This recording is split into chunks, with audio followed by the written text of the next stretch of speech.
Li Daoran traverses into a fantastical realm where the human race is feeble and myriad clans vie for dominance, assuming the mantle of the Peak Master of Lingyun Peak, endowed with a disciple return system.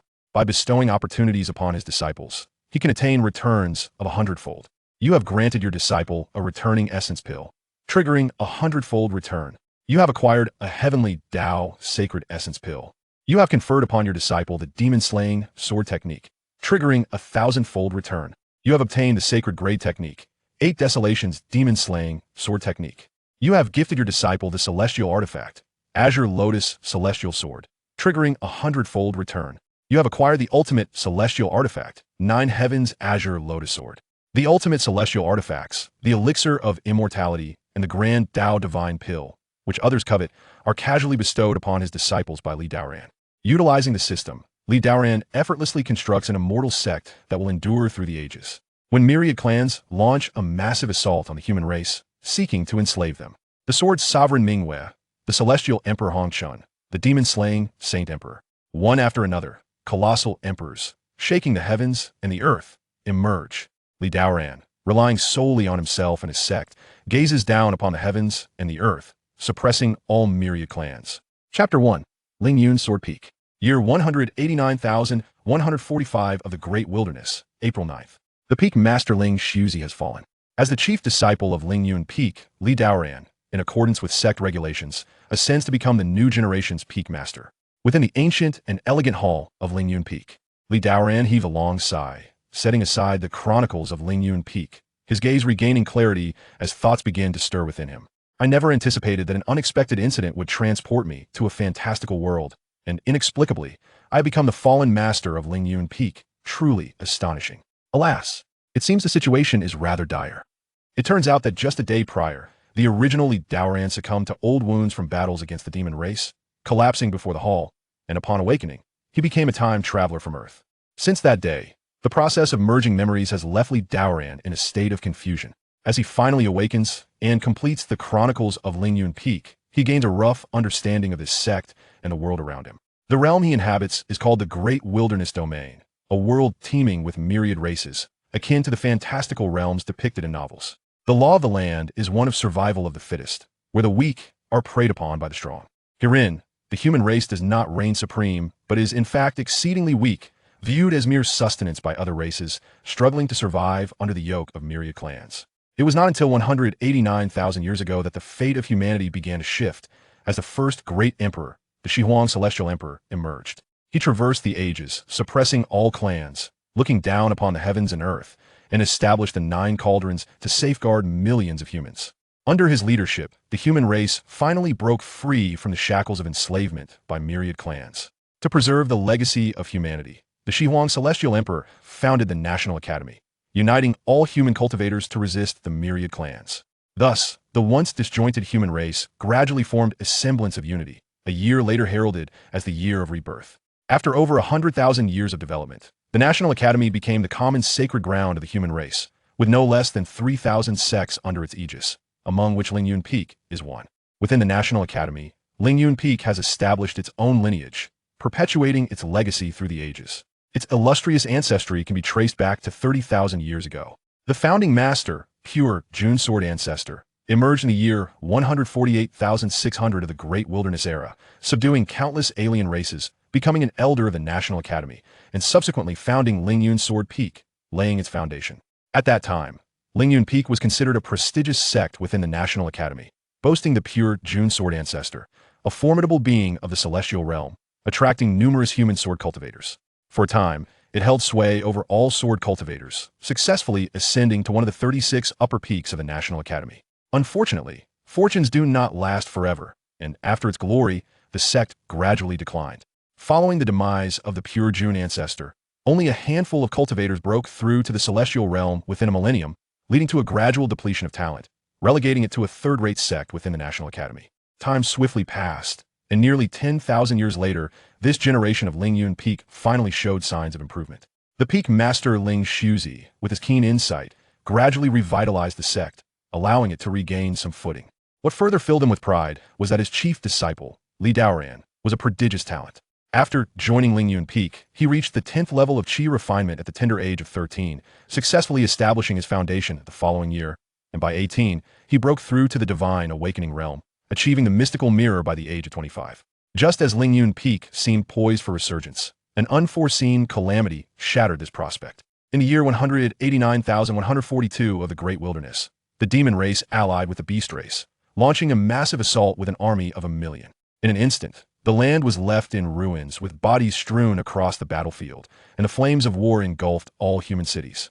The capital city, Yuhai City, defended by Lingyun Peak, faced a siege from the flame demon army. After 7 arduous days of defense, the disciples within the city sent out a distress signal. Ling Shuzi, leading all disciples, rushed to provide aid, yet unbeknownst to them, whether by leaked information or sheer misfortune, they fell into an ambush orchestrated by a demon lord commanding thousands of elite demon warriors. The ensuing battle was extraordinarily brutal, casting the heavens into darkness, and the Lingyun Sword Sect suffered catastrophic losses. Out of the 3,391 disciples of Lingyun Peak, only the chief disciple Li Daoran survived. All others perished. With the fall of Ling Shuzi, the mantle of responsibility fell squarely upon the shoulders of the new peak master, Li Daoran.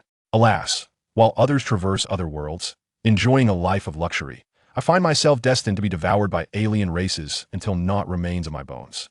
This is simply a dire predicament. Upon grasping the current situation, Li Daoran let out a howl towards the heavens. Although he is now the master of a peak, the only formal disciples under him, aside from himself, are but a few menial disciples guarding the mountain gate. 3 years ago, though he narrowly escaped the ambush of the demon race, he sustained severe injuries, and his own condition has become precarious, transforming from a once radiant genius into a half-disabled individual plagued by ailments. His body besieged by demonic energy, he requires at least an 8th-grade pill for recovery. Yet, within the dilapidated Lingyun Peak, such 8th-grade pills are non-existent. Li Daoran scoured the entirety of Lingyun Peak, finding only a 5th-grade pill, wholly inadequate to restore his health. If his injuries remain unhealed and the demonic energy continues to infiltrate his being, he would likely have but a short time left to live. Just as Li Daoran found himself at a loss, a voice resonated within his mind. Ding! The system has detected the current condition of the host. It shall bestow benefits upon the time traveler. The astonishing master-disciple return system has been successfully bound.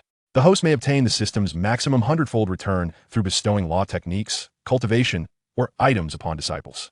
What is this? Li Daoran was startled. Then he felt a surge of energy coursing through him. Surviving a great calamity surely brings unexpected fortune. Indeed, every traveler must possess a system. It is not that it has not arrived, merely that the time was not yet ripe. This is the arrival of his golden finger. Li Daoran's heart swelled with exuberance. The initial trepidation and anxiety stemming from his arrival in this foreign realm gradually dissipated. He swiftly regained his composure and commenced examining the system's capabilities. This system was straightforward, embodying a simplicity that was both literal and comprehensible. The phrase, breathtakingly astonishing, evoked a sense of familiarity within him, as he had once been a formidable warrior in the Exploding Sky Gang in his previous life. In essence, this system would yield multifold returns whenever he accepted disciples and bestowed upon them gifts. The returns could reach an astounding 10,000-fold. There were 2 methods of return. One involved Li Daoran providing a Qi refinement pill to a disciple, triggering a 100-fold critical return, resulting in either 100 Qi refinement pills or a single foundation establishment pill of superior quality or even more advanced elixirs. The nature of the return was entirely random and contingent upon the magnitude of the critical return triggered. Each disciple could receive 3 distinct types of gifts, but the system limited returns to once a month, effectively preventing the exploitation of a single disciple for excessive gains. Furthermore, there were stipulations for accepting disciples. Only those with sky-tier qualifications could meet the system's requirements. This system was indeed splendid, direct, and unambiguous. In that moment, Li Daoran envisioned a plethora of extraordinary cultivation techniques, top-tier elixirs, and an array of divine weapons beckoning to him. He was elated, for this was essentially tailor-made for his current predicament. If the system's returns were harnessed effectively, could he not forge an unparalleled sect with disciples possessing boundless resources and celestial prowess? In such a scenario, wouldn't he have an immortal emperor by his side upon venturing forth, with saints safeguarding his path? In this vast wilderness, what could he possibly fear? If he encountered a displeasing alien race, he could simply lead his immortal emperor disciples to crush them. Contemplating this, Li Daoran felt a surge of excitement. Chapter 2. The Disciple Return System. The requirement for exceptional talent beyond the celestial tier posed a considerable challenge for him. Given his current predicament, Coupled with the state of Lingyun Peak, it would prove arduous to recruit disciples of remarkable aptitude. It appeared that not only must the chosen students possess outstanding talents, but they should also exhibit commendable character. Otherwise, accepting a rebellious disciple could lead to dire consequences. The prospect of squandering the opportunity for returns was disheartening, and he was loath to witness individuals of low moral standing reaping any benefits from his efforts. Coincidentally, today marked the final day of the inner sect assessments at the academy, prompting him to seek suitable candidates for apprenticeship. With this thought in mind, Daoran hastily rose, as his immediate objective was to take on a disciple. Failing to do so would only exacerbate his injuries. Presently, he possessed a 5th-grade elixir, the sole remaining stock of the sect, and he needed to promptly accept a disciple to bestow it upon, thus securing the return rewards. Furthermore, Lingyun Peak required urgent strengthening. Otherwise, his current prowess would likely fail to secure a position among the top 108 peaks in the upcoming sect competition 2 years hence, relegating Lingyun sect to the status of a minor sect. Upon exiting the Grand Hall, Daoran was greeted by a scene of swirling clouds and mist, as if he were suspended in the heavens. All around him, towering peaks pierced the sky, atop which stood magnificent palaces, exuding an awe-inspiring grandeur.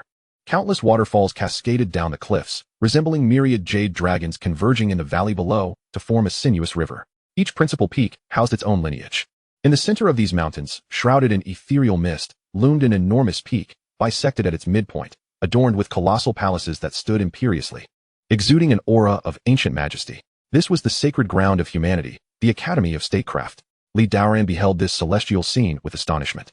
Struck by an overwhelming sense of wonder, he summoned his flying sword, which transformed into a radiant arc soaring into the sky, amidst a multitude of other luminous figures. Some riding swords, others upon celestial cranes, and some navigating light boats, all contributing to the ethereal ambience of this place, reminiscent of a realm of immortals. Everyone shared a common destination, gravitating towards the Central Academy of Statecraft, akin to a grand pilgrimage. "Junior Brotherly, it has been quite some time." A voice suddenly called out beside him. Turning, he beheld an elderly Taoist with youthful features and white hair, gracefully riding a celestial crane, accompanied by a young disciple. Recalling that this was by Changshan, the peak master of Daoyi Peak adjacent to Lingyun Peak, and that the young man was likely his disciple, Daoran greeted him warmly. "Ah, Brother Bai, it has been many years. Your cultivation has indeed progressed."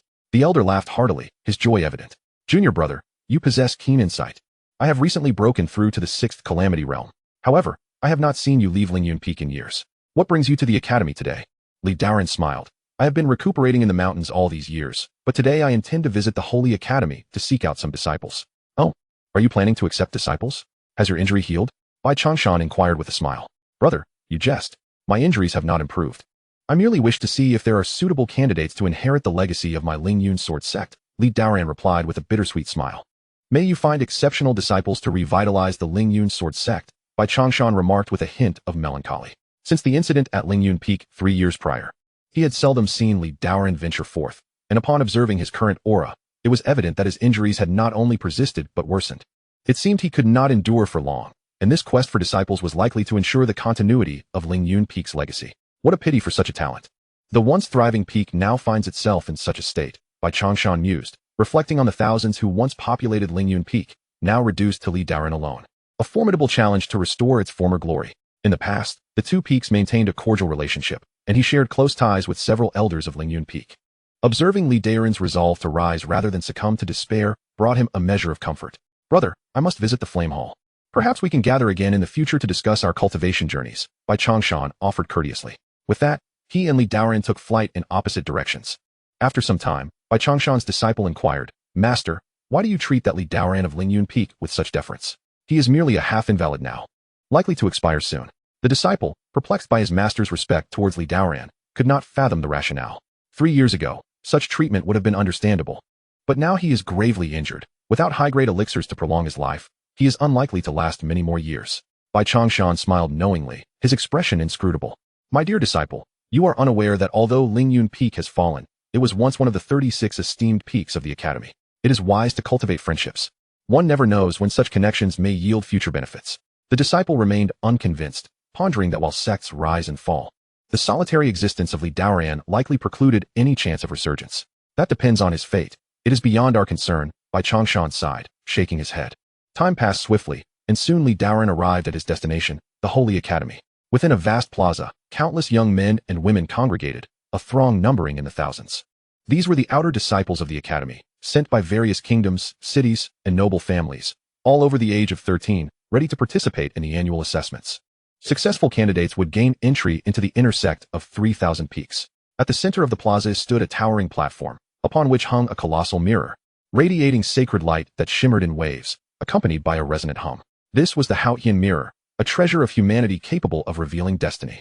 Those standing beneath it would have their fate and true nature unveiled, preventing any spies from other races from infiltrating the academy. Thus, disciples aspiring to enter the inner sect must undergo the Haotian mirrors test. Other peaks could only select disciples from this pool and were forbidden from privately bringing in outsiders. Chapter 3. Jiang Yueshi. By this time, many individuals had already gathered at the base of the platform, queuing for their turn to be assessed by the Haotian mirror. A young boy, approximately 13 or 14 years of age, stepped beneath the mirror, and a beam of light shot forth, illuminating him. The mirror revealed a blue destiny wheel, prompting the assessment official to announce, expressionless, Zhang Xiaofan, Shantir Destiny Wheel, Qi Training Stage 7, assessment passed, admitted to the Academy's top 108 peaks. As the results were recorded in a jade slip by one of the assessors, the process continued, with the next candidates stepping forward for evaluation. Suke, Earth Tier Destiny Wheel, Qi Training Stage 10, assessment passed, admitted to the Academy's lower 72 peaks. Han Li, Mortal Tier Destiny Wheel, Qi Training Stage 3, admitted to the Academy's lower 3,000 peaks. Yi Fan, No Destiny Wheel, assessment failed. As the myriad voices echoed throughout the square, the external disciples displayed a spectrum of emotions, some radiating joy while others were enveloped in despair. Those who successfully passed the assessment entered the inner sanctum with expressions of elation, while those who failed descended the platform with heavy hearts. Without a fateful wheel, the path of cultivation would be forever beyond their reach, destined to traverse a life of mediocrity. The fateful wheel comprises 6 distinct tiers: mortal, yellow, earth, heaven, saint, and divine. Individuals possessing mortal and yellow wheels gain entry to the inner sect, categorized as those of mediocre talent. Typically relegated to the lower 3,000 peaks, these individuals form the bulk of the state academy, numbering in the millions. Following them are those with earth wheels, who ascend to the first 108 peaks. Those with heaven wheels ascend to the upper 36 peaks, representing prodigious talents destined to become formidable cultivators. As for the saint and divine tiers, these individuals are born with either a sacred or divine physique, extraordinary talents seldom seen in a millennium, and are often taken as disciples by the esteemed elders of the Academy's 10 sacred halls. Under the auspices of the Haotian mirror, waves of external disciples underwent assessments. While Daoran observed from a distance, refraining from approaching, he recognized several of the examiners, all of whom held positions as peak masters or elders among the first 108 peaks. At that moment, a young woman stepped forward to take her test, and the Haotian mirror suddenly manifested a purple phenomenon, revealing a purple fateful wheel. Is this a heaven wheel?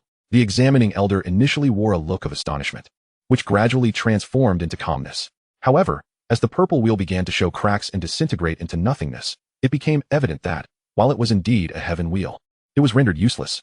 Suddenly, a commotion erupted on the assessment platform as the examiners recognized the young girl before them. Jiang Yueshi, why are you here again? I've told you time and again not to return. The State Academy will not accept you. Please, elder, I truly wish to cultivate. Jiang Yueshi's heart was filled with unwillingness, and in the next moment, she resolutely knelt on the ground, bowing her head to the elder with unwavering determination. The examining elder shook his head in resignation. Although you possess a heaven wheel, it is destroyed and you cannot cultivate. It would be best to abandon this fruitless pursuit. Please, elder, have mercy. My entire clan was slaughtered by the demonic race. I wish to cultivate and seek an opportunity for vengeance. The girl, appearing no more than 17 or 18, spoke with a resolute countenance. I am aware of your plight and feel great sympathy. Even if I were to permit you entry to the inner sect, no peak would be willing to accept you. Restoring a faithful wheel is akin to scaling the heavens. Your efforts would be a waste of time. The elder's expression remained tranquil as he paused, then continued with heartfelt sincerity. Moreover, the Academy has assigned you to serve as a logistical steward in the Lingyun Hall of Jingtian City.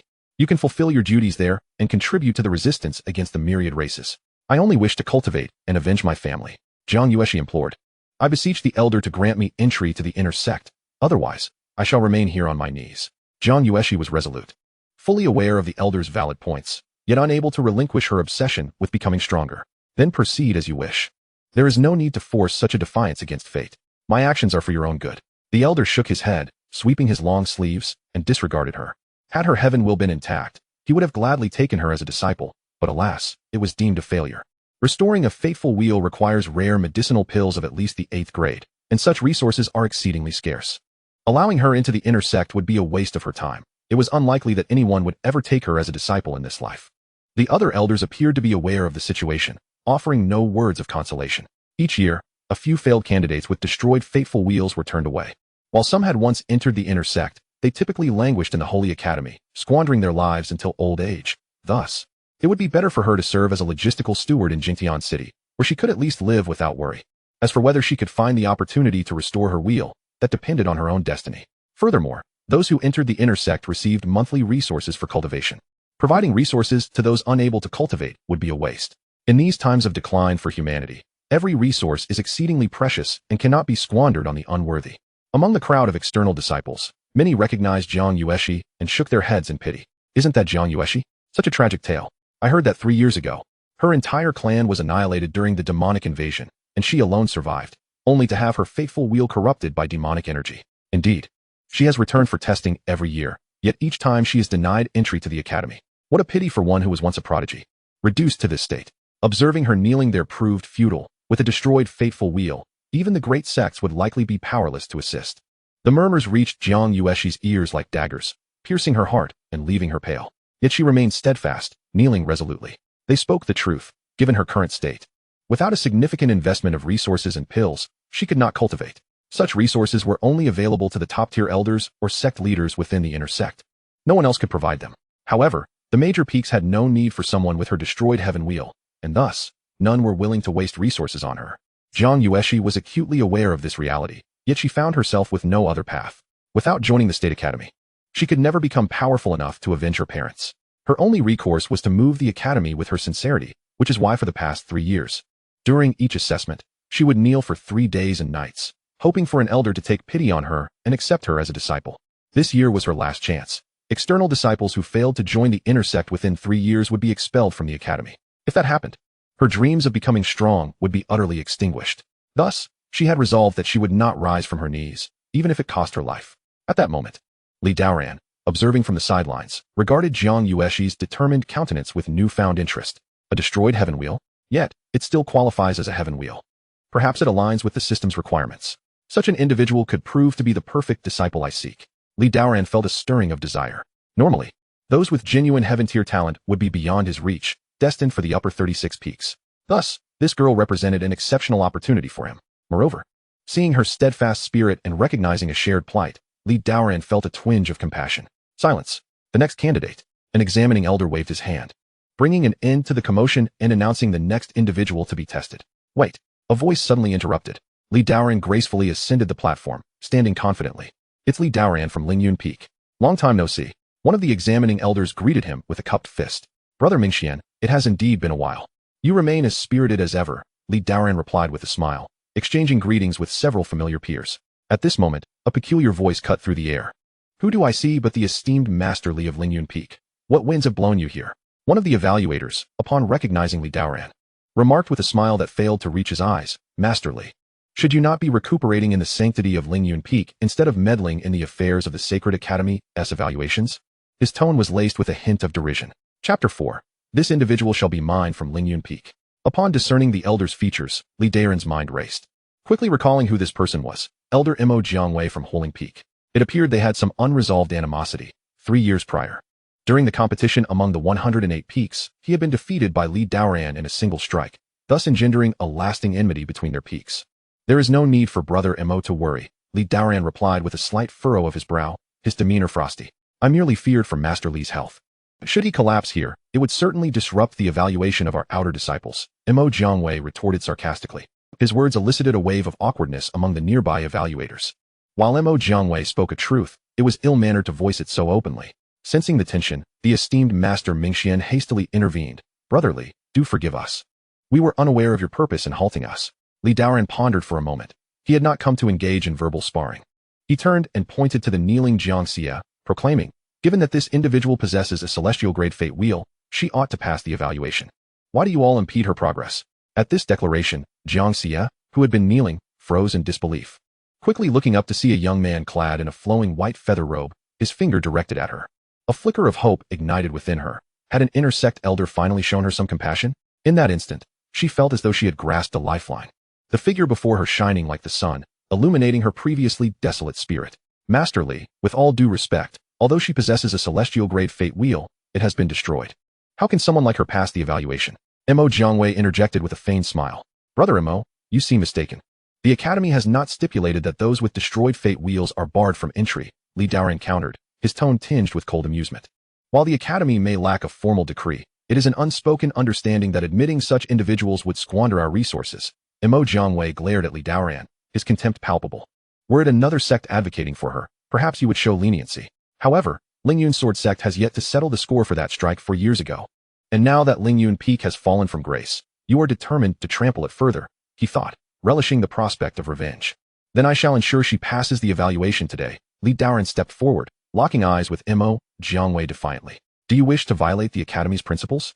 Allowing her admission would only waste resources. Mo Jiangwei scoffed, a surge of his aura erupting. Even if it is wasteful. It is a matter concerning the resources of Lingyun Peak, not yours to dictate. Isn't it the Academy that provides Lingyun Peak with its resources? Li Daoran shot back, his own aura soaring. It seems Brother Mo is adamant about preventing this outer disciple from passing. Li Daoran sensed an ominous turn in the atmosphere.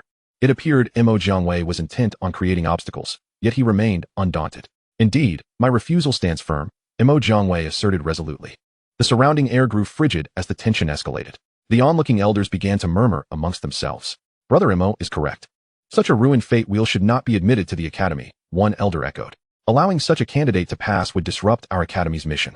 It is trivial to tarnish our rules, but jeopardizing our legacy is a grave offense. This evaluation ought to result in a failure. 2 elders rallied behind Mo Jiangwei, adding their voices in support. Indeed, brotherly, if you wish to recruit disciples, go to the inner sect. Why waste resources on a broken fate wheel? Master Mingxian suggested, attempting to mediate. The remarks of the elders ignited Li Daoran's ire. With a sudden outburst, he exclaimed, Enough? Brothers. Her fate wheel was shattered in the battle against the demons, and her entire clan sacrificed themselves to defend our humanity. We cannot allow their blood to be shed in vain. Thus, she must be permitted to pass the evaluation. Mo Jiangwei let out a cold snort. Li Daoran, you are overstepping your bounds. Today's evaluation is under my purview, not yours to control. Then let me be audacious. Li Daoran stepped forward, his aura surging, and a long sword materialized above him, crackling with lightning and radiating a formidable presence. It was clear that if he did not assert himself today, he might never find a disciple with celestial qualifications. Missing this opportunity would leave him uncertain of when he could successfully recruit again. He refused to be left without a successor, lest he meet his end in the wilderness. He needed to fulfill the system's requirements and claim his rewards promptly. Noticing that Mo Jiangwei's cultivation matched his own, both at the mid-stage of the profound inquiry, Li Daoran coldly declared, Brother Mo, 6 years ago, you were my defeated adversary. Today, I challenge you once more to see if your skills have progressed. Do you dare to accept? Li Daoran, you overestimate yourself. You are but a shell of your former self, Mo Jiangwei retorted, summoning a fiery bird above him, its height reaching 8 feet. Flames scorching the air and waves of heat radiating outward. The humiliation of that battle 6 years prior ignited his fury. Huh, Li Daoran scoffed. If you were to fall to a mere shell of a man, you would have no face to deny this outer disciple's passage. Such arrogance. I shall witness how you intend to defeat me, Mo Jiangwei declared, as the fiery bird above him grew larger, its wings unfurling, unleashing a torrential rain of flames towards Li Daoran. Unfazed, Li Daoran raised his hand, unleashing a barrage of sword energy, each strike sharp and searing, wielded with sheer willpower. The 2 formidable cultivators clashed, their auras overwhelming the outer disciples gathered in the plaza, who gasped in alarm. The elders rushed to shield the disciples, calling out, Brother Mo. Brotherly, cease this at once. As the outer disciples breathed a sigh of relief, they turned to witness the escalating battle. With sword energy and flames intertwining in a fierce display, the elders exchanged incredulous glances, one murmuring, It is absurd for an inner sect master and elder to brawl over an outer disciple. This is truly a farce. Their mockery was palpable.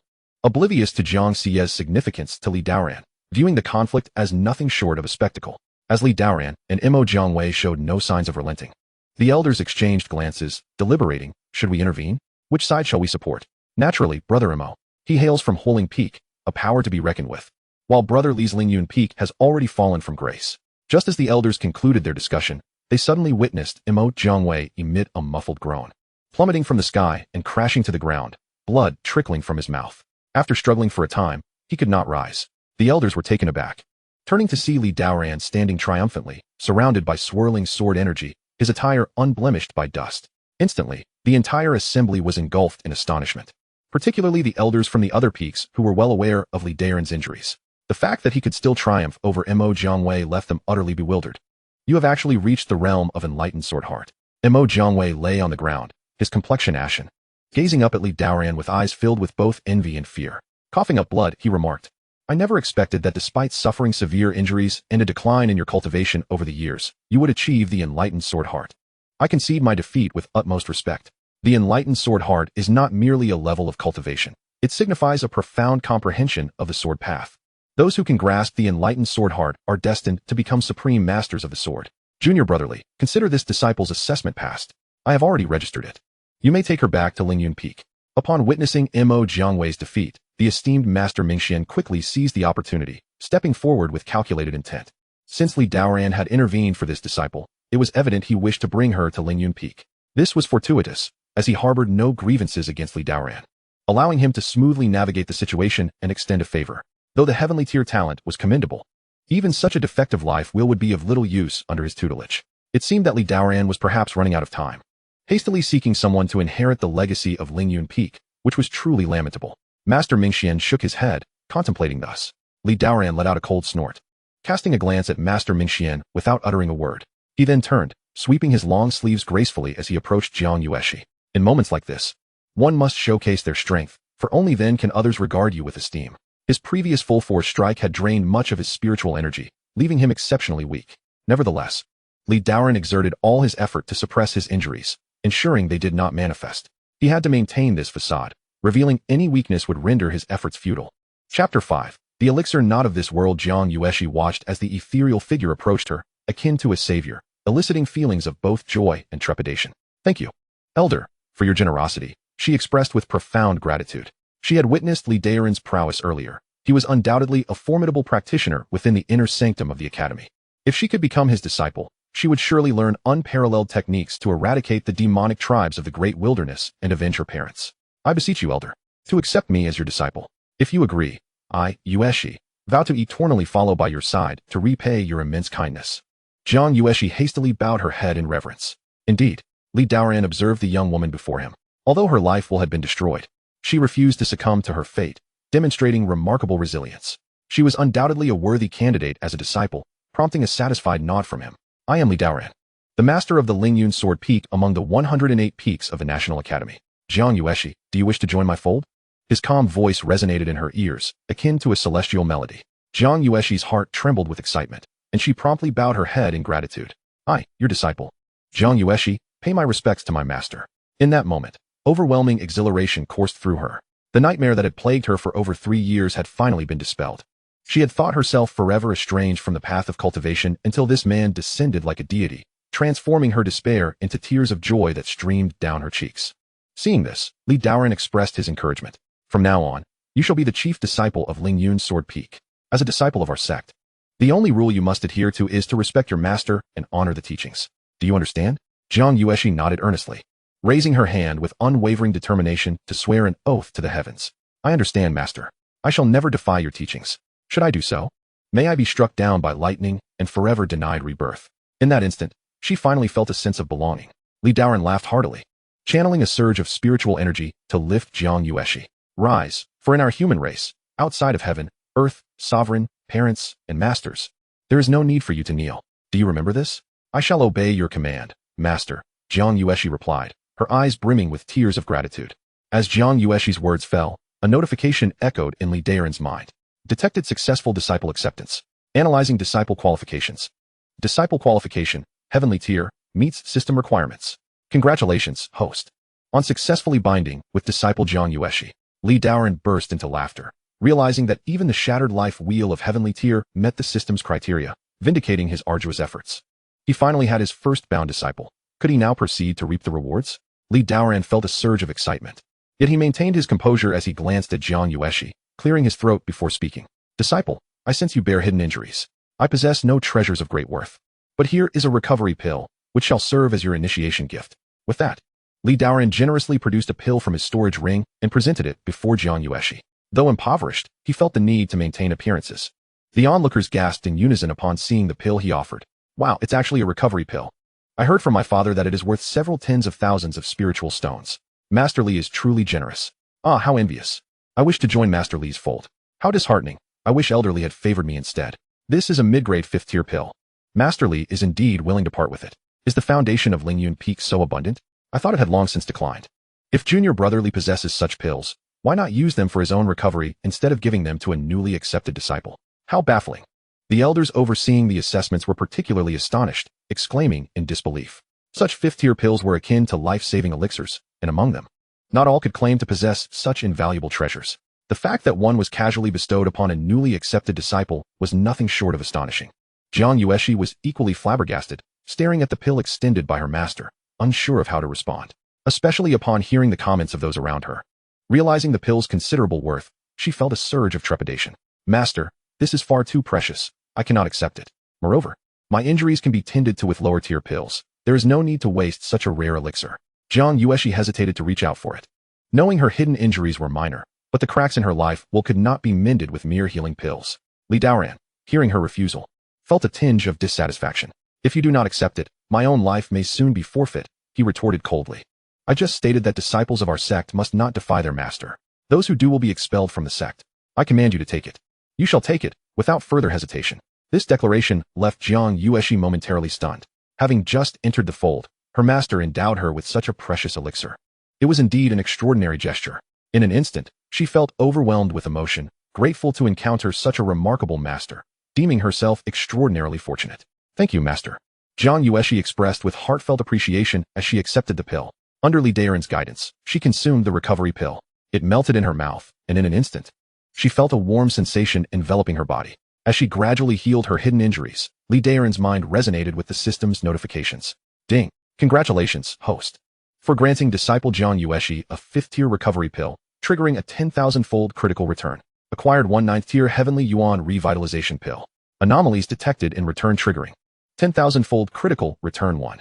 10,000-fold critical return 10. 10,000-fold critical return 59. What is happening? Can critical hits be triggered infinitely? Li Daoran found himself in a state of bewilderment, wondering how the system could malfunction and trigger a return. He watched in astonishment as the number of critical hits soared, only ceasing when it reached a staggering 10,000 times the original, multiplied by 100. Congratulations, host. You have triggered a 10,000-fold critical hit return of 100. Obtaining a celestial grade Heavenly Dao Saint Essence Pill. A celestial grade Heavenly Dao Saint Essence Pill. What does this mean? Could it be that the system has encountered a bug? Hadn't it already returned the 9th grade Divine Restoration Pill? How could there be yet another pill? Moreover, Li Daoran had only heard of pills of the 9th grade at the highest. What was this celestial grade Heavenly Dao Saint Essence Pill? He had never heard of anything beyond the 9th grade. Just as he was lost in thought, the system's voice echoed once more. System detected interference from the Heavenly Dao laws and is undergoing emergency repairs. The system has blocked the Heavenly Dao laws and has successfully repaired the issue. Detected that the Heavenly Dao Saint Essence Pill does not belong to this realm. It seems reasonable to issue this reward. As this is a system issue and unrelated to the host, the reward is determined to be issued normally. The system has fixed this bug and it will no longer occur. By heavens, Li Daoran was utterly flabbergasted. The Heavenly Dao Saint Essence Pill is an item not of this world. It was a product of the system's bug, and he had received it? Li Daoran's heart soared with joy. Just hearing that name indicated its extraordinary nature. Truly, the system was awe-inspiring. Had he struck it rich? Could he be the fabled child of destiny? To receive 2 pills in a single return. 1 celestial grade Heavenly Dao Saint Essence Pill, and 1 9th grade Divine Restoration Pill. The exhilaration was indescribable. I shall express this feeling with but a single word: delightful. After a surge of elation, Li Daoran gradually regained his composure. Calm. In front of my disciple, I must maintain an image of authority. The potency of this 5th grade pill is remarkable. At that moment, Jiang Yueshi was still marveling at the powerful effects of the Divine Restoration Pill. In just a few breaths, the hidden injuries that had plagued her for years were completely healed. Thank you, master, for the pill. My injuries have fully recovered. Jiang Yueshi earnestly bowed deeply to Li Daoran. Li Daoran, now composed, couldn't help but smile. This disciple truly was his good fortune. Triggering a system bug with her very first return. Uncertain of why the system had malfunctioned, he attributed it to Jiang Yueshi. Since it is so, let us return to the mountain together, Li Daoran said with a smile, waving his hand, and a gentle breeze lifted Jiang Yueshi, carrying them towards Lingyun Peak. The speed was astonishing, as the endless mountains swiftly receded beneath them. Lingyun Peak was one of the 108 peaks of the Imperial Academy, thus not far from the Central Academy, and in no time, they arrived above Lingyun Peak. Chapter 6, 9th Grade Divine Restoration Pill. Upon reaching Lingyun Peak, Jiang Yueshi gazed in awe at the surrounding peaks, rich in spiritual energy, occasionally filled with the calls of celestial cranes. Master, is this Lingyun Peak? Indeed. Li Daoran nodded, gently placing Jiang Yueshi on the ground as they walked towards Lingyun Hall. Now that you have joined my sect, let me tell you about the situation at Lingyun Sword Peak. Please do, master. I am all ears. Jiang Yueshi followed closely behind, displaying an obedient demeanor. Lingyun Sword Peak, commonly referred to as Lingyun Peak by outsiders, was established 30,000 years ago by the pure June sword ancestor. At its zenith, the peak boasted tens of thousands of followers and was one of the 36 upper peaks of the Imperial Academy. However, now it was merely one of the 108 peaks, and apart from me, only a few miscellaneous disciples reside at the foot of the mountain. You can call upon them whenever you need assistance. You are my first disciple and currently the only disciple of Lingyun Peak, but in the future, more will join the sect. I hope you can grow into a responsible senior sister. Do you understand? Li Daoran spoke slowly. Yes, master. I will certainly heed your teachings and not disappoint your expectations, Jiang Yueshi replied respectfully, showing no signs of discouragement despite Lingyun Peak currently having only Li Daoran. Instead, she felt a sense of hope regarding the future. With only 2 individuals at Lingyun Peak, it felt like a small family, and as more people joined, Jiang Yueshi thought of her duties as the senior disciple, which would be demanding. However, a fleeting shadow of despair crossed her face as she recalled her shattered life wheel. But upon seeing Li Daoran's expectant gaze, she regained her determination. Being a practitioner at the asking mysterious realm, Li Daoran naturally sensed the change in Jiang Yueshi's mental state and smiled gently. Disciple, are you worried about your life wheel? Yes, Jiang Yueshi replied, her expression growing dim. I heard some elders say that repairing a life wheel requires at least an 8th grade pill, which they do not possess. Hence their reluctance to accept me into the Imperial Academy. Li Daoran smiled and nodded. They are correct. The life wheel is the foundation of our human cultivation, and indeed, repairing it requires 8th grade pills. Such high-grade pills are rare in the world, so their lack is quite normal. Is it that difficult to obtain? Then my life wheel. Jiang Yueshi's expression darkened, and she could not continue speaking. Such precious pills, if the other elders did not have them, then surely master would not either. It seemed that she was destined to be at odds with cultivation. The vengeance of her parents would likely remain unfulfilled. Her entire clan had fought desperately to secure her a path to survival, only for it to culminate in this disheartening situation. With such thoughts, Jiang Yueshi felt her heart grow cold. Just as despair began to take root, Li Daoran smiled and said, do not panic, disciple. Although I also lack 7th grade pills, I do possess a 9th grade pill, which should help you repair your life wheel. The words struck her like a bolt from the blue, leaving Jiang Yueshi agape with astonishment. Master, is that truly the case? Of course it is. You are my disciple. Would I deceive you? Li Daoran replied calmly with a smile. He did not accept Jiang Yueshi merely as a tool for the system's returns. He was determined to find a way to repair her life wheel as soon as possible. Now that he fortuitously had an extra 9th grade pill, he intended to bestow it upon her. Although this time there was no return reward, the Divine Restoration Pill was still a benefit derived from Jiang Yueshi herself. And Li Daoran would not be stingy about it. Master, you are simply too kind. You are the best master in the world.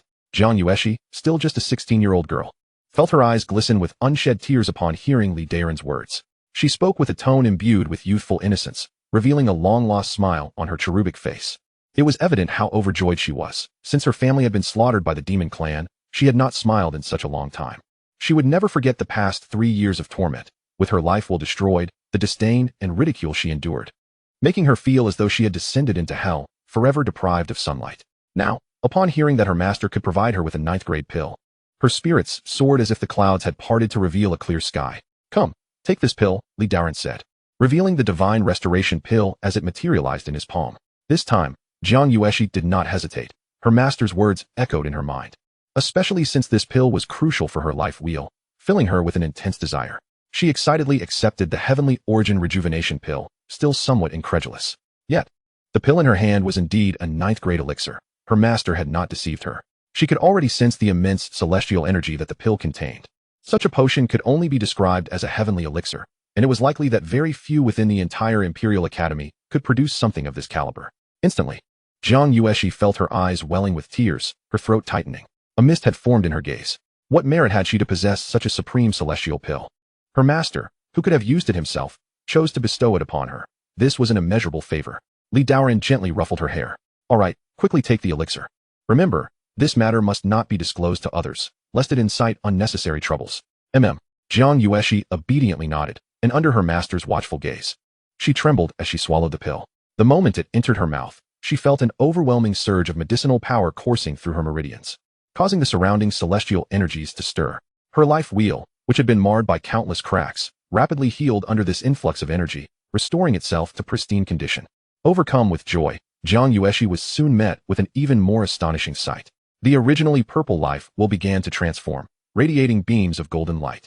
The restoration of her life will consume merely 30% of the elixir's potency, with the remaining power spreading throughout her bones, meridians, and flesh, fundamentally altering her constitution. Suddenly, an aura of righteousness emanated from Jiang Yuexi's body, enveloping her entirely. Is this the Taizu Dao body? Li Daoran watched in astonishment. Such a physique was among the finest for cultivation, second only to various innate divine bodies. It seemed that Jiang Yuexi possessed a trace of Dao body within her all along, merely awaiting a surge of spiritual power to awaken it. Otherwise, no matter how potent the ninth-grade elixir, it could not forge an innate Dao body. It appeared she had stumbled upon a treasure. Her disciple's talents were extraordinary, which naturally filled Li Daoran with immense joy. Chapter 7. The Dao Body of Heaven. After approximately 15 minutes, Jiang Yuexi's physique was fully forged. In a fit of exhilaration, she leaped up, her joy spilling over. Master, this is wonderful. My life has been restored, and I can finally cultivate. In an instant, tears of joy streamed down her face as she felt as though she were in a dream. Indeed, the ninth-grade elixir is quite remarkable. It not only restored your life wheel, but also helped you forge the Taizu Dao body. Li Daoran nodded with satisfaction. Hearing this, Jiang Yuexi's elation intensified. She took a moment to focus and felt the changes within her body, confirming her master's words. Not only had her life wheel been restored, but her aptitude had also ascended to an astonishing golden life wheel, simultaneously awakening her previously dormant Taizu Dao body. For someone like Jiang Yuexi, who was determined to cultivate, she understood the significance of these changes. Everything was attributed to the elixir her master had granted her, allowing her to be reborn. Why had I not met my master sooner? Perhaps then I would not have endured years of being looked down upon and bullied, she murmured as she wiped away her tears, smiling. From now on, you are my disciple. No one will dare to bully you, Li Daoran replied, equally moved. Jiang Yuexi immediately bowed deeply. Thank you, master. Your immense kindness and virtue shall be etched in my heart for all eternity. Enough, it is but a single elixir. You must cultivate diligently and not waste my investment in you. When you grow stronger, contribute to the rise of humanity, he said. A mere ninth-grade elixir. Jiang Yuexi gasped, realizing that such treasures were deemed trivial in her master's eyes. She understood that he spoke this way to alleviate any undue pressure she might feel. Thus, with a serious expression, she nodded earnestly. I will certainly heed your teachings, cultivate diligently, promote our sect, vanquish the myriad races, and protect humanity and the Lingyun Sword sect. In gratitude for your great kindness and virtue, Li Daoran had become as close to her as a reborn parent, and at this moment, her loyalty to the Lingyun Sword sect likely surpassed even that of Li Daoran himself. Yes, strive hard. Your current strength is still too insignificant, akin to an ant, barely able to grasp the nature of this world. Now that your life has been restored and your Taizu Dao body activated, this is a divine opportunity bestowed upon you. If you are willing to pursue relentless training, you will have the chance to overlook this vast earth, and one day, you shall stir the winds and clouds, standing at the pinnacle of this world. Yes, master. Jiang Yuexi felt her blood surge with fervor at his words. All right, I shall reside in this Lingyun hall. There are several large halls nearby. Choose any one as your training ground. I have matters to attend to, so for now, you may depart, and later I shall formally teach you the cultivation methods of the Lingyun Sword sect, Li Daoran said casually. Understood, master. I shall take my leave now. Jiang Yuexi nodded obediently and exited the grand hall. Once Jiang Yuexi had departed, Li Daoran stepped into a meditation chamber within the grand hall. He could hardly contain his eagerness to assess the effects of the Heavenly Dao Sacred Essence Pill. Heavenly Dao Sacred Essence Pill contains a golden Dao law capable of resurrecting the dead and altering fate. Resurrecting the dead and altering fate. Was this not precisely what I needed? Li Daoran was overjoyed as he read the system's description of the Heavenly Dao Sacred Essence Pill. He quickly activated the protective formation to shield against external prying. Once all was prepared, he retrieved the Heavenly Dao Sacred Essence Pill. The pill emitted a rich fragrance, exquisitely sweet, invigorating the spirit and refreshing the mind with just a whiff. Its surface was teeming with energy, forming rippling waves of vitality. Simultaneously, strands of golden Dao law emanated from it, distorting the surrounding space. Truly, it was an object not of this realm, utterly terrifying. Such a pill would likely be hard to encounter again. This opportunity was rare and invaluable, and he hoped it would bring him unexpected surprises. Taking a deep breath, Li Daoran placed the pill in his mouth. It dissolved instantly, and the pure, untainted medicinal power spread throughout his body in an instant. Simultaneously, the golden Dao force transformed into a golden dragon, coiling around him. The potency of this elixir was ferocious. In the span of a single breath, the black demonic energy within him was eradicated upon contact with the Dao force. I did it. Li Daoran rejoiced. However, just as he was reveling in his success, a sudden wave of excruciating pain coursed through his body, as if his flesh were being slowly flayed away. What is happening? Is my body unable to withstand an elixir not of this world? The intense agony made him feel as though he were trapped in a hellish inferno. Beads of sweat pouring down, drenching him entirely. No matter, he had to endure, otherwise, all his efforts would be in vain. Gritting his teeth, Daoran persevered, gradually realizing that the Heavenly Dao Sacred Essence Pill was reshaping his body, truly reversing his fate. This process continued for about 15 minutes. At that moment, the golden dragon that had been spiraling around his body suddenly transformed into a brilliant beam of golden light that soared into the sky, enveloping him completely. Instantly, the surrounding spiritual energy began to converge wildly. The protective formation that had been activated shattered in an instant. In that very moment, this golden heavenly force resonated with the cosmos, and 9 suns in the sky suddenly cast down countless laws of power, drawn towards him by the golden light. In an instant, the once clear sky became tumultuous with fiery clouds. The bright day transformed into a crimson spectacle that stretched for 100,000 miles, enveloping the entire sacred ground of humanity. Thunderous roars echoed amidst the fiery clouds, as red lightning crackled and rolled, plunging the world into a surreal half-red, half-white state, reminiscent of a realm engulfed in flames. At that moment, the cultivators within the Academy of Nations witnessed the celestial phenomenon unfolding before their eyes, their expressions etched with shock. What was happening? Why was there such a cosmic anomaly? Was someone undergoing a tribulation? Such a terrifying display. Could it be that another formidable power had emerged from the Academy? Countless disciples gazed at the celestial spectacle, buzzing with discussions, utterly astounded. The phenomenon enveloped over 100,000 miles. How could they not be amazed? Was someone breaking through to the cave heaven realm? 100,000 miles of red clouds and thunderous tribulations? What on earth was occurring? Was it a storm of wind and fire? No, that was impossible. Even the cave heaven realm could not summon such terrifying crimson thunderclouds. Compared to the wild speculations of the disciples, the headmaster and elders of the inner sect were truly taken aback. They stared at the celestial anomaly, utterly dumbfounded. This was the sun's fiery clouds, activated by a divine body. Which divine body had triggered this phenomenon? Could it be the sun god body? And with the assistance of the 9 yang fire for body refinement. 10 years ago, the chaotic azure lotus body of the holy maiden Qingling had also manifested such a celestial anomaly. Shock and disbelief flickered in everyone's eyes. Meanwhile, deep within a towering spire of the Academy of Nations, a man of imposing presence sat high, surveying the world below. Could this be the Lingyun Peak? A voice like the sound of the Tao emerged from the man's lips, and he unleashed a divine consciousness that instantly spread throughout the vast mountains of the Academy. Seeking to discern the source of the anomaly. This is the power of the Heavenly Tao.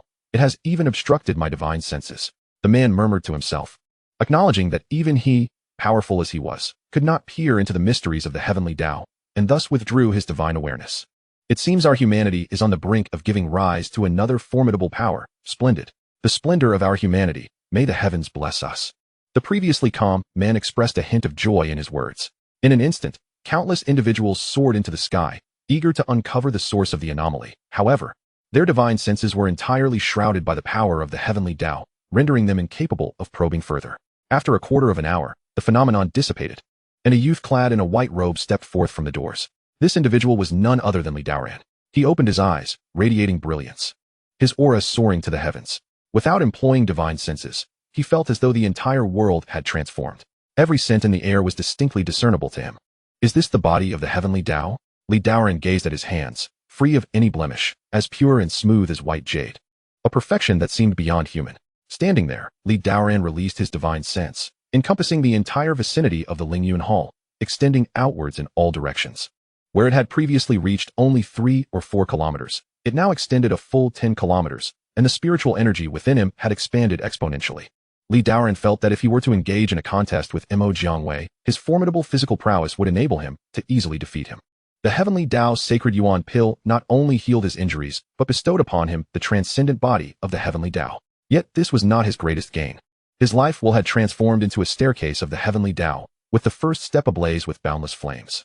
The body of the Heavenly Tao consists of 9 layers. And this flame indicated that he had activated the second layer of the body of the Heavenly Tao, manifesting the anomaly, Lingyun Peak. Setting. The body of the Heavenly Tao, comprehending the true essence of the Heavenly Tao, unique throughout the ages, untainted by karma, beyond scrutiny, and unparalleled insight. First layer of Heavenly Tao power. Sublimation of spiritual energy. The life wheel within the Dantian transforms into a vast staircase of the Heavenly Tao, enabling the use of Heavenly Tao power to evolve all worldly spiritual energies, along with numerous profound secrets. Second layer of 10,000 Luo anomaly. The Heavenly Tao enters the body, The staircase of the heavenly Tao condenses the celestial worlds, with a single thought manifesting myriad phenomena. Mastering the 10,000 luo anomaly. Third layer of all laws inviolable. All laws are ineffectual, ignoring divine abilities and regulations, unable to inflict even the slightest impact. Fourth layer of secrets of longevity. Attaining the longevity of heaven and earth, peering into the mysteries of eternal life, transcending the river of time, everlasting and indestructible. Entering the realm of time and space. Fifth layer of undying body. The physical body is immortal, the divine soul indestructible. A thread of true spirit can be reborn. Casually plucking the stars from the heavens, overturning the universe. Sixth layer of law of heaven and earth. Achieving supreme dharma form. Dharmakaya encompassing heaven and earth. Crossing mountains and rivers in a single step, traversing the cosmos, extinguishing galaxies with a mere gesture. Seventh layer of all things are illusory, transcending all laws. Stepping beyond the elements of earth, water, fire, wind, thunder, and the dualities of yin and yang. A thought creates and destroys the universe. A thought gives birth to worlds. Eighth layer of great Tao laws. Unity of the great Tao. Words manifest laws, transcending all beings, freely altering the laws of heaven and earth. Defining the rules of the great Tao, and reversing time and space at will. Ninth layer of incarnation of the heavenly Tao. Unity with the heavenly Tao. Coexisting with heaven and earth, eternal, indestructible, immortal, knowing the past and the future. A thought generating chaos. A thought embodying eternity, transforming into the heavenly Tao itself. As long as the heavens endure, so too shall the body of the heavenly Tao endure. Chapter 8. Lingyun Heavenly Star Decision. As for why he knew it was a transcendent divine body, such a constitution was not recorded in the annals of the human race's great wilderness era. Throughout the boundless world, individuals possessing divine bodies are exceedingly rare, if not discovered in childhood. The difficulty of activation after the age of 15 surpasses imagination. There also exist certain extraordinary techniques that, when cultivated to perfection, can forge a divine body. The Academy of Nations has many individuals practicing such techniques. However, achieving great perfection in such techniques is akin to reaching the heavens. Divine bodies are already exceedingly rare, while a transcendent divine body is simply beyond comprehension. Truly, this is no ordinary elixir. Its power is astonishing. Daoran marveled inwardly. Activating a divine body requires not only vast resources, but also immense fortune and divine will. Moreover, the divine body is only in its initial activation. The anomaly signifies the second stage of the divine body. His current body of the heavenly Tao, thanks to the Heavenly Dao Sacred Yuan Pill, had drawn upon the true fire of the 9 suns, already activating the anomaly, Linkong Yao Jiri. When this anomaly is unleashed, it manifests a world of crimson flames, with 9 great suns illuminating the earth, raining down torrential flames that can reduce anything engulfed by the anomaly to ashes. Even those of equal standing would find themselves unable to endure long beneath the radiance of the 9 suns, swiftly meeting their demise. Daoran had only activated the second layer of the body of the heavenly Tao and had a rough understanding that the body of the heavenly Tao could conceal all probing and wield the power of the heavenly Tao, capable of evolving all worldly spiritual energies. As for the unique functions of the subsequent layers and how to upgrade them, that would require gradual exploration in the future. As he exited the Grand Hall, Jiang Yueshi awaited him outside. Although the celestial phenomenon had been imperceptible to others beyond Lingyun Peak, she had felt its palpable presence from outside the hall. That overwhelming aura left an indelible impression upon her spirit. The source of the extraordinary phenomenon emanated from the Grand Hall where Master practiced. Master! Exclaimed Jiang Yueshi in astonishment. The man before her bore a striking resemblance to Daoran, yet he had undergone a remarkable transformation. His visage was strikingly handsome, almost celestial in nature. She gazed at Daoran with reverence, as the aura radiating from him shone brilliantly, akin to an immortal descending from the heavens. How formidable her master was. Truly deserving of the title, for his mere cultivation could invoke such celestial wonders. Instantly, her perception of him grew even more lofty and majestic. Disciple congratulates master on reaching a new pinnacle in cultivation. Haha, my disciple has arrived just in time. I have just made a breakthrough in my practice. And now I shall impart to you the cultivation methods of the Lingyun Sword Sect. Come, follow me inside, Daoran replied with exceptional joy. Eager to continue his efforts and bestow the teachings upon Jiang Yueshi, I can finally practice true divine abilities. Upon hearing this, Jiang Yueshi was overwhelmed with excitement, nearly leaping with joy. Typically, outer disciples in the Qi refining stage practiced the foundational techniques of the human race from the State Academy, seldom having access to more advanced cultivation methods. Once seated in the Grand Hall, Daoran began. Our Lingyun Sword Sect possesses 3 supreme techniques. The Lingyun Qingfeng Yin, a method for cultivating true essence that can lead to the nirvana realm, transforming into gentle breezes and harmonizing with the surrounding cosmos upon reaching perfection. The second is the Manhwaedit, a comprehensive technique that can also reach nirvana. With but a thought, one can manifest sword energy to vanquish foes. And upon attaining perfection, one may turn all things into their sword, striking adversaries from miles away. The third is the Zhu-Mo-Jianfa, a technique of ruthless slaughter. Possessing boundless might, capable of reaching the celestial human realm, and at its peak, it can eradicate all demons in the world. Wow, they sound incredibly powerful. Jiang Yuexi's eyes sparkled with longing. Merely hearing the names of these three techniques stirred her spirit. The prospect of transforming into a gentle breeze, or striking from 1,000 miles away, was precisely the divine ability she had longed for. Today, I shall first impart to you the Lingyun Qinglian. Once you have successfully established your foundation, I will then teach you the other two supreme techniques. Thank you, Master. Jiang Yuexi hurriedly knelt in gratitude. With a wave of his hand, a jade slip inscribed with the Lingyun Qinglian transformed into a streak of light and entered Jiang Yuexi's forehead. You shall cultivate beside me, and I will protect you. Understood, Master. Jiang Yuexi complied and settled into a meditative posture, closing her eyes to begin her contemplation.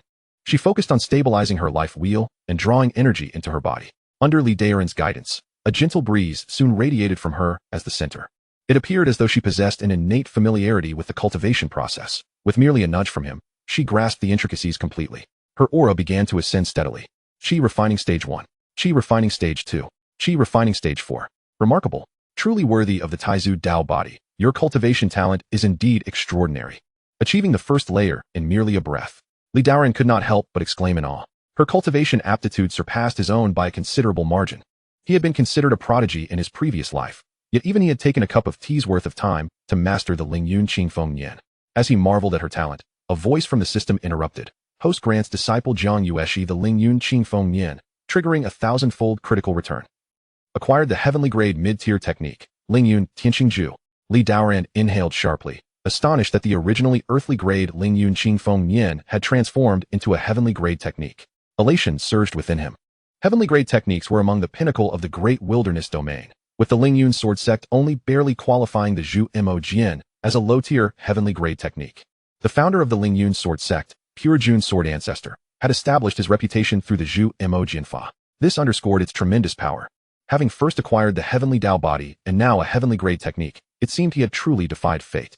He finally saw a glimmer of hope in this perilous world. Focusing his mind, Li Daoran eagerly began to cultivate, channeling the Lingyun Tianqingju. Instantly, he felt the power of the celestial stars enveloping him. As though he were immersed in a starry sky, the surrounding spiritual energy converged from all directions.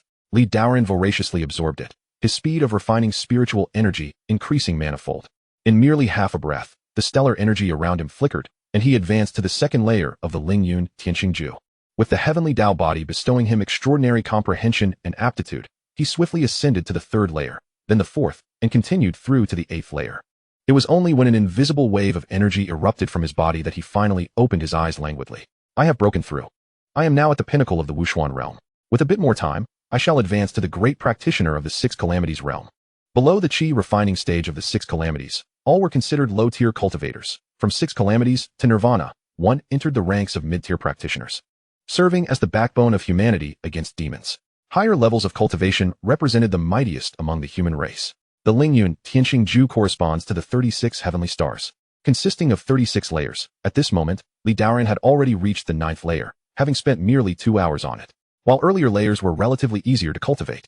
This nonetheless attested to the extraordinary nature of the heavenly Dao body. If it were a practitioner with a heavenly grade life wheel, they would likely only just grasp the threshold of the first layer in this time, requiring exceptional comprehension ability.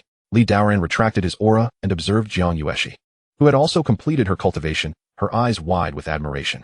Master, I am now brimming with power. My body feels as light as a gentle breeze. Jiang Yuexi exclaimed joyfully, her excitement bubbling forth. After years of suppressed emotions, she finally unleashed her exuberance. Well done, disciple.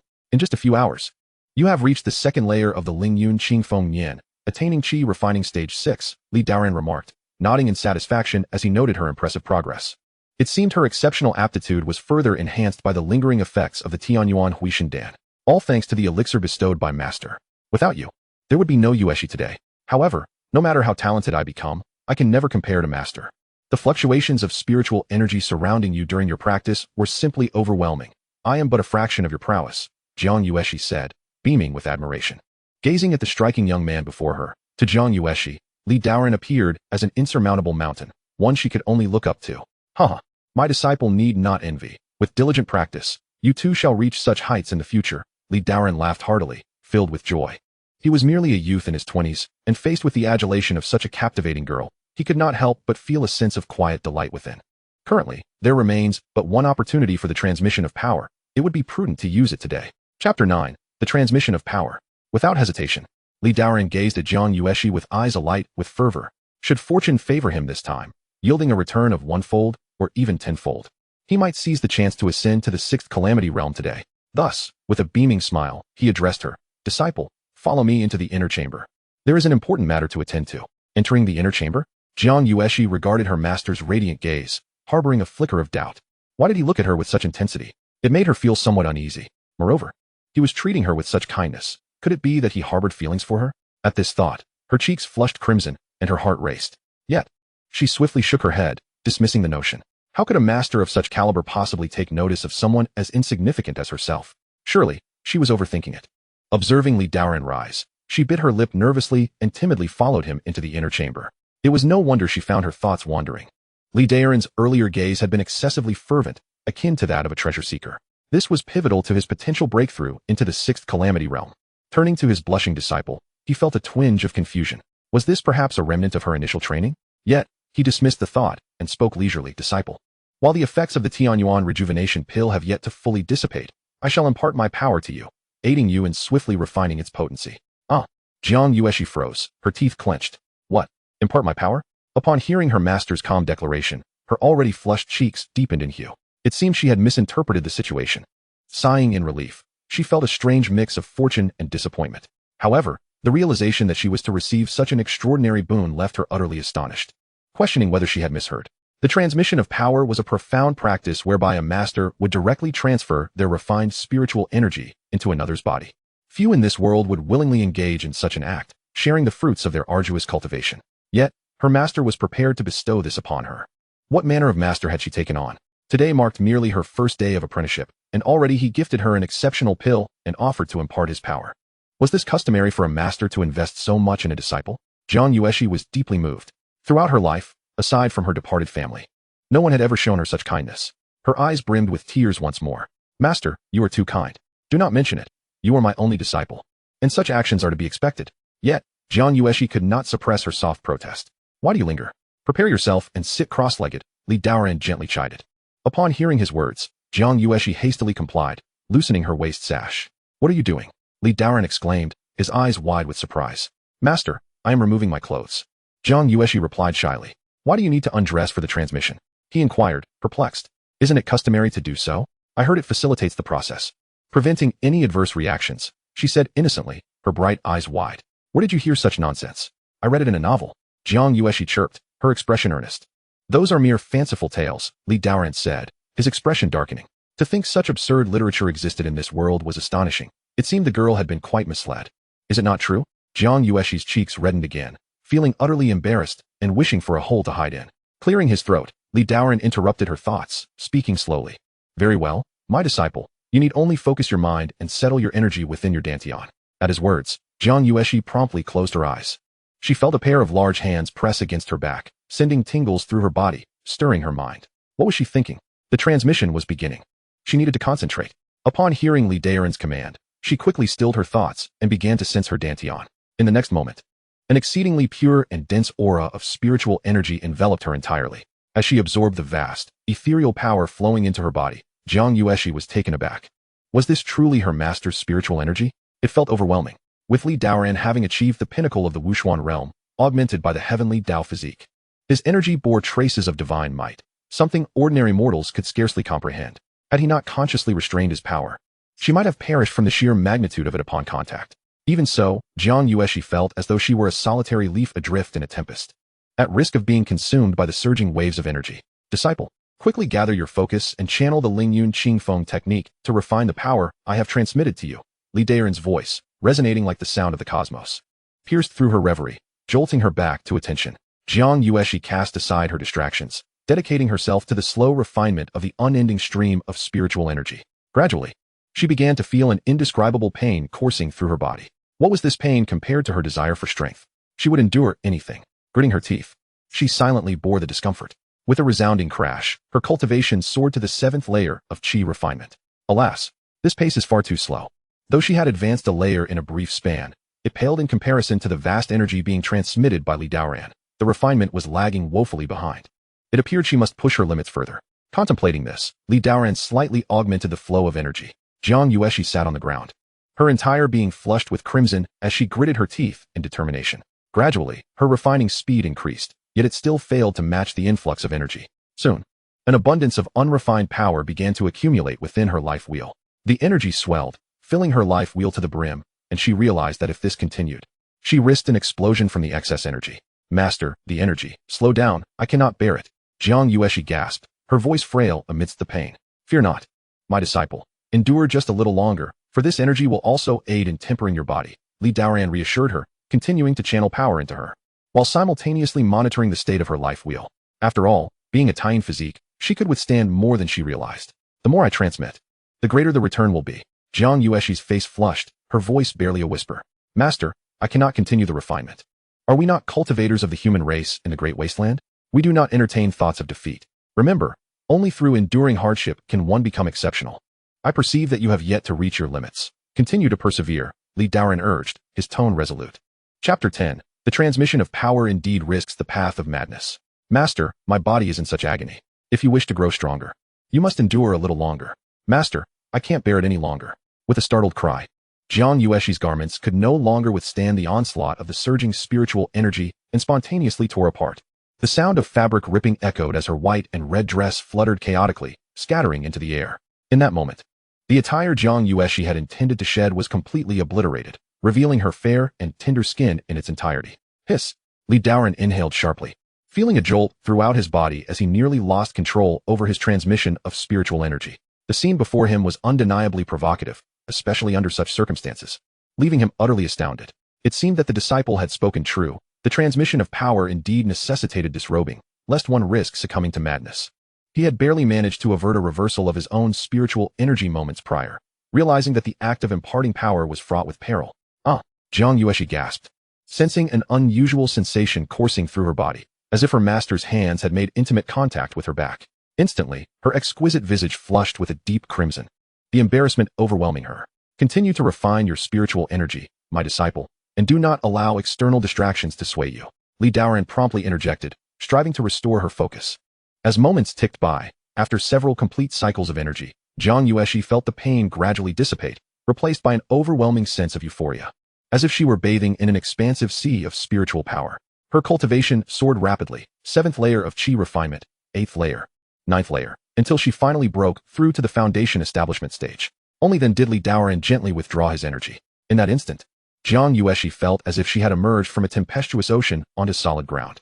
Wisps of spiritual energy coalesced into a mist surrounding her, her vitality feeling remarkably abundant, with her life well brimming with power. After a few light breaths, Jiang Yueshi emerged from the euphoric state that had nearly sent her into rapture. She realized she had become immeasurably powerful, her entire being suffused with strength. Upon inspecting her spiritual essence, she was astounded to find she had indeed reached the foundation establishment stage. Before today, she had been a person whose life wheel was rendered useless, incapable of cultivation. Yet, within a mere half-day of becoming her master's disciple, she had achieved such a breakthrough. Reaching the foundation establishment stage signified her crossing the threshold of mortality, officially embarking on the path of cultivation. The speed of her advancement was beyond her wildest imaginings. Surely, no one in this world could surpass her in achieving such rapid progress. At that moment, as Jiang Yueshi attempted to rise, she suddenly realized her state of undress, and her beautiful face was instantly overtaken by a blush. The unexpectedness of the situation left her utterly flustered, with her master seated so near, undoubtedly having witnessed everything. How mortifying! In her flurry of embarrassment, she quickly covered her face, feeling completely at a loss as her heart raced like a frightened deer. After gathering her composure, she dared to glance at her master. Li Daoran maintained an expression of calmness, and in a soft voice, Jiang Yueshi inquired, Master, do you have any clothes? At that moment, Li Daoran, with a detached demeanor, focused his gaze inward while mentally reciting, Form is emptiness, emptiness is form, to quell the ripples of his own heart, stirred by her presence. Seeing Jiang Yueshi's state, he waved his hand, and a white feathered robe descended upon her. This garment serves as a decent protective artifact. It is bestowed upon you. Jiang Yueshi, suppressing her shyness, respectfully responded, Thank you, master. If there is nothing else, I shall take my leave. Overwhelmed by embarrassment, she felt she could no longer remain in the inner sanctum. After being seen by her master, she was uncertain how to face him in the future. Wait, just as she prepared to escape, she suddenly heard Li Daoran's voice. Jiang Yuexi's body tensed, her mind racing with possibilities. What does master want? Could it be that he is unable to restrain himself after seeing my body? No, please. I am still just a child. However, Li Daoran's next words revealed her overactive imagination. My disciple, the transmission of power went exceedingly well.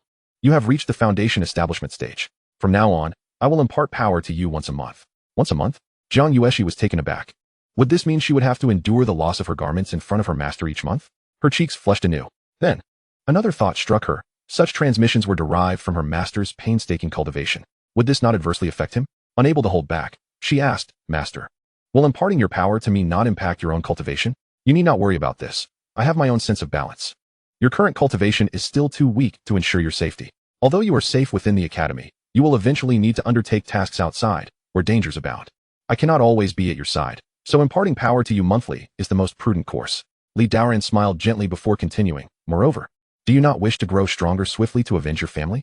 With your current strength, you cannot even shake the demonic clan in the slightest. Therefore, you must hasten your growth, so that I may be at ease. Such words struck a chord deep within Jiang Yuexi's heart.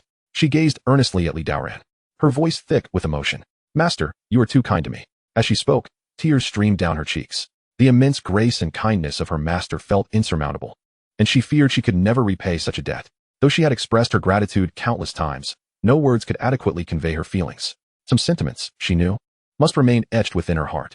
Li Daoran tenderly stroked her head, unable to suppress his own emotions. Jiang Yuexi was merely a 16-year-old girl, having lost her family at such a tender age. In a world like this, without some measure of strength, her fate was truly unfathomable. He was no self-sacrificing sage. After all, there was a reciprocal nature to the impartation of power, or else he would not so freely share his hard-earned cultivation.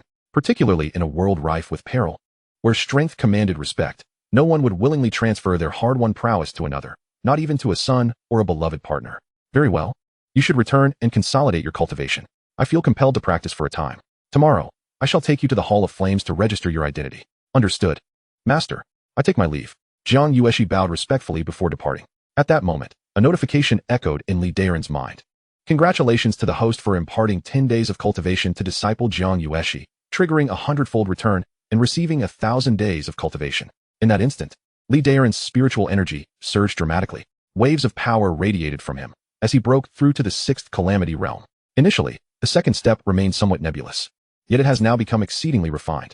This wave of power transfer equates to the relentless cultivation of an ordinary person over 3 years. With his current level of cultivation, he has become a pivotal force within the Imperial Academy. Indeed, this system is formidable, truly deserving its exalted title. Li Daoran has genuinely felt the immense strength of the exalted system. It is evident that the name of the system was not chosen in vain. At that moment, a series of vast fluctuations of spiritual energy surged around Lingyun Peak, the intensity of which, though still potent, paled in comparison to the previous consumption of the Celestial Dao's sacred essence. However, devoid of the Celestial Dao's shielding this time, the inhabitants of several nearby peaks distinctly sensed this disturbance. In an instant, multiple streaks of light ascended towards the heavens, transforming into radiant beams soaring into the sky. Subsequently, several figures materialized, among them by Changshan of Daoyi Peak, Imo Jiangwei of Huling Peak, and the recently encountered Mingxian Jinren from the Sacred Academy. They exchanged glances, their eyes collectively directed towards Lingyun Peak. What is happening? Could it be that someone at Lingyun Peak has achieved a breakthrough? It seemed likely. Judging by the fluctuations of spiritual energy, someone must have ascended to the 6th calamity realm, for such a powerful surge could not occur without it. The 6th calamity realm? Could it be that someone at Lingyun Peak has actually broken through to this level? Currently, there is only one individual there. Could it be Li Daoran? Impossible. Mo Jiangwei interjected, his expression one of astonishment. I just saw Li Daoran in the Sacred Academy. He was still at the mid-stage of the profound realm and his injuries had not shown any signs of improvement. How could he possibly achieve a breakthrough to the 6th calamity realm in such a short time? Let us go and take a look, Bai Changshan suggested, his face a mask of uncertainty. With a wave of his hand, he beckoned the others to follow him towards Lingyun Peak. Upon arriving, they were immediately enveloped by the rich and pure spiritual energy of heaven and earth, and within the grand hall, an astonishing aura surged forth. The three alighted before the Lingyun Hall, where they found Jiang Yueli awaiting outside. Upon seeing the three elders approach unexpectedly, Jiang Yueli felt a surge of nervousness and hurriedly stepped forward to respectfully greet them. Greetings, esteemed elders. It's you. exclaimed Mo Jiangwei and Mingxian Jinren in unison. Their surprise palpable. They scrutinized Jiang Yueli closely, noticing the spiritual energy swirling around her, unmistakably indicating her status as a cultivator. You have actually reached the foundation establishment realm? The two stared at her incredulously, their expressions betraying their disbelief. Compared to this morning, Jiang Yueli had undergone a remarkable transformation. Her Taisu Dao body now exuded an ethereal aura. Just this morning, they had witnessed the cracks covering her life wheel, rendering her unable to cultivate. To think that in a mere half-day, she had leaped to become a foundation establishment cultivator was simply unfathomable. How is this possible? What has transpired? The two were momentarily at a loss, struggling to reconcile what they were seeing. Yet the evidence stood before them, compelling them to accept the reality. Could it be that your life will has been repaired? Mingxian Jinren asked, stepping forward in astonishment. Jiang Yueli felt the weight of the two elders' gazes and, though somewhat anxious, she explained softly, "Yes, my master helped me repair my life wheel." The two gasped in unison. That requires an 8th grade elixir for a swift restoration. How did Li Daoran accomplish this? Could it be that he used an 8th grade elixir? No, that can't be. If he had such a precious elixir, he would have used it on himself to recover. It appears he must have utilized some other extraordinary means. No wonder he was so intent on accepting this disciple. It seems he had plans all along. Although Lingyun Peak may be in decline, it undoubtedly harbors numerous secrets. Mo Jiangwei and Mingxian Jinren exchanged glances, their thoughts racing. Is your master cultivating inside? Bai Changshan, having gleaned the gist of their conversation, inquired about Li Daoran, seemingly unconcerned with Jiang Yueli's progress. As a foundation establishment disciple did not warrant his attention. Yes, my master is indeed cultivating within, Jiang Yueli confirmed with a gentle nod. Indeed, Bai Changshan remarked. His surprise evident, his astonishment barely concealed in his tone. Meanwhile, Mo Jiangwei's expression darkened. He had thought that Li Daoran, having achieved clarity of sword heart, had reached the pinnacle of his cultivation. Little did he expect that he had actually broken through to the 6th calamity realm. This strongly suggested that his injuries had likely healed. He must have been feigning weakness to deceive him earlier. Since we are here now, let us see if this disciple speaks the truth. Bai Changshan grew cautious. A 6th calamity realm powerhouse was appear to him. He hadn't anticipated Li Daoran would have such extraordinary fortune. It seemed wise to have maintained amicable relations with Lingyun Peak. He then extended a hand toward the Grand Hall, projecting his consciousness. This is Bai Changshan of Daoi Peak, Mo Jiangwei of Holing Peak, and Mingxian Jinren of Qinglian Peak. We have come to pay our respects. As their voices echoed, amidst the clouded gazes of onlookers, the door swung open, revealing Li Daoran clad in white robes. He surveyed the surroundings and was met with the astonished expressions of the three. Ah, it is my senior brothers. What brings you here? Upon closer examination, Bai Changshan noted Li Daoran's overwhelming aura, which had undergone a dramatic transformation since this morning. His own spiritual perception could not discern Li Daoran's cultivation level. It was clear he had indeed broken through to the 6th calamity realm. Congratulations, Li Shidi, on your ascension to the 6th calamity realm. This is truly joyous news. Our human race has gained another stalwart defender against all adversaries. Brother Bai is too kind. I have merely just attained the 6th calamity. While you were already ahead of me, Li Daoran responded with a hearty laugh, exchanging pleasantries with Bai Changshan. Guests are to be treated with kindness. I understand this principle well, he added with a jovial chuckle. Indeed, Bai Changshan laughed heartily before inquiring, may I ask how your injuries have been healed, Li Shidi? When I saw you this morning, you were still afflicted by your wounds. I did not expect you to transform so completely in just half a day. It was merely a small stroke of fortune, nothing worth mentioning, Li Daoran replied nonchalantly, aware of Bai Changshan's underlying intent, attributing his recovery entirely to serendipity. Bai Changshan nodded, comprehending the implicit meaning. If Li Daoran was unwilling to elaborate, he would not press. Fortune can explain everything. In this world, who does not have a bit of luck? Congratulations indeed. With your breakthrough, Li Shidi, the revitalization of Lingyun's sword sect is merely a matter of time. Mingxian Jinren and Mo Jiangwei chimed in, hastening to offer their congratulations. Now that Li Daoran had ascended to the 6th calamity realm, he was well positioned to secure a place among the top 108 peaks. Mingxian Jinren, fearing that he had missed the opportunity to aid Li Daoran earlier, rushed to strengthen their bond. Meanwhile, Mo Jiangwei had abandoned any thoughts of rivalry. With Li Daoran's breakthrough, he no longer considered himself a worthy opponent. Such a realm could only be matched by the Peak Master of Holing Peak. After exchanging a few pleasantries, Bai Changshan's gaze shifted to the quietly standing Jiang Yueli. And he smiled. Shidi, is she the disciple you accepted from the Sacred Academy today? Indeed. Come here, disciple. This is senior brother Bai from Daoi Peak. Quickly. Pay your respects. Li Daoran gestured towards Jiang Yueshi. In Bai Changshan's recollections, he was a decent person, never having marginalized him during the decline of Lingyun Peak. As the master of Daoi Peak, he was indeed someone worth befriending. I have met Uncle Bai. May you be well. I am Jiang Yueshi, the newly accepted disciple of my master. Jiang Yueshi respectfully bowed. Very good, Bai Changshan commented, unable to restrain his approval as he observed Jiang Yueshi. I perceive this child possesses extraordinary potential. She is a fine candidate for cultivation. It seems that our junior brother Li's Lingyun Sword sect has a promising successor. As he spoke, Bai Changshan flipped his palm, and a vial of elixir materialized in his grasp. Since she is the esteemed disciple of junior brother Li, I, as her senior, should not be stingy. Allow this vial of spirit-building pill to serve as a token of our introduction. With that, he extended the jade vial towards Jiang Yueshi. Jiang Yueshi instinctively glanced at her master, and upon seeing Li Daoran nod, she joyfully accepted the elixir. Thank you, Uncle Bai. Following this, after a round of cordial exchanges, each person, with their own thoughts, returned to their respective peaks. Chapter 12, The Hall of Flame and Fire.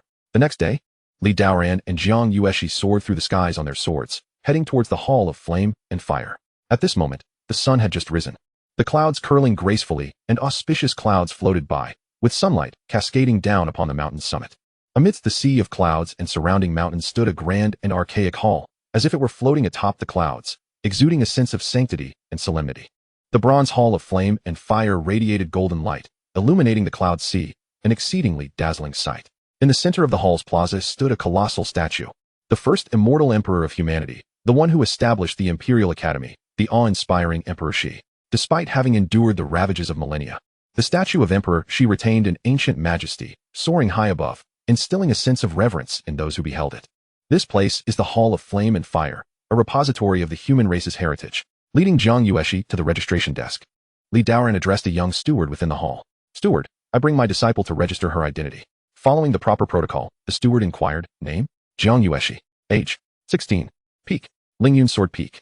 Once the steward duly recorded Jiang Yueshi's name, age, and sect, he handed her an ancient token. This token requires a drop of blood to acknowledge its master. After Jiang Yueshi completed the blood binding to the flame token, the steward remarked leisurely, take good care of this token, do not lose it. With that, he waved the two away. Upon exiting the grand hall, Jiang Yueshi examined the token several times before asking, Master, what is the purpose of this token? Observing her lack of understanding, Li Daoran began to explain in detail. This is the flame token, forged from meteorite iron, engraved with the human race's flame totem, and imbued with a power conferred by the Hall Master of Flame and Fire. You can use this token to access the Spirit Source Hall and claim the cultivation resources distributed monthly by the Academy. Furthermore, when venturing outside the Academy, this token serves to prove your identity as a member of the human race, and it also records your contribution points. Any tasks assigned by the Academy or contributions earned from slaying other races on the battlefield will be automatically logged by the flame token. These contribution points can be exchanged in the Spirit Source Hall for spiritual stones, elixirs, techniques, magical artifacts, and all manner of cultivation resources. I understand now how multifaceted this token is, Jiang Yueshi exclaimed, enlightenment dawning upon her through his explanation. So this token is a testament to your identity. You must safeguard it well. Understood. Master, Jiang Yueshi replied, carefully stowing away the flame token. Master, where shall we go next? Now, I shall take you to the place of the flame inheritance, where you will comprehend the legacies of our great human ancestors, Li Daoran replied calmly. This disciple is aware, Jiang Yueshi said, her excitement palpable. I have heard from the outer sect that inner disciples have the opportunity every 3 years to visit the place of flame inheritance and grasp the legacies of our formidable ancestors. Indeed, let us proceed. The Flame Inheritance Hall is the very core of the Hall of Flame and Fire. Inside, countless totems left by the great human beings are enshrined, inscribed with the unparalleled techniques they crafted during their lifetimes. Among these are the unparalleled legacies of ancient human emperors, treasures of immeasurable value. Many techniques are said to possess the power to defy fate itself. What one can comprehend within is entirely dependent upon personal fortune. Should anyone manage to grasp the legacy of an emperor inside, they would undoubtedly become a figure of monumental significance throughout history. It is said that 30,000 years ago, the void-walking emperor attained the status of an immortal emperor by comprehending multiple legacies from great beings along the path of flame. Among the 10 holy sons of the Academy today, many have comprehended the legacies of powerful beings, with the distinguished Saintess Mu Kai Bai having grasped a legacy from the Moonlight Immortal Emperor, making her a leader among the contemporary talents of the human race. Revered as a paragon of excellence, such a place could only be crafted by the Imperial Academy, which unites the strength of the entire human race. All inner disciples of the Academy are entitled to enter and observe the legacies, and this is merely one of the basic benefits afforded to inner disciples. As the peak's status rises, the benefits bestowed upon the disciples only multiply. Disciples from the lower 72 peaks have the privilege of ascending the martial god tower, gaining numerous unexpected opportunities. Disciples from the upper 36 peaks are even qualified to cultivate within the vast realm of the celestial vault, a place that constitutes its own world, where spiritual energy is dozens of times denser than outside. A single day of cultivation therein equates to several days outside, making it a coveted sanctuary for all cultivators. Thanks to these extraordinary locations, the 3,000 sects willingly amalgamate under the aegis of the Imperial Academy. Li Daoran led Jiang Yueshi through a grand hall to a spacious area. Upon entering, an ancient aura enveloped them, resonating profoundly. Within the expanse of thousands of feet, numerous totemic stone pillars loomed, dense and myriad, vast as the sun, moon, and heavens, unfathomable in scale. At this moment, many individuals were entering and exiting. While beside some stone pillars within the flame inheritance area, numerous onlookers were observing, some wandering about, others meditating in contemplation. Among these individuals, there were cultivators of all levels. Some, like Jiang Yueshi, had just established their foundations, while others were formidable beings at the 6th calamity stage, akin to Li Daoran, and even some whose cultivation levels were beyond Li Daoran's comprehension. Each of them exhibited an engrossed demeanor towards the totemic stone pillars. Here we are, Li Daoran indicated ahead. Wow, how magnificent! Is this truly the place of our human race's inheritance? Jiang Yueshi gazed at the multitude of totemic stone pillars, utterly awestruck, feeling as minuscule as an ant before their grandeur. Here lies the culmination of our ancestors' efforts. While there are many legacies, what one can comprehend is uncertain, and it all depends on personal fortune. Li Daoran nodded before instructing, "Let us proceed. Once inside, we will part ways to observe and comprehend. If you finish early, simply wait for me at the entrance." "Understood, Master," Jiang Yueshi replied obediently. As they spoke, the two arrived at the entrance, where they beheld an elder seated in a lotus position, resembling a sculpture. "Elder, I seek to enter the sacred grounds of the inheritance. Here is my flame token," Li Daoran said, bowing respectfully. He then placed both his and Jiang Yueshi's flame tokens upon the table before the elder.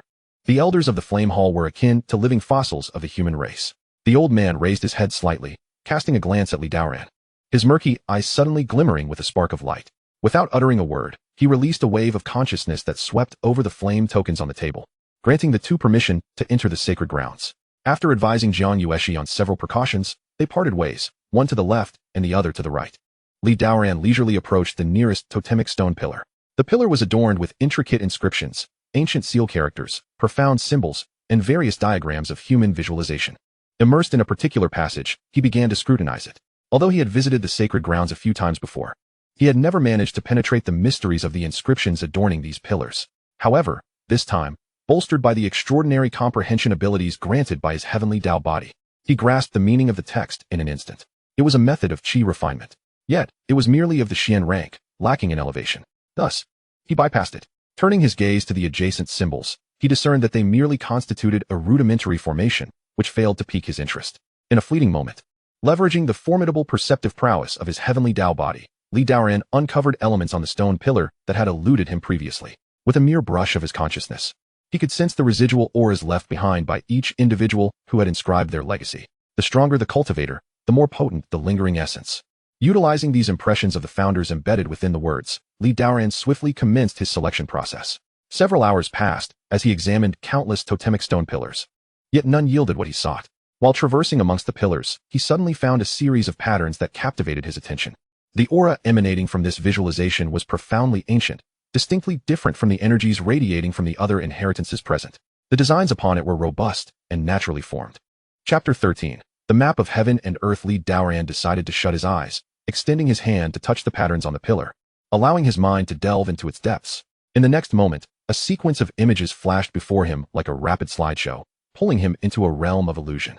He found himself on a battlefield engulfed in swirling sands, amidst the cacophony of cries and clashes, where countless alien tribes were locked in combat. Suddenly, a colossal foot descended from the heavens, landing before him.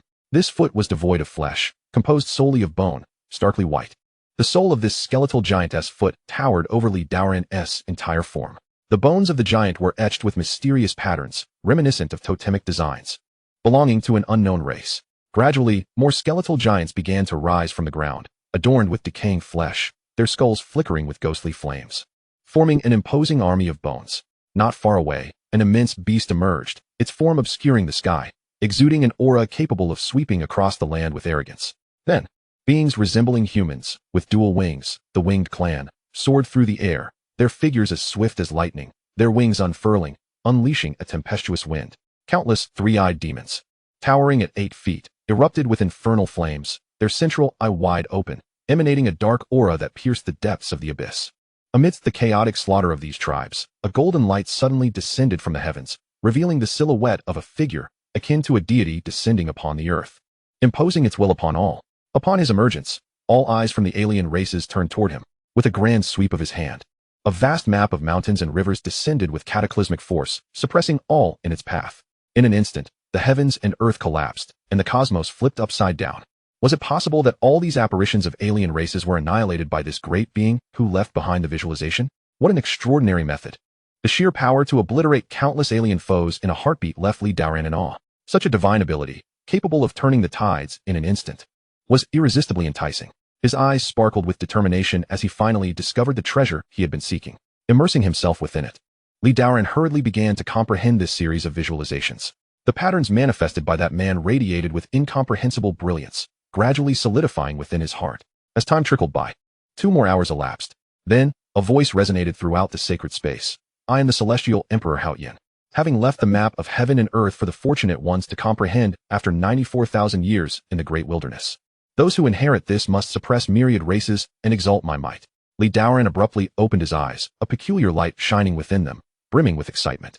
This was astonishingly the supreme legacy of the second human emperor, the celestial Emperor Haoyan, prior to his ascension, the map of heaven and earth.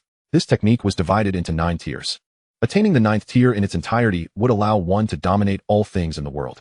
Truly, the heavenly Dao body was worthy of its name. Having comprehended the legacy of an emperor, the transformation was monumental. Had it been with his previous talents, he would have been incapable of grasping the mysteries of the map of heaven and earth, let alone triggering the illusions tied to it. Such a system was indeed formidable. As the resounding voice of immense authority echoed through the sacred space, many disciples of the academy awoke from their meditative states, their faces filled with shock upon hearing the voice of the celestial emperor. Who possesses such extraordinary fortune to have comprehended the celestial emperor's legacy? It had been over a decade since the last saintess received the emperor's inheritance. Little did they expect that today, another would attain it. Those favored by the emperor invariably possessed great fortune and unparalleled comprehension. It seemed this young man was destined to leap into the dragon's gate and soar to great heights. The legacy of the celestial emperor was an existence of unparalleled magnitude. To witness it today was indeed a tremendous blessing in one's life. Oh, why was I not chosen by the emperor? Lamented one, feeling disheartened. I am a paragon of excellence, charming and dashing, having visited the sacred grounds 7 or 8 times. Yet I have gleaned not a single inheritance. Others effortlessly receive the emperor's legacy. How unjust is the heavenly Dao. The once serene sacred space now buzzed with murmurs, filled with admiration, envy, and jealousy. Observing the expressions of those around him, Li Daoran yearned to proclaim himself as the chosen one of the celestial emperor. Yet, such ostentation seemed too brazen, likely inviting misfortune. Ultimately, he shook his head and remained silent. Lifting his gaze to the sky, he noticed that the sun had begun its descent beyond the western mountains. This harvest had been remarkably bountiful. It was time to return, for Jiang Yueshi was likely awaiting him. Satisfied, Li Daoran exited the sacred grounds of the flame inheritance. The old guardian, once with closed eyes, suddenly opened them upon his exit, revealing a glimmer of brightness. Li Daoran noticed the elder's gaze. Li Daoran of Lingyun Peak, am I correct? The elder seemed to recall his name, casting him a glance tinged with approval. Indeed, I am Li Daoran, he replied, bowing respectfully. The elder scrutinized him from head to toe, a smile blooming on his face as he nodded in approval. Indeed, he is truly a prodigious talent, with diligent cultivation. He must not disappoint the hopes of the ancients of the human race. The disciples solemnly acknowledged the elder's counsel. Li Daoran nodded earnestly, surmising that the elder must have sensed his comprehension of some profound legacy, hence his favorable demeanor. Go on now. Should you encounter any issues in the future, feel free to seek me out at the Hall of Inheritance, the elder stated, his eyes slowly closing as he resumed his meditative state. Very well, Li Daoran replied respectfully, a sense of surprise stirring within him. Could this be the protagonist's halo, accompanying the disciple on this journey of legacy? Not only had he received the inheritance of the immortal emperor, but he had also garnered the attention of an esteemed elder from the academy. Upon exiting the Hall of Inheritance, Li Daoran glanced around the grand entryway, puzzled by the absence of Jiang Yueshi. Was she still inside? That seemed unlikely. Typically, newcomers to the Hall of Inheritance would either quickly grasp their legacy or depart empty-handed within a few hours. Li Daoran expanded his consciousness, sweeping through the crowd in the square. It didn't take long for him to detect Jiang Yueshi's aura in the southeast corner. There, he observed her being confronted by a man clad in black robes, whose sinister smile bore down on her. Behind him trailed several other cultivators garbed similarly, all evidently from the same sect.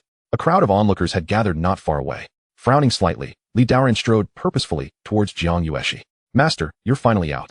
Jiang Yueshi exclaimed, relief flooding her face as she rushed to him, taking refuge behind his form. What is going on? Li Daoran inquired, shielding her protectively. Jiang Yueshi cast a nervous glance at the black-robed youth, gathering her courage under Li Daoran's steadfast gaze. Master, this person wants to take me away. Li Daoran's expression darkened at her words. The mere thought of someone attempting to abduct his disciple extinguished the pleasant mood he had just harbored. The black-robed youth approached with an air of arrogance, demanding, "So, you are her master?" "Indeed," Li Daoran replied, his voice low and firm. "I expected more. Yet here stands merely a mere cultivator of the sixth calamity realm," the black-robed man sneered, sizing Li Daoran up with disdain. Turning his gaze upon the youth, Li Daoran noted that he appeared to be just over 20 years old, yet he radiated the aura of someone who had also attained the sixth calamity realm. Such youthful accomplishment was rare, a prodigy even within the prestigious academy. The companions accompanying him were mostly at the late stages of the profound inquiry realm. "Which peak do you hail from?" the black-robed man inquired condescendingly. "I am Li Daoran of Lingyun Peak," Li Daoran replied gravely. This individual certainly did not come with good intentions. However, no matter who he was, anyone daring to set their sights on his disciple would find no fear in him. Jiang Yueshi was someone he had painstakingly restored with a 9th rank elixir. It was unreasonable for anyone to think they could simply take her away. "Ah, Lingyun Peak? Never heard of it," the black-robed man scoffed, shaking his head mockingly as he turned to his companions. "Have any of you heard of this so-called Lingyun Peak?" "I've heard of it, but it's merely one of the bottom 100 peaks, hardly worth noting," a slender man beside him replied. "Just a third-rate sect, then?" the black-robed man remarked with even greater disdain, fixing his gaze on Li Daoran. "How could such a third-rate sect possibly attract a disciple of such caliber? It seems the Sacred Academy is in dire straits. I have taken a fancy to this disciple of yours. I intend to take her with me." Having just emerged from the Hall of Inheritance, he had spotted Jiang Yueshi and been utterly captivated. Not only was she breathtakingly beautiful, but she also possessed the Taisu physique. Such a physique was ideally suited for the cultivation methods of his sect, particularly for dual cultivation, making her an exceptional vessel, with just a bit of nurturing. Once she reached the profound inquiry realm, he could claim her essence and break through to the three aspects realm. With this thought, the black-robed man's heart raced. He began to coerce Jiang Yueshi, but she staunchly refused to leave, insisting she had a master. This infuriated him. How could someone he desired slip through his fingers? Noticing Li Daoran's silence, the black-robed man could not help but sneer. "What is the matter? Are you unwilling to part with her? Your disciple being chosen by me is a stroke of good fortune. Here, I offer you a 4th rank elixir as compensation for taking her off your hands. To avoid any accusations of coercion. Not interested. She is my disciple of Lingyun Peak. No one shall take her away," Li Daoran replied coolly. "Master, don't worry. With you here, no one can take me away," Jiang Yueshi said, touched, nodding obediently. "Truly ungrateful. Do you even know who I am?" the black-robed man seethed, seeing the two disregard him entirely. "I do not." Li Daoran shook his head, gazing at him as if he were a fool. What a peculiar individual. Does he truly believe everyone must cater to him? "Allow me to enlighten you, for I am Wuxianovel of the Extreme Peak. You would do well to be sensible and step aside, relinquishing your disciple to me," the black-robed man declared with a mocking smile, exuding an air of superiority. At the mention of Extreme Peak, the onlookers gasped in shock. This was one of the 36 upper peaks, a first-rate sect within the Sacred Academy, boasting tens of thousands of disciples and immense power. Wuxianovel. So it is him. I've heard he is a strong contender for the next peak master of Extreme Peak, with his master being the elder Ichinsua. Oh dear. It seems this disciple from Lingyun Peak is doomed today. A third-rate sect stands no chance against a behemoth like Extreme Peak. Indeed, although the girl is young, her beauty is indeed captivating. It's no wonder Wuxianovel has taken notice. However, this may be her fortune, as being taken to Extreme Peak would ensure her access to ample resources for cultivation, making others envious. The crowd, particularly upon hearing Wuxianovel's name, revealed expressions of apprehension, not towards him personally, but towards his master, Ichinsua. A powerful being in the Nirvana realm, she was known for her fierce protectiveness. Under her indulgence, her disciples were notoriously arrogant, and others dared not provoke them, leading to Wuxianovel and his peers acting with impunity within the academy. Listening to the murmurs of the crowd, Li Daoran's expression hardened. He had heard of Extreme Peak and recognized its vast influence, yet he felt no fear. Jiang Yueshi was his only disciple. If she were forcibly taken away, his path to strength would be severed. "Step aside," Li Daoran commanded sternly, feeling his patience waning. "You are simply inviting trouble." Wuxianovel's expression turned icy. He has always been accustomed to arrogance and tyranny. Who is he? He is a core disciple from the 36 peaks, with a powerful master in the Nirvana realm. How dare anyone tell him to scram? This is tantamount to seeking death. Today, I shall capture this person. Come, take her away. Do you dare? The aura emanating from Li Daoran surged. What is there to fear? Wuxianovel sneered coldly, pointing at Jiang Yueshi. Bring her back to the Extreme Peak.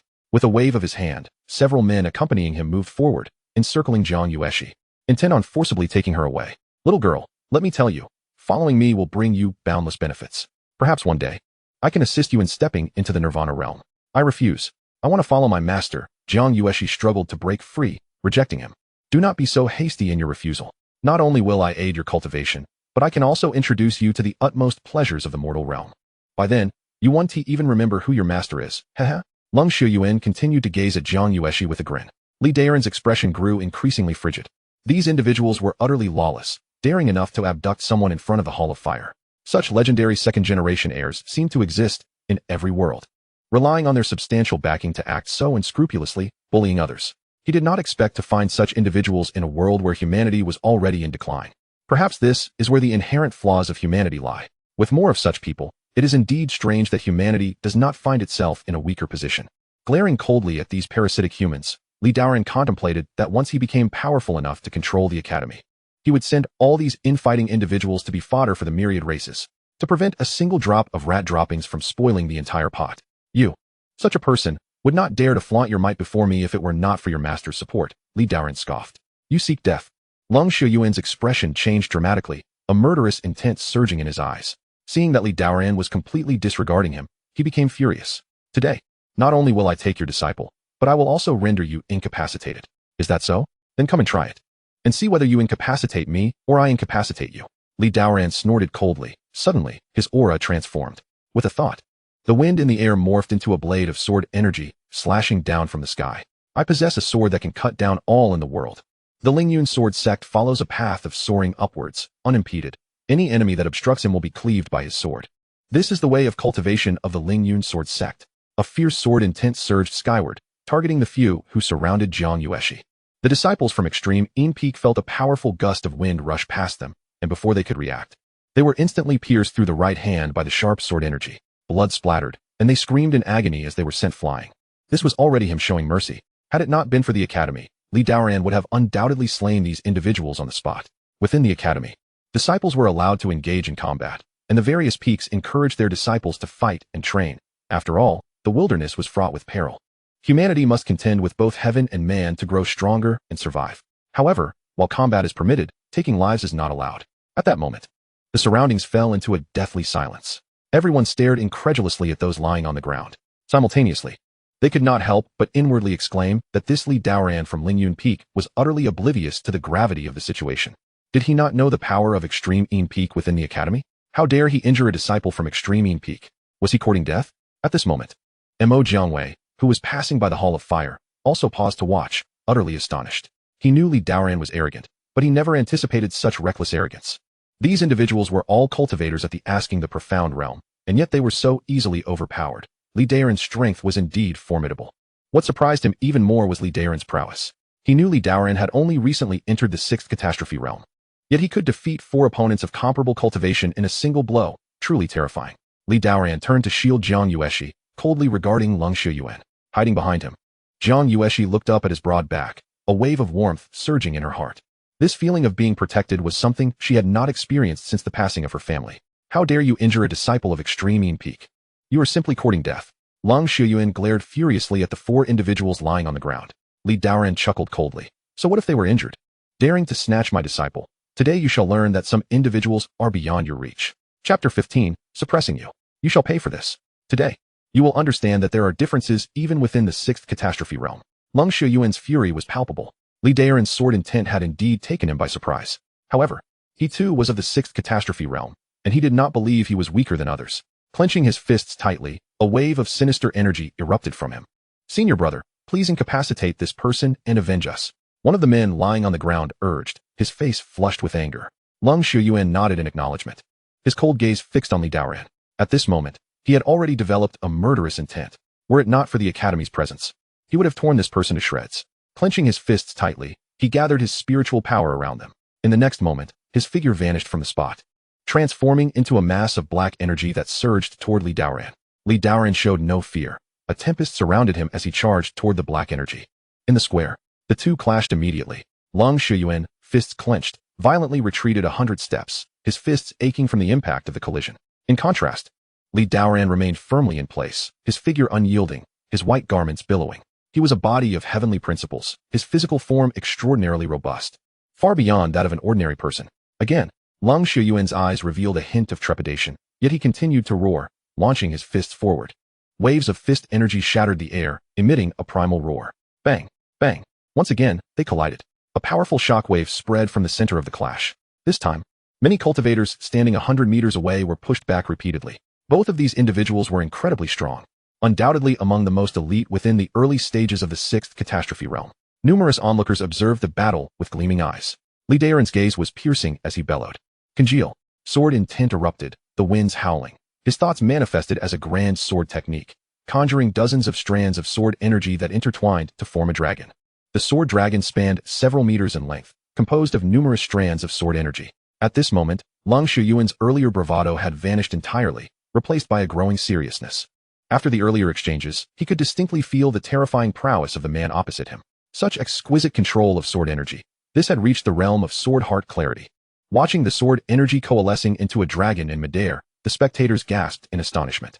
Flash! Li Daoran stepped forward, his left hand pointing into the air, cleaving downward. The sword dragon danced through the air, unpredictable, and a single sword strike descended from above. When did the Academy produce such a formidable individual? Lung Shuyuan was alarmed. But there was no time for further contemplation. Clenching his fingers tightly, dark light surged forth. A ball of black flame erupted in his hand, transforming into a massive fist energy that shattered the air. Bang! Upon their collision, the Stegosaurus shattered the formidable punch of Cold Xiao Yuan into fragments, subsequently charging towards him with unyielding momentum. Cold Xiao Yuan was taken aback, astonished by the fragility of his infernal flame rising fist. He stumbled backward, yet the Stegosaurus, relentless like a raging torrent, danced through the air, its speed akin to lightning, compelling him to retreat further. Alarmed, Cold Xiao Yuan cried out in terror, hastily summoning a high-grade spiritual artifact, transforming it into a colossal black shield that he raised before him. The resounding clash of metal echoed as he was driven back, a trickle of blood escaping from the corner of his mouth. Li Daoran pressed the advantage, leaping into the air with a form reminiscent of a dragon, racing towards Cold Xiao Yuan. The latter, witnessing this terrifying approach, was overwhelmed with dread. How could this individual possess such formidable might? He was unlike any cultivator of the same rank. In the duel of masters, victory and defeat hinge upon a mere thought.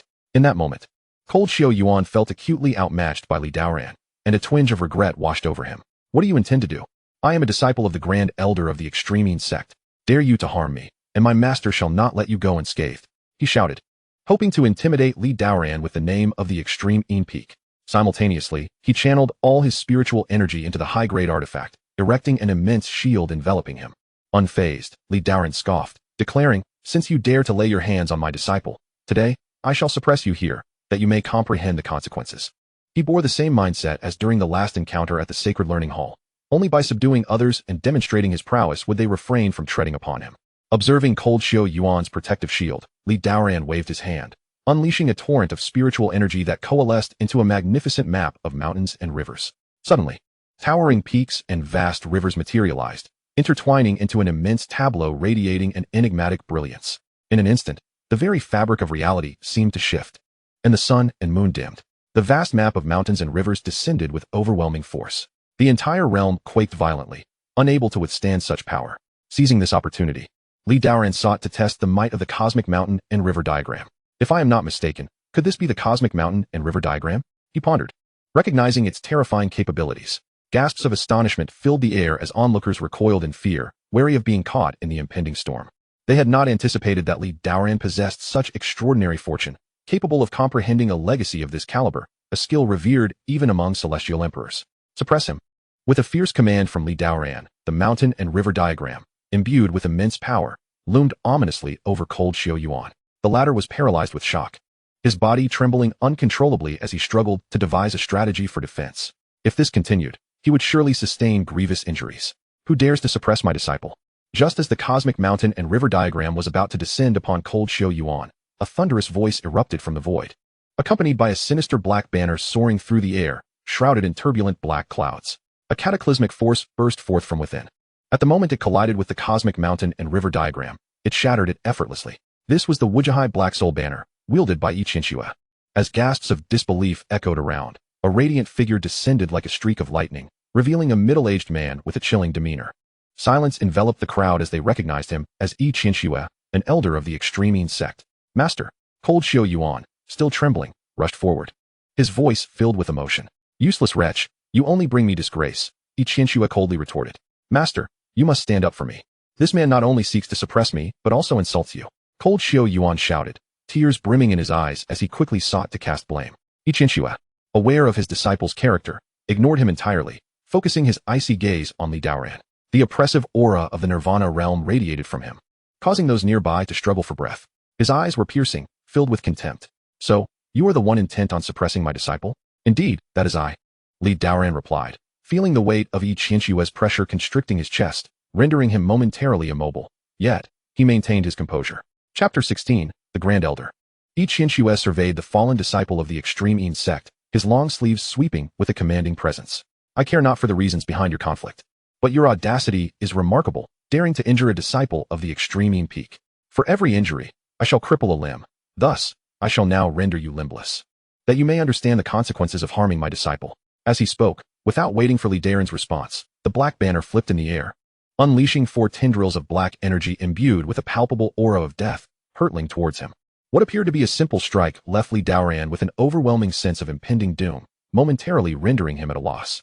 He had not anticipated Qianxue's sheer tyranny, a venerable master of the Nirvana realm, 2 great realms above him, showing no regard for dignity as he launched an assault.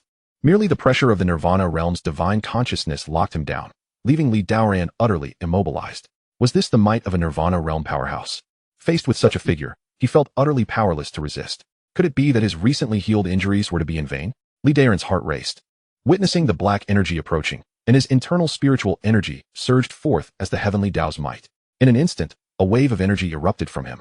In the next moment, he broke free from Qianxue's formidable influence, regaining control over his body. With his thoughts unbound, he extended his right hand, slicing through the void. A colossal sword intense soared upwards, transforming into a dazzling sword light. This radiant blade blazed with brilliance, spanning across the heavens and eclipsing the sun and moon. Qianxue gasped, astonished that a mere cultivator of the 6th calamity realm could escape his grasp. He regarded the awe-inspiring sword light, and with a flick of his consciousness, the 4 tendrils of black energy surged forth with even greater ferocity, converging upon the sword light. Just as the black energy was about to collide with the sword light, a voice resonated from the depths of the sacred fire hall. The sacred fire hall will not permit you to engage in conflict. This is sheer folly. The voice boomed like a resounding bell, sending shockwaves that deafened the ears. In an instant, it dispersed the 4 tendrils of black energy, along with the brilliant sword light, into oblivion. What is happening? Li Daoran queried in astonishment, turning toward the direction of the sacred fire hall, recognizing the voice as vaguely familiar. Suddenly, he recalled the white-haired elder who guarded the entrance. Could it be that he had intervened? Judging by the tone, it could not be mistaken. From the outset, Li Daoran sensed that this elder was formidable, but he never anticipated such strength. A mere phrase carried the power to shatter an attack from a Nirvana realm master. It was utterly terrifying.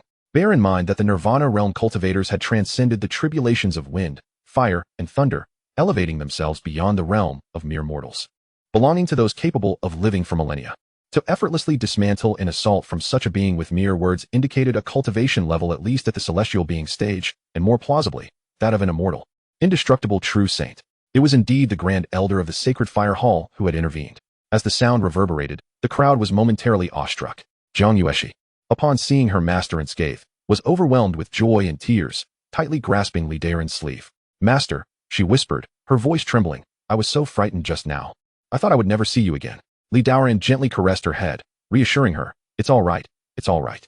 At that moment, a voice, resonant like a great bell, emanated once more from the realm of inheritance, shaking the very core of their beings.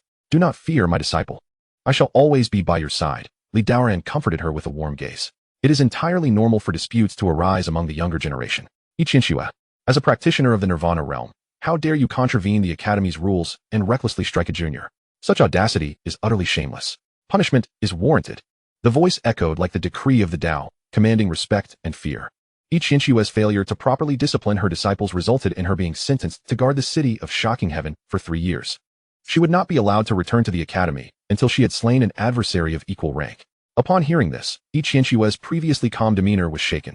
She had never anticipated that her attempt to discipline an unruly junior would provoke the Elder of the Hall of Inheritance. I willingly accept the punishment. Slaying a fellow practitioner of the Nirvana realm was no trivial task, and despite her reluctance, Yiqianxue could not express her dissatisfaction and respectfully clasped her hands toward the realm of inheritance. Li Daoran, listening intently to the pronouncements from the realm, discerned the hidden intent of the elder, who seemed to be aiding him. Given the animosity that had arisen between him and Yiqianxue, her punishment of guarding the city of shocking heaven provided him a 3-year respite. As for the resolution of their grievances thereafter, that would be left to them.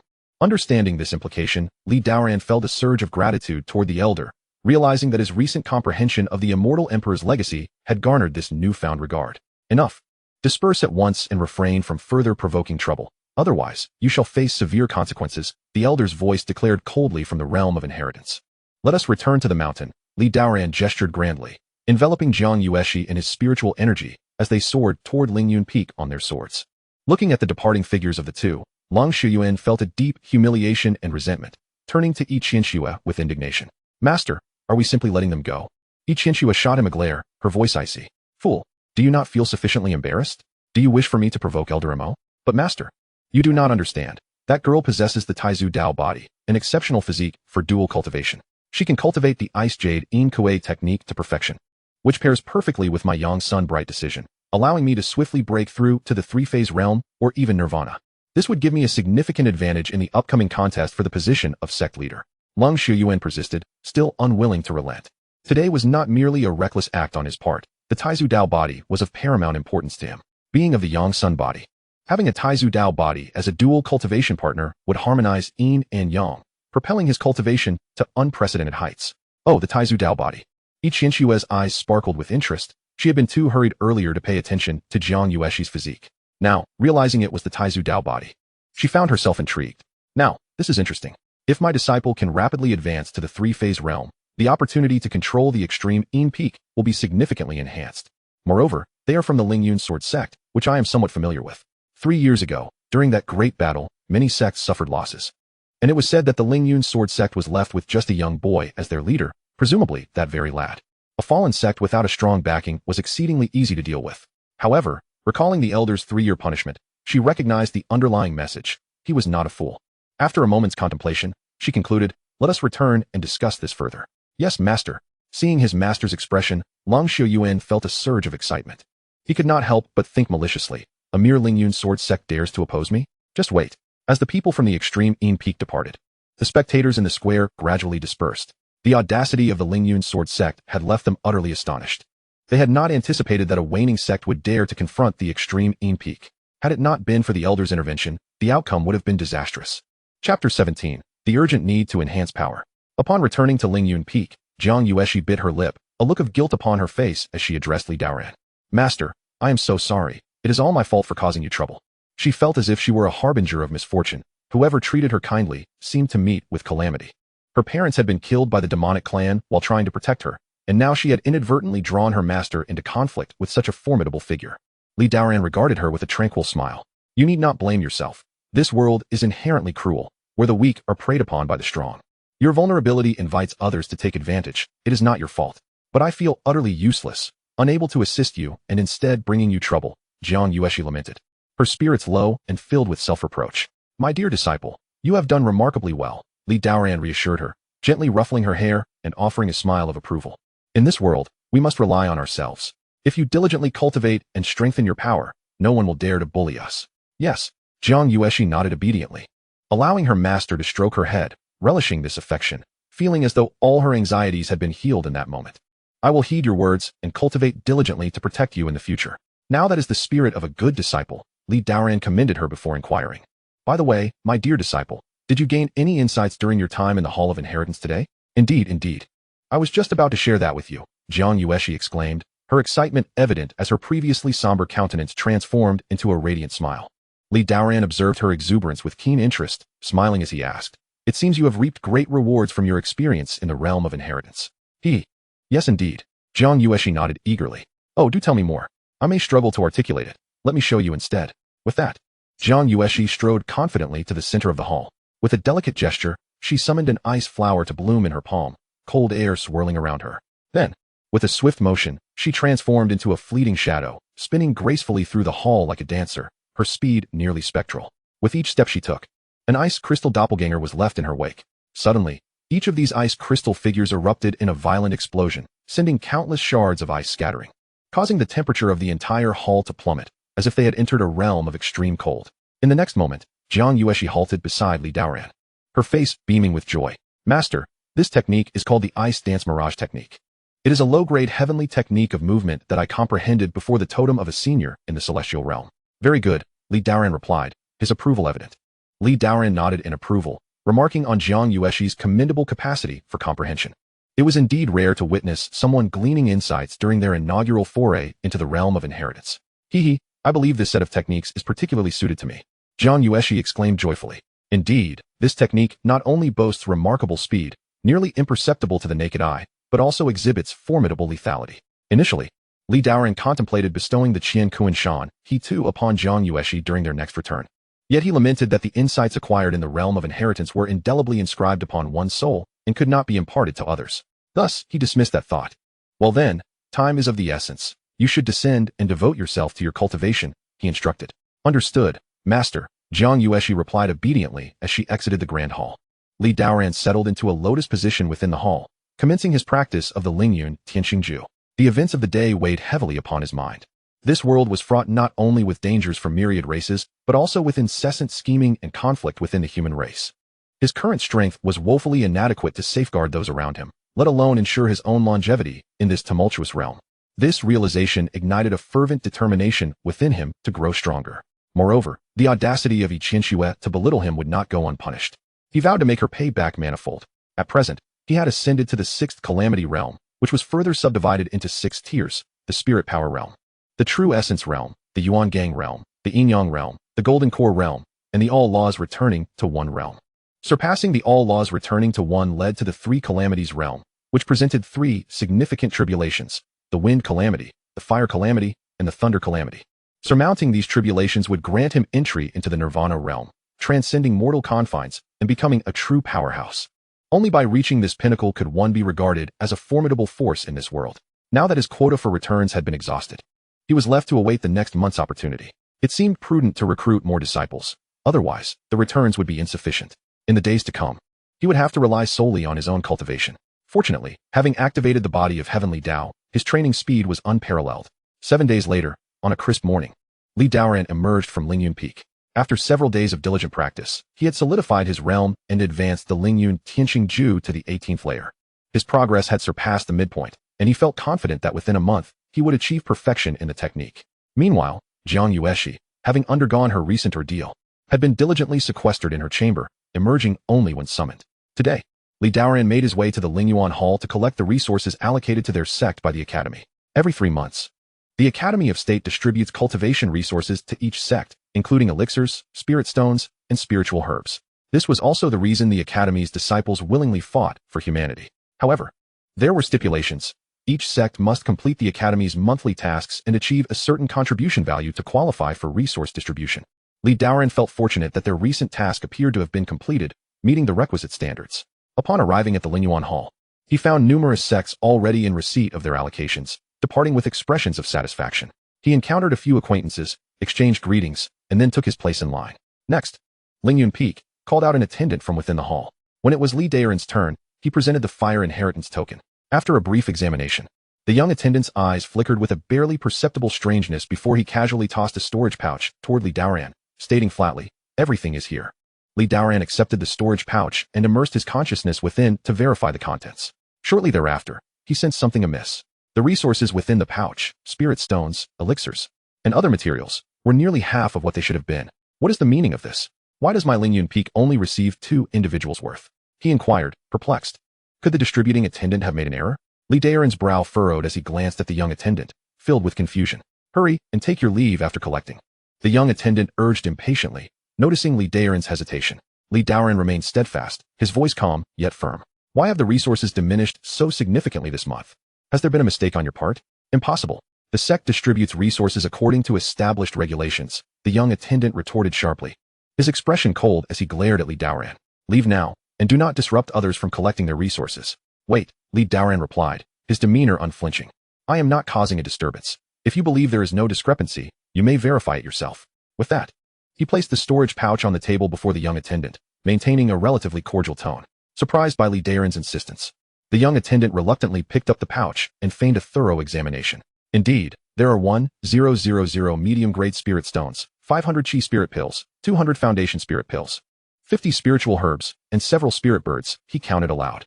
If my memory serves me correctly, Lingyun Peak, ranked 108th, should have received 2,000 medium-grade spirit stones, 1,000 chi spirit pills, 400 foundation spirit pills, 100 spiritual herbs, and several spirit birds, Li Daoran patiently clarified. The young attendant scoffed, dismissing Li Daoran's words with a derisive laugh. Your Lingyun Sword Peak may be ranked 108th, but times have changed. Currently, your sect is recorded as having only 2 members, and allocating you such resources would be sheer waste. But according to the regulations, Li Daoran attempted to continue, but was abruptly interrupted by the young attendant's cold dismissal. There are no buts. According to the latest directive from the Elder Council, this is the total allocation. Take it or leave it. Impatience laced the young attendant's voice. May I inquire which elder issued this directive? Li Daoran asked, his tone steady, not revealing any dissatisfaction. If it were indeed a decree from the Academy's elder, he would accept it. However, he feared that this attendant might be abusing his authority to withhold resources. Which elder issued this? That is none of your concern. The young attendant retorted dismissively, confident that Li Daoran would not dare seek verification from an elder, since he refused to disclose. Could it be that you are personally withholding resources? Li Daoran deduced, his expression turning icy as he confronted the attendant. Preposterous. I am an attendant of the Lingyuan Hall. How could I possibly withhold your meager resources? Do not speak nonsense. The young attendant, seemingly struck at a vulnerable point, erupted in fury, resorting to threats of using the authority of Lingyuan Hall against him. Within the Lingyuan Hall, there is no room for your disturbances. Depart at once, or I shall call upon others to expel you. At this moment, Li Daoran's patience began to fray. It was truly lamentable that kindness could be mistaken for weakness. And even a mere attendant from the Xian realm dared to speak to him in such a manner. Onlookers waiting to collect their resources exchanged glances, bewildered by the confrontation unfolding between Li Daoran and the attendant. It seems Lingyun Peak's allocation has been halved, and he is questioning the attendant, they murmured. Oh, so that is the situation. Some individuals acquainted with Lingyun Peak began to voice their opinions. They remarked that Lingyun Peak now existed only in name, and it was entirely reasonable for resources to be withheld. If it were me, I would know when to concede. Yet, he dared to confront the steward, utterly oblivious to reality. His words garnered considerable agreement. However, Li Daoran remained unfazed by their comments. Had there previously been no hope of revitalizing the Lingyun Sword sect, it might have been one thing. Yet now, with the system in place, the resources of pills and spirit stones were precisely what he desperately required. Without these, how could he bestow upon his disciples or expect any returns? These resources had become vital to his very existence, leaving no room for retreat. Observing the young steward, emboldened by his position within the spirit source hall, Li Daoran could only respond in a grave tone. Since you allege no resources are being withheld, I shall seek the elders of the law enforcement hall to mediate. Huh, go ahead then. Do you think I fear you? The young steward retorted, his tone dripping with sarcasm. His audacity stemmed from a confidence instilled by his connections, as he had already secured support behind the scenes at the law enforcement hall, rendering him unafraid. He was eager to see what waves this fallen Lingyun Sword sect could possibly stir. Should they dare to offend the extreme Peak, he would ensure that Lingyun Peak would find no solace within the academy. This day served as but a small warning to Lingyun Peak. Very well. Lingyun Peak has sacrificed so much for humanity. I shall observe whether the law enforcement hall will remain indifferent to this matter. Li Daoran, stifling his rage, recognized that he could not act against the steward, so he sought alternative means. Yet, at that moment, he also comprehended that the academy would not withhold resources from its subordinate sects. Indeed, someone must have instigated this steward to deliberately target him.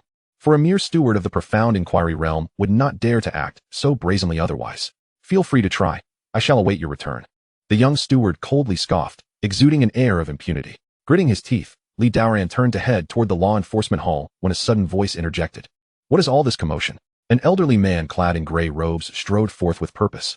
This was a man over 50, his weathered face bearing the marks of time, with deep-set, bright eyes that, despite his apparent age, radiated vitality and authority. The young steward, upon seeing this figure, felt a surge of trepidation, realizing with alarm that he had unwittingly summoned an elder. This man was one of the elders of the Spirit Source Hall, known for his integrity, and the steward often found himself wary of this elder. Consequently, he hastily interjected before Li Daoran could speak. Elder, this individual is causing a disturbance here, obstructing the distribution of resources to the disciples. I was about to expel him. The gray-robed elder's cold gaze fell upon Li Daoran, an overwhelming pressure emanating from him. Which sect do you belong to, daring to interfere with the affairs of the Spirit Source Hall? Depart at once. To an ordinary individual, such formidable pressure would induce fear and render them speechless. Yet Li Daoran, meeting the elder's gaze, remained composed, for he was in the right and felt no trepidation. I am Li Daoran, the sect master of Lingyun Sword Sect. I do not intend to disrupt the affairs of the Spirit Source Hall. I merely seek to address the egregious behavior of this steward. Oh, pray tell, what is the issue? The elder inquired, intrigued. This steward, seeing Lingyun Sword Sect in decline, has unilaterally withheld our resources. The allocation that should have been dispensed, according to the previous 108 peaks, has been reduced by half. Prompting me to engage in discourse with him, Li Daoran replied, laying out the facts with clarity. Is this true? The gray-robed elder's expression turned icy, resembling a frigid cavern as his penetrating gaze fixed upon the young steward. Do not heed his baseless claims. Resources have been distributed accurately. I have never withheld anything. The young steward stammered, his face paling in shock. He had not anticipated that Li Daoran would dare to report him to the elder. I speak no falsehood. If the elder doubts my words, the distribution storage bag lies here. You may examine it and ascertain the truth, Li Daoran asserted, presenting the storage bag. The gray-robed elder merely cast a fleeting glance at the bag before retracting his gaze, directing it toward the young steward with a chilling inquiry. Why does this storage bag contain only half of the allocated resources? Elder, this. The young steward faltered, beads of sweat forming on his brow. Speak the truth. The gray-robed elder commanded coldly. The registration for Lingyun Peak shows only 2 individuals. Thus, these resources are sufficient for their needs. Any surplus would be wasteful. So I took it upon myself to reduce their allocation, the young steward admitted, his earlier bravado evaporating entirely. Only 2 individuals? And that suffices for these resources? Li Daoran's ire flared, his cold gaze fixed intently on the young steward as he could no longer contain his outrage. Do you understand why Lingyun Peak has dwindled to just 2 members? Chapter 19. The Glorious Achievements of Lingyun Peak. Li Daoran turned to the gray-robed elder and bowed. Elder, Lingyun Sword Peak has stood for over 30,000 years, slaying 5 demon monarch-level foes, 36 demon king-level adversaries, and 5,471 demon general-level foes, alongside 24,000 demon spirit-level beings and a staggering 158,000 other entities. Our accomplishments are indeed commendable, serving humanity with unwavering dedication. 3 years ago, 3,600 of our disciples perished in the battle against the Flame Demon Lord, fighting valiantly until the last, sacrificing every drop of their blood for humanity. Now, with merely 2 of us remaining, this is how the Academy chooses to treat us? Where is the way of heaven? Where is humanity's justice? If, because our sect has dwindled, we are subjected to resource withholding, how disheartening it is. Li Daoran's words rang with conviction, stirring the hearts of those present. In an instant, the surrounding cultivators were moved by his impassioned rhetoric, lamenting the plight of a sect that had once been a bastion of heroism for humanity, yet found itself subjected to such treatment. Initially, they had merely been spectators, but now they were profoundly affected by Li Daoran's eloquence. Who authorized you to act in such a manner? The elder's gaze bore into the young steward, growing increasingly frigid, as if attempting to penetrate his very soul. Beneath the oppressive presence of a master realm cultivator, the young steward trembled, collapsing to his knees in penance. Elder, it was my own decision. I acted with the Academy's interests in mind, and I assure you, I did not pocket a single cent. What are you, to presume authority over the Academy? The elder's fury erupted, astonished that one of his own disciples could display such audacity. While the withholding of resources was a minor issue, the matter of disheartening other sects was a grave transgression. Were you instructed to do this by someone? The gray-haired elder inquired in a low voice. No one instructed me. It was my own greed, the young steward confessed, daring not to reveal his connections. Humph, despicable, the gray-robed elder sneered. To dare unilaterally withhold resources from other sects. Seize this individual and send him to the battlefield of the myriad races. The elder's gaze turned frigid. For a disciple under his jurisdiction not only dared to withhold resources, but also failed to disclose the truth, demonstrating utter disregard for his authority, igniting his wrath beyond measure. The young steward's words of devotion to the Academy were mere facades. He was acutely aware of the ulterior motives that danced within his mind. He knew full well that the Academy was rife with internal strife, yet having encountered this predicament, he could not turn a blind eye. I beseech the elder for forgiveness. I was momentarily blinded by greed. I acknowledge my error and hope for your clemency. Upon hearing that he was to be exiled to the battlefield of the myriad races, his face turned ashen, and he hastily prostrated himself in supplication. Humph. The elder in gray robes waved his hand dismissively, entirely unmoved. Today, he must set an example. Irrespective of the reasons behind this disciple's actions, the unauthorized siphoning of resources warranted severe punishment. If word of this incident were to spread, who would be willing to risk their lives for the human race in the future? In that moment, the young steward crumpled to the ground, his heart as cold as the grave.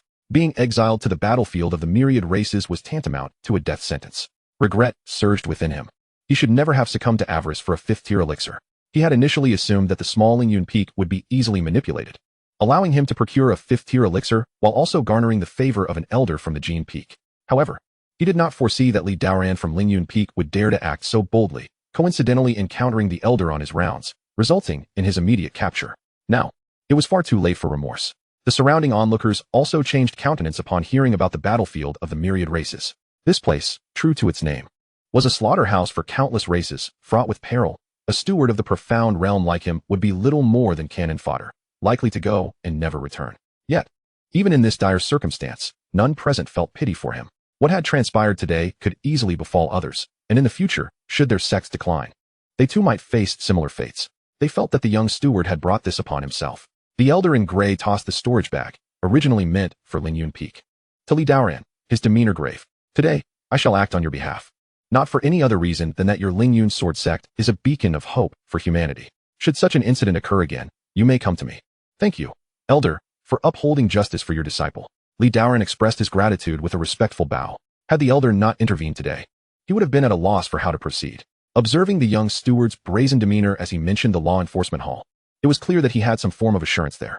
Li Daoran surmised that this scheme against him was likely orchestrated by Yiqianxue, as only a powerful being of the Nirvana realm could compel the steward of the Spirit Source Hall to act on their behalf. What Li Daoran did not realize was that Yiqianxue had already departed for the city of Jingtian, yet still managed to leverage other means to suppress him. Evidently, they had not given up on Jiang Yueshi. After pondering for a moment, he concluded that since he already possessed the resources, there was no reason to linger any longer. Amidst the gaze of the crowd, Li Daoran turned and departed from the Spirit Source Hall. Upon returning to Lingyun Peak, he discovered Jiang Yueshi engrossed in her training. With a flicker of his consciousness, he conveyed a message to her. Disciple, come to the Lingyun Hall. Before long, Jiang Yueshi arrived with a bright smile. Observing her aura, it was evident that she had made significant progress in her training, having broken through once again in just 7 days. It was clear that she had been diligently applying herself. Li Daoran could not help but nod in appreciation. My disciple, you have reached the 3rd layer of foundation establishment so swiftly. Upon hearing her master's praise, Jiang Yueshi's face lit up with joy, and she replied, Master. Am I impressive? Indeed, your speed is nothing short of miraculous. Li Daoran reflected that aside from the 1 vial of elixirs given to her by the esteemed Ming Xian, he had not provided her with any training resources. With a wave of his hand, 2 vials of elixirs and 20 mid-grade spirit stones materialized in his palm, the very resources he had just acquired from the Spirit Source Hall. Although it was not yet time for system returns, he felt it necessary to bestow some training resources upon Jiang Yueshi. After all, the journey of cultivation required a wealth of resources, which was why he had vehemently opposed the unjust withholding of resources and had contested with the steward. These spirit stones and elixirs were essential capital for cultivators, often referred to as their fated opportunities. As the saying goes, dew does not nourish rootless grass. The Great Way does not ferry those without the means. Not everyone can cultivate in this world. One must possess a life wheel and sufficient training resources. Moreover, the significance of the training environment cannot be overstated. Lingyun Peak is situated within the sacred grounds of the State Academy. Ranking as one of the top 108 peaks, yet it lies above a geologically significant spirit vein, complemented by a vast spirit-gathering formation that collects the essence of the surrounding mountains and rivers. It can truly be regarded as a paradise for cultivation. Here, take these 2 vials of spirit-building elixirs and the spirit stones. Use them wisely in your training, Li Daoran instructed as he extended his hand. Thank you, Master. Jiang Yueshi exclaimed joyfully as she accepted the elixirs and stones without hesitation, fully aware of her master's generous nature. When you have exhausted these, do not hesitate to inform me. Focus solely on your training. The matters of elixirs and spirit stones are not for you to worry about, Li Daoran assured her. He could guarantee that as long as she remained his disciple, she would never lack for training resources, unlike other sect disciples who toiled over their cultivation needs. I also have some spirit herbs and spirit beasts for you. Take them to the disciples at the foot of the mountain and instruct them to tend to them properly. Periodically, visit the spirit herb garden to check on their progress, Li Daoran added, waving his hand once more, causing a storage bag to fall into Jiang Yueshi's hands. All right, Master, I'll keep this safe. Jiang Yueshi nodded obediently. After issuing these instructions, Li Daoran recalled that the Academy's exemption from the 3-year task requirement for Lingyun Peak had also come to an end. Now, Lingyun Peak was required to complete a heavenly tier task each month to earn sufficient contribution points to claim the training resources distributed by the Academy. With that in mind, it was time to set forth and gather some contribution points in exchange for 6th tier elixirs. By the way, I plan to go out tomorrow to undertake a mission and will be away for a while. Master, you're going out? Take me with you. I want to go too, Jiang Yueshi exclaimed, her large eyes sparkling with eagerness. Li Daoran shook his head. This mission carries certain dangers. Your cultivation level is insufficient. It is best for me to go alone. I will be away for 10 days at most, or 5 to 6 days at the least, and then I shall return. You need only wait for me within the sect. Seeing her master's firm refusal, Jiang Yueshi understood it was for her own safety, and she relented. Though she felt quite reluctant, Li Daoran smiled and offered her some comforting words. During my absence, focus on your training. I will assess your progress when I return. Master. Rest assured, Yueshi will train diligently and will not slack off, Jiang Yueshi promised. Nodding obediently before heading to the foot of the mountain to deliver the spirit herbs and spirit beasts her master had just given her to the disciples. In the afternoon, Li Daoran visited Daoyi Peak, where he exchanged pleasantries with Bai Changshan for a while before entrusting him with the care of Lingyun Peak should any matters arise. And then he proceeded to the Zhanyun Hall. Zhanyun Hall, the venue for the issuance of tasks by the State Academy, was a magnificent and spacious edifice. At its center, a massive spirit manifestation formation, surrounded by a white light barrier that displayed a myriad of task records. Having gathered some celestial herbs, various villages had been besieged by ferocious beasts, necessitating the extermination of these monsters. Additionally, tasks involving the exploration of ancient ruins and the annihilation of alien races were also prevalent. In essence, a myriad of diverse quests awaited. The sect of the National Academy mandated that each month, disciples must accrue a certain number of contribution points to access resources from the Spirit Source Hall. At that moment, the Grand Hall was bustling with individuals, all there to undertake tasks. Li Daoran disregarded the trivial tasks and made his way directly to the area designated for the Heavenly Tier missions, where he began to peruse the offerings. Heavenly Tier task: proceed to the Mountain Sea Dynasty and defend Windstorm City for 3 months, rewarded with 800 contribution points. This task offered a commendable reward, and the act of guarding the city posed no significant danger. However, the duration was excessively lengthy, thus it was not suited for him. He continued to examine the subsequent task. Heavenly Tier task: slay a 6th tier beast, the Black Calamity Dragon, residing in the Demon Cloud Pool, and acquire 1 dragon's core, rewarded with 1,200 points.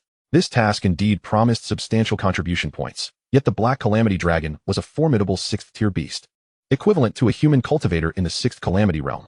The Demon Cloud Pool, however, was fraught with peril. Its waters were chilling to the bone, and any human who dared to enter would soon find their flesh and blood transformed into mere bones without powerful protective artifacts. Moreover, there were not only the Black Calamity Dragon but also other 6th tier beasts lurking within, making the solitary defeat of the dragon exceedingly challenging. Contemplating his own strength, Li Daoran concluded that he could indeed vanquish the dragon, yet the 1,200 contribution points seemed insufficient, prompting him to seek out a more enticing task. As he sifted through the various missions, a hearty voice rang out nearby. Junior Brother Li of Lingyun Peak, how do you fare? A robust man approached him with a broad smile, his eyes sparkling with vigor, exuding an immense presence with every gesture. Turning to face the newcomer, Li Daoran recognized him instantly. Jiang Tianxing, a fellow disciple who had entered the inner sect of the National Academy alongside him. Originally of mediocre talent and lacking in cultivation compared to Li Daoran, Jiang had inexplicably experienced a fortuitous breakthrough 3 years prior, swiftly ascending to the 6th Calamity realm. Making him one of the earliest from their cohort to achieve such a feat, he was now an elder of the sword-forging sect.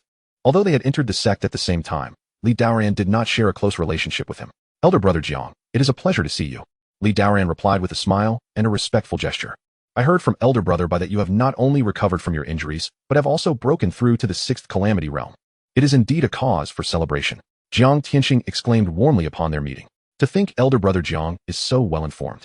I have only just achieved my breakthrough a few days ago, yet you already knew, Li Daoran chuckled.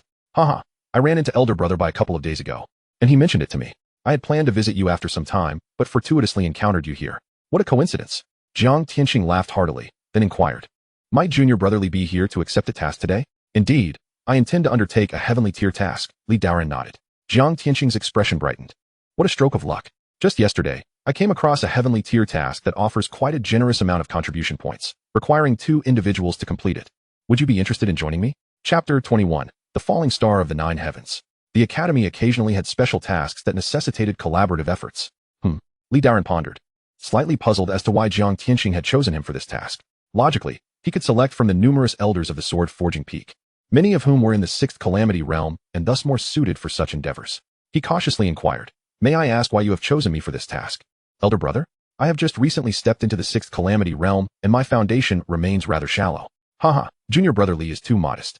The swordsmanship of Lingyun Peak is centered on the path of slaughter, making you the perfect candidate for this task.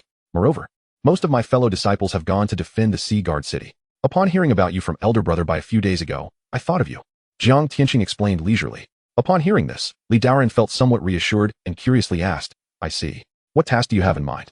The Celestial Mechanism Hall has predicted that a heavenly tier meteorite will fall in the vast forest soon. This task involves retrieving the celestial meteorite from that location. Jiang Tianxing said, gesturing towards a luminous screen in the hall. Junior brother, look at row 371. That is the task. Li Daoran focused his gaze and indeed saw the task Jiang Tianxing mentioned. Heavenly tier task. Retrieve a heavenly tier meteorite from the vast forest and bring it back to the academy, rewarded with 2,600 points. It was noted that 2 individuals were recommended for this mission. The vast forest lay to the south of the 10,000 Great Mountains, approximately tens of thousands of miles from the National Academy. It was teeming with various ferocious beasts and toxic miasma, rendering it exceedingly perilous.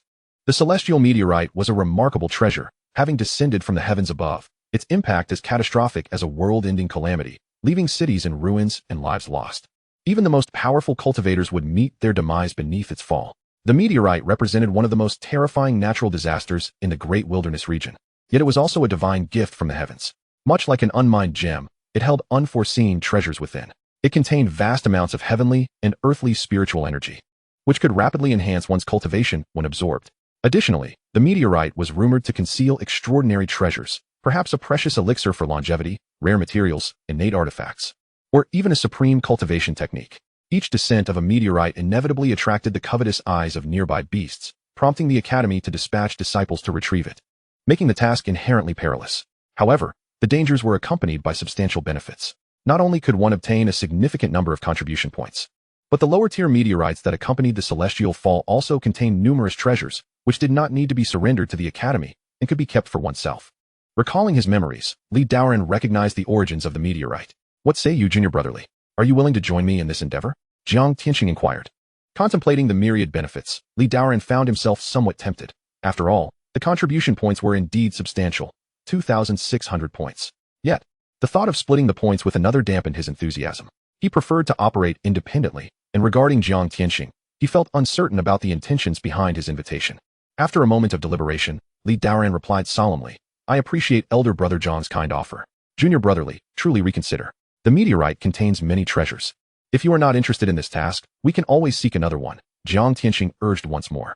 It is not a matter of disinterest, rather. The contribution points you would take from me make it less appealing. Li Daoran shook his head. Elder brother Jiang, perhaps you should seek another companion for this venture. Seeing his resolve, Jiang Tianxing ceased his persuasion, offering a respectful gesture as he said, Since junior brotherly is not inclined to accompany me, I shall take my leave. As Jiang Tianxing departed, Li Daoran continued to sift through tasks, yet after an extensive search, he found nothing that piqued his interest. His gaze inadvertently drifted back to the Starfall mission from the 371st row, which indeed enticed him with its lucrative rewards. Not only were the contribution points substantial, but it also promised unforeseen benefits. Upon reflection, given his current prowess, even if the mission required 2 individuals and bore some peril, he believed he could manage it alone. This way, he could relish in the entirety of 2,600 contribution points. It seemed he had Jiang Tianxing to thank for illuminating this path for him. Upon his return, he resolved to share 10 contribution points as a token of gratitude. With this thought, Li Daoran smiled and made his way to the registration office to claim the task before departing the Zhanyun Hall. Unbeknownst to him, a pair of eyes was meticulously observing his every move from the shadows, those of Jiang Tianxing, who had not strayed far and was secretly monitoring him. Watching him accept the task, a cold sneer formed within Jiang's heart. Li Daoran, oblivious to this, left the Zhanyun Hall and proceeded directly to the Lingyuan Hall. For this mission, he needed to procure some healing elixirs. Thus, he exchanged several contribution points for 4 4th-tier healing pills, each costing 100 contribution points, depleting his already scant resources. Sighing, he reflected on returning to a state of utter poverty. After securing the elixirs, Li Daoran shook his head in resignation. It appeared he would need to undertake more tasks. Otherwise, he would have nothing of value to return to his disciples, which would be a great loss.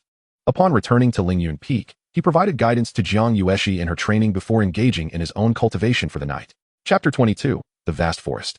Before dawn broke the following day, amidst Jiang Yueshi's reluctant gaze, Li Daoran soared into the skies, departing Lingyun Peak. The Great Wilderness region was simply too vast. This journey to the vast forest was over 100,000 miles from the Shiji's academy, even with the finest flying artifacts. It would take several days of relentless travel to arrive. Riding his sword, he moved with remarkable speed, clouds and mist brushing past him, and after half a day, he finally exited the 10,000 mountains surrounding the academy. He felt quite relaxed about this excursion, treating it as an opportunity to explore this fantastical world. As he journeyed, he glanced downward and observed human villages or tribes nestled among the towering peaks. Some mundane folk labored diligently in their fields. Suddenly, from the clouds above, a colossal bird adorned with crimson feathers screeched, as if it had spotted prey, and swooped down with its sharp talons aimed at him. To his surprise, instead of panic, he felt a thrill of excitement. It was a second-tier spirit beast, the red-feathered bird. Such a lowly creature daring to attack him was akin to courting death. With a swift motion, he conjured a sword technique, unleashing a fierce sword chi that pierced through the bird. With a wave of his hand, he caught its lifeless body. This was a fine prize. Not only was its meat delectable, but it also contained a hint of fiery spiritual energy.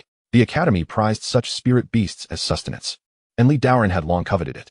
As a member of the gluttonous empire, he had a profound love for food. Thus, he proceeded to skin and roast the spirit bird, preparing it as provisions for the days ahead. Throughout his journey, he encountered no unruly beasts daring to assail him. After 4 days of continuous travel, Daoran finally arrived at a human city, Haofeng City. The towering walls of the city loomed over the plains, home to millions of humans, with numerous disciples from the Sheji's Academy stationed to guard it. After a night of rest within Haofeng City, he did not linger, for he had a mission to pursue. At dawn the next day, he resumed his journey. After nearly a day and a half, he stood before an endless expanse of forest, a primitive wilderness devoid of human presence, characterized by undulating hills and peaks. An infinite sea of trees enveloped the mountain range, with towering ancient trees blocking out the sun, while deep ravines and perilous streams crisscrossed the terrain. This was the vast forest, teeming with high-level ferocious beasts. Soaring through the air was exceedingly perilous. Daoran decided to avoid unnecessary complications and descended to the ground, proceeding on foot into the vast forest. The area bore no signs of human passage, with thorns and shrubs dominating the landscape. As he ventured deeper into the woods, he occasionally sensed the presence of wild beasts and birds roosting among the trees. Daoran produced a jade slip to sense his location. According to the predictions of the Tianji Temple, the starfall would land to the southwest, approximately 500 miles from his current position. He needed to hasten his steps. Should the demonic beasts reach it first, it would bode ill for him. With this in mind, Daoran quickened his pace. After half a day's travel, the scent of damp earth became increasingly pronounced, and he began to discern clusters of neglected white bones hidden among the thorns, evoking a chilling sense of foreboding. Suddenly, a cacophony of beastly roars erupted around him. Approximately a dozen ferocious beasts, each with menacing visages and bared fangs, emerged: tigers, leopards, and monkeys, all fixated on him with predatory intent. In their eyes, this desolate wilderness was their domain, and humans were the most succulent of prey. Without a moment's hesitation, they lunged at him. Daoran surveyed his surroundings. These beasts were low-tier creatures without any discernible intelligence, comparable to ants in his eyes. These foolish beasts were courting their own demise. With a cold snort, he unleashed a resonant clang. Several strands of demonic slaying sword chi erupted from his fingertips, charging toward the oncoming beasts with the force of stampeding horses. A cacophony of slaughter ensued, blood splattering as various heads and limbs fell. In mere moments, the lowly beasts were all vanquished. Daoran cast not a glance at their corpses and continued onward. Along the way, he was occasionally confronted by other foolish beasts, all of which met the same fate, struck down as effortlessly as one would slice through vegetables. The blood of the ferocious beasts splattered upon him, and those beasts with slightly higher intelligence, upon sensing this odor, wisely chose to avoid him, refraining from provoking this harbinger of death. After approximately 2 hours, Daoran entered a desolate mountain range. Beyond this mountain lay the site of the star's descent. Glancing at the jade slip, he murmured to himself. As he entered the mountain, he steeled himself. He was now deep within the vast forest. Signs of high-level ferocious beasts were evident in every direction. Despite the bright sun above, the forest remained dense and humid, the towering trees blocking out all light. After traversing a thicket, Daoran sensed a disturbance in the atmosphere ahead. Even the usual chirping of birds and the rustle of beasts had ceased, leaving an eerie silence. Something was amiss. It seemed a high-tier ferocious beast was in the vicinity. Daoran heightened his vigilance, extending his consciousness outward. His perception surpassed that of others at the same level, allowing him to sense life forms nearly 1,000 meters away. In an instant, he detected the presence of hundreds of beings lurking within the dense forest.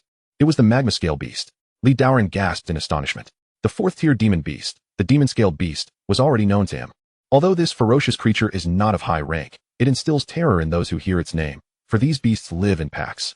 When they strike, they come in numbers ranging from hundreds to thousands, asserting their dominance over the vast forest. Even high-ranking beasts dare not provoke them lightly. Hiss, hiss, hiss, hiss. In no time, hundreds of demon-scale beasts leapt forth from the dense woods, their gaping maws reminiscent of a bloodthirsty abyss, truly terrifying. Each of these creatures bore a single horn upon their heads, their bodies covered in dark scales, with limbs that exuded formidable strength. Their sizes varied.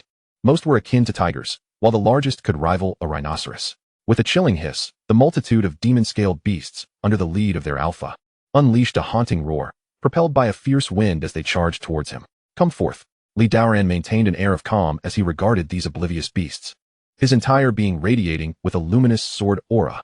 The exquisite spiritual weapon, the Frostblade, materialized in his grasp as he executed the demon-slaying sword technique, infusing the blade with arcs of sword energy, cleaving down upon the oncoming demon-scaled beasts with fluid grace. Thud, thud, thud. The sickening sound of blades slicing through flesh echoed in the air. The terrifying sword energy unleashed by the Frostblade severed the heads of the demon-scaled beasts charging ahead, causing blood to erupt in vivid splashes. With a vigorous shake, he sent shivers down the sword's length, producing a melodic resonance. The blade glimmered with a chilling radiance, fierce and unyielding. With each strike, another demon-scaled beast met its demise beneath his blade. Hiss!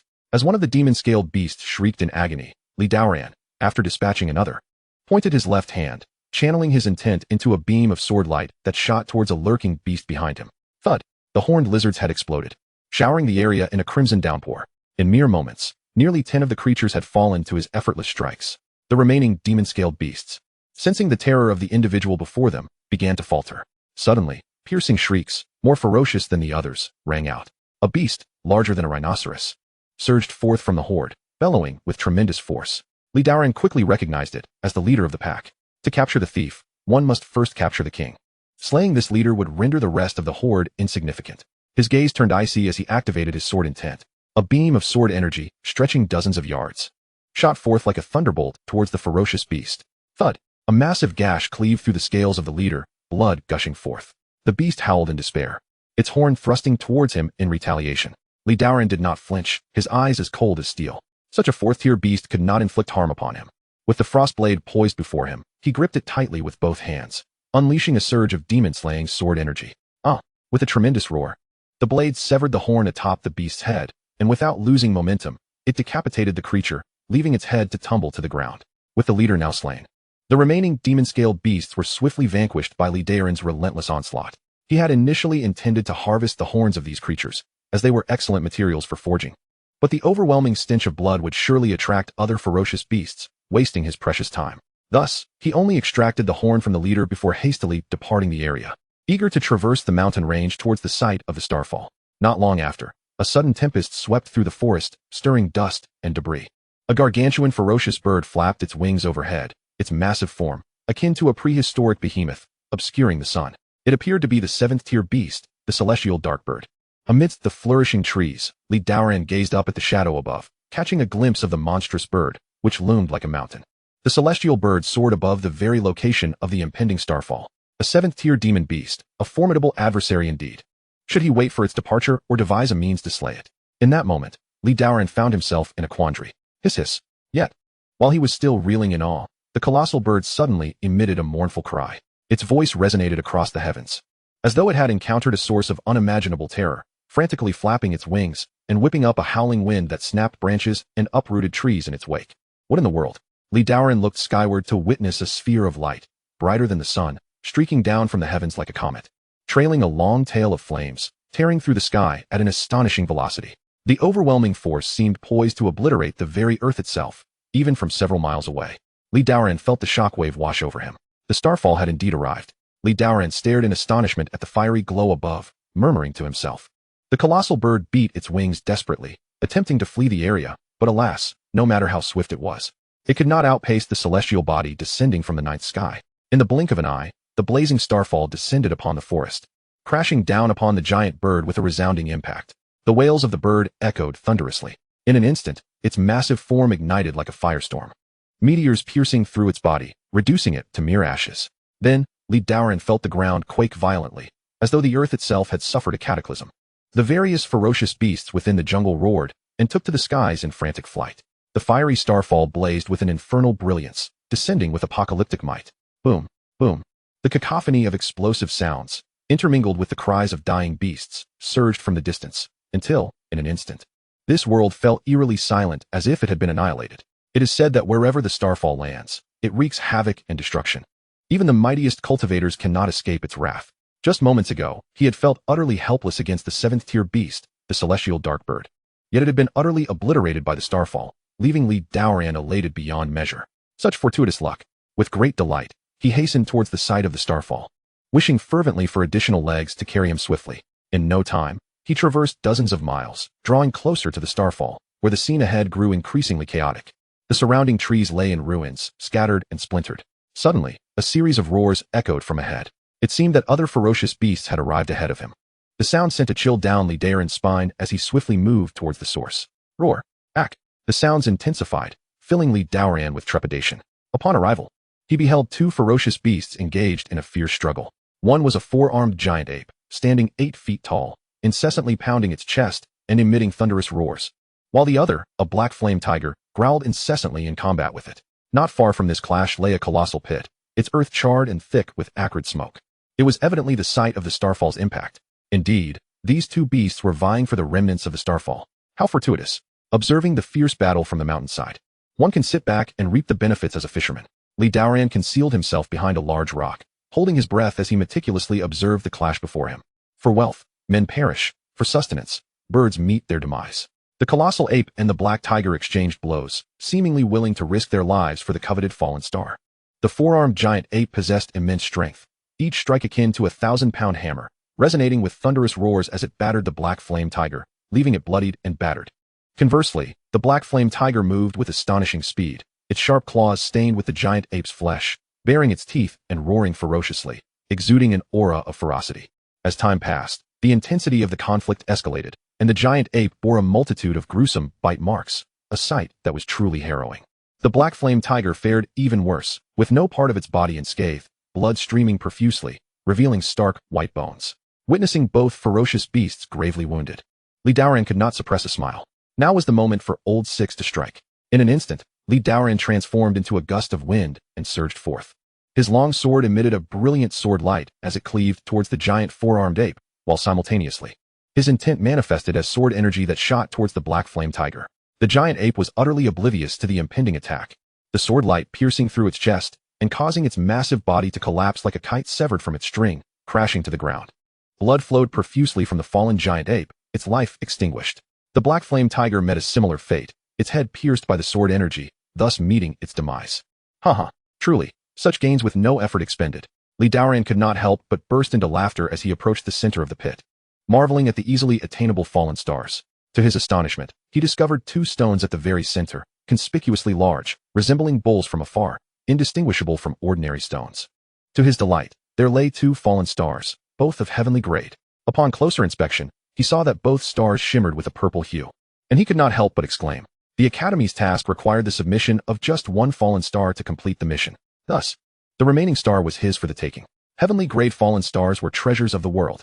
For most cultivators, acquiring even one in a lifetime would be a monumental feat. In a moment of elation, he bent down to collect the 2 fallen stars when suddenly, a fierce wind surged from behind. Old Six was still here. Alerted, he swiftly transformed into a wisp of wind, evading to the side just as a torrent of flames engulfed the spot where he had stood, resulting in a deafening explosion. Chapter 24, The Yellow Sparrow Awaits. Shitty. What a clever maneuver. I never anticipated you could evade that strike so effortlessly. A figure emerged from behind a massive rock, wearing a chilling smile as it regarded Daoran. It's you. Daoran gasped as he recognized the intruder. The one who had just ambushed him was Jiang Tianxing from the Forge Peak. He had unexpectedly followed him here. It seemed his earlier invitation had indeed concealed ill intentions. Indeed it is I. I never imagined Shitty would dare venture alone into the vast forest. Such audacity. But I must express my gratitude for your efforts in clearing the path for me. I shall gladly accept those 2 fallen stars, and perhaps even take your head as a bonus. Daoran's expression darkened as he coldly queried, I bear you no grudge. Why do you seek to take my life? While it is true that we have no enmity, there are those who wish for your demise, and the conditions presented are simply too tempting to refuse. I find myself with no choice but to act against you. Jiang Tianxing's eyes glinted with malice. Cold Xiao Yuan from the Extremine Sect, isn't it? Daoran scoffed, knowing full well the source of the threat. Indeed, it appears you are well aware. You chose to offend him. Thus, you must bear the consequences. After your death, your disciple shall likely become Cold Xiao Yuan's plaything for the rest of his life. Jiang Tianxing sneered. Daoran's anger turned to a sardonic smile. He vowed that one day, he would slay Cold Xiao Yuan. Observing Jiang Tianxing's arrogance, as if he were already a corpse, he could not help but scoff. Are you so confident in your ability to kill me? Shitty, you have indeed showcased remarkable prowess along your journey. Your demon-slaying sword technique is nothing short of masterful. However, you have only just entered the 6th catastrophe realm. You know that with each small advancement in the 6th catastrophe, one undergoes a transformation. I, on the other hand, I've already reached the 3rd level of the Yuan Gang realm. My spiritual power is several times more profound than yours. Killing you would be as simple as slaying a chicken. Is that so? Li Daoran stood tall, his posture unwavering. Today, I shall demonstrate the disparity between us. Jiang Tianqing smirked, exuding a formidable aura as he stepped forward. Having been in the 6th catastrophe realm for 3 years, he was certainly not someone a newcomer like Li Daoran could contend with. He felt completely confident in his ability to crush him. Whoosh. In an instant, he vanished, transforming into a blazing comet that shot towards Li Daoran with a fiery intensity. Simultaneously, his hands gleamed with flames, manifesting 2 scorching blades, their momentum capable of cleaving mountains asunder. Jiang Tianqing's strike was executed with such rapidity that it resembled a bolt of lightning, almost impossible to perceive with the naked eye. Only through spiritual awareness could one catch a fleeting glimpse of a red streak. Swish. In response to such an onslaught, Li Daoran casually pointed, unleashing an unremarkable sword light. The sound of air being torn apart echoed as the seemingly simple strike carried boundless sword intent, hurtling towards Jiang Tianqing. Jiang Tianqing staggered, as if struck by a sharp blade, revealing himself. The 2 fiery blades were shattered by the sword light. Is this the Yuan Gang realm? It is hardly impressive. Li Daoran scoffed. Jiang Tianqing was indeed formidable, several times stronger than Cold Xiu Yuan, yet Li Daoran felt no fear. Even facing death, you still resist? Jiang Tianqing's gaze turned icy. Following the earlier probing attack, he realized that capturing Li Daoran would not be as straightforward as he had thought. With a sweeping motion, he summoned a black long knife into his hand.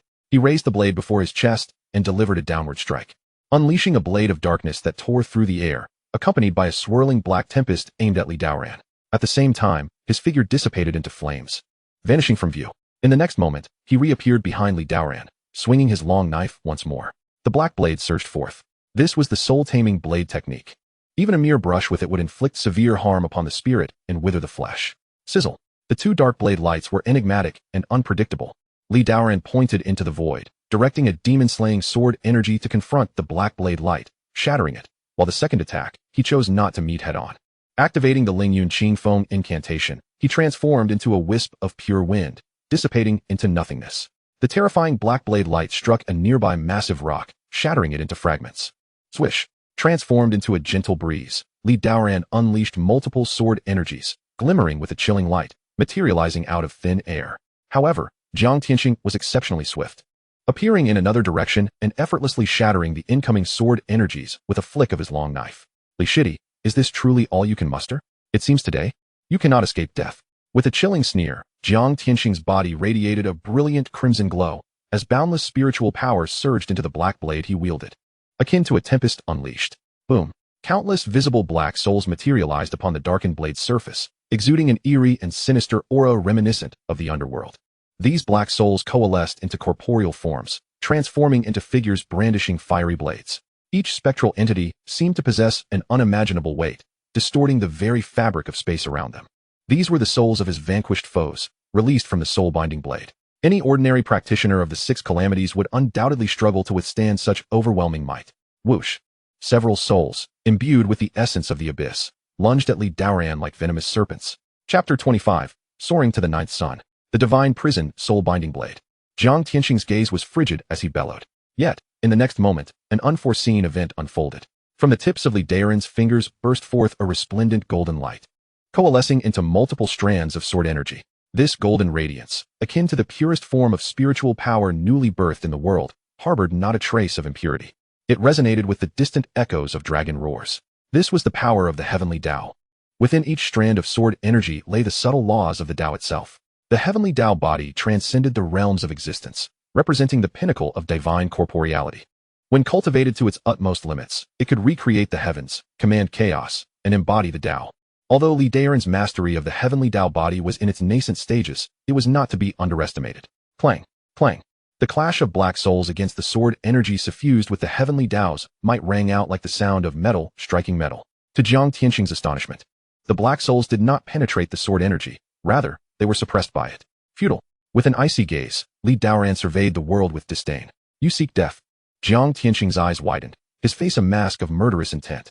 He felt a twinge of shock, realizing that this seemingly inconspicuous junior from Lingyun's sect, Li Daoran, possessed such formidable strength, entirely unfazed despite being 2 minor realms his junior. Jiang Tianqing gradually tempered his arrogance, preparing to unleash his ultimate technique. This strike shall send you to the netherworld. Suddenly, from Jiang Tianqing's hand, The black blade emitted a resonant clang, as an extraordinarily dark soul appeared to awaken from within the soul-binding blade. This was indeed the essence of a sixth-tier demonic beast he had slain, and through secret arts, he had sealed its soul within the blade. Since its sealing, it had never been summoned. A dazzling black blade aura surged forth, extending several dozen zhang in length, carving a terrifying fissure into the ground. With an overwhelming momentum, it trembled the very air for hundreds of meters, the dark soul clinging to the blade aura as it surged toward Li Daoran. Whoosh! Li Daoran's figure flickered, vanishing like a wisp of breeze. Yet that blade aura seemed almost sentient, leaving him no avenue of escape. Junior brotherly, do you now perceive the chasm that lies between us? Do not squander your time. You are simply no match for me. Is that so? Li Daoran replied calmly. If that is the case, I shall evade as well.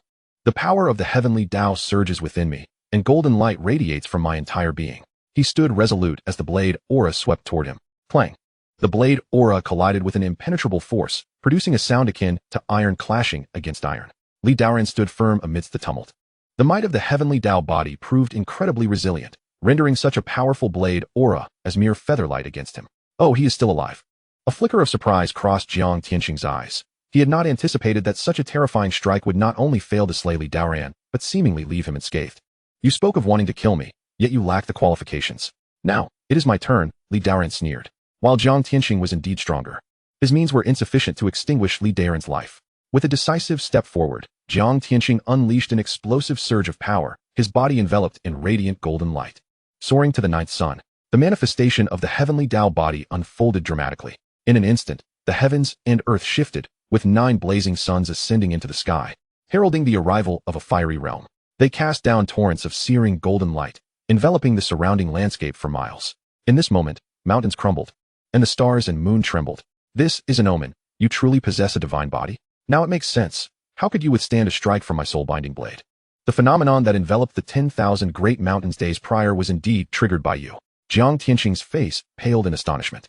The extraordinary sight that had shaken the entire academy was vividly etched in his memory, and upon witnessing the scene before him, a wave of dread washed over him. Feeling as insignificant as an ant beneath the 9 blazing suns, this was the second stage of the divine body. Once manifested, it rendered one virtually invincible among those of the same realm. Realizing this was too late, Li Daoran's gaze remained indifferent, his form exuding a celestial grace.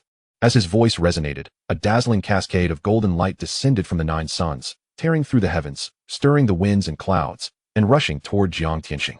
Jiang Tianqing frantically dodged, his figure darting in a desperate bid to evade the manifestation's grasp. Yet, escape from the reach of soaring to the 9th sun was futile. A beam of golden light, accompanied by a terrifying wave of heat, enveloped him.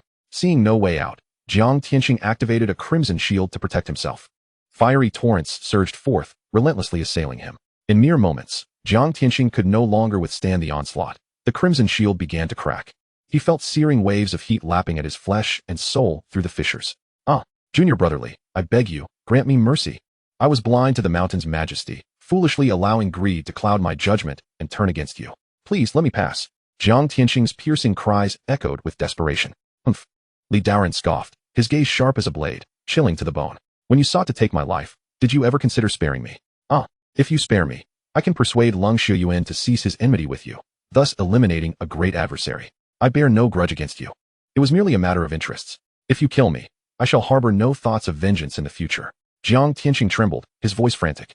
Do you think I would believe you? Li Daoran remained unmoved, extending his right hand, fingers splayed wide. He was no fool swayed by pity. Trust me, please. Do not kill me. I possess a 6th grade elixir, and I can offer you all my spirit stones. Furthermore, I can divulge a monumental secret. Jiang Tianqing's frantic howls echoed as he grasped at every possible means to preserve his life. You die, and your possessions become mine. As for the secret you speak of, I hold no interest in it. Li Daoran retorted coldly, tightening his grip with a swift motion. In the next moment, golden light enveloped Jiang Tianqing under his command. No. Jiang Tianqing's anguished screams reverberated as he succumbed to his fate. With a thud, he collapsed to the ground, raising a cloud of dust. His entire body was ravaged by the flames, riddled with countless wounds, leaving no part intact. Li Daoran stepped forward, slowly advancing towards Jiang Tianqing, each step causing one of the 9 suns in the sky to vanish. After 9 steps, the celestial phenomenon of the 9 suns, which had been suspended in midair, was absorbed into his being. In that moment, both heaven and earth fell into a profound silence. A killer, such as he, would show no mercy to those deserving of death. Li Daoran cast a cold glance at the lifeless form of Jiang Tianqing, and with a sweep of his hand, a blaze incinerated the corpse into ashes. With a clatter, a storage ring rolled to his feet from the ashes. Chapter 26. Absorbing Spiritual Energy. An explosion of equipment. Li Daoran's eyes sparkled as he bent down to retrieve the storage ring. With a flick of his finger, he completely obliterated Jiang Tianxing's final mark in this world. Delving into the ring, he was immediately struck by the sight of over 3,000 mid-grade spirit stones piled inside. A windfall. Such a quantity of spirit stones was equivalent to the cultivation resources one could receive from Lingyun Peak over the course of half a year. Turning his gaze, he spotted a medicinal pill nestled within a jade box, lying quietly and attracting his attention. A 6th-tier pill. Li Daoran inhaled sharply. Upon opening it, he found it to be a spirit-condensing pill, reputed for its healing properties and ability to restore spiritual energy. Exactly the 6th-grade pill Jiang Tianxing had mentioned earlier. This was a treasure. He had been fretting over what tools to return next month, and now a 6th-grade pill had been delivered right to him. Indeed, one could traverse iron shoes seeking, only to find riches without effort. Truly, in this fantastical world, killing and seizing treasures is the most effective means to wealth. Li Daoran stored the spirit stones and the pill in his own ring and continued to search through Jiang Tianxing's belongings. The remainder consisted of only some low-grade pills and a few formation tools, as well as the soul-subduing blade that Jiang Tianxing had wielded. Treasures are categorized by rank. From low to high, there are mundane tools, magical artifacts, spiritual tools, sacred artifacts, and extraordinary sacred artifacts. The higher the rank, the greater the power. The soul-subduing blade was a high-grade magical artifact, enhanced by formations, boasting exceptional might. However, as Li Daoran was not adept with blades, he decided to keep it for future bestowal upon a disciple. He then extracted the inner cores from the 4-armed giant ape and the black flame tiger. Both 5th-grade ferocious beasts, their inner cores being valuable commodities that might prove useful in alchemy. Having gathered these spoils, Li Daoran turned his attention to the 2 meteorites. These were the true highlights of this mission. The 2 fist-sized stones lay quietly in the vast pit, radiating brilliance, coveted treasures desired by all in the great wilderness domain. As he prepared to reach down and collect the meteorites, he suddenly noticed the corpse of a ferocious beast nearby, roughly human-sized.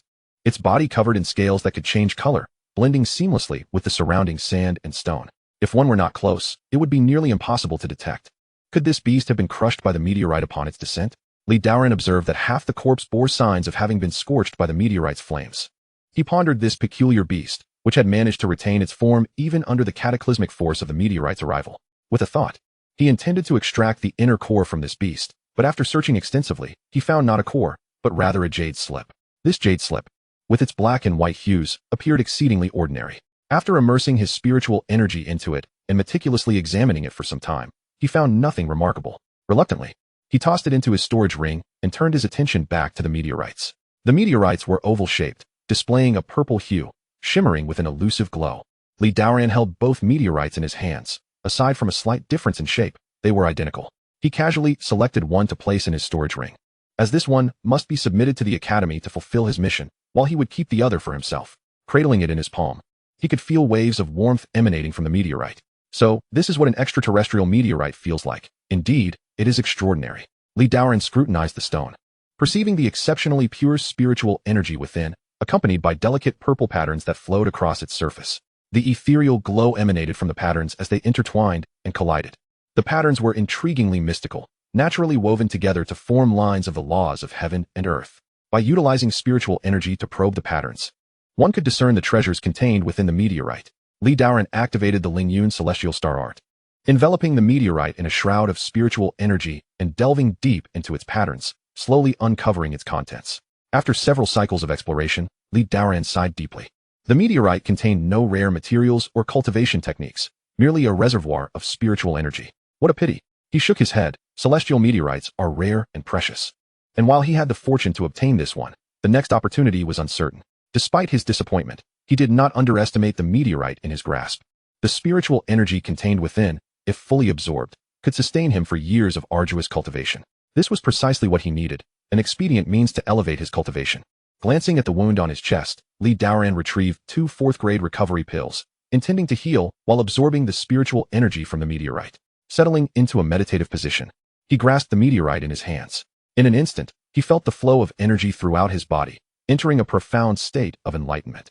Li Daoran calmed his mind, focusing all his attention, and could distinctly sense streams of spiritual energy flowing from the meteorite into his body, traversing through bones, muscles, and meridians, ultimately descending into the heavenly Dao ladder within him. Wherever this energy traveled, an indescribable comfort followed, the influx of spiritual energy ceaselessly accelerating. Within him, the heavenly Dao ladder functioned like a cosmic furnace, absorbing all the spiritual energy from the meteorite. Time slipped away swiftly, and before he knew it, 3 hours had elapsed. At that moment, a formidable aura surged from his being, propelling him to the second level of the Six Calamities realm, the realm of spiritual power. Instantly, his spiritual energy had multiplied several times over. Each transition between realms in the Six Calamities realm signifies a tremendous enhancement. Daoran was overjoyed. Indeed, fortune favors those who seize opportunities in their cultivation. No wonder there is talk of contending with heaven, earth, and man. Had Jiang Tianxing acquired this meteorite, he might have leveraged it to ascend 2 small realms, making him a formidable adversary. However, all of that was irrelevant now. It was time to conclude this endeavor. The spiritual energy within the meteorite was far too abundant to fully absorb today. Daoran exhaled, ceasing his intake. He estimated that he had absorbed about 1/3 of the meteorite's energy and would have to wait until he returned to the academy to fully assimilate the rest. Just as he prepared to store the meteorite, he noticed something unusual occurring within his hand. Daoran focused his gaze and was astonished to see the intricate patterns on the falling star begin to flow and swirl of their own accord, becoming elusive and enigmatic. How could the patterns still be in motion when he had already retracted his spiritual energy? As he pondered this, the swirling patterns accelerated, and suddenly, a blinding radiance erupted, illuminating the surrounding forest with a dazzling array of colors, reminiscent of the brilliance of stars. These lights were profoundly sacred, suffused with an ethereal aura, transforming the surroundings into a realm of dreamlike wonder.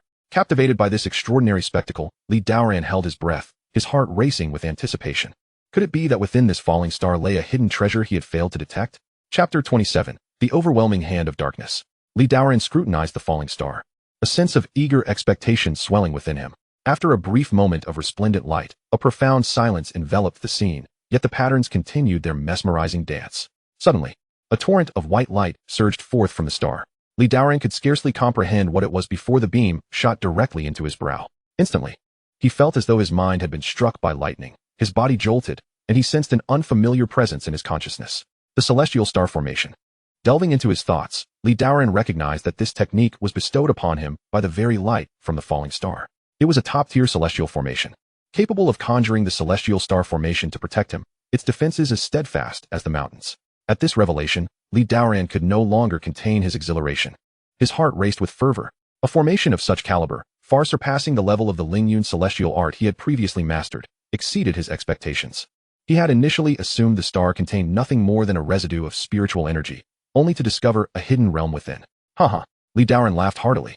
Unable to conceal his joy, his efforts had not been in vain. The rewards were indeed extraordinary. After a flurry of excitement, Daoran immersed himself fully in the study of this technique, practicing diligently until the following morning before he finally paused. Having reached the second layer of the celestial star formation, he stood up, ready to return to the Academy of Statecraft. This outing had already consumed 8 days of his time, and he estimated it would take an additional 6 or 7 days to return. After orienting himself, he set off toward the academy. As he traversed the landscape, he felt a sense of relaxation wash over him, shedding the caution he had carried earlier. However, as he sprinted through a thicket, he suddenly sensed something amiss. The surroundings were eerily silent. There was not even a whisper of wind, nor any indication of demonic beasts stirring nearby. Could it be that a ferocious creature still lingered, having survived the onslaught of the falling star? Halting his steps, Daoran became vigilant.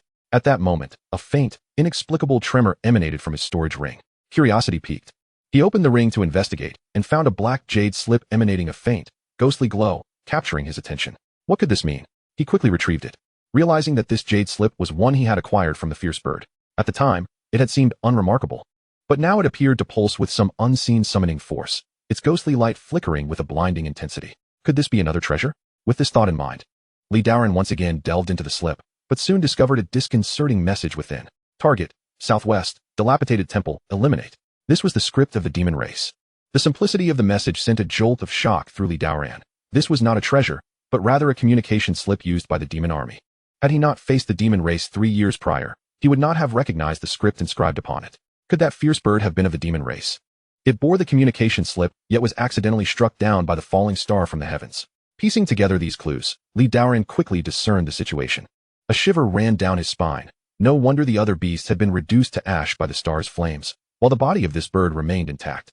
It was indeed of the demon race, and its power was likely formidable, at least at the level of 6 calamities or higher. Was there a demon army nearby? This place was millions of miles from the border of the human realm. How could a demon army's communication slip have surfaced here? Li Daoran pondered deeply, sensing an ominous foreboding. The presence of the communication slip indicated that a demon army was undoubtedly nearby. However, just days ago, there had been no reports of demon incursions from the academy. This suggested the possibility of a covert infiltration. What could be worth the demon's effort to traverse such a vast distance? Target: southwest, dilapidated temple, eliminate. It seemed the demons intended to assassinate someone. Combining the information from the slip, Li Daoran surmised that this temple was indeed the objective of the demon army. Should he hasten to vacate this perilous area, or relay this intelligence to the academy and investigate further? Having uncovered traces of the demon race, Li Daoran found himself in a quandary. The target of the demon army must possess an extraordinary identity, perhaps even a significant figure within the academy. This temple was bound to be fraught with danger, and he was uncertain whether he should wade into these treacherous waters. After much internal conflict, he ultimately decided to send a message to the academy first. He could not simply stand by and watch as human cultivators were besieged by demons in their own territory. With this resolve, Li Daoran retrieved a talisman from his storage ring. This was a precious talisman for long-distance communication, a rarity that only he, as the leader of Lingyun Peak, had been granted. It was not to be used lightly, only in matters of great importance. With a thought, he inscribed a message upon the talisman. Demon army detected in the vast forest. Request immediate assistance from the academy. With a flick of his finger, the talisman soared into the sky, ready to carry his message far and wide. However, just as it was about to vanish from sight, a colossal hand materialized from thin air, enveloped in a torrent of dark flames, blocking its path. In the next instant, the hand crushed the talisman within its grasp. A resounding crack echoed, and the talisman was reduced to mere fragments, sending shockwaves through Li Daoran's mind. A demon lord-level adversary. Li Daoran's heart raced as he beheld the looming hand, a chill coursing through him. A demon of such caliber, equivalent to a human cultivator of the cave heaven realm, had appeared in the vast forest. With the communication talisman intercepted, a fierce wind began to whip through the trees, accompanied by a chilling rustle. This was bad. They had discovered him. Li Daoran cursed his misfortune. He had not anticipated that the talisman would expose his position.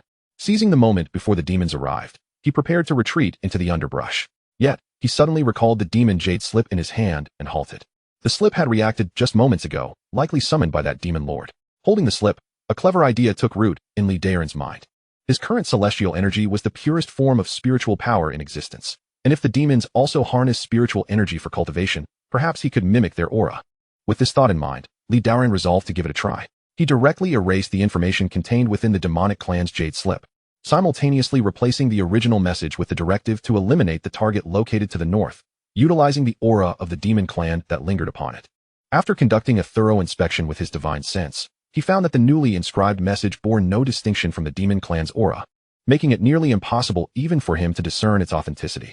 It seemed he had discovered yet another utility of the heavenly Dao body, which filled Li Daoran's heart with elation. He hastily discarded the jade slip in a conspicuous location before swiftly retreating into the dense foliage to conceal his presence.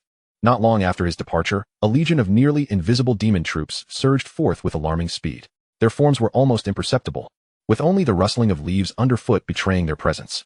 The sheer magnitude of their numbers was astounding, amounting to tens of thousands, exuding an overwhelming demonic aura. This was the hidden demon army. Chapter 28, the Saintess of the Academy. Naturally adept at concealing themselves, they could also mask their own presence, rendering them nearly undetectable to ordinary folk. Typically, this legion was dispatched for ambush and assassination missions. Indeed, it was the demon army, and given their demeanor, it was certain that there were more than just this one legion in the vicinity. Li Daoran held his breath, hiding within a nearby cluster of dense trees, utilizing the inscrutable nature of the heavenly Dao body to observe his surroundings. As long as the demon clan did not meticulously search this area, discovering his presence would prove exceedingly difficult. He noticed a hidden demon approaching the ground where the jade slip lay. The next moment, the demon army began its march towards the north. Once the army had moved a considerable distance away, Li Daoran promptly rose to his feet. Although his heavenly Dao power could mimic the aura of the demon clan, it was only temporary. The further the jade slip drifted from him, the weaker that power would become, and it would inevitably be exposed as a counterfeit. Just as he prepared to head southwest, a voice echoed from a distance. Fellow Taoist, thank you for your timely intervention. May I inquire your name? Are you perhaps from the Academy of Statecraft? Li Daoran turned abruptly to find an elderly man with youthful features and white hair, smiling at him. The old man donned a blue Taoist robe, intricately patterned. Clearly a treasure of at least spiritual artifact level, yet marred by bloodstains, likely from the demon clan's blood, which had corroded the fabric beyond repair. His aura was enigmatic, rendering it impossible for Li Daoran to ascertain his true strength. After scrutinizing the elder for a moment, Li Daoran clasped his hands in greeting and introduced himself. I am Li Daoran, the Peak Master of Lingyun Peak from the Academy of Statecraft. Might I ask your identity, and do you possess the Flame of Heritage token? Upon hearing this, the elder tossed the token over. Li Daoran caught it and infused it with spiritual energy. Instantly, the token illuminated, revealing a message, Tai Peak, Shangguan Tianyu. Upon seeing this name, Li Daoran's heart sank in astonishment. This was none other than Shangguan Tianyu, one of the top 10 elders among the 36 peaks of the Academy of Statecraft, an unparalleled being in the Nirvana realm. Could it be that the demon army was pursuing him? A sense of foreboding began to envelop Li Daoran's heart. He too cast his Flame of Heritage token for verification. After examining it, Shangguan Tianyu appeared somewhat reassured and asked, Young friendly, what brings you here alone? After contemplating, Li Daoran felt there was little to conceal and replied, I have come here on a mission for the Academy. Upon hearing this, Shangguan Tianyu pondered for a moment before stating, it must pertain to the recently initiated Starfall mission. Then, indeed, Li Daoran nodded. Curiosity piqued regarding how Shangguan Tianyu had come to be in the vast forest, prompting him to inquire, Elder Shangguan, may I ask why you are here? This matter is rather lengthy. Young friend, please follow me. Shangguan Tianyu beckoned and led the way ahead. Li Daoran hurriedly followed. And as they traversed a patch of forest, Shangguan Tianyu abruptly gestured, conjuring a bagua seal. Open. Li Daoran felt a sudden shift before his eyes as a segment of the forest vanished, revealing a dilapidated Taoist temple. It turned out that the temple mentioned in the demonic jade slip was situated here, cleverly concealed by Shangguan Tianyu's profound abilities. Li Daoran was inwardly astonished as he surveyed his surroundings, following Shangguan Tianyu into the temple. Upon entering, he noticed two individuals within. One of them was a woman clad in white, sitting in meditation on the ground. Her ebony hair danced in the wind. Her slender waist and long limbs exuding an ethereal grace, clad in flowing white garments and draped with a sheer veil that accentuated her exquisite figure, resembling a celestial being. The transcendent aura she radiated illuminated the entire decrepit temple. Beside her stood a boy, approximately 13 or 14 years of age, with a lean visage yet an unwavering gaze. Upon seeing Shangguan Tianyu enter with a stranger, the boy displayed a flicker of curiosity, scrutinizing Li Daoran intently. The woman, however, merely lifted her gaze slightly as Shangguan Tianyu entered. Upon recognizing Li Daoran as merely a cultivator at the 6th calamity stage, she resumed her meditation. As she glanced up, Li Daoran noticed her face was veiled, obscuring her features save for her eyes, which sparkled like stars, exuding an air of aloofness that suggested a desire to keep others at a distance. Who were these two? Li Daoran pondered, bewildered by the presence of such an extraordinary beauty in this remote wilderness, unable to fathom her cultivation level. Young friendly, we owe you a great debt for diverting the hidden demon army. Otherwise, our fates would have been dire. Shangguan Tianyu expressed his gratitude with a bow, the worry evident in his demeanor when the demon army had begun to approach. So it was he who drew away the hidden demon army? A melodious voice chimed in, the woman expressing surprise, though her veiled countenance betrayed no emotion. Indeed, it was this young friend Li, who employed a jade slip to lead the hidden demon army away. Shangguan Tianyu replied solemnly. He had been hiding nearby when he observed the demon army rushing towards them, initially fearing they had been discovered, only to be astonished when the army was diverted by a mere jade slip. A jade slip? The woman in white queried, her brow furrowing in confusion. Indeed, I am uncertain how young friend Li managed to deceive the demon army, Shangguan Tianyu remarked, casting a questioning glance at Li Daoran. Seeing their attention turn towards him, Li Daoran began to explain, I discovered that jade slip on a massive bird capable of altering the color of its scales.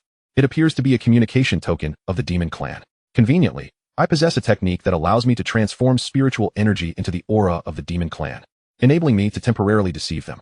The veracity of this account was woven with half-truths, ensuring they would likely fail to detect any flaws in his narrative. A bird that can change the color of its scales? The woman in white murmured to herself. That must be the illusory moon demon bird of the demon clan, capable of mimicking the appearance of any species, renowned for its swiftness, typically serving as the demon clan's messenger. Li Daoran nodded in agreement. Which peak do you belong to in the academy? The woman in white inquired softly, gazing at Li Daoran. I am from Lingyun Peak, he replied. Oh, so it is Lingyun Peak. As far as I know, 3 years ago, your Lingyun Peak was ambushed by the demonic clan, nearly resulting in the annihilation of your entire sect, and you are the sole survivor, are you not? The woman in the white dress sighed deeply, her voice tinged with melancholy. Li Daoran was taken aback to discover that this woman was aware of the ambush on Lingyun Peak by the demonic clan, and he couldn't help but feel astonished.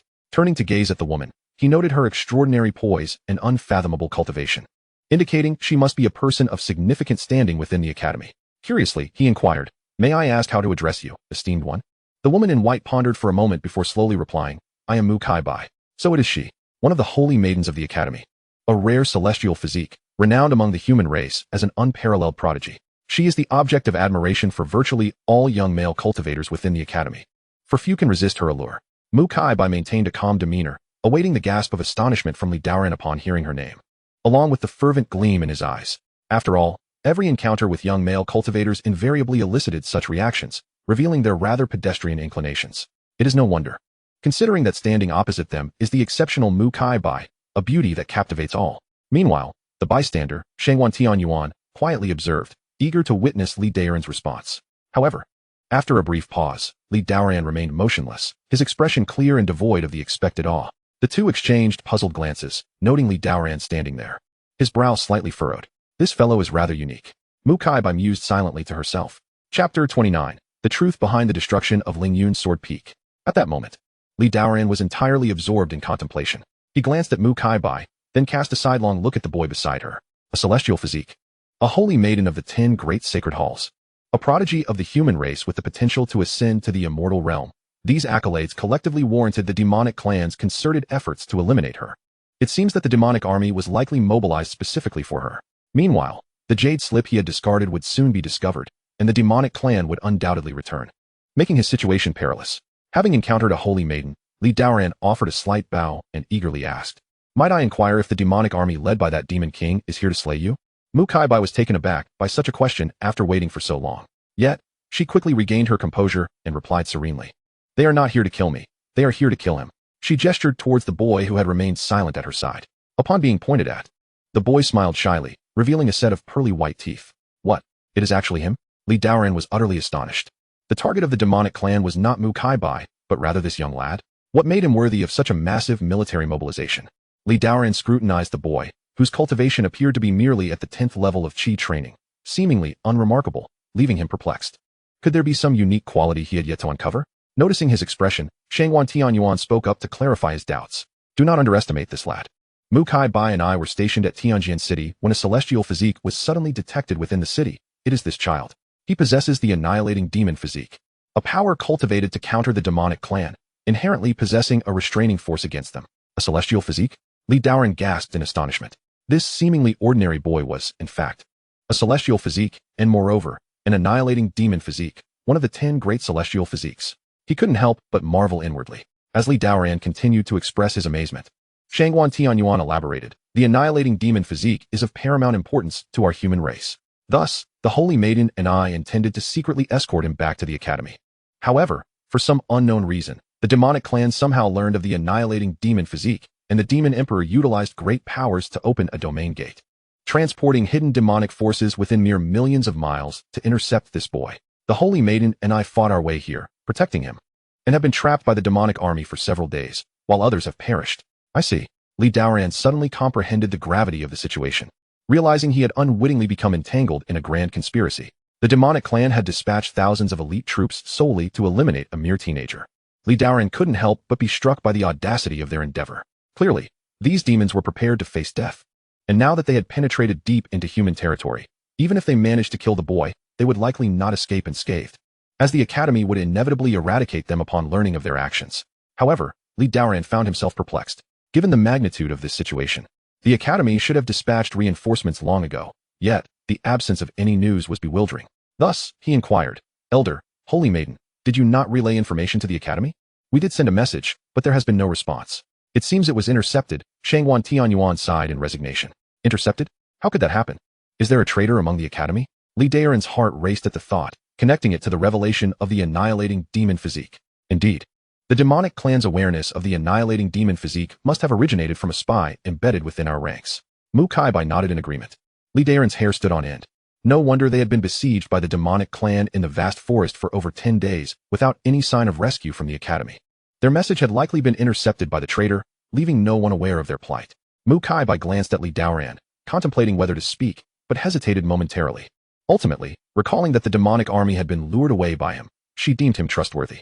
Moreover, this matter pertained to Lingyun Sword Sect, so she softly confided, "For the past few years, I have been investigating spies among the human race. I have made some progress.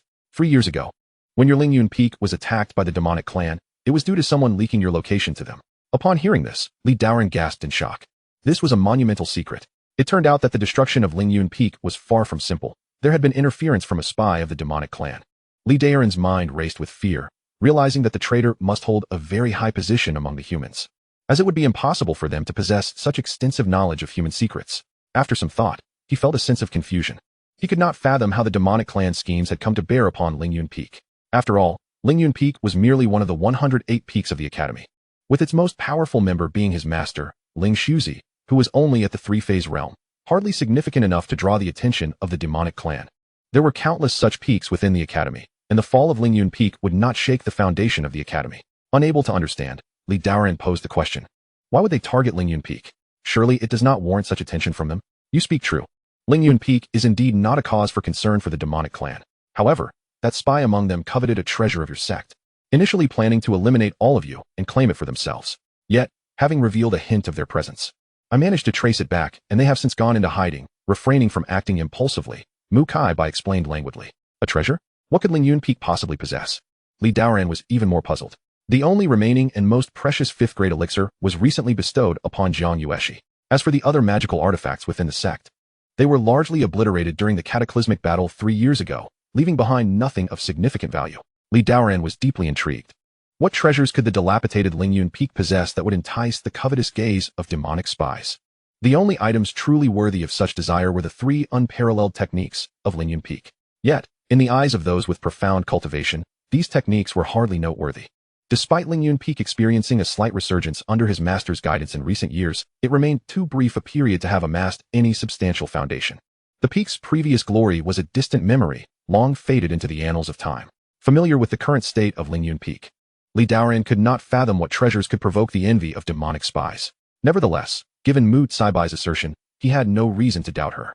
It seemed imperative that he conduct a thorough investigation upon his return. Thank you for the information, Holy Maiden. Li Daoran expressed his sincere gratitude, recognizing the gravity of the matter at hand. This is a secret for your ears only. Do not let it escape, Mu Kai-bai admonished earnestly. Rest assured, I would never divulge such a significant matter. Li Daoran nodded in agreement, understanding that his own safety was no trifling matter, and he would certainly keep it to himself. With only himself surviving in Lingyun Peak, he had unwittingly become a target for those seeking to seize treasures. Although the demonic spies were currently lying low, it was uncertain when they might strike. Fortuitously, Mu Caibai's warning had illuminated him. Otherwise, he would have remained blissfully ignorant. Having grasped the situation, Li Daoran then recalled the jade slip he had discarded and promptly spoke up. By the way, the jade slip I left behind won't remain hidden from the demons for long. We must depart this place without delay. Hearing this, Shangwan Tianyu grew anxious and immediately replied. Very well, let us leave at once. He then turned to Mu Kai-bai. Holy Maiden, are you able to move? Mu Kai-bai shook her head despondently. I fear not. What shall we do? The entire Kangmang forest is likely sealed off by the demonic forces we cannot take to the skies, or we will undoubtedly be detected by the swallowing sky demon king, Shangwan Tianyu said, his urgency palpable. After a moment's thought, he looked at Li Daoran and said, Young friendly, you must carry the Holy Maiden and set off immediately. I will clear the path for you. He then cautioned the young boy, for your own safety. Stay close to them, do you understand? Yes, senior, the boy nodded earnestly. Mu Kai-bai, aware of the extraordinary circumstances, refrained from voicing any objections and struggled to rise. Leaning against a nearby stone pillar, Li Daoran observed Mu Kai-bai as she stood. Her long figure and willow-like waist exuded an enchanting beauty that was breathtaking. Even in her injured state, she still radiated an ethereal aura. Countless individuals across the realms longed for an intimate encounter with Mu Kai-bai, willing to pay any price for a moment of closeness.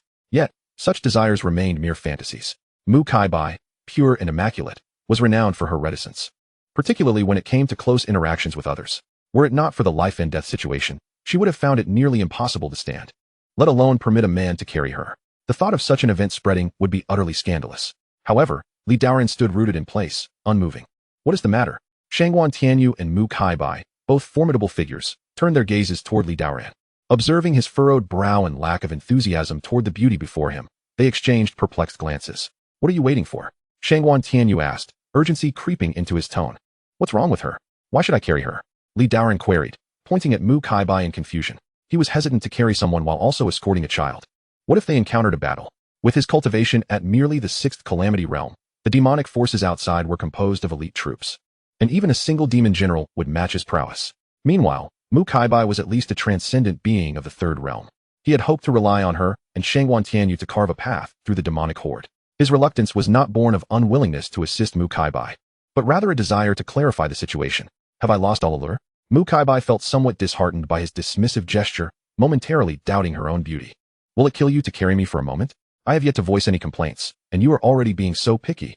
Mu Kaibai said with a hint of indignation, lightly biting her lip as she explained, after battling fiercely for days, I am gravely injured and cannot move freely.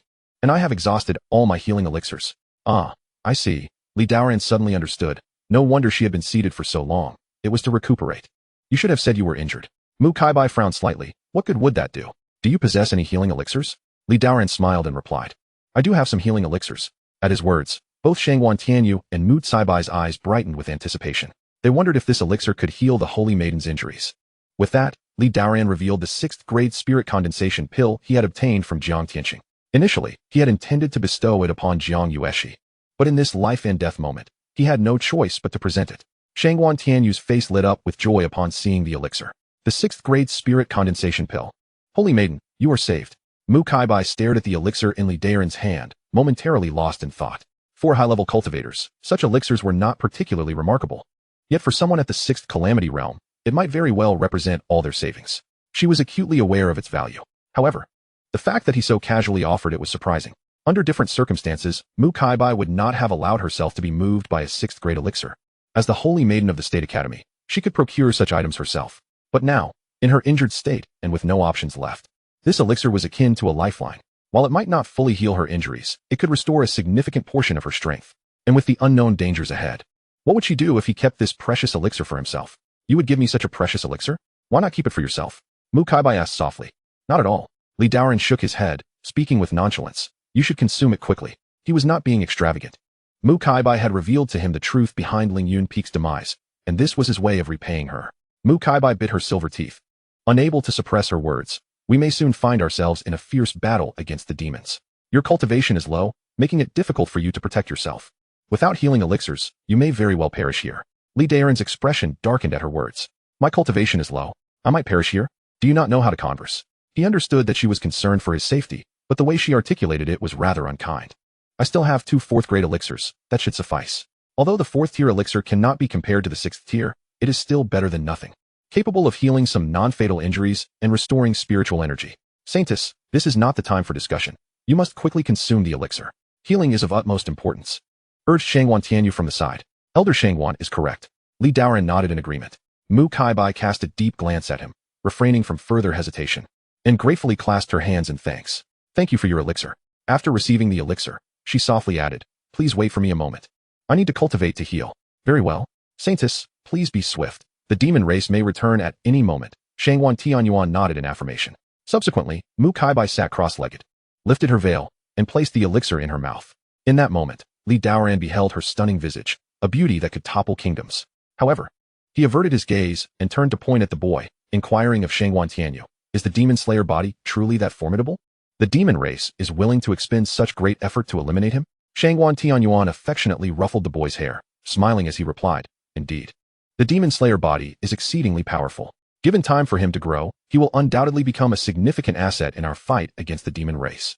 It is said that 90,000 years ago, a practitioner of the demon slayer body emerged among humanity, reaching the Dominator realm. During a great battle with the demon race, they dispatched hundreds of thousands of troops to encircle him, including formidable demon saints and numerous demon lords. In that battle, he single-handedly slew dozens of demon lords before ultimately succumbing to exhaustion. Shangwan Tianyuan sighed deeply. Thus, should this young prodigy be allowed to develop, he might single-handedly withstand millions of demon troops. Chapter 31. The Demon King of Heaven Swallowing. A human cultivator at the Dominator realm was capable of slaying demon lords across realms, and amidst an encirclement of hundreds of thousands of troops, he managed to kill over 10 demon lords. Such might and valor are truly terrifying. Li Daoran could not help but draw in a sharp breath. Does this mean the demon slayer body is a natural nemesis of the demon race? Precisely. This is why we spare no effort to ensure this young man returns to the Academy of Statecraft. He may very well become an invaluable asset in our future struggle against the demon race. Shangwan Tianyu nodded solemnly, then turned his gaze toward the boy with earnest expectation. Speaking as an elder would, young man, in your salvation, hundreds of human cultivators have already perished. If you can return to the Academy of Statecraft, you must cultivate diligently to contribute to our struggle against the myriad races and to aid in the rise of humanity. Rest assured, senior, I shall dedicate my life to eradicating the demon race and will not disappoint those of my kin who sacrificed for me, the boy replied, his eyes slightly reddened. He had witnessed many fall to the demon race while protecting him, individuals he had never known but who willingly gave their lives for his safety. How could he remain unmoved by such selflessness? With so many striving for the resurgence of humanity, he felt an overwhelming pride in being part of this race. Shangguan Tianyu patted his head, reflecting with a tone of empathy, "You have borne much, child. You could have lived a simple life. Yet now you must shoulder such a heavy burden. I hope we can escape this ordeal. I would sacrifice myself without hesitation if it meant your survival." Li Daoran, standing beside them, felt a profound melancholy. The plight of humanity in this world is indeed a tragic epic. Despite its imperfections, with betrayals and infighting, most still unite against the myriad races, willing to sacrifice for their kind. Though he had been in this world for less than a month, he swiftly adapted to his identity, hoping to contribute to humanity's resurgence. Casting a glance at the boy, Li Daoran was filled with admiration. Such a promising talent. With a noble spirit, how wonderful it would be to take him as a disciple. Faced with such a gem, he contemplated the system's returns, yet he merely entertained the thought. A being of such divine potential would likely be taken under the wing of a palace master or a venerable elder at the academy. Not someone like him from Lingyun Peak. Alas, what a pity. Li Daoran regarded the boy as one would a precious treasure, something to be admired but not touched. "Young Li, you seem quite youthful. May I inquire how many years you have been cultivating?" Shangguan Tianyu directed his gaze toward him. His curiosity stemmed from the fact that he could not discern Li Daoran's age or aptitude. As a Nirvana realm master, his consciousness could perceive all. Yet upon reaching Li Daoran's aura, it felt as though he had plunged into an endless void, time dissipating without trace, rendering him unable to glean any insight. This peculiar phenomenon left Shangguan Tianyu quite astonished. He had never encountered someone so extraordinary. Li Daoran's cultivation realm was evident, as he had not concealed it. And it was clear that he was at the 6th calamity realm. "I have been cultivating for precisely 14 years, Li Daoran responded. "Ah, quite impressive. To reach the 6th calamity true essence realm in just 14 years is indeed a mark of genius. In my time, I required over 12 years merely to attain the 6th calamity realm," Shangguan Tianyuan praised, acknowledging Li Daoran's remarkable speed as indicative of superior aptitude. However, this was not his primary concern. What truly astonished him was Li Daoran's calm demeanor in the presence of both him and Mu Kaibai, as well as the tens of thousands of demon troops. Such composure warranted newfound respect. Furthermore, seeing Li Daoran navigating the perilous Kangmang forest alone suggested he possessed considerable opportunities at his disposal. Moments swiftly passed, and soon Mu Kaibai gradually opened her eyes to find Shangguan Tianyu and Li Daoran engaged in conversation. It appeared that Shangguan Tianyu held a considerable admiration for Li Daoran, even offering guidance on cultivation. Shangguan Tianyu, the esteemed elder of the Sacred Path Peak and a formidable figure in the Nirvana realm, was known for his high standards, often disregarding the leaders of various sections. Yet here he was, earnestly discussing cultivation with this young man, their exchange revealing a remarkable rapport. Such an occurrence was exceedingly rare. What merits did this young man possess to earn the favor of Shangguan Tianyu? This revelation left Mu Kaibai quite astonished. As the two conversed, they noticed Mu Kaibai had awakened and turned their attention to her. Shangguan Tianyu inquired, "Saintess, how is your injury?" "I have recovered 70%, Mu Kaibai replied. Fortunately, as a celestial body, she was not susceptible to the curses and miasma of the demon race. Otherwise, a mere 6th-tier elixir would have been insufficient. This exemplifies the marvel of divine bodies." "Excellent," Shangguan Tianyu exclaimed with joy. With her strength restored to a significant extent, their chances of escape had notably increased. Mu Kaibai slowly stood, formally bowing to Li Daoran. "Thank you, Junior Brother Li, for the elixir." At this moment, her address had changed, indicating her recognition of him. In such a perilous moment, the ability to recover from injuries felt akin to gaining an additional life. There was no distinction. For this, Mu Kaibai held profound gratitude. Li Daoran promptly waved his hand, reassuring the saintess that there was no need for such formality. "While the demon horde has yet to return, we must hasten our departure from this place." He was reliant on Mu Kaibai to escort him back to the Imperial Academy, thus he paid little heed to the pill. Furthermore, Jiang Yueshi awaited his return at Lingyun Peak. Should any misfortune befall him while away, it was certain that Lung Xiuya would act against Jiang Yueshi. Therefore, for her sake, that pill was indeed worth it. "Very well, let us make haste." Shangguan Tianyu issued a command. "Saintess, lead the way, Li. You guard this young one in the center, while I shall bring up the rear." Just as they were preparing to depart, a sudden tremor shook the ground. A sensation akin to the earth itself quaking. "This is bad. The Devourer Demon King has arrived." Shangguan Tianyu's expression darkened instantaneously. Upon hearing this, Li Daoran instinctively shielded the boy behind him. Indeed, the very next moment, an overwhelming force akin to a colossal whale swallowing water surged forth, tossing the contents of the Taoist temple into disarray. With a resounding crash, the entire temple was abruptly severed, torn asunder, sending splinters and debris flying. The ground quaked as the roof was swept away by an immense suction, soaring into the clouds above. In an instant, The figures of Li Daoran and the others were exposed to the multitude of demon soldiers surrounding the dilapidated temple, their aura radiating a chilling menace. Li Daoran fixed his gaze skyward, catching a glimpse of a shadowy, gaping maw amidst the clouds. As it opened and closed, the mists churned violently, exuding an overwhelming presence that loomed over all. The Demon King was a formidable being, comparable to a celestial realm cultivator among humans, possessing the power to annihilate the very heavens and earth. Li Daoran recognized the aura of this giant shadow. It was the same presence that had intercepted his communication talisman. Now, facing it directly, he could feel the immense pressure it exuded. Is this the Devourer Demon King? Indeed, it was the Devourer Demon King Wuxia. It seemed escape was no longer an option.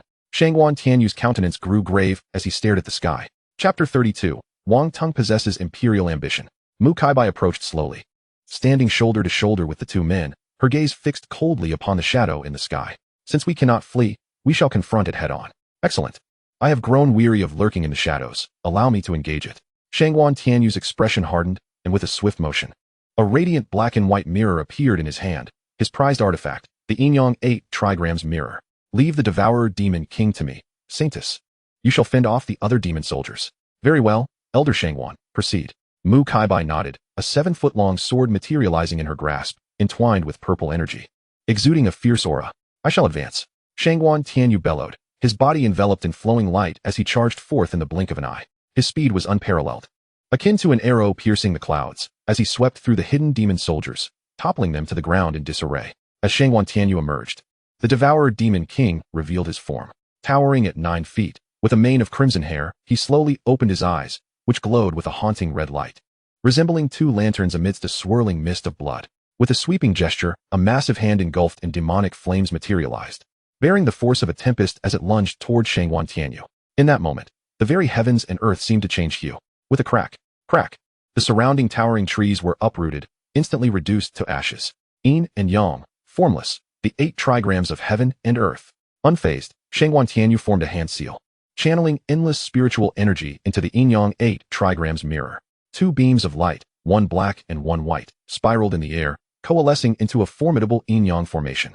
With a thunderous roar, the yin-yang formation surged forth to suppress the demonic hand. As the 2 forces collided, time itself appeared to freeze for a moment.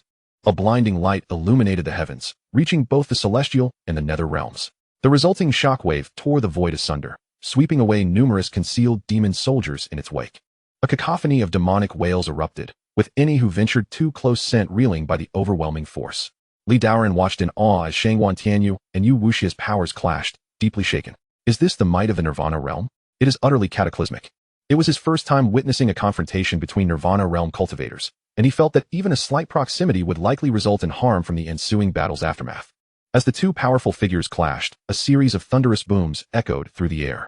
The very fabric of reality seemed to collapse, with torrents of spiritual energy swirling around them like a dragon in flight, reminiscent of tidal waves crashing down. The heavens trembled and the earth quaked, rendering any description of their battle inadequate.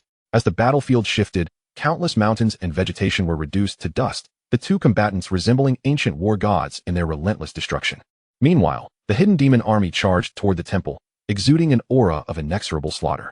You must protect him here. Do not leave the temple. Mu Kaibai instructed before leaping into the air, gliding gracefully, as if a celestial being descending to the mortal realm. Flash, she murmured softly. With a flick of her sword, a 100-foot-long beam of divine sword light descended, cleaving through the clouds above. The sheer force of her strike was so fierce that it seemed destined to pierce the sky itself.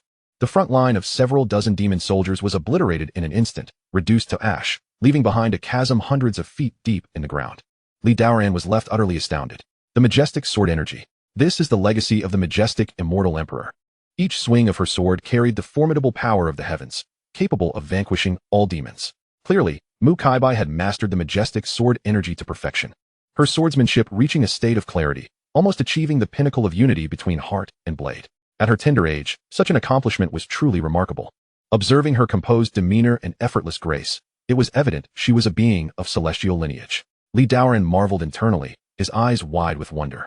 Mu Kaibai's gaze sharpened, fixated on the advancing legion of demons, her aura steadily intensifying. With each strike of her sword, she claimed the lives of dozens of demon soldiers. Yet the demon horde, undeterred by death, pressed forward over the bodies of their fallen kin, wielding bloody blades in a desperate assault against her. The leaders among the demons were of the 6th Calamity realm, while the majority of the soldiers were at the divine awakening and mystical inquiry realms. Outside, the battle raged with chaos, and unable to assist, Daoran remained vigilant, shielding the boy from any encroaching demons. "Are you afraid?" Daoran turned to the boy and inquired. "I am not afraid." The boy shook his head resolutely, without a trace of hesitation. "Even if they break in, I shall fight with all my might." "Well said." Daoran regarded him with approval. "What is your name, and how old are you?" "I am Wang Tung, 14 years old." Upon hearing this name, Daoran was suddenly reminded of a phrase from a novel he had read long ago. "My son Wang Tung possesses the potential of an emperor." What a remarkable coincidence. This Wang Tung indeed bore the innate qualities of divinity. Perhaps he truly had the opportunity to ascend the path of the immortal emperor in the future. Just as he pondered this, a sudden gasp echoed through the air. A figure plummeted from the sky, crashing violently into the ground. What is happening? Has the demon clan invaded? Daoran quickly composed himself and focused his gaze. He saw Mu Kaibai being ambushed by several demon generals, forcing her to fall to the ground, raising a cloud of dust. "Are you all right?" Daoran inquired anxiously. Mu Kaibai stood up, shaking her head softly. "I am fine. Just ensure his safety." In the next moment, a majestic aura enveloped her entire being, her white gown billowing in the wind. She stepped into the air, wielding a divine sword that descended like a 1,000-foot blade. "Die!" Her delicate voice rang through the sky. In an instant, she severed the 6 demon generals who had attempted the ambush, blood raining down from the heavens. This is simply astonishing. Daoran was left dumbfounded. Chapter 33. The Immortal descends from the 9th heaven. The heart-stirring battle in the sky raged on. At this moment, a demon from the skies fell to the ground, barely clinging to life, evidently not yet dead. With a flick of his mind, Daoran pointed his finger into the void. With a soft thud, his intent transformed into a blade of magic energy that pierced through the demon. Next, another demon, having evaded Mu Saibai's onslaught, infiltrated the temple.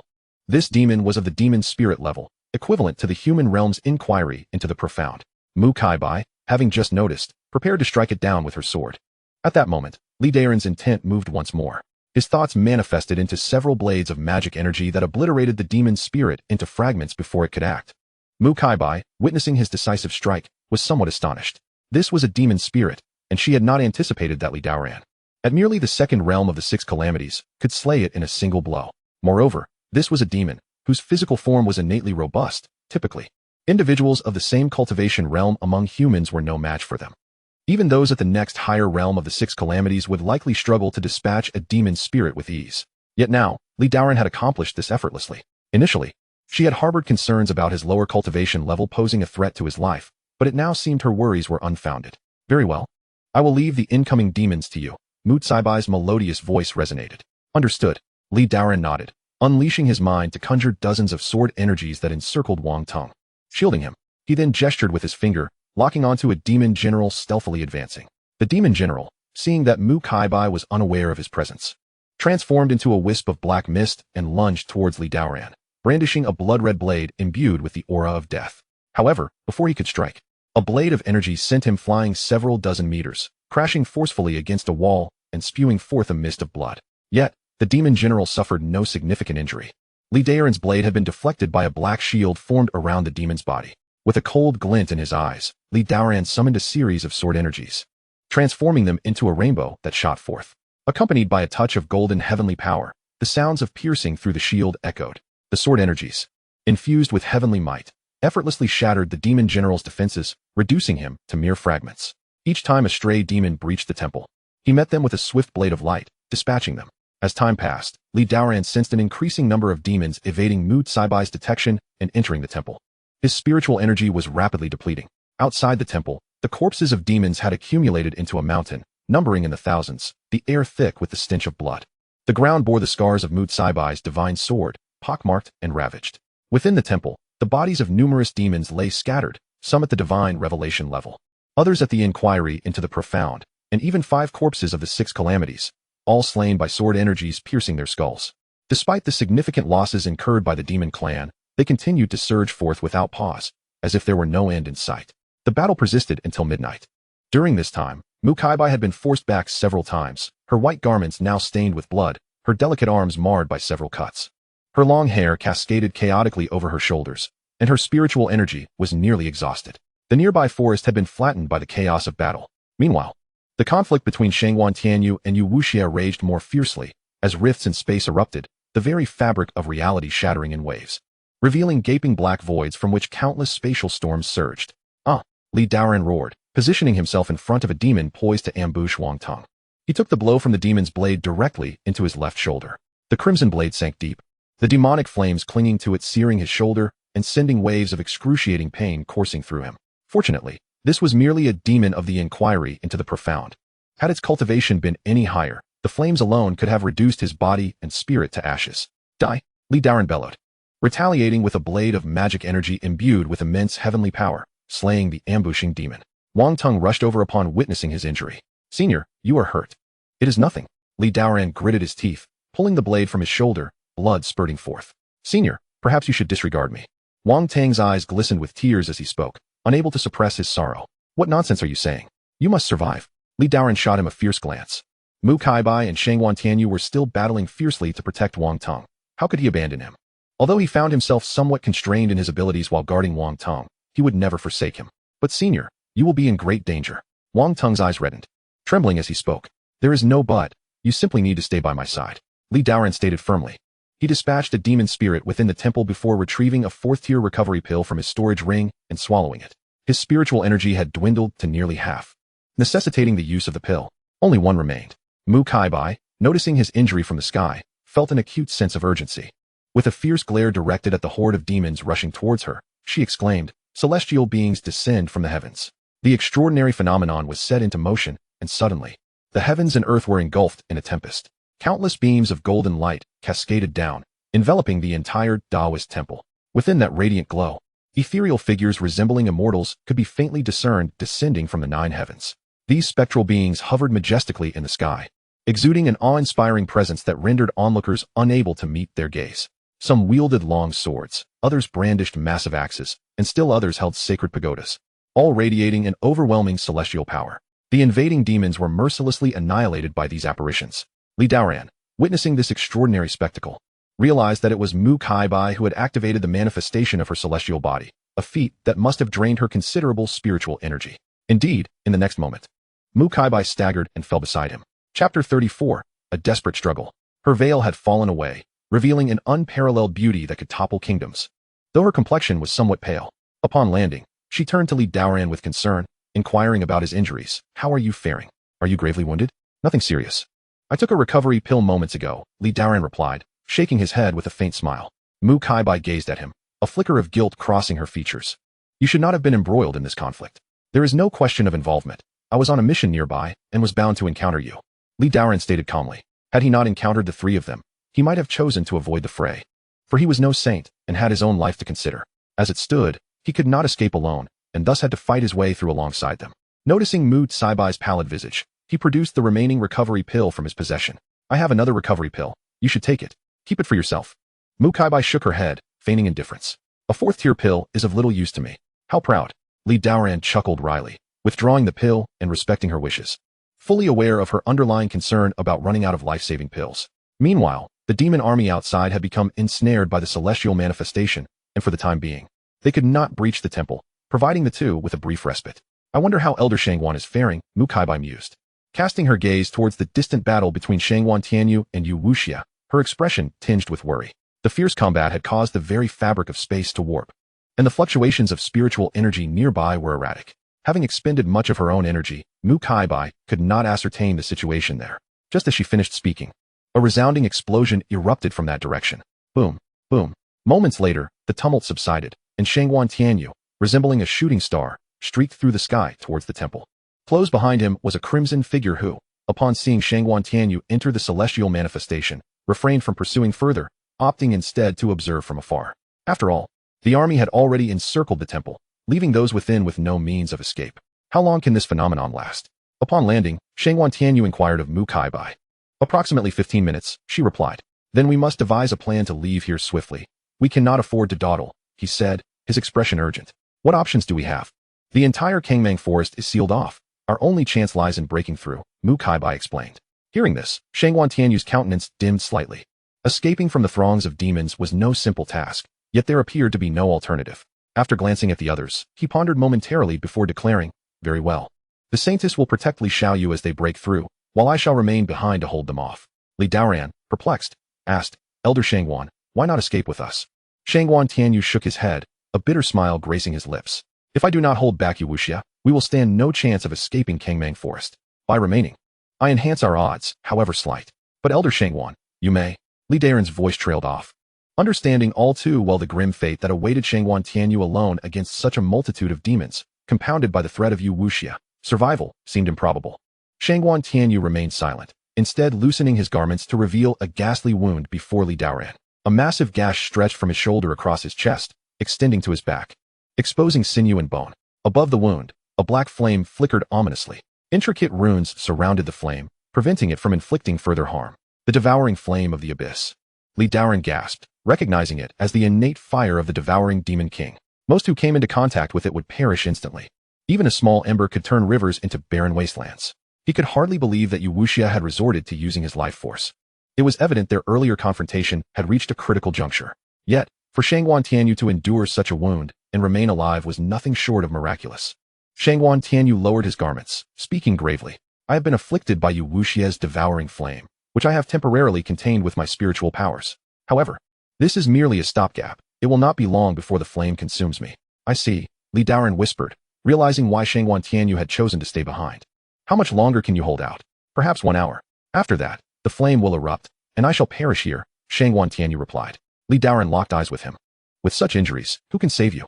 Shangguan Tianyu laughed lightly. It is likely hopeless. Unless we can return to the academy and summon a celestial-level expert for assistance. My fate is sealed. With a sigh, Li Daoran found himself at a loss for what to do, turning to Mu Kaibai. Saintess, what do you propose? With determination, Mu Kaibai bit her silver lip and resolved. We shall proceed as Elder Shangguan has advised. This mission is solely to ensure Wang Tung's safe return to the academy. Sacrifices are inevitable. If necessary, I will also stay behind. Li Daoran felt a pang of sorrow, refraining from further words. They had sacrificed so much for humanity. The atmosphere grew heavy with tension. Do not dwell on it too heavily, my young friend. The annihilation of the demon threat is far more important than my life. If we can safely escort him back to the academy, I shall have no regrets, Shangguan Tianyu said with a carefree smile, placing a reassuring hand on Li Daoran's shoulder. Li Xiaoyu, I entrust this young man to you. Please ensure his safety. Rest assured, Elder Shangguan. As long as Wang Tung is with me, I will not allow any harm to befall him. Li Daoran promised solemnly, realizing he had no choice but to agree with Shangguan Tianyu's plan. Seeing his agreement, Shangguan Tianyu finally smiled in relief, turning his gaze towards the ravenous, devouring demon king lurking outside the phenomenon. Saintess, I will unleash all my remaining power to strike a heavy blow against Yu Wuxia. You must follow up with an attack to see if we can eliminate him here. Mu Kaibai stood resolutely, her expression growing colder. Very well, should I succeed in vanquishing Yu Wuxia, I shall also have no regrets. With a flick of her wrist, her divine sword materialized once more from the void. Li Xiaoyu, when the battle reaches its zenith, and the attention of the demon clan is fixated on the devourer of heaven, you must seize the opportunity to lead this young one away from the Taoist temple and break free. Mu Kaibai added, it all rests upon your shoulders. Understood. Li Daoran nodded affirmatively. After giving his instructions, Shangguan Tianyu dramatically swept his long sleeves and resolutely soared out of the Taoist temple, choosing a particularly cunning direction, exactly opposite to that of the State Academy. Upon seeing him burst forth from the celestial phenomenon, Yu Wuxia assumed he was attempting to flee and swiftly charged towards him. Chapter 35. The human race shall prevail, taking the divine body as a disciple. In the next moment, an unprecedented battle erupted. The demon clan, witnessing someone emerging, found themselves unable to breach the temple shrouded in the celestial phenomenon, and thus directed their attacks towards Shangguan Tianyu. Countless blades of light and demonic flames surged towards him. However, Shangguan Tianyu remained unfazed, waving his hand to unleash a series of formation diagrams that suppressed all incoming demons. In an instant, darkness enveloped the skies and the earth. The sun and moon lost their radiance. At this juncture, Mu Kaibai also ventured into the void, brandishing his divine sword with a resounding flourish. A towering divine blade descended, and countless demons fell in response. Li Daoran gazed at the tumultuous battle on the horizon and the seemingly endless horde of demons. Faced with the imminent breakout, he felt a gnawing uncertainty. He bore no fear of the lower-tier demons. Even those of the same rank posed little challenge. Yet, with 5 or 6 calamity-tier demon generals fixated upon him, escape would be futile. After all, his current strength barely sufficed to contend with such a multitude of demons. If he were to attempt to break out alone, perhaps there would be a glimmer of hope. However, having promised Shangguan Tianyu to escort Wang Tung back to the State Academy, he could not afford to renege on his word. Anxiety began to well up within him as he pondered alternative strategies. In a moment of inspiration, he suddenly conceived a method to swiftly enhance his strength. He turned his gaze towards Wang Tung, his eyes alight with determination. The situation had arisen because of him, and its resolution rested on his shoulders. The only viable solution lay in utilizing the system's critical return mechanism to bind Wang Tong as a disciple, subsequently bestowing upon him elixirs, techniques, and teachings. Thus, he began to inquire earnestly, Wang Tong, during our breakout, danger will abound. Do you wish to possess the means to protect yourself? Wang Tong, upon hearing this, displayed a flicker of excitement. After all, his very life hinged on this inquiry. He respectfully replied, I wish to. Senior, do you have a method? I humbly implore you to impart it to me. Daoran appreciated his attitude and, feigning profundity, responded, I may teach you, but this technique is a secret art of our sect, not to be disclosed to those outside our ranks. Wang Tong appeared to grasp the gravity of the situation and, without hesitation, knelt down, performing a deep bow. I am willing to take you as my master, and I hope you will accept me. Daoran nodded with satisfaction. Do not blame me for taking disciples. This young man initiated the request. Very well. I am Daoran, the master of Lingyun Peak at the State Academy. Wang Tong, do you wish to become my disciple? I am willing. I pay my respects to my master. Wang Tong bowed several times in reverence. Excellent. Henceforth, you shall be my second disciple. Daoran laughed heartily, his demeanor brightening. At that moment, the system's notification chimed. Detected that the host has successfully accepted a disciple, assessing disciples' qualifications. Disciples' qualifications are of divine tier, meeting the system's requirements. Congratulations to the host for successfully binding with disciple Wang Tong. Daoran felt a surge of joy within. From this day forth, Wang Tong would be under his protection. Whether they could escape perilously would depend on the next 3 grants of return. With excitement, Daoran presented a 4th-tier elixir to Wang Tong. Here, this elixir is a token of my mentorship. Accept it, my disciple. Wang Tong hesitated, aware that this was the last healing elixir of his master. Even the saintess had refused it. As a newly initiated disciple, he felt unworthy to accept. Master this. Seeing Wang Tong's reluctance, Daoran's irritation flared. Time was of the essence, and such delays were intolerable. I command you to accept it. What are you hesitating for? This master was quite domineering. The disciple felt apprehensive under Daoran's gaze, quickly taking the elixir. Thank you, master. Daoran nodded approvingly. Very well. Remember, whatever I bestow upon you must not be refused. Do you understand? I understand. Wang Tong nodded respectfully. As his words fell, the system's voice resonated. Congratulations to the host for granting disciple Wang Tong a 4th-tier returning essence pill, triggering a 10,000-fold critical return. Daoran exhaled a sigh of relief.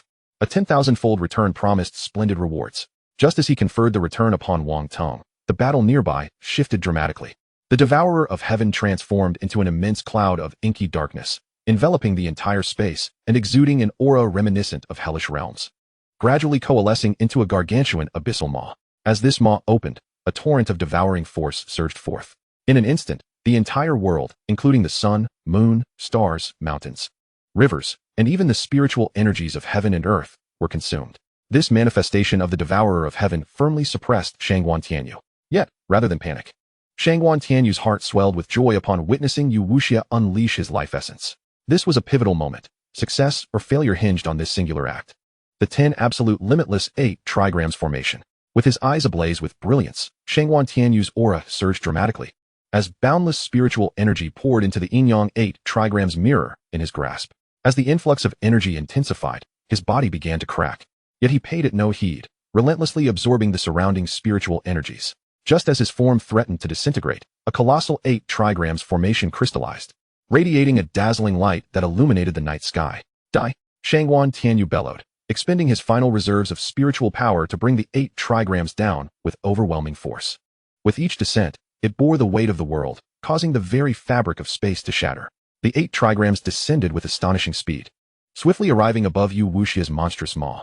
Feeling the immense power of this attack, Yu Wuxia's very soul trembled in trepidation. A resounding cry of anguish echoed through the air as the 8 trigrams pressed down, sending shivers down the spines of all who heard it. This was the lament of Yu Wuxia. In the midst of Yu Wuxia's agonizing wail, Shangguan Tianyu, drained of energy, could no longer suppress the devouring demon flames within him. In an explosive surge, the flames erupted, slowly spreading from his chest. Wherever the flames reached, flesh and blood were reduced to ash. Shangguan Tianyu plummeted from the sky. As he felt the life ebbing away, Shangguan Tianyu looked towards the direction of the State Academy, the place he called home. His gaze filled with a complex array of emotions, longing, hope, reluctance, and a touch of acceptance. He had done all he could. In this life, he bore no regrets as a member of the human race. As the demonic flames did not encircle his neck, he slowly turned his gaze towards Mu Kai Bai. From here on, it rests upon you all. The human race shall triumph. We shall forever stand in the vast wilderness, no longer subjugated by the myriad of races. Chapter 36. The Realm of All Laws Returning to One. Congratulations to the host for acquiring the 9th rank Xian Yuan Supplementation Pill. Xian Yuan Supplementation Pill instantly replenishes spiritual energy and significantly enhances its recovery within 2 hours. At this moment, Li Daoran held the rewards returned by the system. Yet not a trace of joy stirred within him. He had witnessed the entirety of Shangguan Tianyu's body reduced to ash by the demonic flames, powerless to intervene, and could not help but sigh. This senior was indeed a figure worthy of respect. However, Li Daoran understood that this was not the time for sorrowful reminiscence. He had more pressing matters to attend to. Turning towards Wang Tong, he spoke earnestly, "Disciple, quickly take a seat. I shall impart the ultimate techniques of Lingyun Peak to you, assisting you in swiftly breaking through to the Divine Awakening Realm." Divine Awakening Realm? Wang Tong's eyes widened in astonishment. He was merely at the 10th layer of Qi cultivation and had yet to establish his foundation. The notion that his master would help him break through to the Divine Awakening Realm was simply astonishing. What miraculous method could enable one to traverse 2 significant realms so swiftly? Seeing the solemn expression on his master's face, clearly not a jest, Wang Tong hastily settled into a meditative posture. "Disciple, focus your mind and swiftly refine the spiritual energy I impart to you," Li Daoran instructed, channeling a stream of spiritual energy into Wang Tong's body.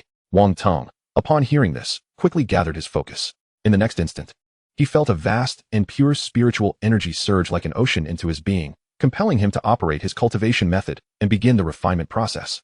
Within a single breath, a resounding boom erupted from his body.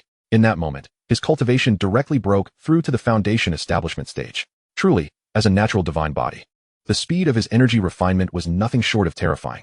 Noticing Wang Tong's rapid refinement, Li Daoran couldn't help but marvel inwardly. Such speed far surpassed that of his previous importation to Jiang Yueshi. The more spiritual energy transmitted, the greater the foundational return. He then increased the rate of spiritual energy transmission, mingling it with a strand of heavenly Dao power, testing to see if Wang Tong could absorb it. However, Wang Tong welcomed the influx of spiritual energy without hesitation, refining as much as was offered, even effortlessly absorbing the heavenly Dao power. As Wang Tong swiftly refined the ceaseless stream of spiritual energy, his cultivation continued to ascend. Foundation establishment, 1st layer. Foundation establishment, 2nd layer. Foundation establishment, 3rd layer. His cultivation surged rapidly, akin to riding a rocket. While Li Daoran imparted his teachings, outside, Mu Kaibai stood proudly in midair, radiating brilliance. Upon witnessing Shangguan Tianyu's demise, her expression grew colder, yet she did not let anger cloud her judgment. She firmly remembered the pact made with Shangguan Tianyu. When the Lord of Devouring Demons was gravely wounded, she would deliver the final strike. With her divine sword pointed skyward, she proclaimed, "Heavenly River of Righteousness." Suddenly, the stars shifted, the universe inverted. Countless streams of righteous energy coalesced into a brilliant flow, illuminating the vast forest. Then, from the heavens above, descended a colossal river formed by myriad sword intents, rushing forth with great momentum. Under the might of this single strike, it bore down upon Yu Wuxia. At that moment, the entire demonic army visibly paled. Yu Wuxia, already grievously injured by Shangguan Tianyu, stood no chance against Mu Caibai's onslaught of the heavenly river of righteousness. With another agonized wail, blood stained the skies as Yu Wuxia was pierced through by this river of righteous sword intent, shattered into countless fragments. Mu Caibai's gaze remained icy as she beheld the Lord of Devouring Demons slain by her hand. She then turned her thoughts towards Li Daoran in the temple. Sending a transmission, "Li Shidi, now is the time. Quickly take Wang Tong and leave. I will hold them off." At that moment, Li Daoran was at a critical juncture in his transmission, and upon hearing her words, he did not act immediately, continuing to channel spiritual energy to Wang Tong. There was still considerable room for Wang Tong's growth. He needed to enhance the flow of spiritual energy further. The demonic army, witnessing their lord's fall, erupted in furious roars, charging madly towards Mu Kaibai, intent on tearing her apart. As Mu Kaibai repelled the advancing demons with her sword, she anxiously surveyed the temple's situation. Yet, she saw no sign of Li Daoran emerging, and her worries deepened. Was there some mishap within? Or had this young man succumbed to fear, hesitating to break free? In that moment, she felt a pang of anxiety. Everything Shangguan Tianyu had done was for this very opportunity. To let it slip away would be a regret beyond measure. Mu Kaibai urgently transmitted again, "Li Shidi, what are you still doing? If not now, then when?" Her words echoed within the temple, akin to a stone sinking into the sea, met with silence. After a moment, she finally received Li Daoran's reply. "Saintess, delay the demonic army for just a moment. I have something of utmost importance to attend to. Li Shidi, no matter how pressing your matters are, they cannot compare to breaking free. The demon lord is dead. Now is the best time to escape. If we miss this chance, we shall perish here." Mu Kaibai urged desperately. "Trust me, just a quarter of an hour is all I need." Li Daoran remained undeterred. Given his current strength, attempting to break free would be perilous. With only a slim chance of survival, it was better to strive for a greater opportunity. Mu Kaibai, hearing this, was driven to despair. Yet she had no choice but to grit her teeth and comply. She was unaware of Li Daoran's actions within the temple, but her heart was heavy with dread. It seemed that all their efforts had been in vain, and they were fated to fall here today. In a single day, not only had the human race lost a powerful being at the nirvana stage, but they were likely to lose 2 more divine bodies, a tremendous blow to their kind. In that moment, her spirit dimmed, her heart ashen. Meanwhile, Wang Tung was enveloped by a vast expanse of spiritual energy, and as Li Daoran's transmission accelerated, he began to struggle under the pressure, his face flushed. Disciple, endure. We are almost there, Li Daoran urged swiftly, seeking to stabilize Wang Tung. Yes, master. Wang Tung gritted his teeth against the pain, determined to hasten his refinement of spiritual energy. At that moment, he held only one conviction, even if it meant death. He must grow stronger, never again being a burden to others. Demon blood stained Mu Caibai's flowing skirt, and as her spiritual energy dwindled, she found herself descending to the ground. The celestial phenomenon of the immortal Lin Jiutian was on the brink of fading. Now, the demonic army became increasingly frenzied, disregarding their own lives, morphing into a relentless killing machine, intent on slaughtering Mu Kaibai, the one who had slain Yu Wuxia. After cleaving a demon in 2 with her sword, Mu Kaibai suddenly sensed an explosive wave of spiritual energy erupting from the temple. This was a sign of someone breaking through. Yet, it was merely the divine awakening realm. She concentrated intently on this surge of energy, somewhat astonished. Though she did not know who had broken through, she did not dwell on it. The emergence of a divine awakening realm individual would not alter the current predicament. However, her astonishment was far from over, as the next scene that unfolded would leave her utterly shocked. Above the Taoist temple, waves of formidable spiritual energy surged in rapid succession. An overwhelming force ascending into the heavens, far more magnificent than the energy unleashed during the recent breakthrough into the divine enlightenment realm. It was then that she perceived the rapid ascent of power from that direction. The 3rd layer of the 6 calamities realm, the Yuangang realm, the 4th layer. The Yinyang realm, the 5th layer, the Golden Core realm, the 6th layer, the all laws return to one. Chapter 37. The 8 Desolations Demon-Slaying Sword Technique. What on earth is happening? Mu Kaibai was utterly astonished, witnessing the spiritual fluctuations subside only upon reaching the all laws return to one, leaving her bewildered. Could it be that Li Daoran has achieved the all laws return to one? That was the only conceivable possibility, as only Li Daoran and Wang Tung were present in the temple. What an astonishing pace of cultivation. This was simply terrifying. In the brief span of a quarter of an hour, he had consecutively transcended 4 realms, a feat that struck Mu Kaibai as utterly unbelievable. Though she found it hard to accept, the evidence lay before her, compelling her to acknowledge the truth. In that moment of distraction, a demon general swung his long blade, engulfed in raging demonic flames, and struck her back with a resounding crack, shattering her protective barrier. Mu Kaibai was sent flying several dozen meters, crashing heavily to the ground, a trickle of blood escaping the corner of her mouth. Sensing her injury, the demon horde pressed their advantage, frantically charging towards her. At this moment, Li Daoran had focused his mind, having successfully attained the pinnacle of the 6 calamities realm. All laws returned to one, only a step away from the 3 aspects realm. Each minor elevation within the 6 calamities realm brought about earth-shattering changes in power. Li Daoran felt that his strength had increased nearly 10-fold since a mere quarter of an hour ago. This transfer of power had triggered a 300-fold critical return, granting him 3,000 days of cultivation, equivalent to nearly a decade of arduous training. Meanwhile, Wang Tung had also reached the 3rd layer of the divine enlightenment realm, experiencing a profound transformation in his aura. The once slender boy now exuded a faint but formidable divine presence. Wang Tung was overwhelmed with joy, having personally witnessed the unbelievable changes that occurred within that quarter of an hour, feeling as though he were in a dream. His master had indeed fulfilled his promise, transforming him from a disciple, yet to establish his foundation into a practitioner of the 3rd layer of the divine enlightenment realm in such a short time. Thank you, master. Your immense grace will be etched in my memory forever. Wang Tung knelt, bowing deeply several times. He was utterly captivated by his master's extraordinary powers, feeling that taking such a master was indeed a worthy endeavor. This newfound strength endowed him with a glimmer of self-preservation against the demon soldiers and spirits, filling him with unparalleled elation. The sensation of seizing his fate in his own hands was exhilarating.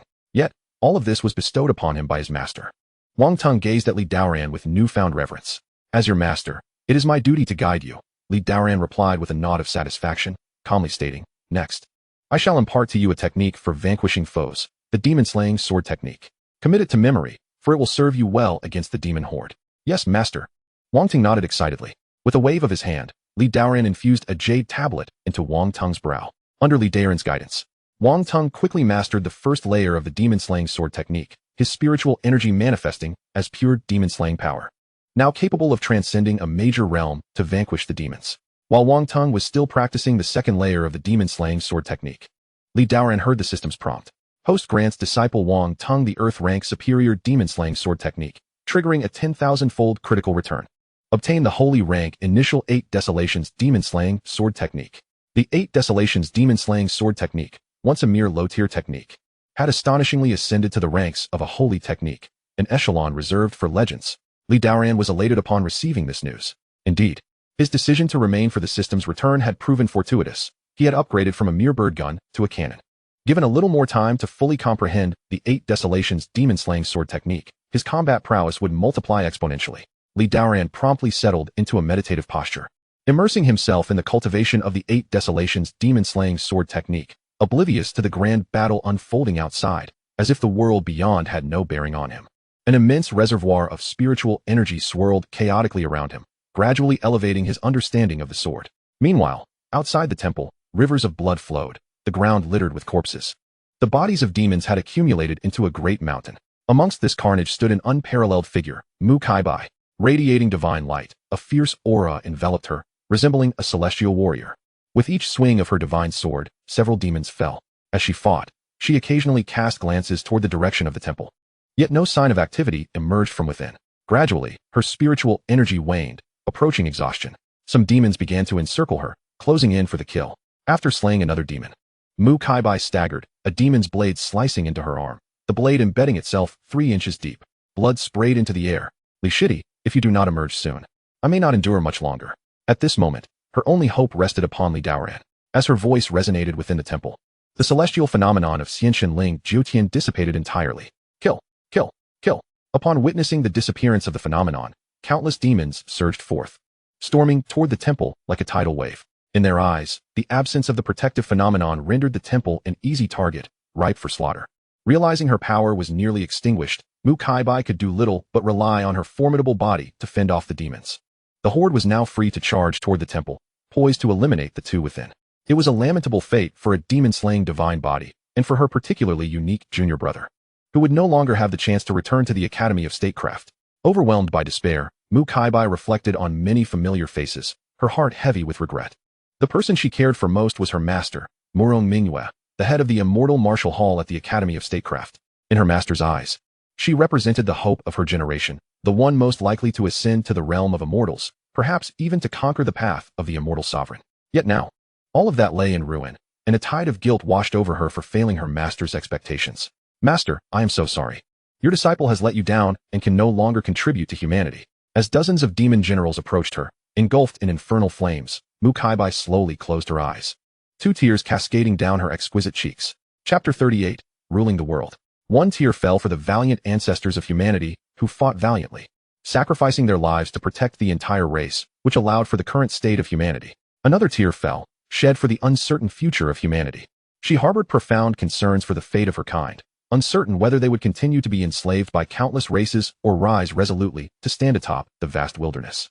Yet, she realized that she would never witness these events nor partake in them. Farewell, my kin.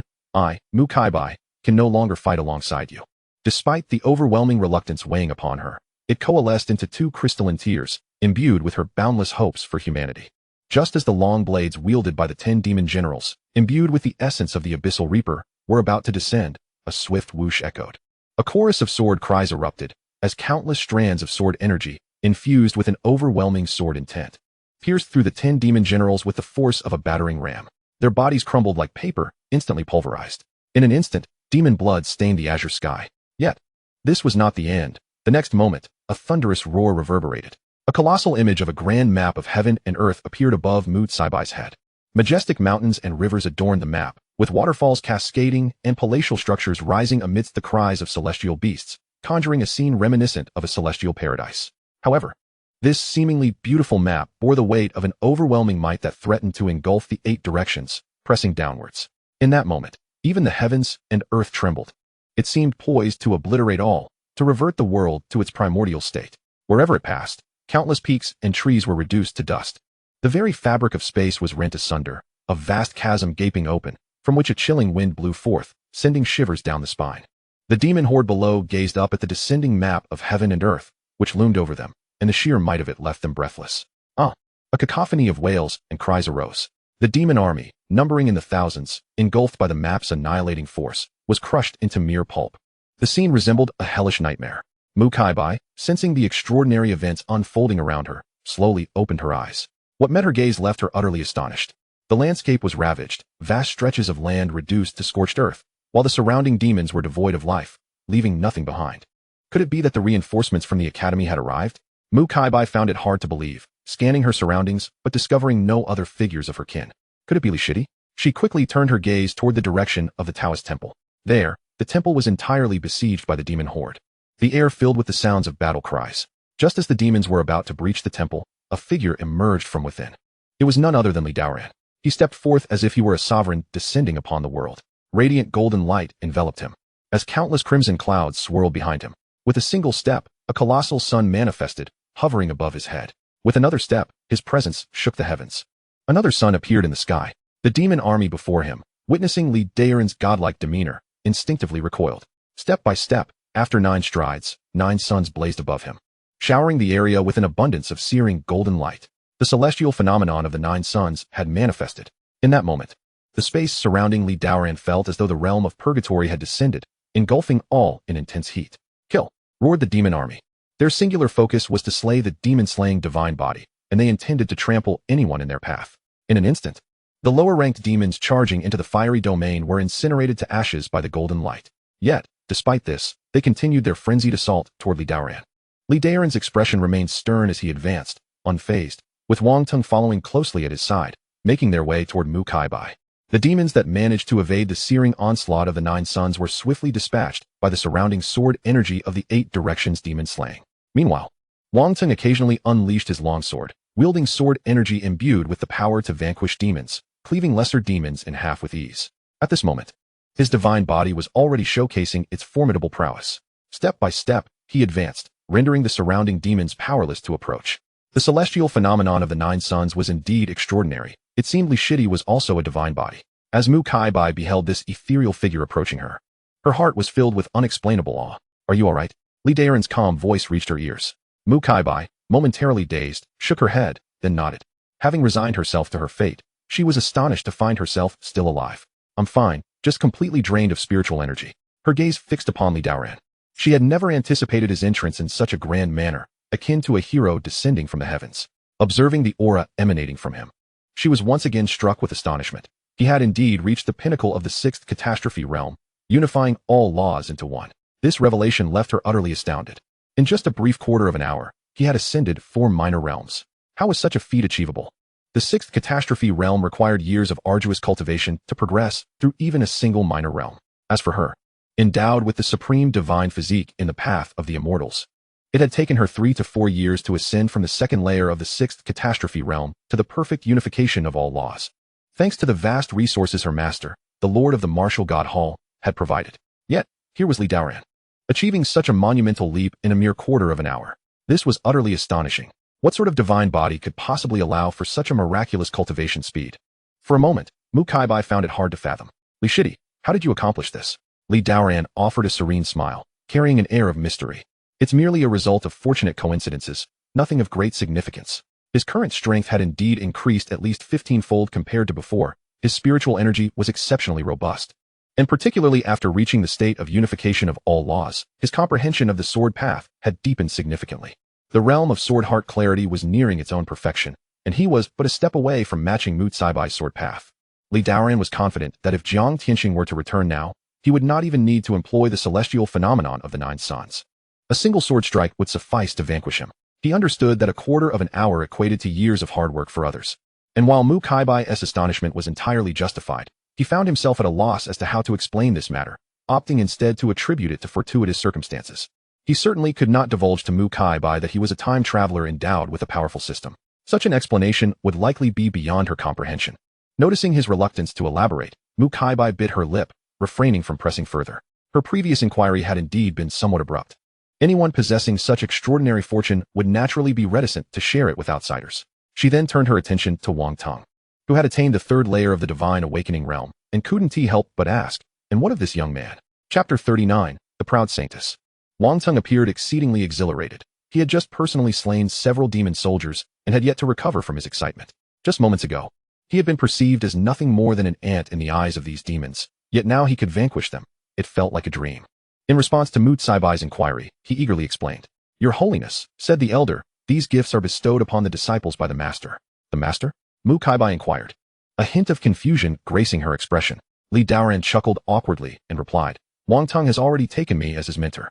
Just moments ago, I imparted the secret techniques of Lingyun Peak to him, ensuring he possesses some means of self-protection. Really? He has already pledged himself to you? Mu Caibai was somewhat taken aback. As for imparting techniques, anyone can do that. It is not the exclusive secret of Lingyun Peak. However, to elevate someone by 2 major realms in a single transmission is indeed an extraordinary feat. I certainly cannot accomplish such a thing, especially since it would require a considerable drain on my own cultivation. Unbeknownst to her, the spiritual energy Li Daoran transmitted contained the essence of the heavenly Dao. This was the purest form of spiritual energy in existence, easily absorbed, unlike the usual transmissions that took days of cultivation, often resulting in a mere fraction reaching the disciple, with most being wasted. With Li Daoran's heavenly Dao energy, the absorption was nearly perfect, with little to no waste, an observation he made during his transmission to Wang Teng. This led Li Daoran to muse. The body of the heavenly Dao truly defies convention. Noticing Mu Caibai's expression, Li Daoran couldn't help but smile inwardly. However, Wang Teng is to be sent to the Academy of Statecraft. Li Shidi, do you not think it rash to take him as your disciple? Mu Caibai cautioned. With Wang Teng's talent, sending him to the academy would surely result in him being taken on as a disciple by one of the 10 palace masters or the Grand Elder, potentially making him one of the holy sons of the academy. There was even a significant possibility that he would be taken on as a disciple by the master of the martial god Hall, her own mentor. In such a scenario, he could very well become her junior brother, yet inexplicably, he had now become Li Daoran's disciple. The circumstances were dire, and taking Wang Teng as a disciple was a necessary decision. Li Daoran replied calmly. Given the academy's losses for Wang Teng, the elders may not agree to this arrangement. Mu Caibai remarked, somewhat helpless. She did not doubt Li Daoran's qualifications to take Wang Teng as his disciple. She merely believed that his actions would not pass the scrutiny of the academy's elders. Li Daoran offered an awkward smile. He insisted on taking me as his master, asking me to teach him sword techniques.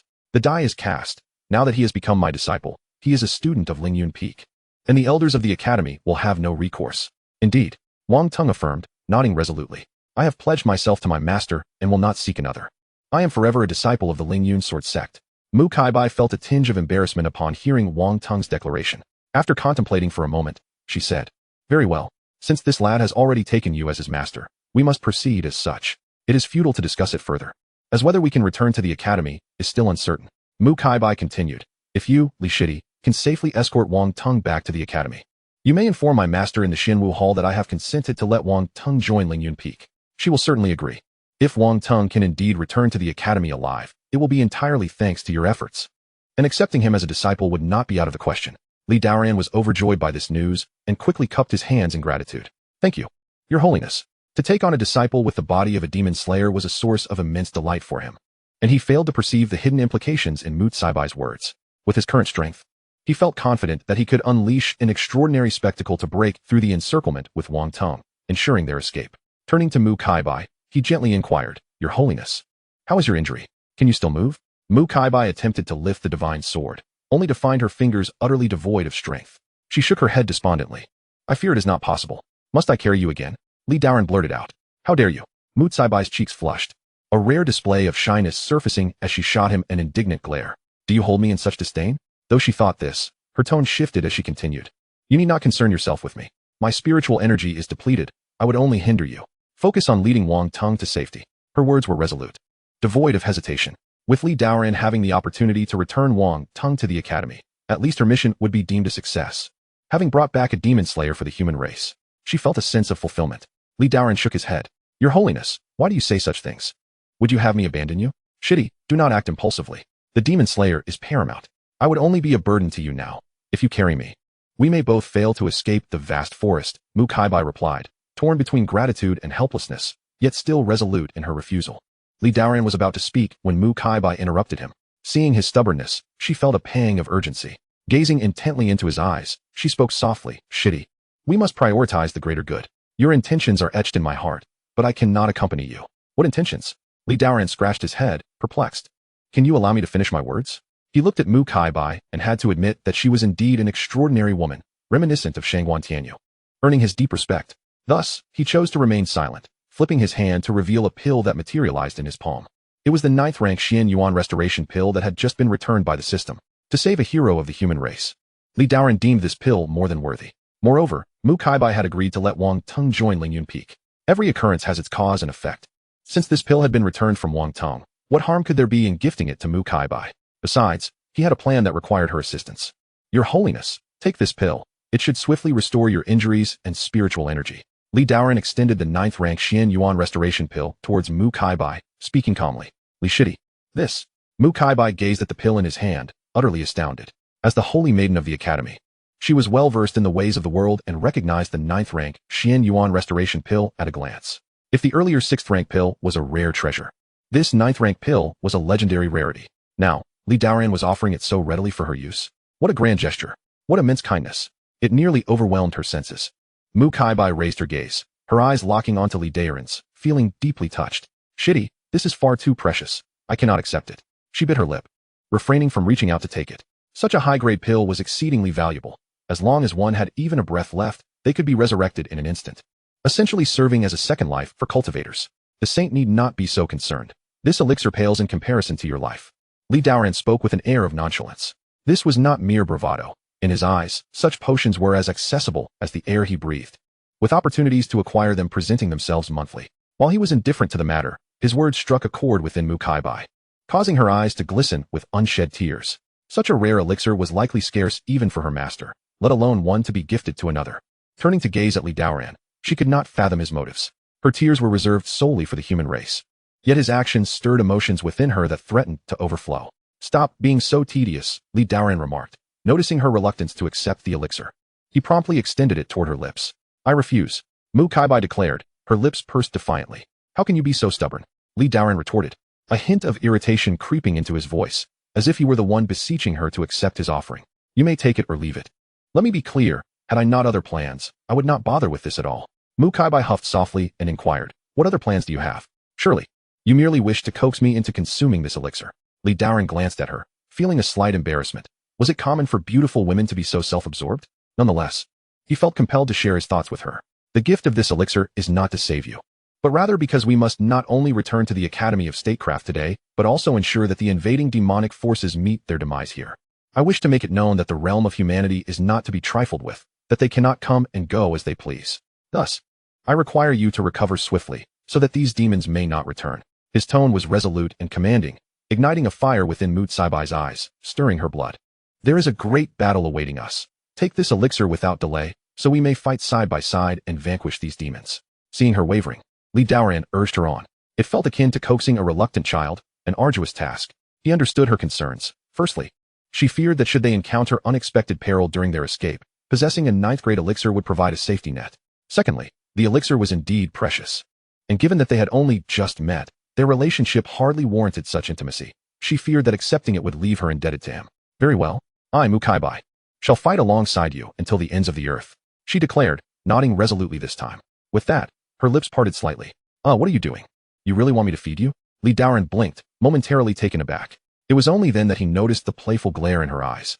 Recalling that she was indeed exhausted and lacked the strength to take the elixir herself, he swiftly brought the elixir to her delicate, rosy lips.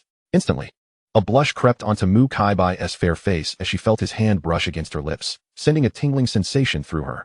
She hastily closed her eyes, feigning the absorption of the elixir's power, unable to meet Li Daoran's gaze. Seeing the usually aloof Mu Kaibai display such vulnerability, Li Daoran couldn't help but chuckle inwardly. This is what makes a woman truly endearing, he mused, although he knew better than to voice such thoughts. Had she heard him, her temperament would surely have led her to retaliate fiercely. As he pondered this, Mu Kaibai was enveloped by a swirl of spiritual energy, as if bathing in an ocean of ethereal power. The visible wounds upon her body began to mend rapidly. In mere moments, she opened her eyes, radiating a divine light, her aura resplendent, as if a celestial being had descended to the mortal realm. In that instant, the saint of the Academy of Statecraft had returned. Rising gracefully, Mu Kaibai felt her injuries fully healed, her spiritual energy brimming, infused with an inexhaustible power. Moreover, the bottleneck that had constrained her progress for over a year showed signs of yielding. With a bit more consolidation of her cultivation, she would soon break through, becoming the youngest Nirvana realm master within the Academy. This filled her heart with elation, for not only had she reclaimed her life, she was on the verge of a significant breakthrough, all thanks to this 9th-grade elixir. Junior brother, thank you for this elixir. Mu Kaibai turned to Li Daoran, acknowledging that this was the second time he had saved her life, leaving her at a loss for how to repay him. The saint need not be so formal.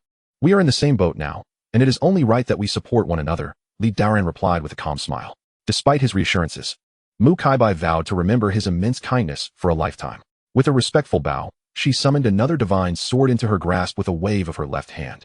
Upon its appearance, a symphony of clashing metal rang out, resonating harmoniously with the purple sword in her right hand.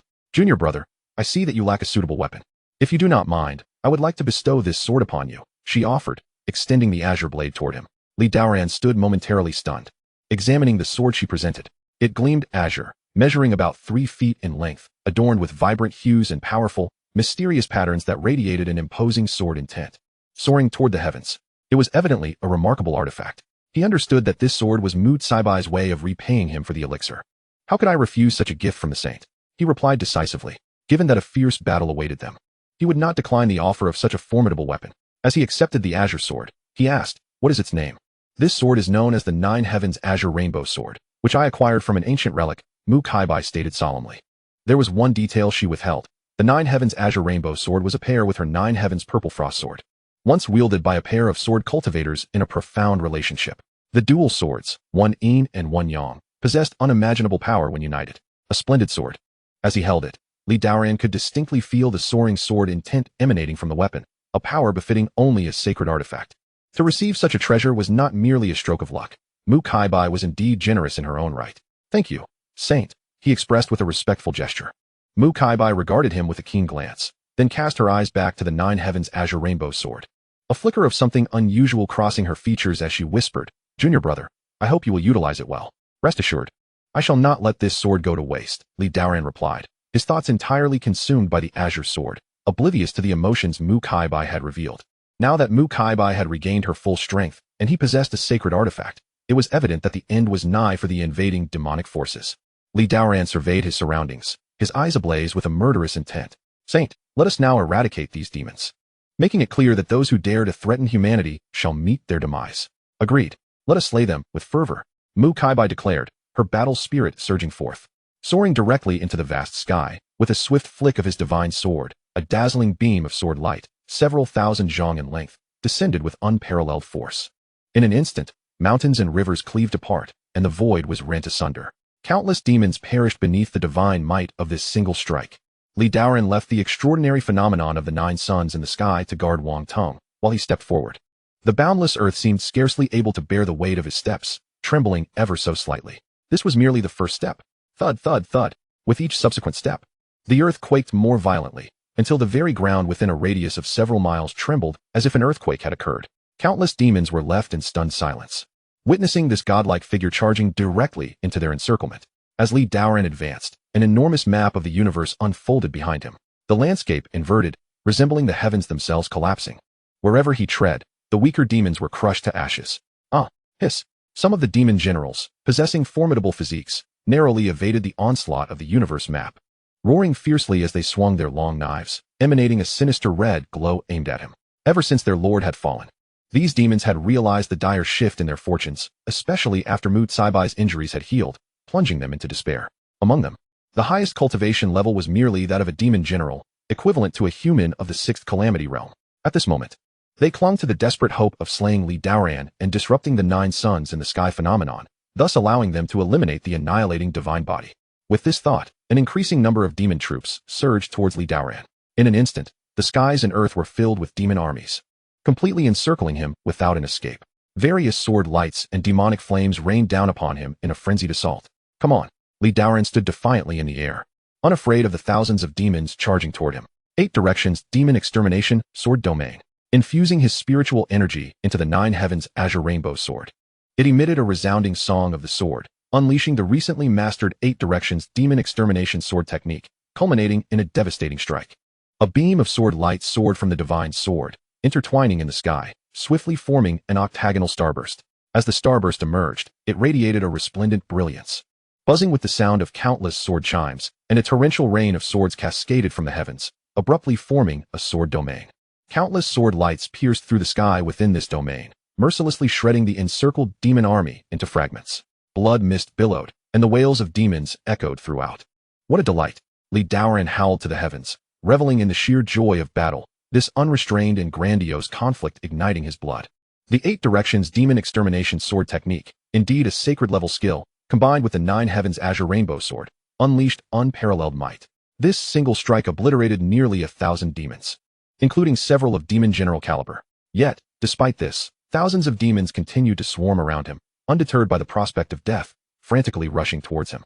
Daoran's divine sword danced wildly, the blade like a soaring dragon, cleaving through the advancing demons. Simultaneously, his figure moved like a specter, occasionally transforming into a wisp of breeze, appearing and disappearing without a trace upon the battlefield, evading the demons' ambush.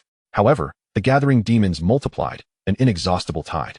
At this juncture, Mu Kaibai shone with brilliance, a practitioner who had transcended the tribulations of wind, fire, and thunder. None among the demons could contend with her in the battlefield. Like a war goddess, each sword she struck down claimed the lives of dozens of demons. Turning her gaze toward Daoran, she saw him surrounded by the demon army, and without regard for his actual peril, she called out with determination, "Junior brother, I shall assist you." Grand River of Righteousness, pointing her divine sword into the distance. A long river of righteous sword intent surged down from the heavens like a tidal wave. Mu Kaibai leapt into the air, landing upon the river of sword energy, charging towards the encircling demon troops. In an instant, a tempest arose on the battlefield, where Mu Kaibai directed the Grand River. Everything was torn to shreds with the might of annihilation. Like a swimming dragon, she darted across the battlefield, and after slaughtering 3,000 demons, she eventually dissipated. Following a flash of brilliance, Mu Kaibai landed beside Daoran, standing back to back with him, poised gracefully. "Junior brother, are you unharmed?" she asked. Concern etched on her face. "No significant injuries," Daoran replied, shaking his head lightly, exuding a calm demeanor. Together, they resumed their relentless assault on the surrounding demon forces. The divine sword danced, the killing intent overwhelming the heavens. The 9 Heavens Azure Rainbow Sword and the 9 Heavens Purple Frost Sword resonated faintly, their sword intent swirling in a frenzy, their power surpassing that of before. In an instant, the sword energy stretched for thousands of miles. Each strike sent countless demons' blood staining the sky. This battle raged on throughout the night. For hundreds of miles, the earth shook, the sun and moon crumbled, leaving not a single intact spot. The demon army suffered successive defeats, with fewer able to stand upon the battlefield, as the last demon fell to Daoran's blade. An eerie silence enveloped the surroundings. In the shadowy forest, the ground was littered with the corpses of demons, stretching endlessly, the air thick with the miasma of blood, casting the place into a hellish abyss. Just then, the dawn began to break. Suddenly, a radiant light appeared on the eastern horizon, dazzling and warm. The brilliant rays pierced through the clouds, illuminating the vast forest, transforming the world into a kaleidoscope of colors, tearing apart the hellish gloom and returning one to the realm of the living. "Master, the dawn has arrived." Wang Tung approached Daoran, the golden light gracing his face, revealing a radiant smile. "Indeed, the dawn has come, and we have survived," Daoran replied, gripping his divine sword, affectionately ruffling Wang Tung's hair as he gazed toward the rising sun, expressing his sentiments. Chapter 42, Return to the Imperial Academy. This day had witnessed far too much. Surviving amidst such a multitude of demon armies was no small feat. Mu Kaibai also gazed at the eastern sun, tucking a stray hair behind her ear, softly exclaiming, "This sunrise is truly magnificent." Daoran nodded, glancing at Mu Kaibai and Wang Tung, feeling a sense of loss for the absence of one. Regretfully, the esteemed elder, Shengguan Tianyu, was not present to share this beautiful sunrise with them. "Junior brother, we succeeded. All the invading demons have been annihilated," Mu Kaibai said softly after a long silence. The experiences of the previous day felt like a dream, teetering between life and death, fraught with peril. With just the 4 of them, a Nirvana level, a 3-phase practitioner, a 6th Calamity Realm warrior, and a young boy, they had slain nearly 30,000 demons, including a demon lord level powerhouse.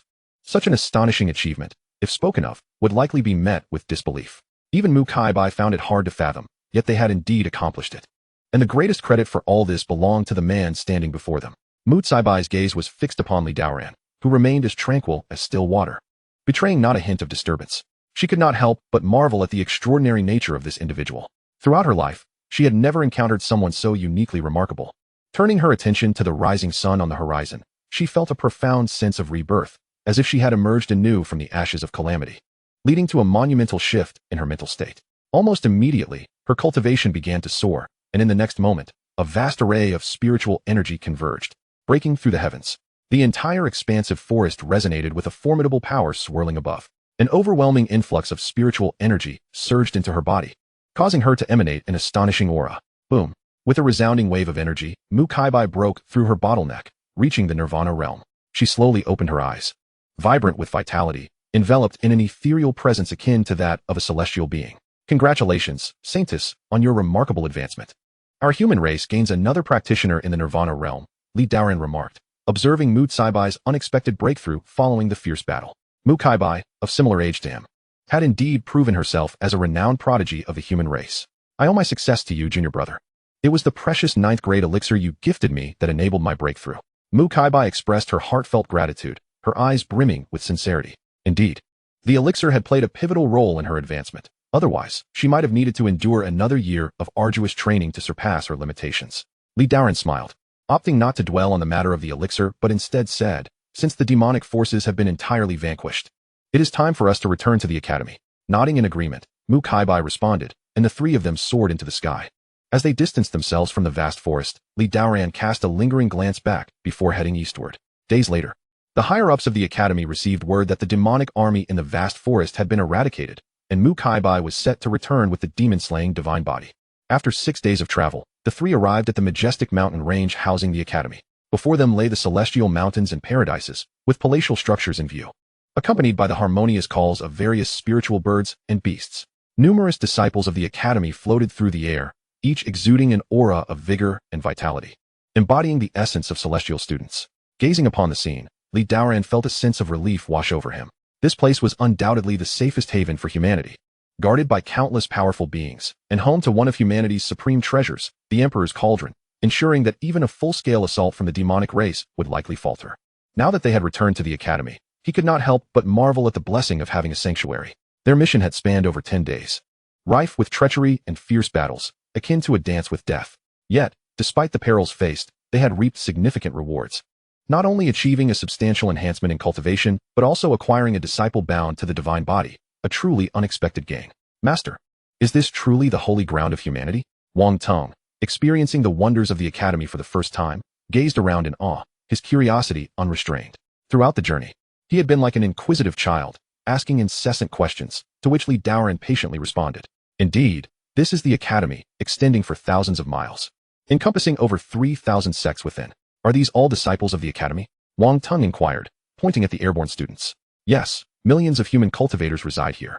And you too shall become one of them, Li Daoran replied with a smile. Admiring the impressive figures of the disciples, Wang Tang's eyes sparkled with aspiration. Dong, dong, dong. The resounding chimes echoed through the skies, seemingly heralding Mu Kaibai's return. As the bells tolled, Li Daoran and Mu Kaibai gracefully descended upon the apex of the academy's main peak. Welcome back, Saintess. A group of disciples clad in azure garments approached, bowing respectfully to Mu Kaibai. Maintaining her composure, Mu Kaibai had regained the aloof demeanor she had exhibited when first seen by Li Daoran, offering a slight nod in acknowledgement. Saintess, the palace master has requested your presence at the celestial martial hall immediately upon your return, one of the leading disciples stated respectfully. Very well. Mu Kaibai's gaze was cool, but as she turned to Li Daoran, her tone softened. Junior brotherly, would you accompany me to the celestial martial hall? Master may wish to meet Wang Tong. Certainly. Li Daoran pondered for a moment before nodding in agreement.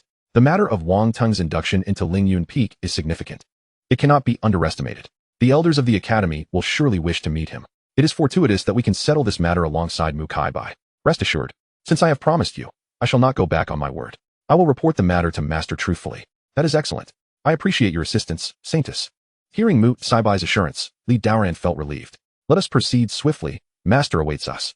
Mu Kaibai smiled sweetly, revealing a captivating charm. The nearby disciples in azure garb were astonished to witness the Saintess displaying such warmth towards this man, a rare sight indeed. They had never seen her exhibit such closeness to any male cultivator before. Curiously, they scrutinized Li Daoran, all being core disciples of the celestial martial hall, possessing discerning eyes that quickly recognized his cultivation level, 6th stage of the harmonization of all laws. While it was not particularly profound, it left them perplexed as to why he commanded such special attention from the Saintess. However, they dared not inquire further, leading the way while secretly speculating. Chapter 43, Master of the Celestial Martial Hall, Murong Minghua. As Mu Kaibai passed through, she attracted the gaze of many disciples. The Saintess has returned. Wow, she is breathtakingly beautiful, like a goddess in my dreams. Who is that man walking so closely beside her? Numerous disciples whispered among themselves, captivated by Mu Caibai's ethereal presence in her flowing white gown. Unfazed by the murmurs, Mu Caibai had long grown accustomed to such attention. Before long, they arrived at a magnificent hall. Entering the celestial martial hall alongside Mu Caibai, Li Daoran beheld a woman seated upon a high platform, her beauty unparalleled, her long hair dancing in the breeze, and her eyes deep as the cosmos, exuding an aura of serene coldness that seemed to pierce through all. With each gesture, she radiated an extraordinary presence, akin to a celestial being. Upon seeing Mu Caibai enter, she stepped forward and appeared before her in an instant. "Greetings, Master." Mu Caibai's countenance brightened with a smile as she bowed respectfully. "How wonderful it is to have you back," the woman said, her eyes glimmering with warmth. Revealing her affection for Mu Caibai, "I have fulfilled my mission and brought back the demon-slaying divine body." "Excellent. I trust the journey was not too perilous?" The woman nodded, her gaze gentle. "I suffered no significant harm, though Elder Shangguan Tianyu perished at the hands of the demonic forces," Mu Caibai replied, her expression tinged with sorrow and indignation. Upon hearing these words, the woman's demeanor shifted dramatically, her voice icy as she declared, "Damn it. The demon clan has audaciously opened the domain gate and dispatched their forces to infiltrate. One day, I shall penetrate the depths of the demon realm to offer the blood of the demons as a tribute to Shangguan Tianyu." Her words were replete with authority, resonating powerfully. The loss of Shangguan Tianyu weighed heavily on her heart. With his cultivation at the pinnacle of the nirvana realm and thousands of years of life left, he would have ascended to the dominion realm within mere centuries, representing a significant loss for humanity. Li Daoran, who stood nearby, felt a shiver of fear at her proclamation. This was none other than Murong Mingyue, the esteemed leader of the Celestial Martial Hall, one of the 10 sacred halls of the Academy, a paragon of strength among humankind. Her words were not mere bravado. "Is he the demon slayer body?" Murong Mingyue turned her gaze toward Wang Tong, instantly recognizing the extraordinary nature of his being. "Indeed, Master," Mu Caibai affirmed. "He is truly exceptional." Murong Mingyue fixed her penetrating gaze upon Wang Tong, as if appraising a flawless gem. The demon slayer body was one of the 10 divine bodies, immensely formidable, especially against the demon clan. Its power could suppress adversaries across a vast realm. Wang Tong felt a twinge of anxiety under the intense scrutiny of this breathtakingly beautiful woman. He sensed an overwhelming strength emanating from her, rendering him breathless. "What is your name?" Murong Mingyue inquired. "The name is Wang Tong," he replied softly. "You are inherently the demon slayer body, destined to be a principal force against the demon clan. The Academy shall cultivate you well. You must also bear the weight of responsibility and not disappoint those of your kin who sacrificed for you," Murong Mingyue stated resolutely. "I understand, and I shall ensure that the demon clan pays for their transgressions, avenging Elder Shangguan," Wang Tong vowed with unwavering determination. "Excellent."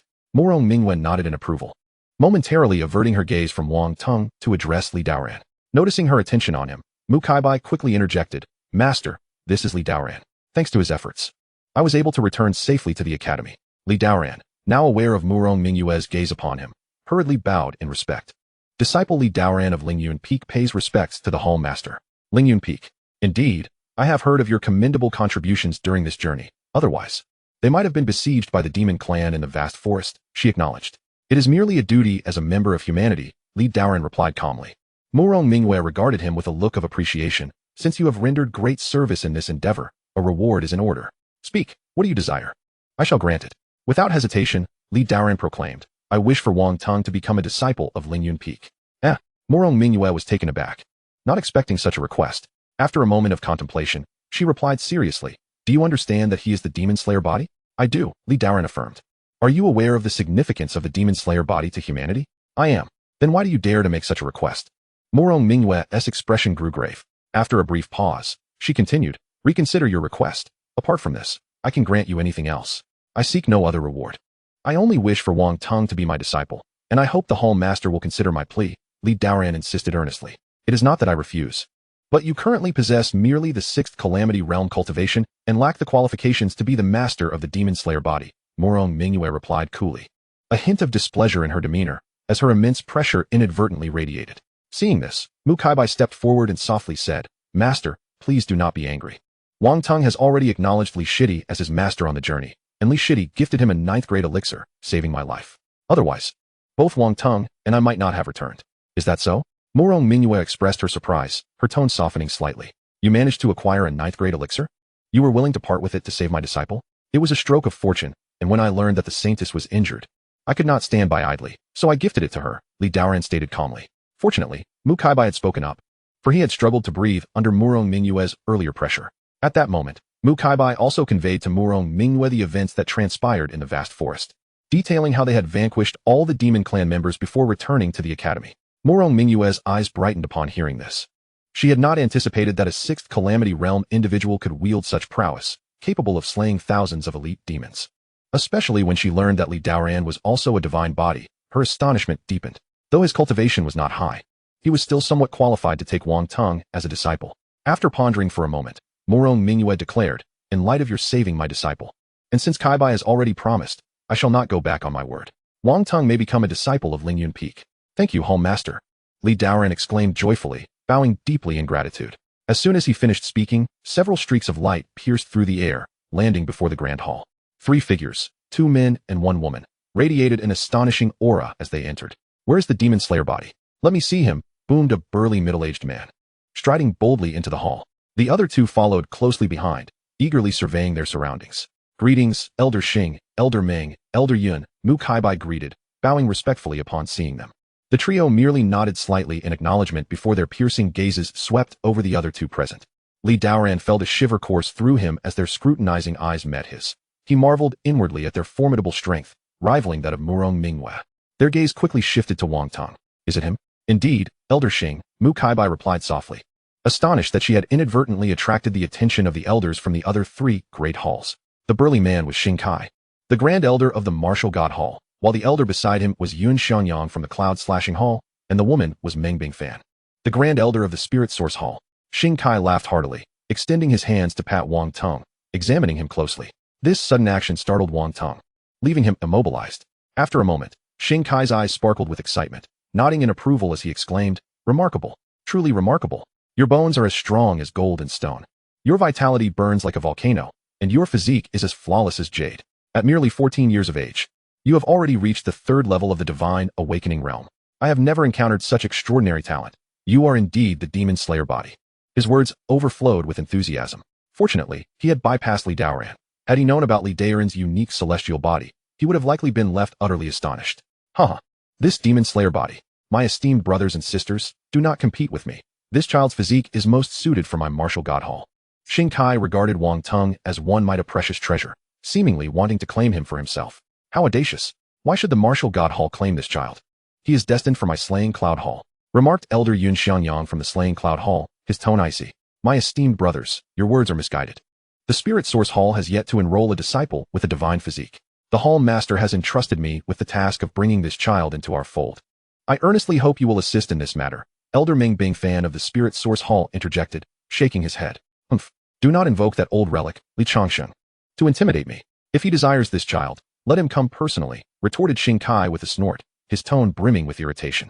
"Elder Xing, I speak to you with the utmost respect. Are you not afraid that the Hall Master will seek you out for your insolence?" Meng Bingfan could no longer contain his disdainful retort. In that moment, the 3 were at an impasse, swords drawn over the fate of Wang Teng. "Haha, that old fossil is absent from the academy. Why should I fear him? We'll settle this when he returns." Xing Kai laughed heartily, dismissing the gravity of the situation. "You rely on the Hall Master's absence to act so brazenly. Do you possess the courage to confront him should he return?" Meng Bingfan shot back, his irritation palpable. Xing Kai erupted in laughter, unperturbed. "No matter what you say today, this child must belong to my martial god hall." "You." Meng Bingfan struggled to find words, flabbergasted by his audacity. Seeing Meng Bingfan rendered speechless, Xing Kai reveled in triumph. "If you are unconvinced, let us engage in combat. We shall see who prevails, and the demon-slaying divine body shall belong to the victor." Meng Bingfan, consumed by fury, recognized Xing Kai as a rogue, devoid of any semblance of a senior elder's decorum. With his unrivaled battle prowess, he acted with reckless abandon, disregarding all others. Previously, he had snatched a saintly body from under the noses of the crowd, and now he was attempting the same ploy again. Alas, the Hall Master was absent. Otherwise, he would have received a well-deserved reprimand, learning to conduct himself with humility. Meng Bingfan resented the situation. This time it was a divine body, rarer than a saintly body. If it were to be stolen again, she would surely face the Hall Master's ire. Yet, facing Xing Kai, she felt powerless and placed her hopes on Murong Mingyue, praying she would uphold justice. "Xing Kai, cease your arrogance. Though Meng Shimi fears you, I do not." Yun Xianyang interjected, his voice slightly hoarse. "Oh, so, you do not fear me, Yin Shidi? Let us have a match. Whoever wins shall claim the demon-slaying divine body." Xing Kai taunted, his tone aggressive. "Bring it on. I have no fear of you." Yun Xianyang retorted, his countenance as cold and unyielding as withered bark. The two prepared to roll up their sleeves and engage in battle, completely disregarding the presence of the others. Li Daoran, observing the scene, was taken aback. Is this truly happening? The allure of the demon-slaying divine body is so profound that it incites 3 esteemed elders to brawl. These were formidable beings of the celestial realm, each a figure of immense authority among the myriad races. Fortunately, Murong Mingyue had already consented to accept Wang Teng into the Lingyun Peak. Otherwise, with the elders intervening, it was likely that Wang Teng would not have had a chance at all, just as they were about to draw their weapons. Murong Mingyue could no longer bear to watch. Enough. As esteemed elders of the academy, what sort of decorum is this? Fighting over a single disciple? She exclaimed, her voice commanding. At her utterance, Xing Kai and Yun Xianyang exchanged cold huffs, their hostilities momentarily quelled, and the atmosphere slightly softened. Seeing this, Meng Bingfan quickly interjected. Hall Master, please adjudicate. My spirit source hall has yet to enroll a single disciple with a divine physique. By our regulations, it is high time that this demon-slaying divine body be entrusted to us. Hall Master, such matters should go to the most capable. There should be no question of turn-taking. Xing Kai added anxiously, aware that their quarrel would ultimately require Murong Mingyue's resolution. Given her authority as the head of the hall and the fact that the divine body had been brought back by her disciple, Yun Xianyang was also preparing to voice his stance, hoping to express his position before Murong Mingyue. However, she calmly interjected, enough? There is no need for further debate. This child has already found a path and will not be entering your halls. What? The 3 exclaimed in surprise. Had someone preempted them? This seemed impossible as only they were present in the grand hall, with no elders from other sacred halls in sight. Who could it be? Xing Kai scanned the hall, confirming that aside from them, there was only a single disciple of the 6th Tribulation Realm, likely merely a disciple of the Immortal Martial Hall. At that moment, Li Daoran was completely overlooked, never once considered in their deliberations. If that is the case, then only one possibility remained. Hall Master, are you truly leaving the demon-slaying divine body in the Immortal Martial Hall? Xing Kai inquired, curiosity piquing. If that were the case, their fierce contention would be utterly futile. The 10 sacred halls of the National Academy, with the National Hall above the others, regarded the remaining 9 halls as equals, with no discernible hierarchy among them. Meng Bingfan could not help but ask, Murong Shiji, do you not already have your niece, Mu Kai Bai, as the sacred maiden of the hall? Surely you need not seek another divine body as an heir. Murong Mingyue shook her head. It is not I who am accepting a disciple, but another has been chosen. I have bestowed the demon-slaying divine body upon him. Who is it? Which sacred hall? Xing Kai questioned, perplexed. It is not another sacred hall, it is him. Murong Mingyue gestured towards Li Daoran, declaring, the demon-slaying divine body has already been accepted into the Academy's 108 peaks, the Lingyun Sword Sect. Chapter 45, Tempting Conditions. What? Xing Kai was utterly astonished, disbelief etched across his face. Yun Xianyang, upon hearing the phrase 108 peaks, was also left in utter shock. What nonsense is this? How could a mere Lingyun Sword Sect possess the merit to accept a disciple of divine physique? Indeed, Murong Shiji. Are you jesting? A sect ranked among the 108 peaks likely has a sect leader whose cultivation does not even reach the 3rd phase. They are surely inferior to my own disciples. What right do they have to accept a divine body as a disciple? Meng Bingfan echoed, equally confounded. Their reactions mirrored Murong Mingyue's own astonishment upon hearing that Li Daoran intended to take Wang Teng as his disciple, all expressing incredulity. I am not jesting. I have already pledged to grant the divine body to Lingyun Peak, Murong Mingyue responded, unperturbed by their incredulousness. She recognized that their reactions were entirely expected. With Murong Mingyue's confirmation, Xing Kai and the others turned their attention to the previously overlooked Li Daoran, their curiosity about him intensifying. They could not fathom what made this disciple so exceptional that he garnered the attention of Murong Mingyue, the illustrious head of the hall. Yun Xianyang carefully scrutinized Li Daoran, noting that he was indeed lacking even in the cultivation of the 3rd phase, and there appeared to be no innate physique to speak of. So you are the sect leader of the Lingyun Sword Sect? Indeed, I am but a disciple, Li Daoran responded respectfully, bowing slightly before stating, I am Li Daoran of Lingyun Peak, here to greet the esteemed elders. The Lingyun Sword Sect is merely among the 108 peaks, if I recall correctly. Your sect currently boasts but 2 members. What right do you possess to accept the demon-slaying divine body? Yun Xianyang's demeanor was frosty, filled with skepticism. Elder, you must be mistaken. Misguided? About what? Xing Kai scoffed. At present, there are 3 individuals atop Lingyun Peak, along with the recently acquired demon slayer divine body. Li Daoran spoke with a calm demeanor.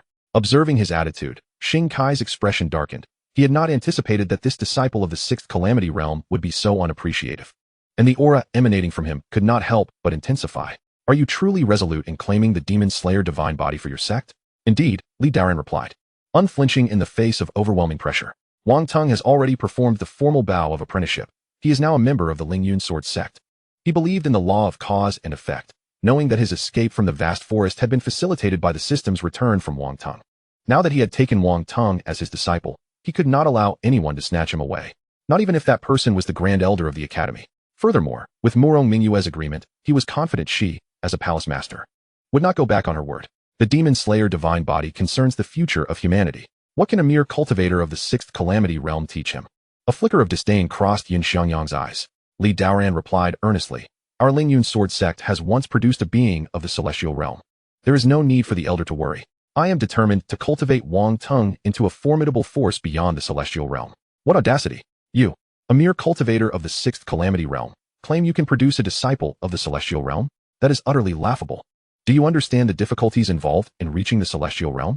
Yin Xiangyang scoffed, his gaze towards Li Daoran akin to that of a frog gazing at the vast sky from the confines of a well. As a celestial realm cultivator himself, he was acutely aware of the immense perseverance, fortune, and talent required to attain such a level. Since joining the Academy over 3,000 years ago, he had only ascended to the celestial realm a few centuries prior. How naive, Yin Xiangyang lamented. Young man, I shall overlook your ignorance this time. Depart swiftly and relinquish any fantasies regarding the Demon Slayer divine body. Indeed, the Demon Slayer divine body is humanity's future asset in the battle against the demon race. It cannot be treated so lightly, nor can one simply apprentice a disciple of the sixth calamity realm. Meng Bingfan interjected firmly. I regret that I cannot comply.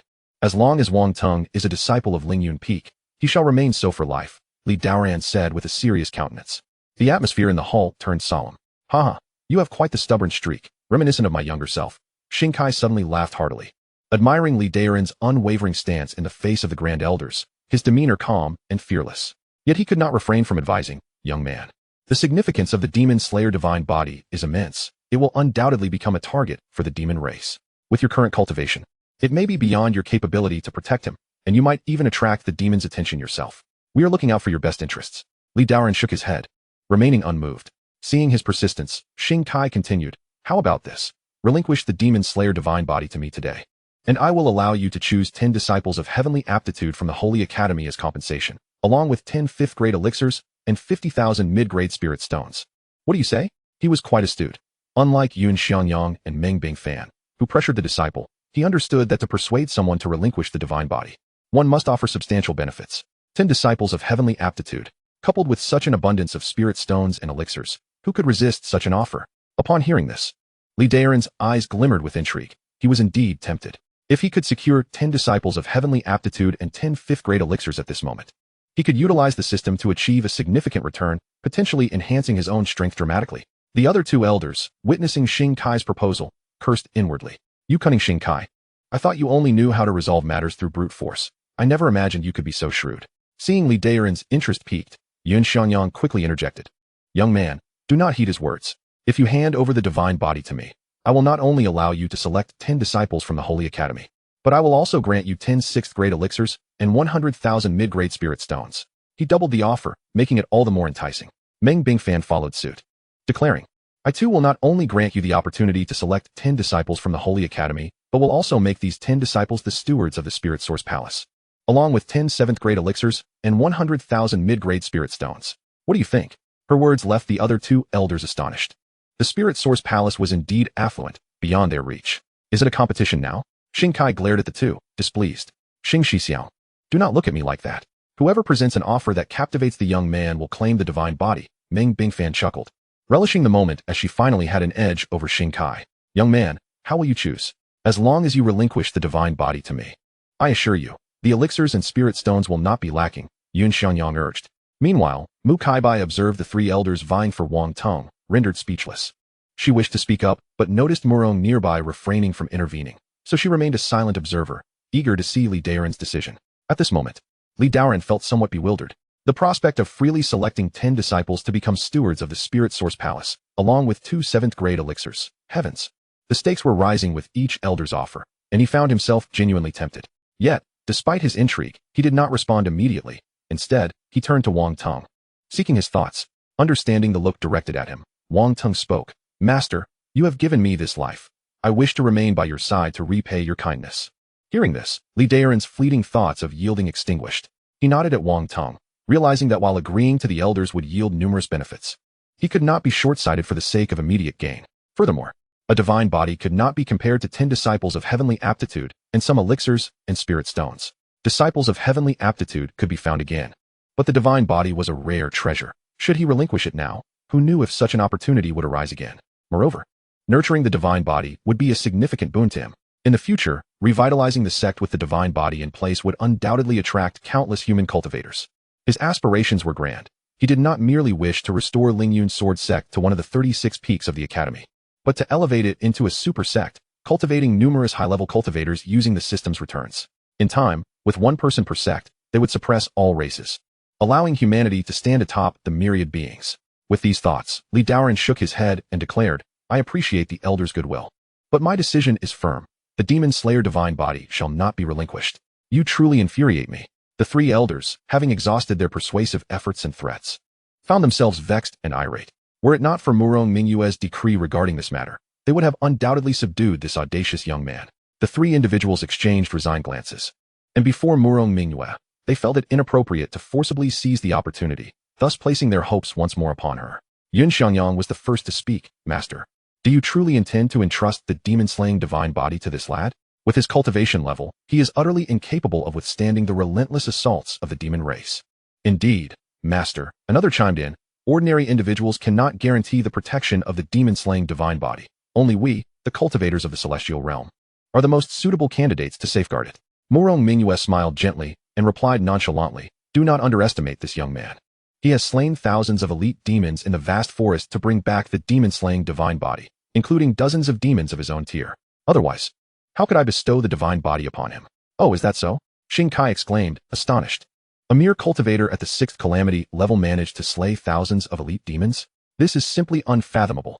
The other two also displayed expressions of disbelief, unable to accept Murong Mingyue's claims.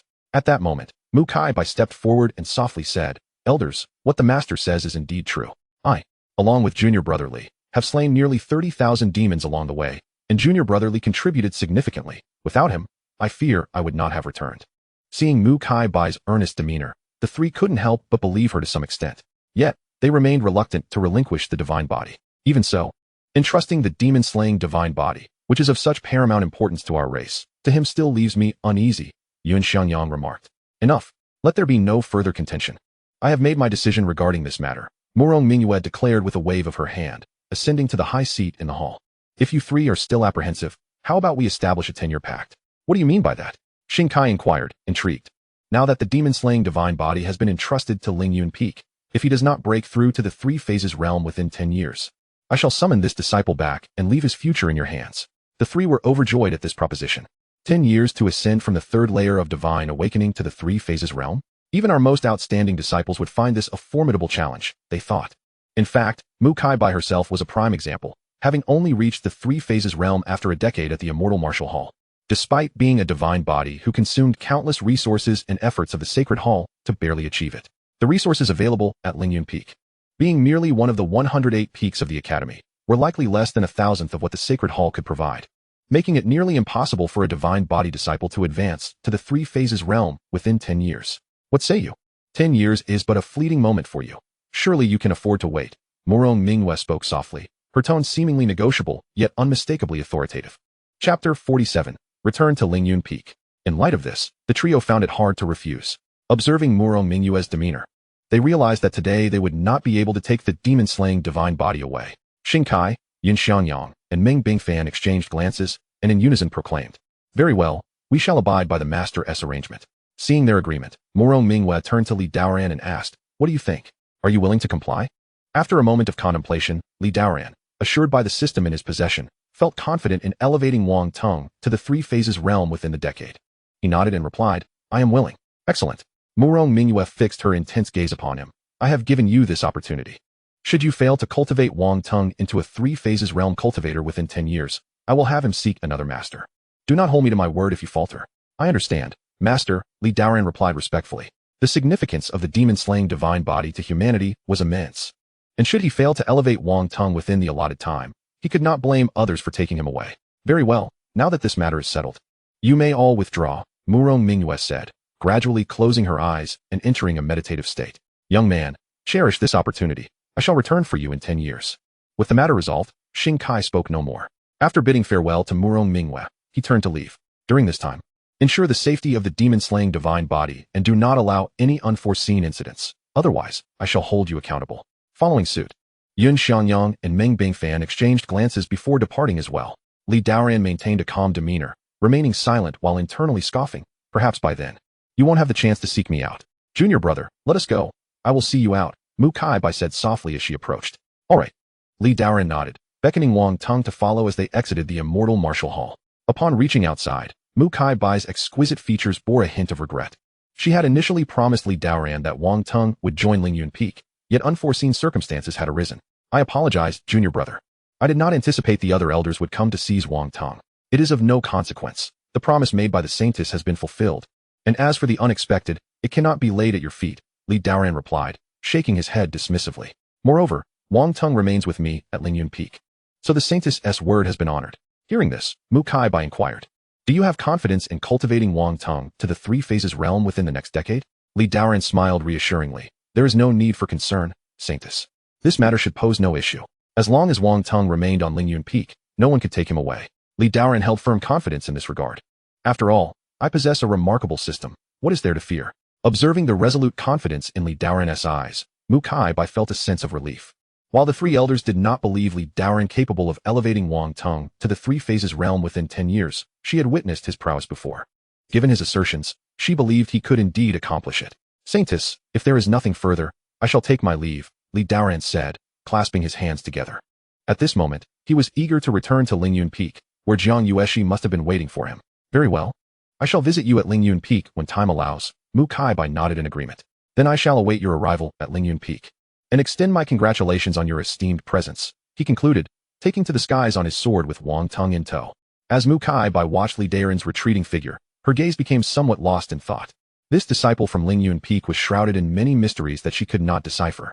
After a long while, once Li Daoran's silhouette had completely vanished from her sight, Mu Kai-bai turned and re-entered the immortal martial hall. Gazing at the familiar Lingyun Peak before him, Li Daoran felt an overwhelming surge of emotion. Though his descent had lasted merely a dozen days, it felt as if an eternity had passed. Here we are, the Lingyun Sword Sect, he said, pointing towards the palatial buildings ahead as they landed upon Lingyun Peak. Wang Tung, brimming with excitement, eagerly darted his eyes around, exclaiming in awe at the novel sights he encountered. Wang Tung, now that you have joined my ranks, allow me to share some information regarding the Lingyun Sword Sect. Li Daoran began to outline the basic details about the sect. Wang Tung listened attentively, nodding in understanding before asking, Master, do I have a senior sister? Indeed. You will meet her shortly, Li Daoran replied with a smile as he guided Wang Tung into the Lingyun Hall. Upon entering the Grand Hall, they were greeted by a melodious voice. Master, you have finally returned. Jiang Yueshi, her face radiant with joy, came running out from the inner chambers. For the past few days, she had been diligently cultivating on Lingyun Peak, refraining from venturing outside. During the absence of Li Daoran, she felt a persistent unease. Upon hearing commotion outside the main hall, she calculated the days and deduced that it must be Li Daoran returning. Indeed, her master had come back. Li Daoran smiled and nodded. Master, I have missed you dearly, Jiang Yueshi exclaimed, rushing forward like a child, her face beaming as she playfully grasped his hand. I have missed you greatly as well. By the way, has anything unusual occurred during your time on Lingyun Peak? Li Daoran inquired with concern.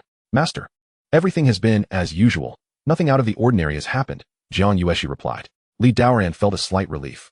It seemed that Lung Shuyuan had not descended into madness and come to wreak havoc on Lingyun Peak. Nevertheless, he harbored another worry. The demonic spy coveting the treasures of Lingyun Peak, as mentioned by Mu Kai-bai. He feared that this individual might take advantage of his absence to infiltrate the peak. For now, it appeared that this person had yet to make a move. Come, let me see how your cultivation has progressed, Li Daoran said with a smile, extending a strand of his consciousness over Jiang Yueshi, and was soon astonished. Remarkable. You have actually advanced a level and have reached the 4th stage of foundation establishment. It is evident that you have been diligently practicing during this time. Given Jiang Yueshi's rate of progress, it would not be long before she broke through to the divine awakening realm. Such talent was indeed extraordinary. Hee. Jiang Yueshi raised her chin proudly, feeling quite pleased with herself. I have been exceptionally obedient and have been cultivating tirelessly. Your self-discipline brings me immense gratification. Li Daoran could not help but praise her. It must be said that Jiang Yueshi was a remarkably disciplined girl, making her a source of great ease for her master. Hee. Jiang Yueshi smiled slightly, her dedication to cultivation stemming from her desire to earn her master's praise. At that moment, she noticed another person beside Li Daoran and couldn't help but feel curious. Master, who is he? At this moment, Wang Tong was also curiously observing Jiang Yueshi, and his first impression was that this senior sister was quite beautiful, likely around his age. Li Daoran chuckled. He is my newly accepted disciple. Ah! Jiang Yueshi exclaimed in surprise, looking at Wang Tong. Does that mean I have a junior brother now? Indeed. Li Daoran nodded, beckoning Wang Tong forward. Come. This is your senior sister, Jiang Yueshi. Wang Tong respectfully greeted. I am honored to meet you, senior sister. I am Wang Tong, the newly accepted disciple of Master. Hello. Junior brother, Jiang Yueshi responded politely. With a mischievous glint in her eye, Jiang Yueshi placed her hands on her hips and feigned composure, saying, from now on, we are family. On Lingyun Peak, I will look after you, ensuring you enjoy the finest delicacies. Unbeknownst to her, Wang Tong's cultivation was a whole realm above hers. Wang Tong, unfazed, nodded in agreement. Then I shall look to my senior sister for guidance. I can't believe I'm a senior sister now. This is so exciting. Jiang Yueshi exclaimed, visibly thrilled. Li Daoran observed their harmonious interaction with a smile of satisfaction. Lingyun Peak was gradually growing, transforming from a solitary existence into a trio. The Great Wall had taken its first step, filling Li Daoran with anticipation for the future. By the way, Master, there is something I wish to discuss with you. Jiang Yueshi turned to him. What is it? Li Daoran asked. Master, a few days ago, I stumbled upon several spiritual herbs, and I would like to present them to you, Jiang Yueshi said, retrieving several jade boxes from her storage ring and presenting them to him. Oh, spiritual herbs, Li Daoran remarked, smiling at the jade boxes in her hands. You are very thoughtful. You may keep these herbs for yourself. Master does not lack such items. But Master, please accept them. This is my humble token of appreciation, Jiang Yueshi pouted, her voice sweet and coaxing. Li Daoran smiled with warmth, appreciating the thoughtfulness of his disciple, who clearly understood the importance of honoring her master. He surmised that these herbs were likely those she had casually picked from the mountain. Their quality and age not particularly high. However, he did not mind, as they were indeed a heartfelt offering from Jiang Yueshi. He thus accepted them, preparing to place them into his storage ring. Master, don't be so hasty to put them away. You should take a look first, Jiang Yueshi urged, noticing he had no intention of opening them. All right. Li Daoran chuckled, somewhat exasperated, and complied, opening one of the jade boxes. Upon seeing the spiritual herb inside, Li Daoran was taken aback. A herb lay within, its triangular leaves shimmering with tiny starlights. This is star spirit grass. This type of spiritual herb is exceedingly rare, growing a single leaf only every 1,000 years, and this specimen has 3 leaves, indicating it possesses 3,000 years worth of potency. This is indeed a precious find, worth at least 1,000 mid-grade spirit stones. He then opened another jade box and gasped once more. A Millennium Earth Heart Jade Mushroom, a 10,000-year Inferno Red Lotus. As he gazed upon these 2 spiritual herbs, Li Daoran inhaled sharply. Each of these herbs was a treasure, rarely encountered. The 10,000-year Inferno Red Lotus, in particular, was a supreme item, crucial for refining the 7th-grade Inferno Pill, which could enhance the life wheel, allowing it to accommodate even greater amounts of spiritual energy. Master, what do you think? Are you satisfied with these spiritual herbs? Jiang Yueshi asked, her eyes sparkling with delight. Indeed, they are exceptional, truly worthy of being my esteemed disciple. These spiritual herbs are treasures seldom seen in 1,000 years, Li Daoran replied, his tone filled with excitement, as he couldn't help but commend her. Hee. I'm glad you like them. Jiang Yueshi beamed with pride. For a moment, Li Daoran grew curious about how Jiang Yueshi had procured such an abundance of exceptional spiritual herbs. Disciple, from where did you acquire these herbs? A few days ago, I discovered a peculiar place by a stream on the mountainside, where the spiritual energy is lush, and these herbs were harvested from there, Jiang Yueshi explained enthusiastically. There exists such a remarkable place. Li Daoran's eyes brightened at her words. Yes, that location is teeming with spiritual herbs. I only picked a few, and there are many more.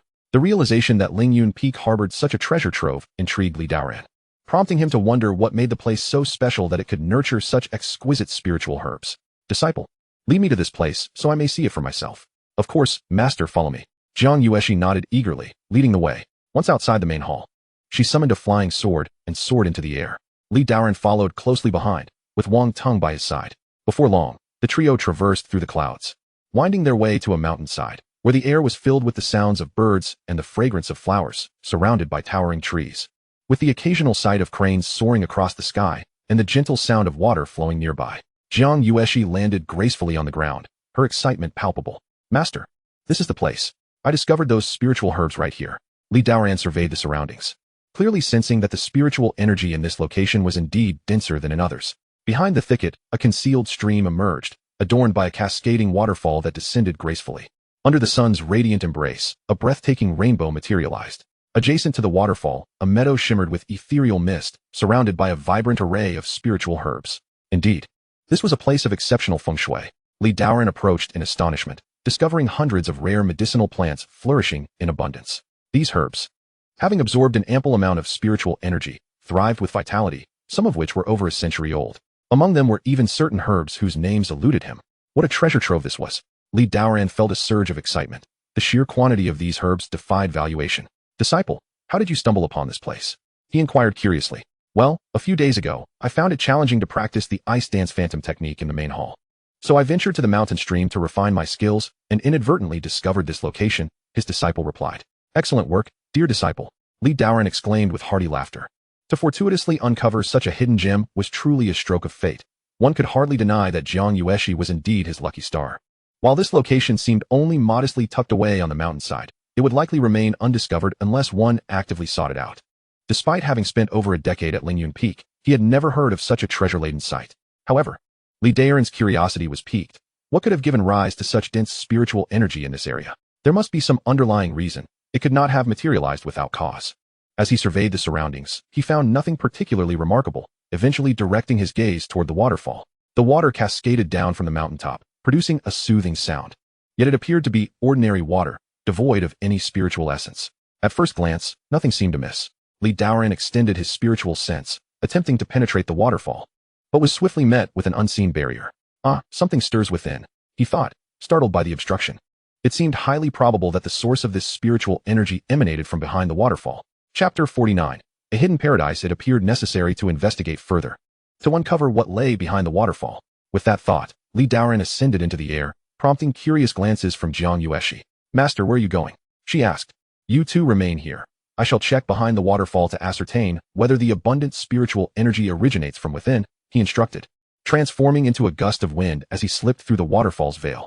Upon traversing the curtain of water, Li Daoran landed on a stone within a dimly lit chamber, where visibility was limited. Yet, he could feel an overwhelming abundance of spiritual energy, as if he were immersed in a sea of vitality. Summoning a spell, he cast a light spell, illuminating his surroundings. The chamber was not vast, measuring only about 4 to 5 meters, with several moss-covered steps leading upward, culminating in a stone door that barred his path. Indeed, behind the waterfall lay a hidden world. The stone door was firmly shut, adorned with an enigmatic design, at the center of which was the emblem of a small sword. Li Daoran recognized this symbol as the mark of the Lingyun Sword Sect's legacy. A jolt of realization coursed through him. Could this place be a remnant left by the ancestors of the Lingyun Sword Sect? Might there be treasures hidden within? The thought of treasures reminded him of Mu Caibai's warning about the Demon Clan spies coveting valuable artifacts in the Kangmang Forest. Could this be one of those coveted treasures? Surely, anything sought by the Demon Clan would be extraordinary. Li Daoran's breath quickened with anticipation. But how to unlock this stone door?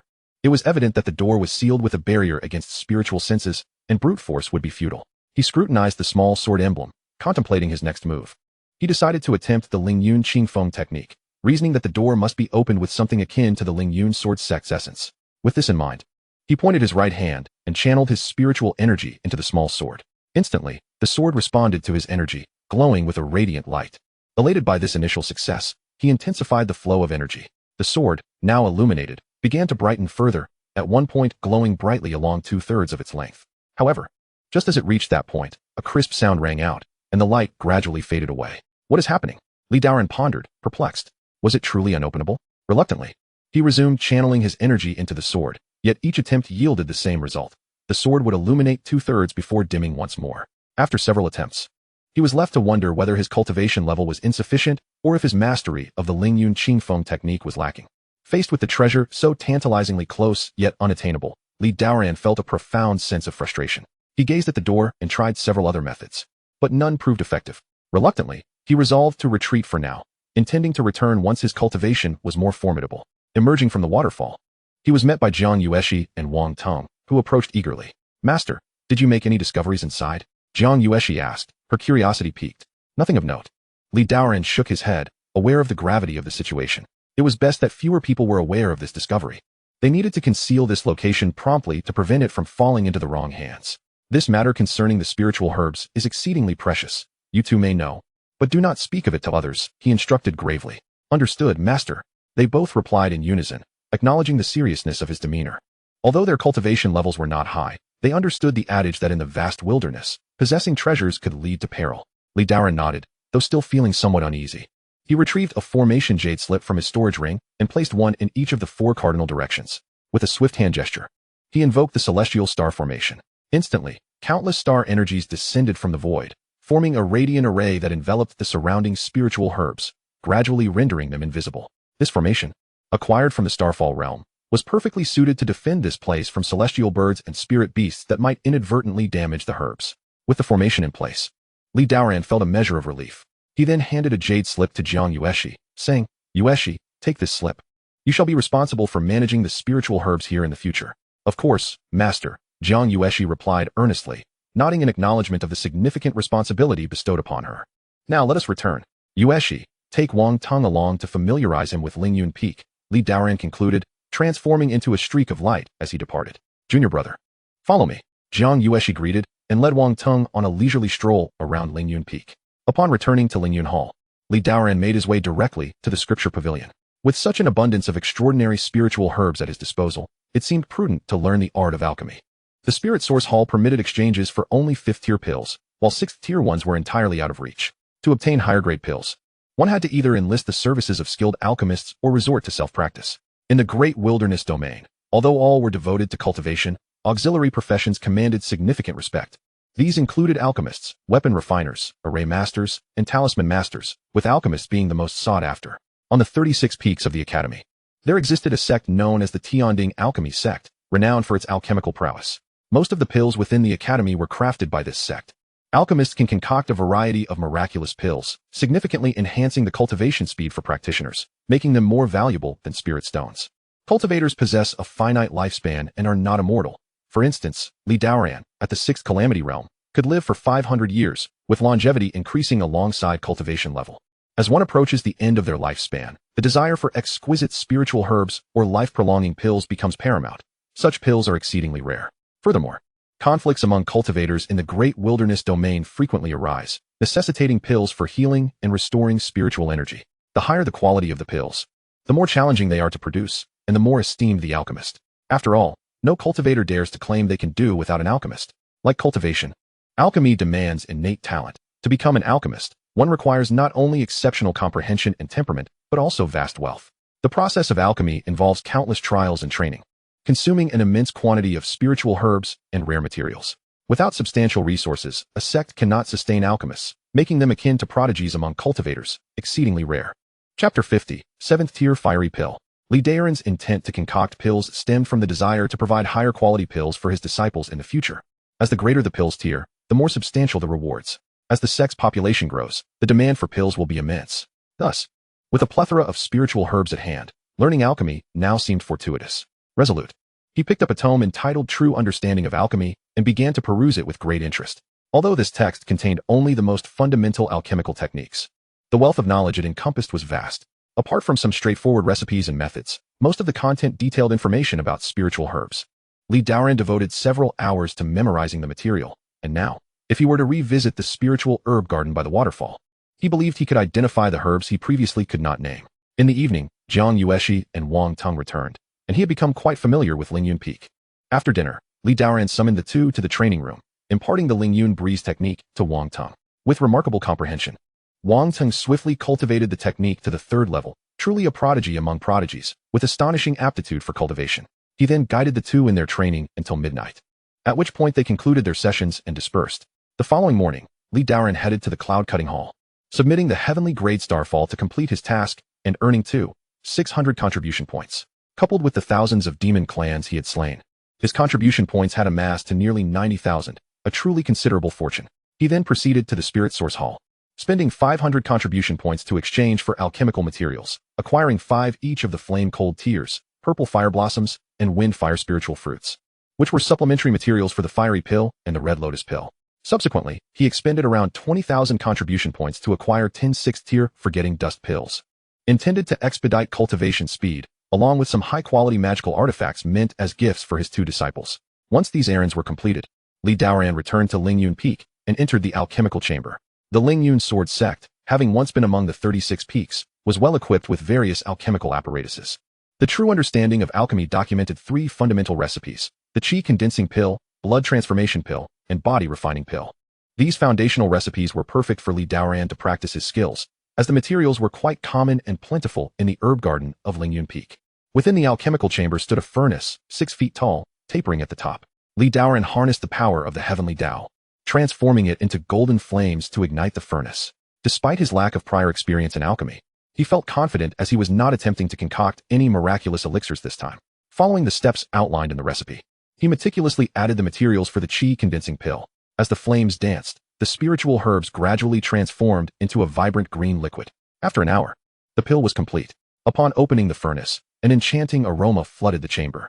To his astonishment, he had discovered he possessed a natural talent for alchemy. Gazing at the qi condensing pill in his hand, lustrous and of exceptional quality, Daoran felt a rush of joy. He had succeeded on his very first attempt. He then proceeded to craft several blood transformation pills and body refining pills. In the days that followed, Daoran established a disciplined routine, mentoring Jiang Yueshi and Wang Tung in the mornings, refining pills in the afternoons, and cultivating in the evenings. Time flew by rapidly, and before long, 10 days had passed. One early morning, Daoran returned to the alchemical chamber, intent on concocting the fiery pill. After days of practice, bolstered by the extraordinary gifts of his heavenly Dao body, his alchemical skills had markedly improved. Daoran arranged the materials for the fiery pill on a nearby table and summoned the heavenly Dao fire to ignite the furnace. Flames flickered in accordance with his will, quickly raising the temperature in the chamber. Once prepared, he placed the fiery red lotus into the furnace. In an instant, it morphed into a swirling red liquid, releasing a fragrant aroma. Next, he added the purple fire blossom and wind fire spiritual fruit, which soon amalgamated into the vibrant red liquid. Under the influence of the heavenly Dao fire, the liquid churned vigorously, the intense heat gradually purging impurities. Realizing the importance of focus, Daoran concentrated intently, aware that even a momentary lapse could ruin the entire batch. As the temperature within the furnace stabilized, the liquid gradually began to coalesce into a spherical form. Hastily, he introduced the last ingredient, the flame-cold tears. His alchemical technique was straightforward and forceful, relying on his formidable control over the flames to refine the mixture, an approach that would undoubtedly astonish any seasoned alchemist who witnessed it. He continued to regulate the heat, refining the spiritual herbs in the furnace, and maintained this for a full hour, yet Daoran's expression remained invigorated. At that moment, he could already detect the fragrant aroma of the pills. As the rough forms of the pills began to materialize, Daoran exhaled a deep sigh of relief. Knowing he was on the cusp of success, the crude elixirs within the alchemical furnace began to gradually absorb the surrounding spiritual essence of heaven and earth. The surface, marred with imperfections, slowly transformed into a smooth and rounded finish, gleaming with a vibrant red luster. At this juncture, Daoran intensified the flames of the heavenly Dao. An hour passed, and one by one, the elixirs took shape. Success. Upon witnessing this, Daoran promptly extinguished the flames and beckoned. The infernal fire elixirs flew into the jade gourd he had prepared. Upon closer inspection, there were 5 in total. Each infernal fire elixir exuded a brilliant hue and a fragrant aroma that filled the entire room, refreshing the spirit with merely a whiff. Daoran was overwhelmed with joy. The alchemical process had been remarkably successful, with not a scrap of material wasted. He took one elixir and consumed it, immediately feeling an immense surge of medicinal power coursing through him. The infernal fire elixir possessed the miraculous ability to refine the life wheel. And since Daoran's life wheel had already transformed into the heavenly Dao ladder, the elixir began refining it directly. As time passed, the heavenly Dao ladder, initially measuring 60 centimeters, slowly extended, growing nearly 20 centimeters. In that moment, Daoran felt an increased capacity for spiritual energy within him. The life well was akin to a bucket. The larger the bucket, the more water it could hold, naturally enhancing strength and endurance. Although his cultivation level remained unchanged, his power had increased by at least 20%. Satisfied, Daoran exited the alchemical chamber and made his way to the Lingyun Hall, summoning Jiang Yueshi. It had been a month since Jiang Yueshi's last bestowal, and Daoran was eager to refine more infernal fire elixirs, intending to conduct a second bestowal today. Chapter 51, The Easily Astonished Disciple. Upon entering the hall, Jiang Yueshi was met with Daoran's direct approach. Disciple, today I have refined several elixirs, and I would like to present one to you. With that, Daoran handed her an infernal fire elixir. Wow, a 7th grade elixir, Jiang Yueshi exclaimed, her heart soaring with joy as she beheld the aromatic elixir in her hand. This was yet another elixir of immeasurable value. Her master was exceedingly generous. This time, she did not hesitate, knowing that her master was truly benevolent, and that insisting on refusal would only provoke his displeasure. This is the infernal fire elixir, capable of refining your life wheel. You should consume it at once, Daoran advised calmly. Thank you, master, for the elixir, Jiang Yueshi replied obediently, feeling like the luckiest person in the world to have such a wonderful master. Subsequently, before Daoran, she placed the infernal fire elixir into her mouth. The next moment, the long-awaited notification from the system echoed in Li Daoran's mind. Host bestows disciple Jiang Yueshi with a 7th grade Infernal Fire Elixir, triggering a 50-fold critical return. Congratulations on receiving 50 Infernal Fire Elixirs. Only a 50-fold critical return. Li Daoran pondered, slightly perplexed, having expected a 9th grade elixir this time. It seemed he had celebrated too soon. Furthermore, this return was based on quantity rather than an enhancement in the quality of the elixirs. Reflecting on this, Li Daoran regained his composure, realizing he had been somewhat greedy. 57th grade Infernal Fire Elixirs constituted a wealth rivaling nations. Even the elders of the academy would likely struggle to produce 57th grade elixirs on demand. The previous elder of the Lingyuan Hall, Mengbing Fan, had only offered him 2 7th grade elixirs for relinquishing his divine body. With this in mind, Li Daoran felt a sense of contentment. Moreover, elixirs that could refine the life wheel were indeed treasures among treasures. He could scarcely imagine the extent to which his heavenly Dao ladder would grow after consuming all 50 elixirs. At this moment, Jiang Yueshi had completed refining the elixir and slowly opened her eyes. Disciple, how do you feel? Li Daoran inquired. I feel my life well has enlarged by nearly 1/3. This elixir is incredible. Jiang Yueshi's face radiated with delight. The effects of this elixir were astonishing. An increase of 1/3 in her life will meant she now possessed 1/3 more spiritual energy than others of her level. The effects are remarkable. Li Daoran thought in awe. One Infernal Fire Elixir had expanded Jiang Yueshi's life wheel by 1/3, surpassing the efficacy he had experienced by nearly 10%. It appeared there was indeed a difference between life wheels and the heavenly Dao ladder. In light of this, I still have 5 Infernal Fire Elixirs for you. You may consume one every 3 days to continue refining your life wheel, Li Daoran stated nonchalantly, producing a jade vial. Another 5 7th grade Infernal Fire Elixirs? My master possesses far too many treasures. At that moment, Jiang Yueshi was once again astounded. Could it be that my master is a wholesale dealer of elixirs? His generosity is unparalleled, bestowing high-grade elixirs upon his disciple with such ease. Jiang Yueshi felt as though these rare elixirs, which were hard to come by for ordinary people, were as common as cabbages in the hands of her master. Gazing at the elixirs Li Daoran offered, Jiang Yueshi's mouth fell agape, speechless in astonishment. What are you still dawdling for? Do you wish to rebel against your master and ignore my words? Li Daoran, noticing her dazed expression, felt a flicker of irritation. And no, master, I shall accept them, Jiang Yueshi stammered, her cheeks flushed with embarrassment as she hurriedly took the Infernal Fire Elixirs. In her heart, she silently protested. It's not that I refuse, it's just that your gifts are so overwhelming that I cannot react in time. Her master was impeccable in every regard. Save for one, he bestowed gifts without a moment's hesitation, lest he reprimand her. Jiang Yueshi resolved in her heart that no matter what her master offered next, even if it were his very life, she would never hesitate. At that moment, Li Daoran was unaware of Jiang Yueshi's thoughts, seeing her accept the elixirs. A smile spread across his face. Now that you have reached the 6th layer of foundation establishment, I shall impart another secret technique of the Lingyun Sword Sect to you today. Wow! Jiang Yueshi exclaimed, leaping with excitement. Master, are you going to teach me the Mind Sword Transformation Technique or the Demon-Slaying Sword Technique? For some time now, she had longed to master these 2 extraordinary techniques, dreaming of becoming a sword cultivator who could slay one person every 10 steps, leaving no trace over 1,000 miles. Today, I will first teach you the Mind Sword Transformation Technique. Li Daoran considered that he had yet to conduct a bestowal for this technique, thus deciding to impart it to her first. He would save the Demon-Slaying Sword Technique for next time. As for the advanced 8 Desolation Demon-Slaying Sword Technique, which was a gift from the system, it likely wouldn't trigger a return upon bestowal. That would have to wait for the right opportunity. After all, supreme techniques often attracted envy, and without formidable strength, one would undoubtedly become a target, leading to disastrous consequences. With a wave of his hand, a jade slip inscribed with the Mind Sword Transformation Technique transformed into a stream of light and entered Jiang Yueshi's brow. This technique requires one to wield the sword with their mind, achieving a state where the hands are empty but the heart is filled with the essence of the sword. Under Li Daoran's guidance, Jiang Yueshi settled her mind to cultivate the Mind Sword Transformation Technique. At that moment, the system's voice chimed in again. Host bestows disciple Jiang Yueshi with an upper-grade Earth-tier Mind Sword Transformation Technique, receiving a 10-fold critical return. Congratulations, host, on obtaining a lower-grade Heaven-tier Mind Sword Transformation Technique. Have I exhausted all my luck? Li Daoran's expression darkened. His luck seemed to have plummeted even further, as he had only triggered a 10-fold critical return. The Sword of Thought technique had merely advanced by 1 level. He sighed, realizing that such extraordinary critical returns were not a guarantee each time. Bayu. Beside him, Jiang Yueshi earnestly practiced the Sword of Thought, playfully vocalizing her actions, which rendered her irresistibly charming. Master, I did it, she exclaimed, her excitement palpable as she leapt up at the sight of the shattered wooden board. Her comprehension was remarkable. Within a short span, She had managed to manifest the sword light, breaking a piece of wood. Though her power was still modest, it was nothing short of astonishing for someone like Jiang Yueshi, who had only been cultivating for a single hour. Excellent, truly marvelous. Li Daoran praised without reservation. Delighted by the commendation, Jiang Yueshi continued her practice for another hour. Once she had grasped the fundamentals of the Sword of Thought, Li Daoran spoke. Let us conclude for today. Follow me to the inner hall, where I shall impart my teachings to you. Transmission of power?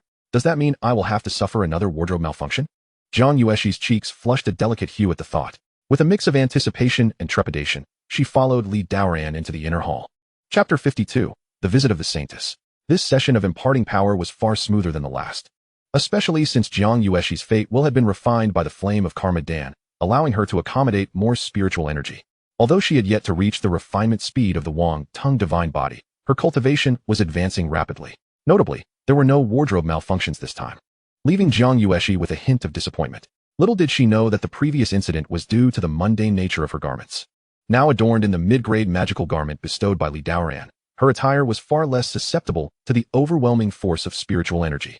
The host imparts 10 days of cultivation to disciple Jiang Yueshi, triggering a 100-fold critical return. Congratulations to the host for acquiring 1,000 days of cultivation. Li Daoran felt a surge of joy upon hearing the system's announcement. At last, he had experienced a significant critical return. After absorbing the system's bestowed cultivation, Li Daoran awaited in silence, prepared to break through to the three phases realm. However, after receiving nearly 3 years' worth of cultivation, he found no signs of a breakthrough. He remained stuck at the 6 calamities, unable even to touch the threshold of the 3 phases realm. This left him somewhat taken aback. Indeed, the higher one's cultivation, the more arduous the path to advancement becomes. Transitioning from the 6 calamities to the 3 phases was akin to crossing an insurmountable chasm. Nevertheless, Li Daoran did not succumb to discouragement.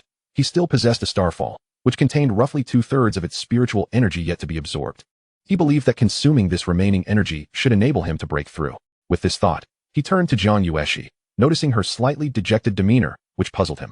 Disciple, what troubles you? Was the transmission of power unsatisfactory? Jiang Yueshi bit her lip, shaking her head. No, master.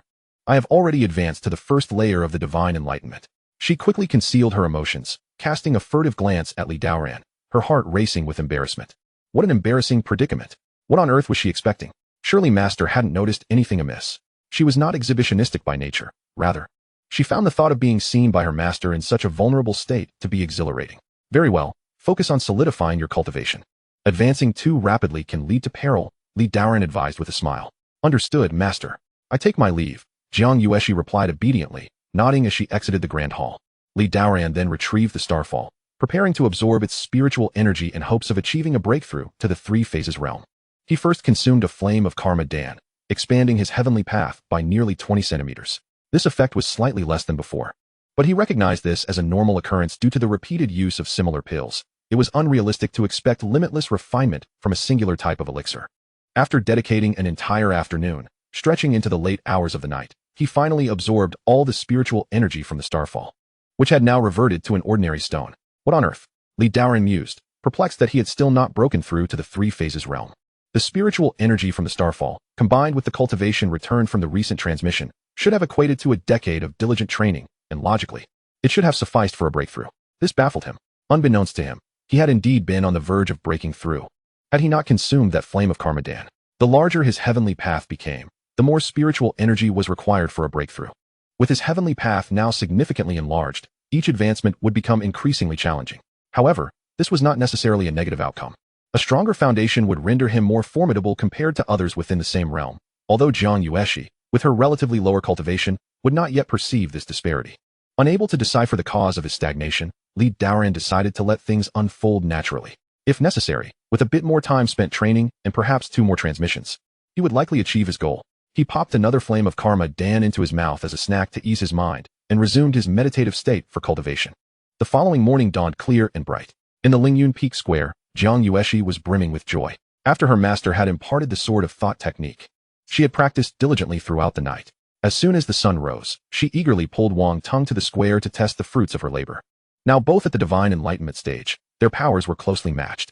They engaged in a lively exchange, each showcasing their respective sword techniques. The air filled with the swirling energies of their blades. Just then, an ethereal figure descended gracefully on a sword, clad in flowing white attire, her hair billowing in the wind.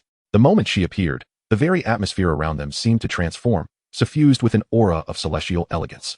Jiang Yueshi halted her practice, her gaze fixed intently on the enchanting woman. She was breathtakingly beautiful, possessing an otherworldly grace akin to that of a fairy. Even Jiang Yueshi, despite being a girl herself, could not help but marvel in her heart.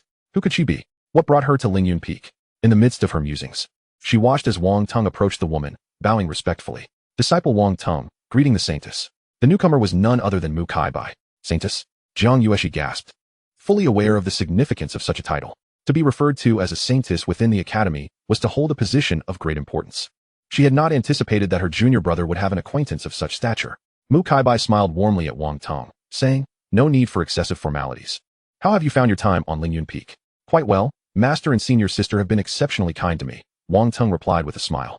"Oh, and that one over there is your senior sister?" Mu Kai-bai inquired, her gaze shifting to Jiang Yueshi.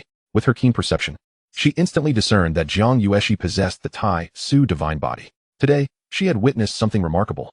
She had not anticipated that this seemingly small Lingyun Peak would harbor 2 divine bodies and a Taoist body. Such depth was astonishing, even surpassing that of the 36 peaks within the academy. "Indeed, that is my senior sister," Wang Tong confirmed with a nod.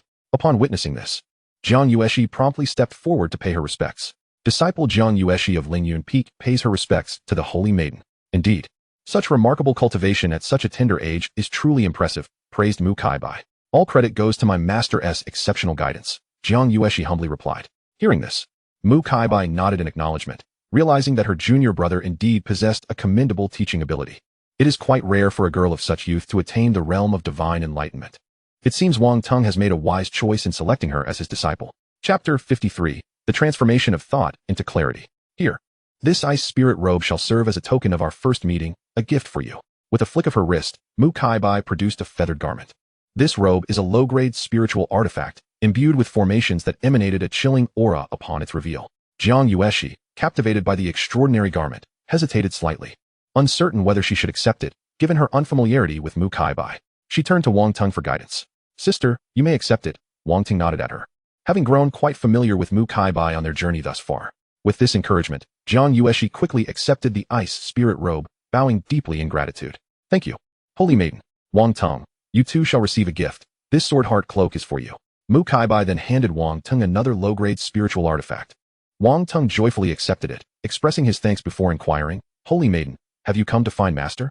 "Indeed. Is your master currently at Lingyun Peak?" Mu Kai-bai asked. "Yes.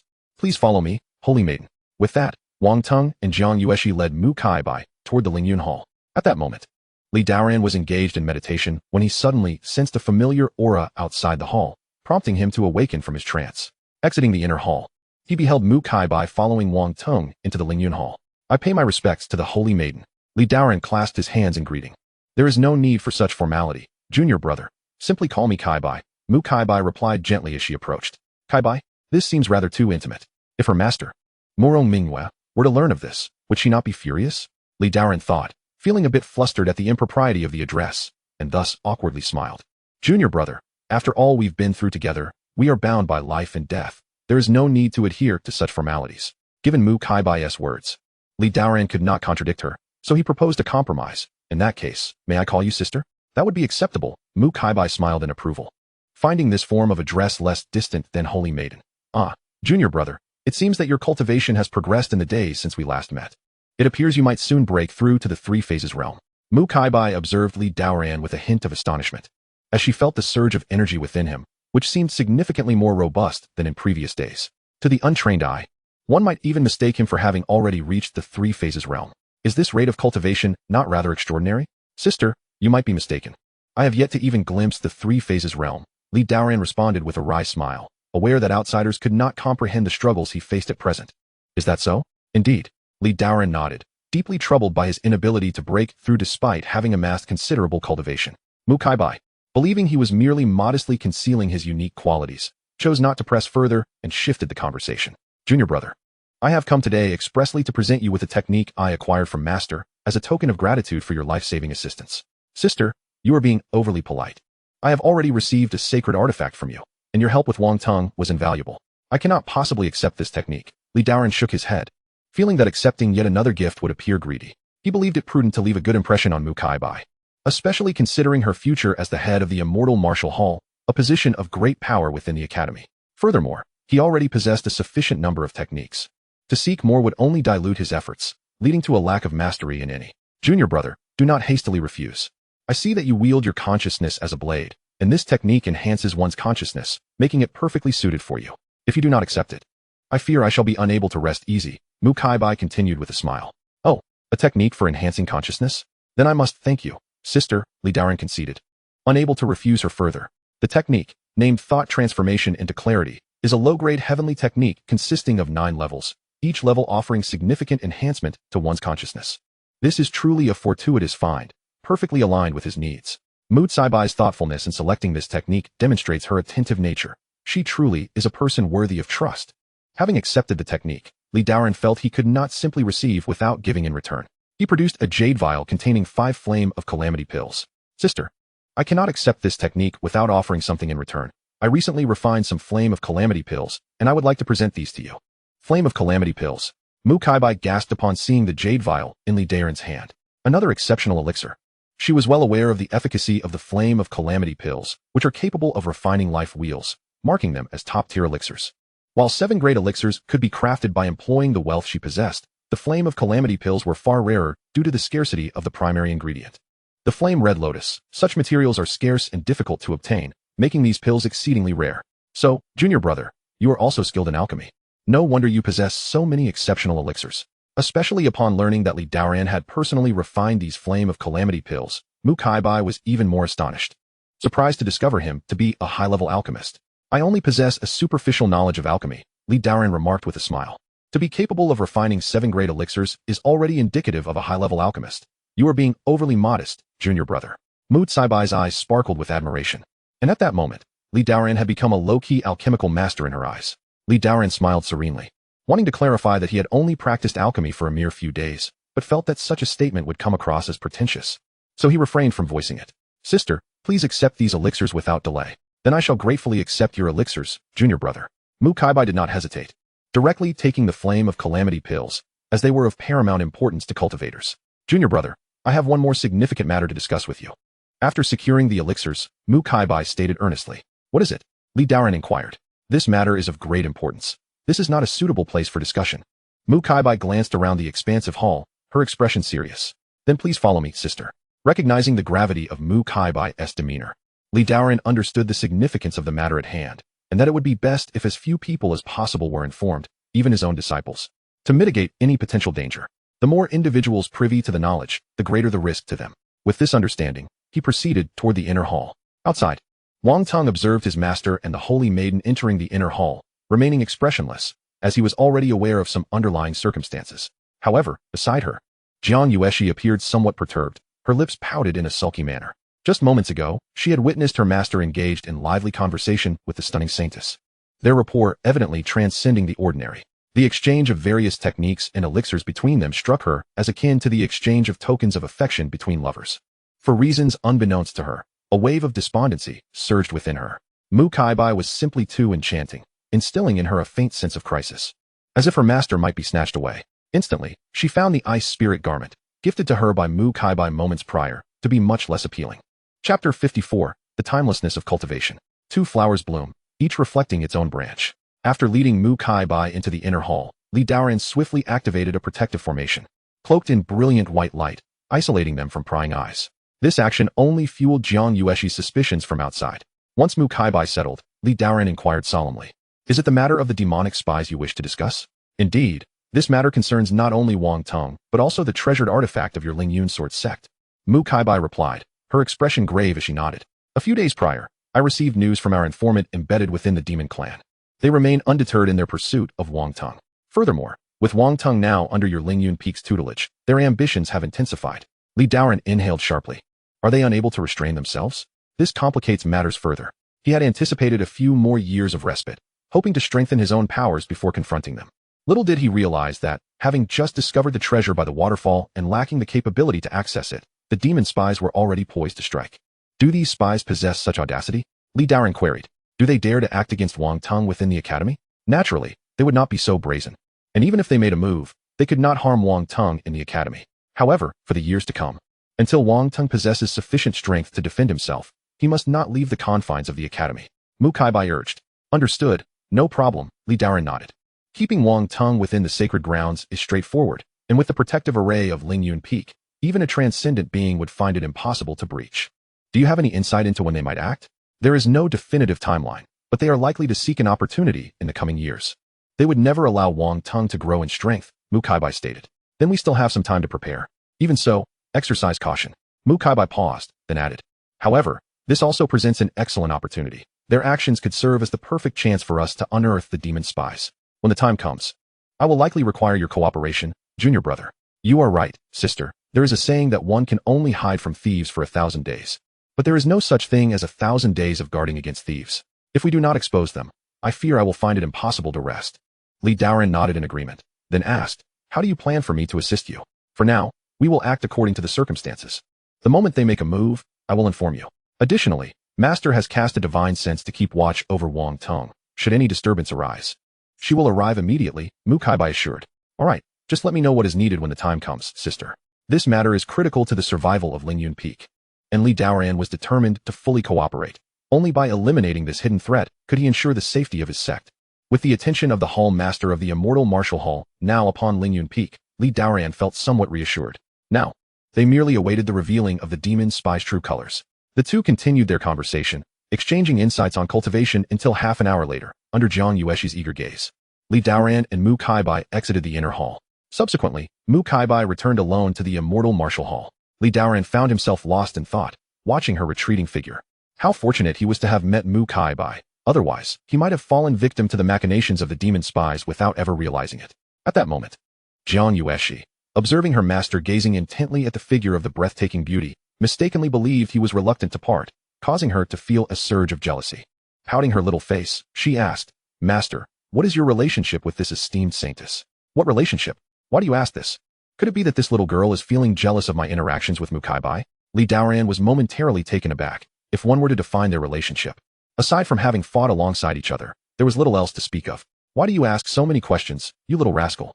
Li Daoran playfully tapped her on the head.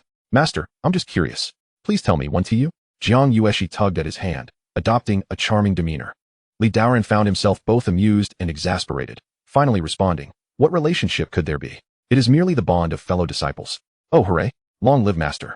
Upon hearing his words, Jiang Yueshi's spirits soared, shaking his hand with glee. All right, have you completed your assignments for today? Not yet, Jiang Yueshi replied timidly. And you? Wang Tong. I haven't finished either. Wang Tong replied in a hushed tone. Then why are you not hastening to your cultivation? Li Daoran admonished sharply. Startled, the two hurriedly exited the hall to resume their training. The days flew by swiftly, and before long, half a month had passed, bringing them to the time for Wang Tong's return of favor. Li Daoran summoned Wang Tong to the hall, producing a flame of karma pill and directly placing it into Wang Tong's mouth. Before Wang Tong could fully comprehend the situation, Li Daoran received the system's notification of enhancement. Host has granted disciple Wang Tong a 7th grade flame of karma pill, triggering a 50-fold critical return. Congratulations. You have received 50 flame of karma pills. Another 50-fold critical return. Li Daoran felt a twinge of frustration. He still had a dozen or so flame of karma pills left uneaten, and now he had amassed another 50. Sighing, he bestowed 5 more pills upon Wang Tong while consuming 2 himself. His heavenly Dao ascension, once a mere 60 centimeters, had now expanded to a remarkable 300 centimeters. A 5-fold increase. The spiritual energy he could now contain likely surpassed that of many in the 3-phase realm. Should others discover this, they would undoubtedly be astounded, perceiving him as a veritable anomaly. As he consumed more flame of karma pills, their efficacy diminished. Now, each pill yielded only about 10 centimeters of growth in his heavenly Dao ascension. Li Daoran surmised that after consuming another 30 or 40 pills, their effects would likely wane entirely. Next, Li Daoran imparted the one-thought cleansing technique gifted to him by Mu Kaibai to Wang Tong. Host has granted disciple Wang Tong the low-grade heavenly tier one-thought cleansing technique, triggering a 500-fold critical return. Congratulations. You have obtained the high-grade heavenly tier one-thought cleansing technique. Oh, splendid. Li Daoran finally broke into a joyful smile. This return was the highest critical reward he had received recently. Eagerly, he led Wang Tong into the inner hall to transmit the technique, hoping to seize the opportunity to achieve a breakthrough into the 3-phase realm. After completing the transmission, Li Daoran awaited the system's enhancement notification with great anticipation. Host has transmitted 30 days of cultivation to disciple Wang Tong, triggering a 100-fold critical return. Congratulations, Host has obtained 3,000 days of cultivation. This wave of transmission propelled Wang Tong directly to the 7th layer of divine awakening. However, upon receiving the system's notification of 3,000 days of cultivation, Li Daoran still observed no signs of a breakthrough into the three-phase realm. He could perceive his own strength. In comparison to others of the same tier, he was capable of overwhelming them with ease. Even when faced with formidable adversaries at the tri-phase realm, he felt no trepidation. However, despite this undeniable prowess, he remained unable to break through.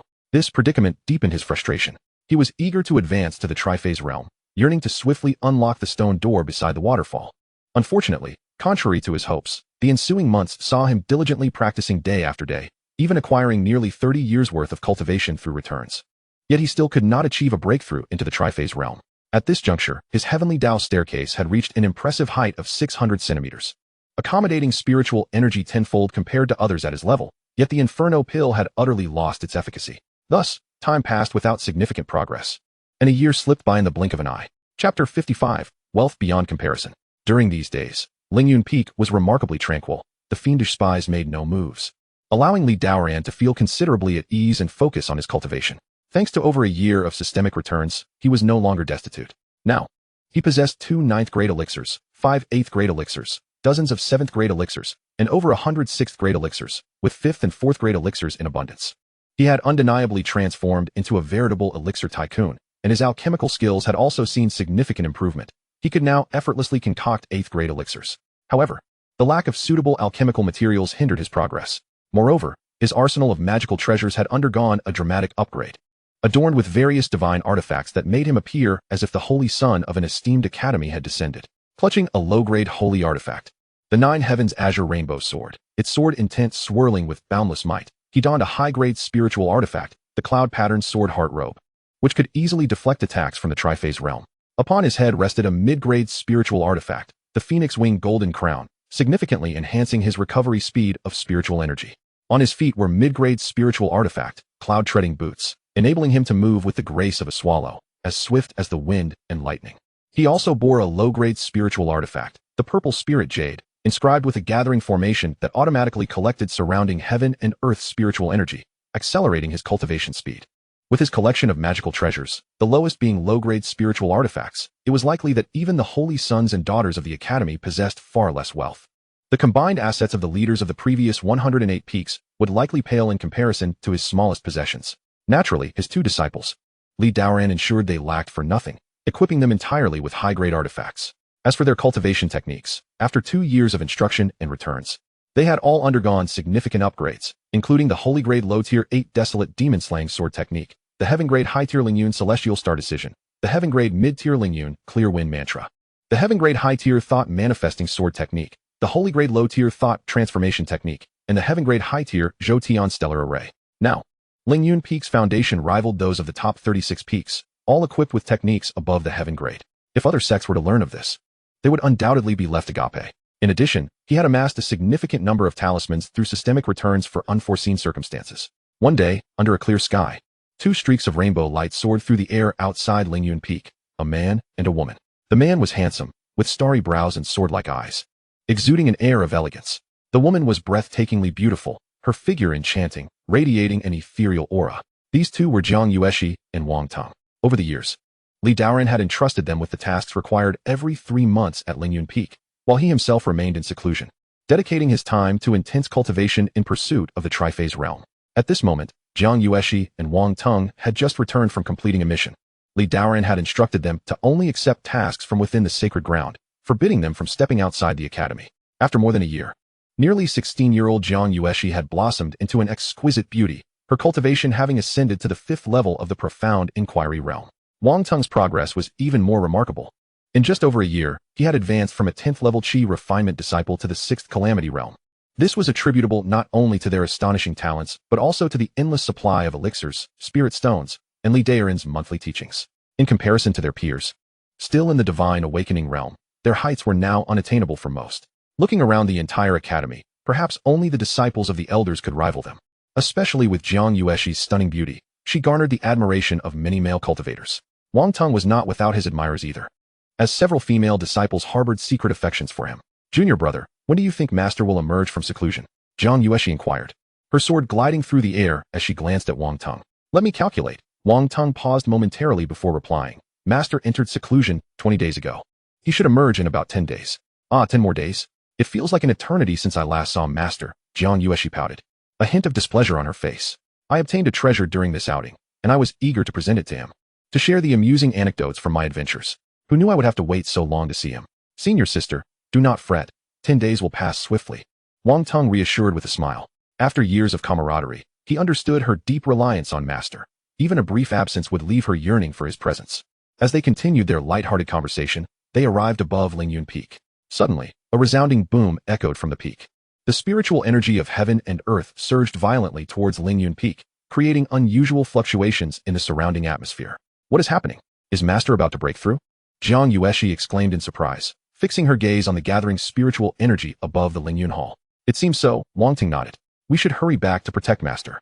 With that, the two transformed into streaks of light, descending swiftly outside the Lingyun Hall. Just as they landed, several more streaks of light followed closely behind, revealing the figures of Bai Changshan, the leader of Daoyi Peak, and Ming Shuzi from Qingyun Peak. As they landed, they gazed in astonishment at the swirling spiritual energy above the Lingyun Hall. Such a powerful aura could only indicate that someone was on the verge of breaking through. This scene felt eerily familiar. 2 years prior, they had been drawn here by a similar energy when Daoran broke through to the 6th Calamity Realm. Now, it appeared the same situation was unfolding once more. Was Daoran preparing to break through again? Given the intensity of the energy, it seemed likely. Could it be that he was attempting to reach the realm of all laws returning to one? However, the sheer magnitude of the gathered spiritual energy was overwhelming. Both of them felt a sense of trepidation as they watched. They did not dare to consider the Triphase realm as a possibility. After all, Daoran had only just broken through the 6th Calamity realm a little over a year ago. No matter how extraordinary the opportunity or rapid the progress, a breakthrough to the Triphase realm was implausible. Crossing the threshold from the 6th Calamity realm to the Triphase realm was akin to surmounting an insurmountable chasm. Without over a decade of arduous cultivation, it was unattainable. Over the years, Ming Shuzi had also reached the 6th Calamity realm, possessing a mid-grade fate wheel. His aptitude being average, he had cultivated for over 30 years and was still barely at the first level of the 6th Calamity realm, perhaps in several decades. He might touch the threshold of the Triphase realm. Meanwhile, Bai Changshan had reached the second level of the True Essence realm, his aptitude being even more ordinary. His position as the leader of Daoyi Peak was solely due to his perseverance. In the span of 2 years, he ascended 2 ranks. A feat only made possible by a fortuitous opportunity that had come his way in recent years. Otherwise, given his innate talents, achieving even a single promotion would have been a cause for gratitude. Now, having cultivated for over 80 years, with less than 250 years of lifespan remaining, he would be utterly content to reach the realm of the 3 aspects in this lifetime. Thus, the two of them concluded that Daoran must have broken through to the realm of all laws returning to one. Even so, they felt that the speed of his cultivation was somewhat exaggerated, bordering on the unbelievable. Chapter 56, Breaking Through to the 3 Aspects Realm.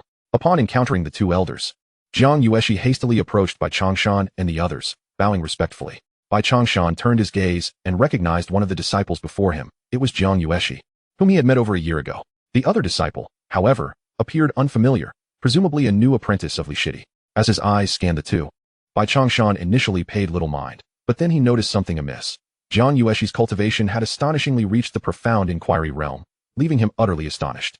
The disciple beside her exhibited even more extraordinary prowess, looking barely 15 or 16, yet already at the 6th Calamity realm, which widened his eyes in disbelief. Ming Xuanzi, standing beside him, mirrored his astonishment, staring at Jiang Yueshi and Wang Tong with an expression of utter incredulity. While they could overlook Wang Tong, having never met him, Jiang Yueshi was far too familiar to them, especially to Ming Xuanzi, who had expelled her from the premises 3 times. He had a particularly vivid impression of her. Yet, to his shock, in less than 2 years, this disciple had transformed into a practitioner of the profound inquiry realm. What could possibly explain such rapid advancement? Heavens above! What is happening? A so-called waste in his eyes merely a year ago has ascended to the profound inquiry realm in such a short span? How could one cultivate so swiftly? It had taken him years of hard work to reach the profound inquiry realm, while this girl, not yet 18, had achieved what took him a decade. What is wrong with the world? This left him feeling somewhat ashamed. If he were to delay his own breakthrough any longer, he would find himself on par with the girl he had once deemed beneath him. How humiliating. Is it truly your master Li Shidi's esteemed pupil, Jiang Shitzi, who has cultivated at such an astonishing pace? Bai Changshan inquired, astonished as he regarded Jiang Yueshi. Responding to Uncle Bai, my swift progress is all thanks to my master's exceptional guidance, Jiang Yueshi replied, her excitement palpable, proud of her accomplishments. She understood well that reaching the 5th level of the profound inquiry realm in just over a year would astonish anyone who heard it. Thus, Bai Changshan's surprise seemed entirely justified.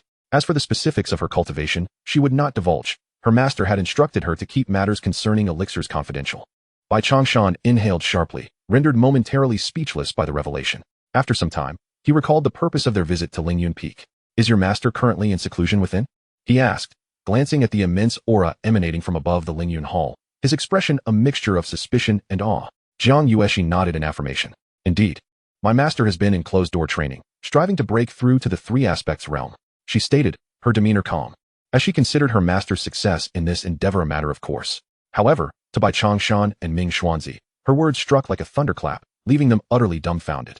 Attempting to breach the three aspects realm, how could that be possible? They shook their heads in disbelief, unwilling to accept such an extraordinary claim. Are you certain your master is on the verge of breaking through to the three aspects realm? Bai Changshan asked, his face a mask of astonishment. Yes. My master reached the pinnacle of all laws returning to one over a year ago, and has been attempting to break through to the three aspects realm since then. This time, he should succeed, Jiang Yueshi replied with a beaming smile, feeling more joy at her master's potential breakthrough than at her own. With Jiang Yueshi's confirmation, Bai Changshan was left utterly bewildered. Attempting to break through for over a year? Is this even conceivable? Clearly, she was not lying. Nor was there any reason for her to do so. Once Li Daoran emerged, any falsehood would be swiftly exposed.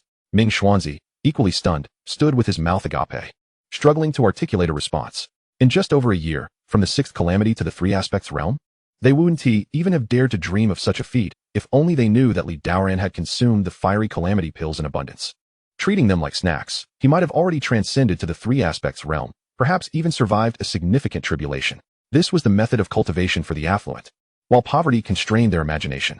Meanwhile, within the hall, Li Daoran was fervently absorbing the surging spiritual energy converging around him. Countless waves of energy erupted from his body, as the spiritual essence accumulated within the heavenly Dao ladder, gradually filling it. However, the ladder was immense, and filling it alone took a full half-hour. Once the absorption was complete, Li Daoran began to confront the bottleneck of the three aspects realm. Vaguely, he sensed that the heavenly Dao ladder was obstructed by a barrier, clearly the final hurdle of the sixth calamity realm. With a focused thought, the spiritual energy surged forth, crashing against the bottleneck. Yet, the barrier appeared exceedingly sturdy upon contact. The spiritual force dissipated, causing Li Daoran's body to tremble violently, his surrounding energy erupting in waves. In an instant, the heavenly Dao ladder, which had just been filled with spiritual energy, became utterly empty, indicating a failed attempt at the breakthrough. Again, undeterred by his initial failure, Li Daoran inhaled deeply, channeling his spiritual power anew, gathering energy into the heavenly Dao ladder once more. This process continued for another half-hour until the ladder was filled again. With a determined mind, he launched another assault on the barrier. This time, a crack began to form. As the spiritual energy surged through, the fissure widened. Break for me, Li Daoran shouted. Boom. A tremendous sound erupted around him as a brilliant light shot up from his body, shattering the bottleneck of the three aspects realm. His aura surged dramatically. 1 fold, 2 folds, 5 folds. Compared to the sixth calamity realm, his momentum had amplified over 10-fold. Having successfully broken through, Li Daoran radiated an overwhelming presence, exuding an extraordinary might. A year without flight, yet now I soar to the heavens. A year without a sound, yet now I resound with brilliance. In the span of a year and a few months, he had officially stepped into the realm of the three aspects, a journey not without its challenges. Now, he understood why he had been unable to break through to the three aspects realm for so long. The root of the issue lay with the fiery calamity pills, which had expanded his life well tenfold compared to others. Regarding this circumstance, Li Daoran felt a mixture of joy and concern. His foundation was solid, allowing him to crush opponents of the same realm with ease, which was undoubtedly a blessing. However, each future breakthrough would be 10 times more arduous than for others. Nevertheless, with the system at his side, he felt little need for undue worry. The three aspects realm, more profound and enigmatic than the sixth calamity realm, is also known as the three calamities realm, comprising merely 3 layers. The first layer is the wind catastrophe, the second layer is the fire catastrophe, and the third layer is the thunder catastrophe. Each ascension triggers a calamity of heaven and earth. After overcoming these tribulations, both the physical body and the life will undergo a divine refinement akin to a rebirth through nirvana, emerging immensely strengthened. Li Daoran rose to his feet. Having finally broken through the bottleneck that had troubled him for over a year, he immediately felt invigorated and strode confidently out of the Lingyun Hall. As his breakthrough concluded, the surrounding aura gradually dissipated. However, outside the Lingyun Hall, an eerie silence enveloped the scene as Bai Changshan and his companions stood there, their mouths agape, staring at the grand entrance. Upon seeing Li Daoran emerge, Bai Changshan scrutinized him closely, noting the unfathomable aura surrounding him that he could not penetrate. clearly indicating that he had ascended to the realm of the three phases. In just over a year, he had advanced from the Xianwen realm to the three phases, a remarkable leap of two major realms, unprecedented in the academy. The two were struck with astonishment, momentarily frozen in place. It was evident that junior brotherly possessed extraordinary fortune. Following this, Lingyun Peak was destined to soar to heights they could only look up to. Chapter 57, The Sect Grand Competition. Li Daoran raised his gaze and spotted the two from Changbai Mountain. I humbly apologize for not welcoming you sooner, esteemed senior brothers. He said, congratulations to you, junior brotherly, on your breakthrough. Congratulations on advancing to the realm of the three phases, a great cultivator. At this moment, the two finally snapped out of their daze and hurried forward to offer their congratulations. Thank you, esteemed senior brothers. Please, come inside, Li Daoran replied, genuinely pleased today, and welcomed by Changshan and his companions into the Lingyun Hall. After they were seated, Jiang Yueshi and Wang Tung brewed fragrant spiritual tea for everyone. Standing obediently beside Li Daoran. Esteemed senior brothers, please enjoy this tea, known as Spirit Mist Tea, which I acquired by chance. I invite you to savor it. Li Daoran lifted his teacup and clasped his hands respectfully. This Spirit Mist Tea was indeed a top-tier spiritual tea, obtained from the medicinal garden next to a waterfall. Known for its refreshing and soul-nourishing properties. Had it not been for his elation today, he would have hesitated to bring it out to treat them. Upon hearing it was Spirit Mist Tea, Bai Changshan and his companion eagerly lifted their cups, savoring the delicate flavor. As the tea touched their lips, they were greeted with a fragrant aftertaste, refreshingly invigorating. As it gradually slid down their throats, an exquisite aroma seeped into their souls, leaving them feeling utterly revitalized, an experience that lingered delightfully. What a fine tea! Bai Changshan couldn't help but exclaim, continuing, Junior brotherly, you are truly a prodigy. To have ascended to the realm of the three phases at such a young age is astonishing. It seems it won't be long before you challenge the Nirvana realm. As Li Daoran's cultivation and prowess grew, it naturally instilled profound respect from the two. Haha, let us borrow your auspicious words, senior brother Bai. Li Daoran laughed heartily. Indeed, Bai Changshan's words held merit. Given Li Daoran's age, coupled with the longevity of several hundred years that came with the three phases, along with his rapid cultivation speed, reaching the Nirvana realm in the future would undoubtedly be a breeze. Now that you have broken through to the three phases, have you considered competing for a position among the 72 peaks in the upcoming Sect Grand Competition in half a month? Bai Changshan inquired. The Sect Grand Competition is commencing in half a month? Li Daoran responded, somewhat puzzled. He recalled that the competition was held every 8 years. Given that it had only been a little over 7 years since the last one, he thought there was still half a year remaining. Indeed, 7 years ago, due to the invasion of the Demon Clan, many peaks suffered severe damage, leading to this competition being advanced by half a year. In a few days, the State Hall will convene with various sects to discuss this matter, Bai Changshan explained while sipping his tea. I see, Li Daoran understood at once. With your current cultivation, you are indeed qualified to compete for a position among the 72 peaks, Bai Changshan stated. You are right, with my strength in the three phases. Perhaps this time I might have a chance to elevate Lingyun Peak to the 72 peaks, Ming Shuzi chimed in, observing Li Daoran intently.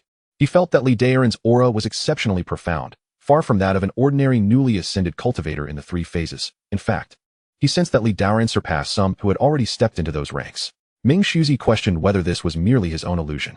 Then it seems I should indeed give it a try, Li Daoran mused, stroking his chin thoughtfully. Elevating Lingyun Peak to the 72 peaks had always been his ambition. As only the peaks within the Academy's 72 were eligible to select a heavenly tier disciple from the Holy Academy each year. This alone compelled Li Daoran to expedite the elevation of the Lingyun Sword sect to that esteemed status. Moreover, the benefits of being among the 72 peaks were plentiful. Not only increasing the cultivation resources allocated by the Academy every 3 months, but also granting access to the Martial God Tower. The Martial God Tower, a place of immense opportunity, boasted 81 levels, with each ascent yielding tremendous benefits. Since Junior Brother has such intentions, I would like to extend my congratulations in advance for your magnificent display of prowess in the Sect Grand Competition, which will surely elevate Lingyun Peak to new heights. Allowing us to share in your glory, Bai Changshan complimented. He recognized that Li Daoran was no ordinary talent and foresaw that Lingyun Peak would undoubtedly soar in the future. Thus, seizing this moment before its rise was the wise course of action. This was also the reason Bai Changshan thrived in the Academy, having cultivated for over 80 years.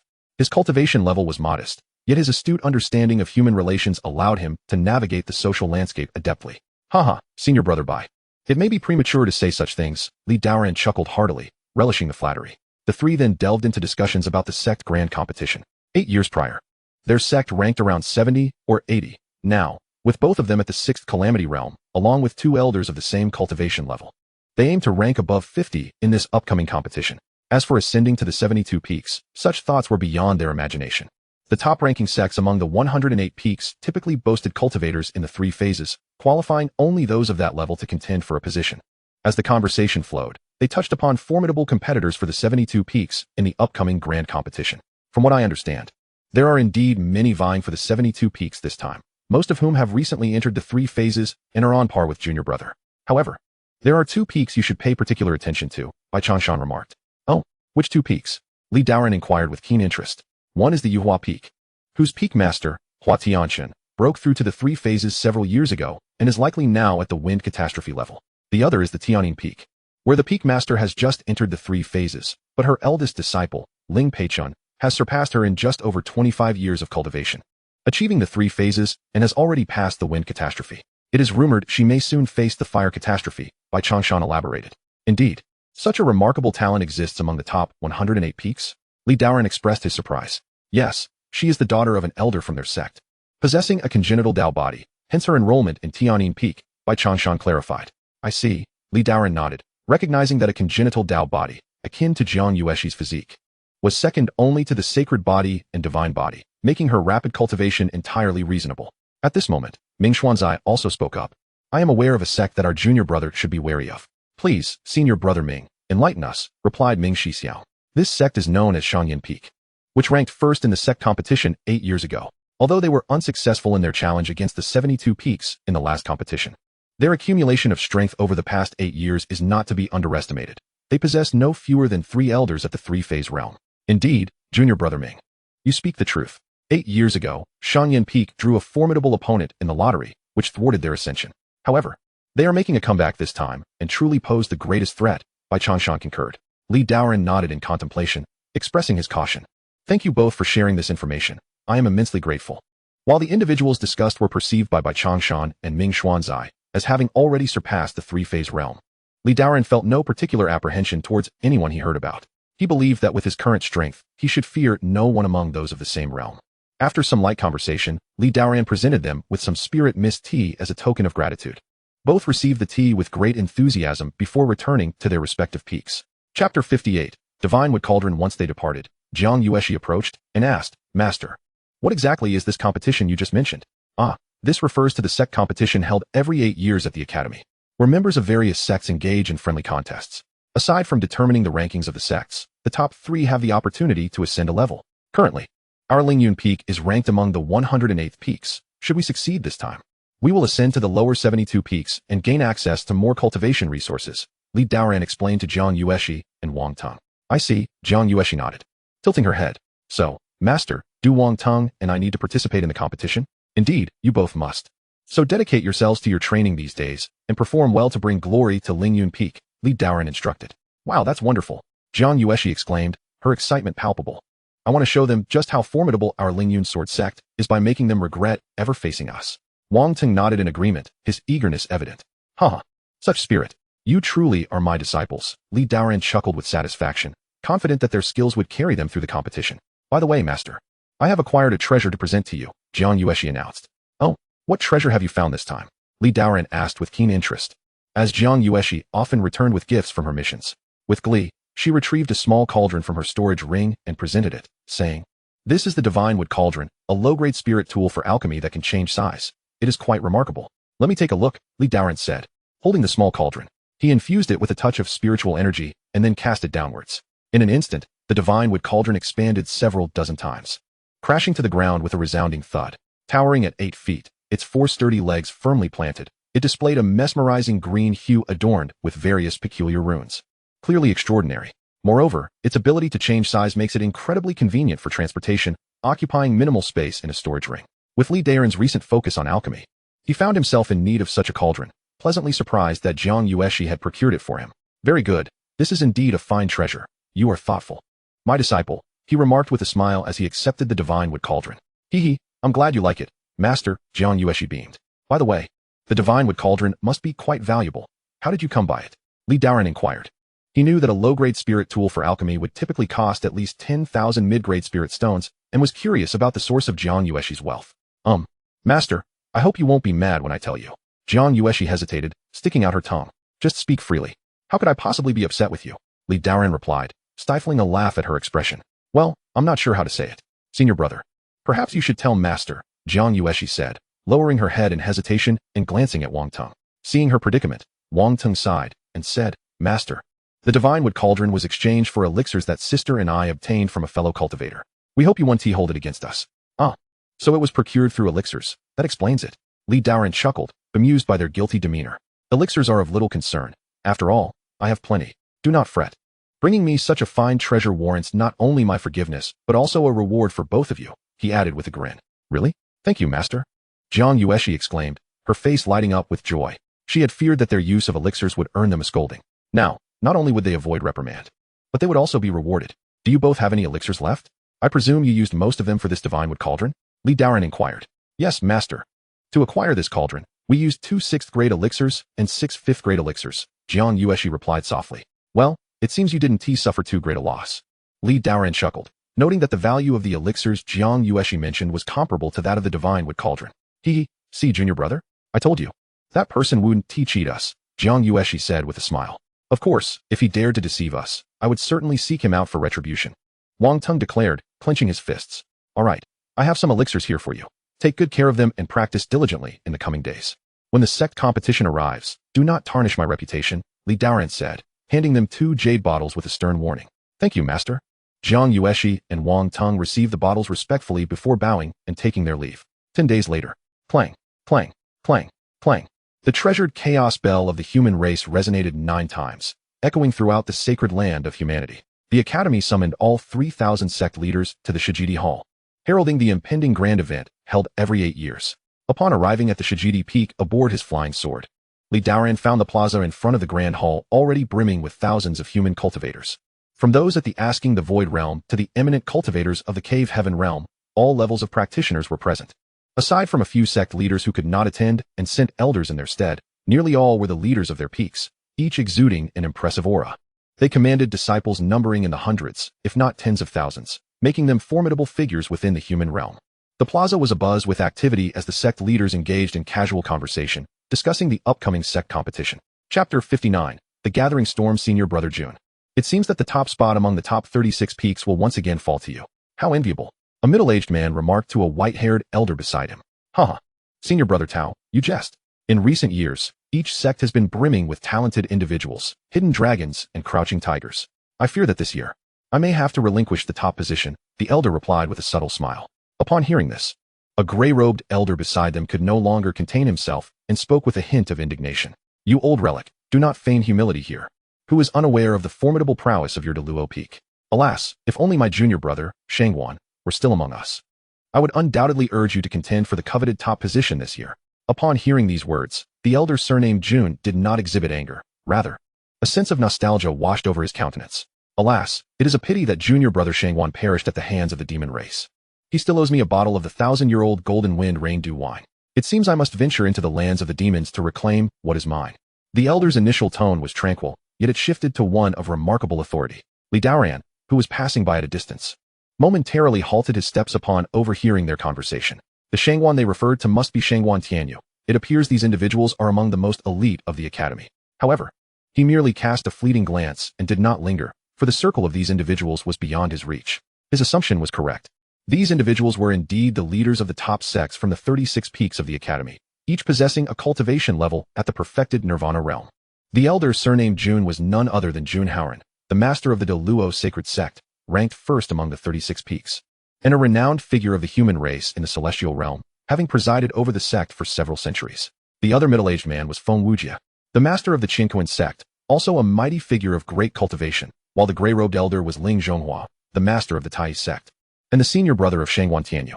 As Li Daoran approached the area of the 108th peak, he noticed Bai Changshan beckoning him over. Junior brother Li. This way. Upon hearing, Li Daoran walked over.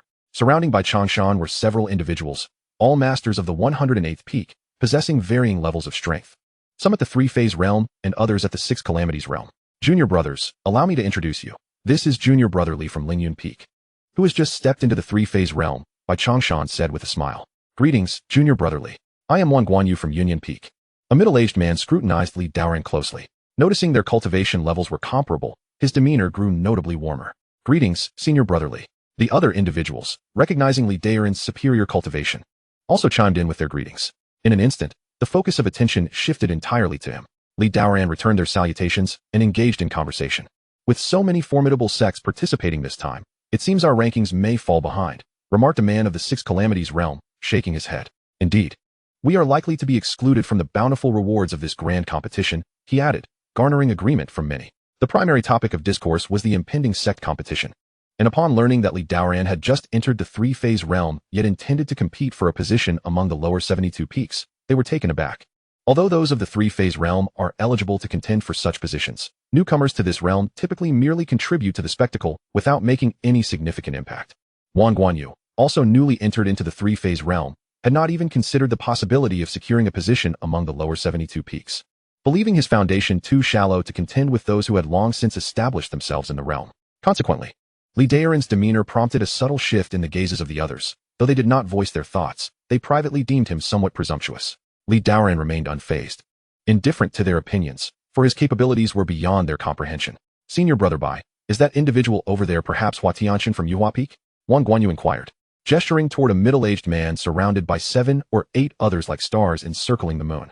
Indeed, that is him, Bai Changshan confirmed with a nod. Upon hearing this, Li Daoran turned to observe. This was the man Bai Changshan had mentioned a few days prior, his primary rival in the contention for the lower 72 peaks. The middle-aged man stood confidently amidst the crowd, exuding an extraordinary presence, his demeanor calm and collected. Given his imposing aura, he has likely survived the wind calamity. Wang Guanyu marveled. Thus, it appears that Yuhua Peak may secure a position in the upcoming contest for the lower 72 peaks, remarked the master of Tsangyu Peak. Bai Changshan nodded solemnly, affirming, you are correct, junior brother Lu. With his prowess, he is indeed a strong contender for this competition. Hearing this, the thoughts of the gathered individuals began to stir. Senior Brother Bai, you have extensive connections. Might you be acquainted with Hua Tianqian? I do possess a modicum of rapport with him. I can introduce you, Bai Changshan, astute in understanding their intentions, responded with a smile. That would be splendid. Thank you. Senior Brother Bai, Wang Guanyu expressed his gratitude, his spirits lifted. The other individuals also nodded in agreement. Should Yuhua Peak indeed ascend to the lower 72 peaks, establishing relations now would undoubtedly yield benefits in the future. Junior Brother Li, why not accompany us to meet Hua Tianqian? Bai Changshan extended the invitation to Li Daoran. You all may go. I shall remain here, Li Daoran declined, showing little interest in social niceties. Moreover, he considered Hua Tianqian's wind calamity cultivation beneath his notice. Very well. Junior brother, please wait here a moment. We shall return shortly, Bai Changshan replied before leading the others toward Hua Tianqian. The remaining individuals did not voice their thoughts, but Li Daoran's apparent arrogance prompted them to shake their heads internally. In an instant, the attention that had been focused on Li Daoran dissipated, leaving him in solitude. This solitude did not disturb Li Daoran. Rather, he found the absence of company refreshing. Ding, ding, ding. Approximately an hour later, the chaos bell tolled once more. The crowd in the square fell silent, their collective gaze directed toward the central high platform. Subsequently, they beheld a ray of radiant light descending from the platform, revealing an elderly figure. This elder, with snow-white hair and beard, bore an air of vitality and commanded an imposing presence without needing to raise his voice. Salutations, Elderling. The crowd chorused in unison, bowing before the venerable figure on the platform. The newcomer was none other than Ling Weiran, one of the esteemed elders of the Hall of State. Esteemed guests, today the Hall Master is absent from the Academy. I shall preside over this sect competition. Ling Weiran's voice resonated like a great bell, echoing throughout the square. Due to certain extraordinary circumstances, this sect competition had been advanced by 6 months. However, to compensate for this abrupt change in schedule, the rewards for this competition would be doubled. Thank you, Elder. The crowd erupted in joyous exclamations, engaging in animated discussions.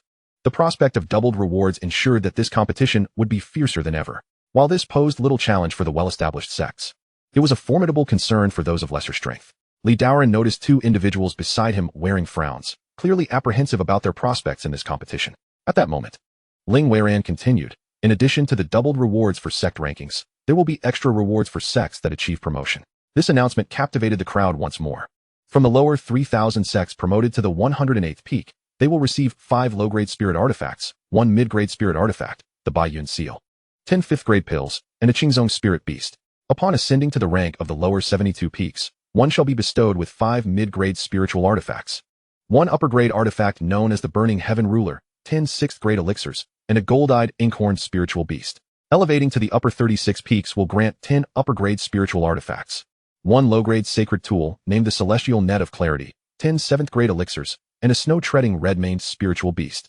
As Lingyun meticulously detailed the rewards of this grand sect competition, a wave of astonishment swept through the crowd. The allure of these rewards was simply irresistible, encompassing not only magical treasures and elixirs, but also spiritual beasts. Such beasts could serve not only as mounts, but also possessed intelligence comparable to human cultivators at the Profound Inquiry realm or the Six Calamities realm, capable of fighting alongside their masters. In an instant, sects that had previously been indifferent to the prospect of promotion found themselves stirred with ambition.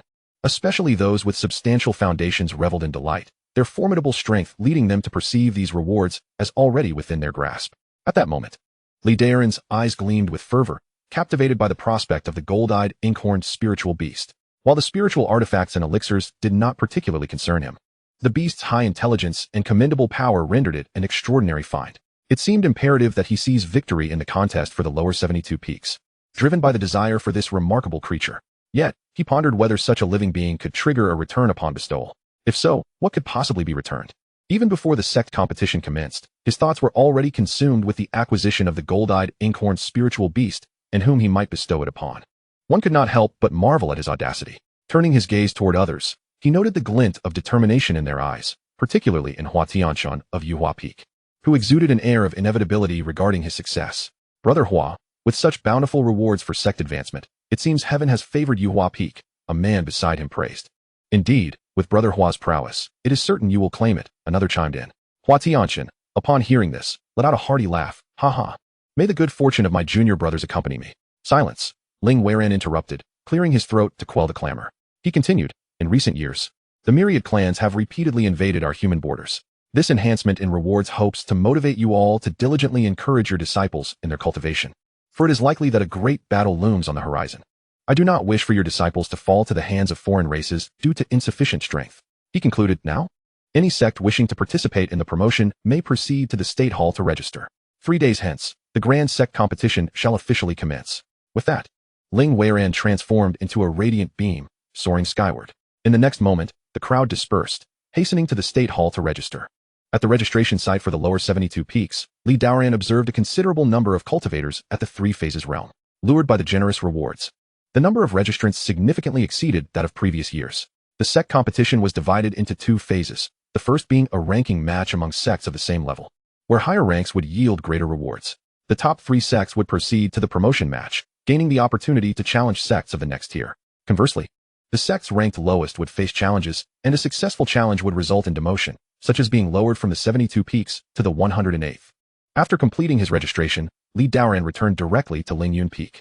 Rather than heading to the main hall, he ventured to the waterfall halfway up the mountain.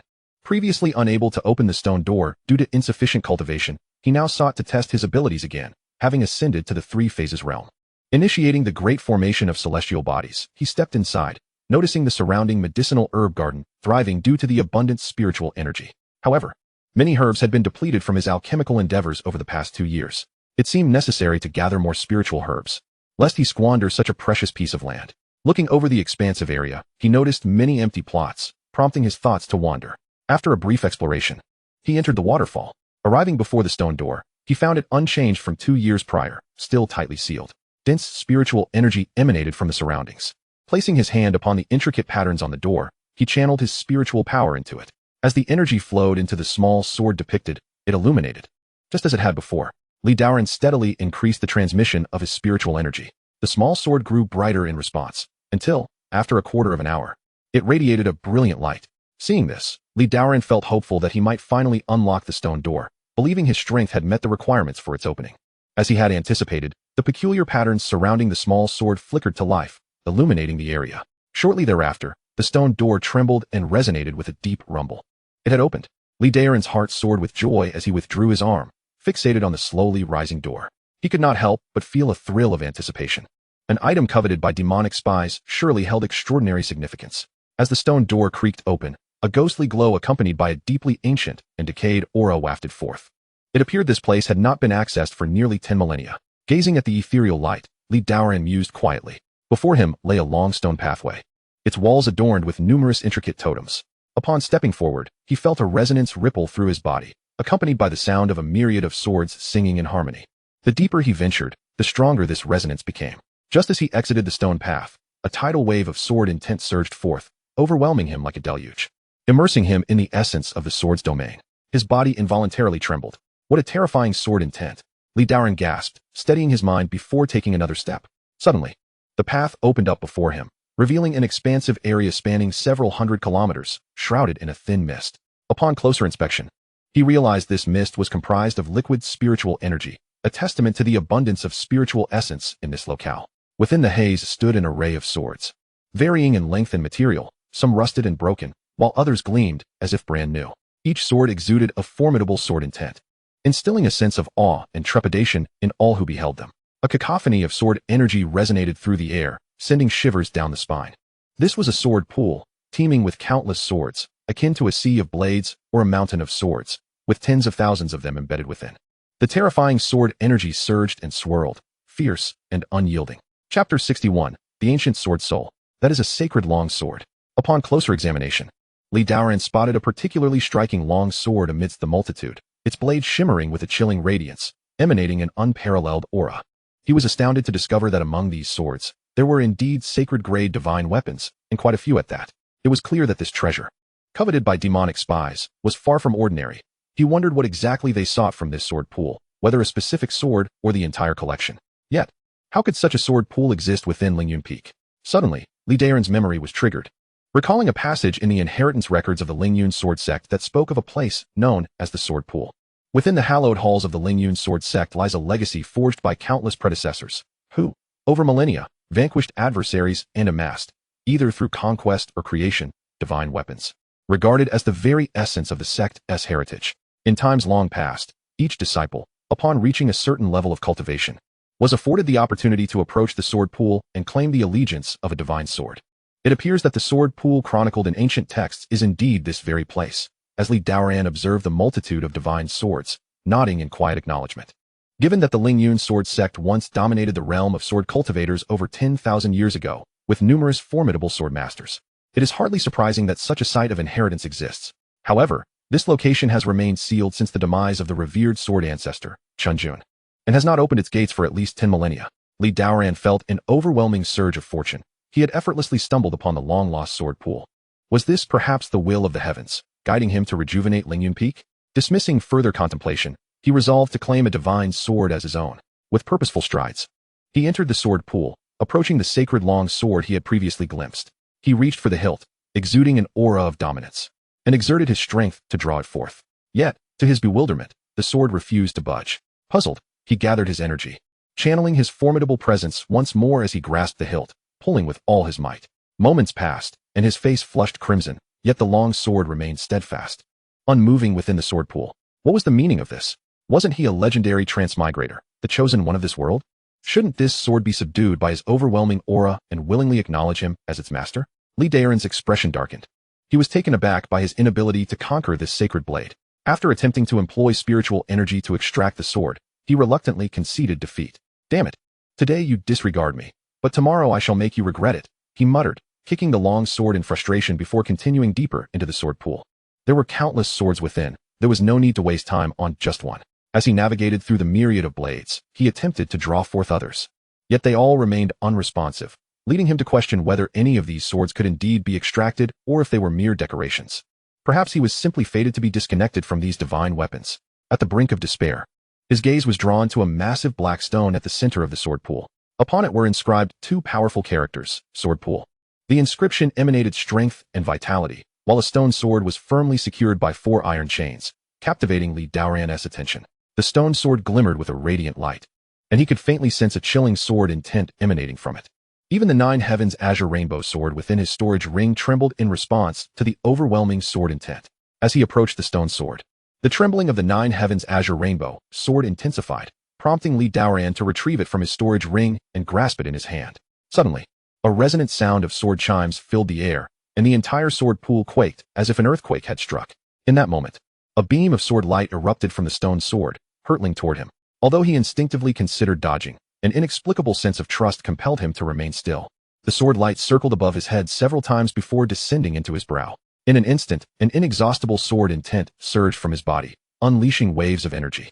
Li Daoran felt as if the sword light were communicating with him on a profound level, flowing through his being. It darted to his arms one moment and danced upon the path of heavenly principles within him the next, exuding excitement as if it had finally found its home. Could this be an ancient sword spirit? Li Daoran was taken aback. The legacy of the Lingyun sword sect spoke of the sword ancestor Chunjun, who had once acquired an ancient sword spirit birthed from supreme sword intent over the course of countless years. This spirit had fought alongside him, vanquishing innumerable foes. The sword spirit could move at will, embedding itself within any long sword, significantly enhancing its power. Moreover, it possessed a degree of sentience, capable of devouring the souls of those it slayed, thereby nourishing itself and growing ever stronger. The sword spirit of the late sword ancestor had, through its conquests, absorbed countless souls, reportedly reaching the level of a transcendent sacred weapon, nearly attaining the status of an immortal artifact. It seemed the sword spirit before him was indeed that very entity, a divine weapon capable of infinite evolution, a treasure coveted by the forces of darkness. Li Daoran's heart swelled with joy. Truly, he was the chosen one. Yet, he lamented that this sword spirit, having gone millennia without the sustenance of souls, had regressed to merely the level of a superior spiritual weapon. He decided to test its prowess. With a mere thought, the sword spirit leaped from his body, merging with the 9 heavens azure rainbow sword. Instantly, a magnificent radiance enveloped the sword, its sword intent soaring to the heavens. Li Daoran swung the sword downward, unleashing a radiant arc that cleaved through the stone wall beside him, creating a gaping fissure dozens of meters deep. The formidable power of the 9 heavens azure rainbow sword had surged to nearly twice its former strength. Now, with the sword spirit at the level of a superior spiritual weapon, it had doubled the sword's power. If it were to continue evolving, could it not slay deities and annihilate Buddhas? In that moment, Li Daoran was utterly exhilarated, as the ancient sword spirit acknowledged him as its master. He sensed the once volatile sword intent within the sword pool now resonating harmoniously with him. The bounties of the day were indeed plentiful. Not only had he discovered the heritage site of the Lingyun sword sect, but he had also acquired an ancient sword spirit. It seemed that in conjunction with the system, the revitalization of the Lingyun sword sect was merely a matter of time. With this sword spirit by his side, he felt an overwhelming confidence for the upcoming sect competition. This place was of utmost importance to Lingyun Peak and needed to be concealed from the prying eyes of others. Contemplating this, Li Daoran began to formulate a concealment array around the area. As he passed by the very sword that had previously eluded his grasp, it suddenly emitted a resonant hum. In the next moment, to his astonishment, the long sword trembled, broke free from the earth, and buzzed as it soared toward him. It circled around him before nuzzling its hilt against his hand, exhibiting an almost servile eagerness, as if beckoning him to take it up. Is this even possible? Li Daoran stood momentarily stunned before swatting it away as one would a fly, sending the sword crashing to the ground. Get lost. Damned sacred weapon. However, the sword executed a nimble flip and, undeterred, fluttered back to his feet, bouncing up and down in a display of persistence. Now you seek my favor? Where were you moments ago? He laughed heartily, raising his foot to deliver a powerful kick that sent the sword flying hundreds of meters away. Landing in a far corner of the sword pool, the sacred long sword, seemingly undaunted, continued to emit a series of sword chimes. Once indifferent toward him, he now resolved to make it pay for its earlier disdain. Li Daoran chuckled, remarking that, having already acquired the sword soul and the 9 heavens azure rainbow sword, he no longer held any interest in this inferior grade sacred weapon. Moreover, the swords within the sword pool required a master to wield them, rendering them unattainable for disciples. Thus, he dismissed the notion entirely. Even to avenge the earlier slight, he could not bear to shamelessly carry off the sacred artifact. Such is his capricious nature. With sacred artifacts at his disposal, he chooses to play instead. The sword, sensing Li Daoran's prolonged disinterest, gradually fell into silence. Should this scene be witnessed by others, it would likely cause them to spurt blood in disbelief. A sacred sword of such caliber, when presented, would incite fierce competition among many, yet he, on the contrary, chose to reject it, utterly absurd. Chapter 62. A modicum of pills and talismans. Subsequently, Li Daoran first deployed a concealment formation around the sword pool, then sealed the stone door completely, preventing any external access. He then set up a small teleportation array connecting to a room within Lingyun Hall, allowing him to enter the sword pool via this array in the future. This teleportation array, given its short distance, was relatively simple to establish and did not require excessive spirit stones to activate. Once these arrangements were complete, Li Daoran, satisfied, returned to a chamber in Lingyun Hall through the teleportation array. Next, preparations for the sect's grand competition were in order. Li Daoran summoned Jiang Yueshi and Wang Teng to Lingyun Hall. Greetings, Master. Wang Teng respectfully bowed. Master, you summoned us for a reason? Jiang Yueshi, less formal than Wang Teng, inquired with a smile. I have called you both here because the sect's grand competition is set to take place in 3 days. Our goal is to secure a top 3 position, thereby obtaining the challenge qualification for the 72 peaks. You two will need to take the stage and compete with disciples from other sects. It is imperative that you perform admirably, Li Daoran said, his expression turning serious. This matter is of utmost importance. There must be no negligence. If we miss this opportunity, we will have to wait another 8 years. Rest assured, Master. We will not bring you shame, the two replied earnestly, understanding the significance of the impending event. Currently, your cultivation levels are not particularly profound compared to others in the same realm. Therefore, I shall bestow upon you some talismans and elixirs for self-defense. With that, Daoran produced 2 storage bags and handed them over. All right. The two eagerly accepted the bags, initially expecting only a modest amount of elixirs and talismans. Upon opening them, they were astonished. Indeed, it was only a modicum. Inside the storage bags, there were several dozen bottles of elixirs, meticulously arranged. These were all renowned combat elixirs. Among them were 24th grade recovery pills, capable of healing minor injuries, 24th grade spirit recovery pills, which accelerated spirit energy recovery for a limited time, 10 4th grade crimson flame pills, granting attacks of fiery essence that would scorch opponents for a duration, and 10 5th grade spirit replenishing pills, which could instantly restore one's spirit energy. These elixirs alone left Jiang Yueshi and Wang Tung speechless, but there was also a substantial collection of talismans nearby. 50 Thunderbolt talismans, 50 Firebird talismans, 50 Water Prison talismans, and 50 Spirit Fixation talismans, all stacked like a small mountain. Each was of 4th to 5th grade, and their use would equate to a full force strike from a profound realm expert. Master, this is far too much. We may not even use it all, Jiang Yueshi exclaimed. Her mouth agape in disbelief. This is quite extravagant, she added. The combined value of the items within the storage bags easily surpassed tens of thousands of mid-grade spirit stones. And once taken out, it would likely incite a frenzy among others. Take what you need. Here at Lingyun Peak, we have limited resources. But we do have an abundance of elixirs and talismans, Daoran replied nonchalantly. These elixirs were products of a system return obtained over the past 2 years. And what he had given them was merely the tip of the iceberg.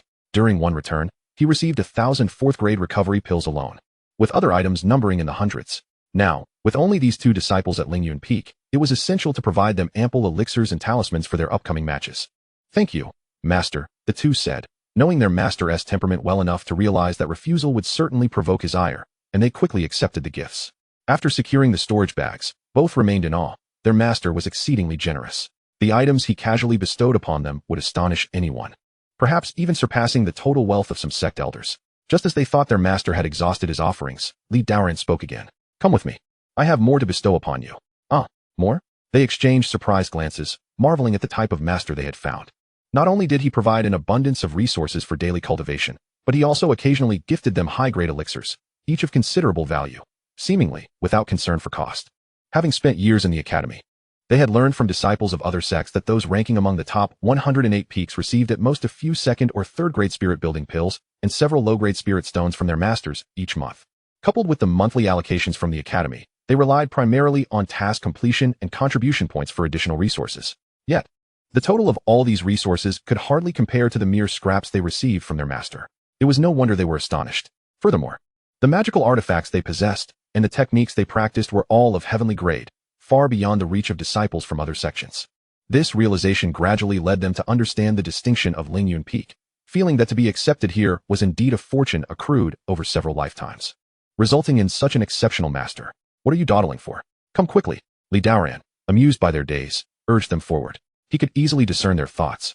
As they were clearly astonished by his generosity, he mused that their horizons were still too narrow, having not yet encountered the greater world. If this small display left them so stunned, what would happen if he casually produced hundreds of 9th grade elixirs and various celestial artifacts for them? They would surely be utterly flabbergasted. It was evident that he needed to enhance their capacity for acceptance. As he led the way, Daoran contemplated that only by frequently providing them with rare treasures could they gradually acclimatize. Chapter 63. The day the Lingyun sword draws forth. Passing through the Grand Hall, Daoran guided the 2 to the small teleportation array he had just set up. Jiang Yueshi gazed at the array with curiosity.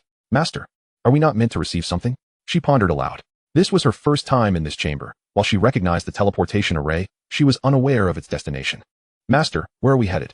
Daoran replied, to the sword pool. The sword pool? Jiang Yueshi's eyes sparkled with excitement as she blinked in astonishment. Master, does that mean there are many swords within? Indeed, within my Lingyun sword sect lies a sacred heritage site known as the sword pool, which houses countless divine swords, all of which remain unclaimed, awaiting the worthy to seize them. Daoran nodded thoughtfully, explaining as he placed spirit stones into the teleportation array. I shall now activate the teleportation array. You too may enter, and whether you gain the acknowledgement of the divine swords shall depend on your own fortuity. Master, we await your good news, replied Jiang Yueshi, her chin raised in excitement upon learning of such a wondrous place, a sentiment echoed by Wang Tung beside her. Li Daoran smiled. This girl was perpetually optimistic and exuberant in her endeavors, a commendable attitude indeed. Such confidence is essential for a disciple. He then activated the teleportation array. And Zhang Yueshi and Wang Teng stepped inside, their figures vanishing as a radiant light enveloped them. Li Daoran stood quietly by, awaiting their return.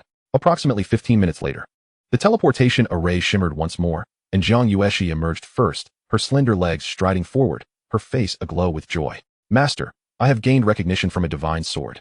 I am overjoyed. Is that so? Allow me to see, Li Daoran said, his eyes sparkling with curiosity. Zhang Yueshi eagerly presented the long sword she held. As Li Daoran took it into his hands, he observed its impressive length of 3 feet 2 inches, a width of half a finger. Forged from profound iron and emanating a faint chill. The white blade was adorned with intricate golden patterns, and inscribed at the tip were 2 archaic, esoteric characters, Tianji. This is indeed a half-step holy weapon. Li Daoran gasped in astonishment. Master, is it truly a holy weapon? Zhang Yueshi inquired, her expression a mix of disbelief and elation. Indeed, this Tianji sword has transcended the realm of ordinary superior spirit weapons, achieving the status of a half-step holy weapon. Li Daoran returned the sword to her with a smile and a nod. This disciple's fortune was indeed extraordinary, capable of earning the recognition of a holy weapon. Wow, I knew it. My blessings are profound. Henceforth, I shall wield a holy sword and become a sword-wielding hero, vanquishing demons. Zhang Yueshi exclaimed in exuberance, brandishing the Tianji sword with glee. She understood the significance of a holy weapon, an item coveted even by the most formidable cultivators of the Nirvana realm. Though the Tianji sword had not yet attained the status of a true holy weapon, she was thoroughly satisfied. Her cultivation was rapidly advancing. And with the addition of a half-step holy weapon, she felt closer to avenging her family. Clutching the Tianji sword tightly, a glimmer of resolve flashed in her eyes. To grow stronger and exact vengeance for her family had always been her goal. Noticing her intense demeanor, Li Daoran couldn't help but remind her, disciple, no matter how powerful a treasure may be, it is merely an external possession. Your own cultivation must keep pace. Otherwise, even the mightiest artifact cannot unleash its full potential. His words jolted Zhang Yueshi back to reality. She had indeed been momentarily swept away by her excitement. She nodded earnestly. Master's teachings are etched in my heart. As they spoke, the teleportation array glimmered once again, and Wang Teng's figure emerged. As he appeared, a formidable sword intent surged forth. And Li Daoran observed Wang Teng stepping out with a look of exhilaration, a long sword gripped firmly in hand. The sword stretched 8 feet in length. Its blade a deep crimson, reminiscent of having absorbed the lifeblood of countless souls, radiating a searing heat and an aura of deathly intent. What an impressive sword! Li Daoran couldn't help but exclaim. The essence emanating from Wang Teng's longsword seemed to surpass that of Zhang Yueshi's Tianji sword. Junior brother, what sword is that? It looks remarkably formidable, Zhang Yueshi inquired, sensing the extraordinary nature of Wang Teng's weapon. With a beaming smile, Wang Teng replied, this sword is called the blood sword of the burning sea. It is a superior spirit weapon. As he spoke, he caressed the sword affectionately, revealing his deep fondness for it. Such a bloodthirsty divine sword is merely a superior spirit weapon? Li Daoran questioned, astonished. Wang Teng scratched his head. I'm not entirely sure. Wielding this sword, I can only sense its immense power. Li Daoran extended his hand. Allow me to examine it. Please, master, take a look. Wang Teng nodded, handing over the blood sword of the burning sea. Upon receiving the sword, Li Daoran immediately felt the overwhelming killing intent emanating from it. It was indeed a superior spirit weapon. Such a divine sword should not merely be categorized as a superior spirit weapon, he mused, perplexed. Delving his consciousness into the mysterious patterns etched upon the blade, he soon uncovered its unique properties. Ah, I see. Li Daoran's expression shifted to one of realization. Seeing his master's reaction, Wang Teng quickly asked, Master, have you discovered something? Yes, do share with us. Zhang Yueshi chimed in, her eyes filled with anticipation. Li Daoran smiled and began. This sword is indeed a superior spirit weapon, however, enhanced by the holy grave formations inscribed upon it. It possesses a special ability to absorb the blood essence of enemies, thereby augmenting its own power. Wow, is it truly that powerful? Zhang Yueshi exclaimed in astonishment. Indeed, this sword is inherently designed for slaughter. The more blood essence it absorbs, the stronger it becomes, potentially reaching the level of a holy weapon, Li Daoran confirmed, nodding as he tossed the sword back to Wang Teng. Hearing such remarkable attributes about the blood sword of the burning sea, Wang Teng was overwhelmed with excitement, now cherishing the sword even more. This divine weapon seemed tailor-made for him, a perfect fit. Li Daoran, observing his 2 disciples, couldn't help but marvel at their extraordinary fortunes.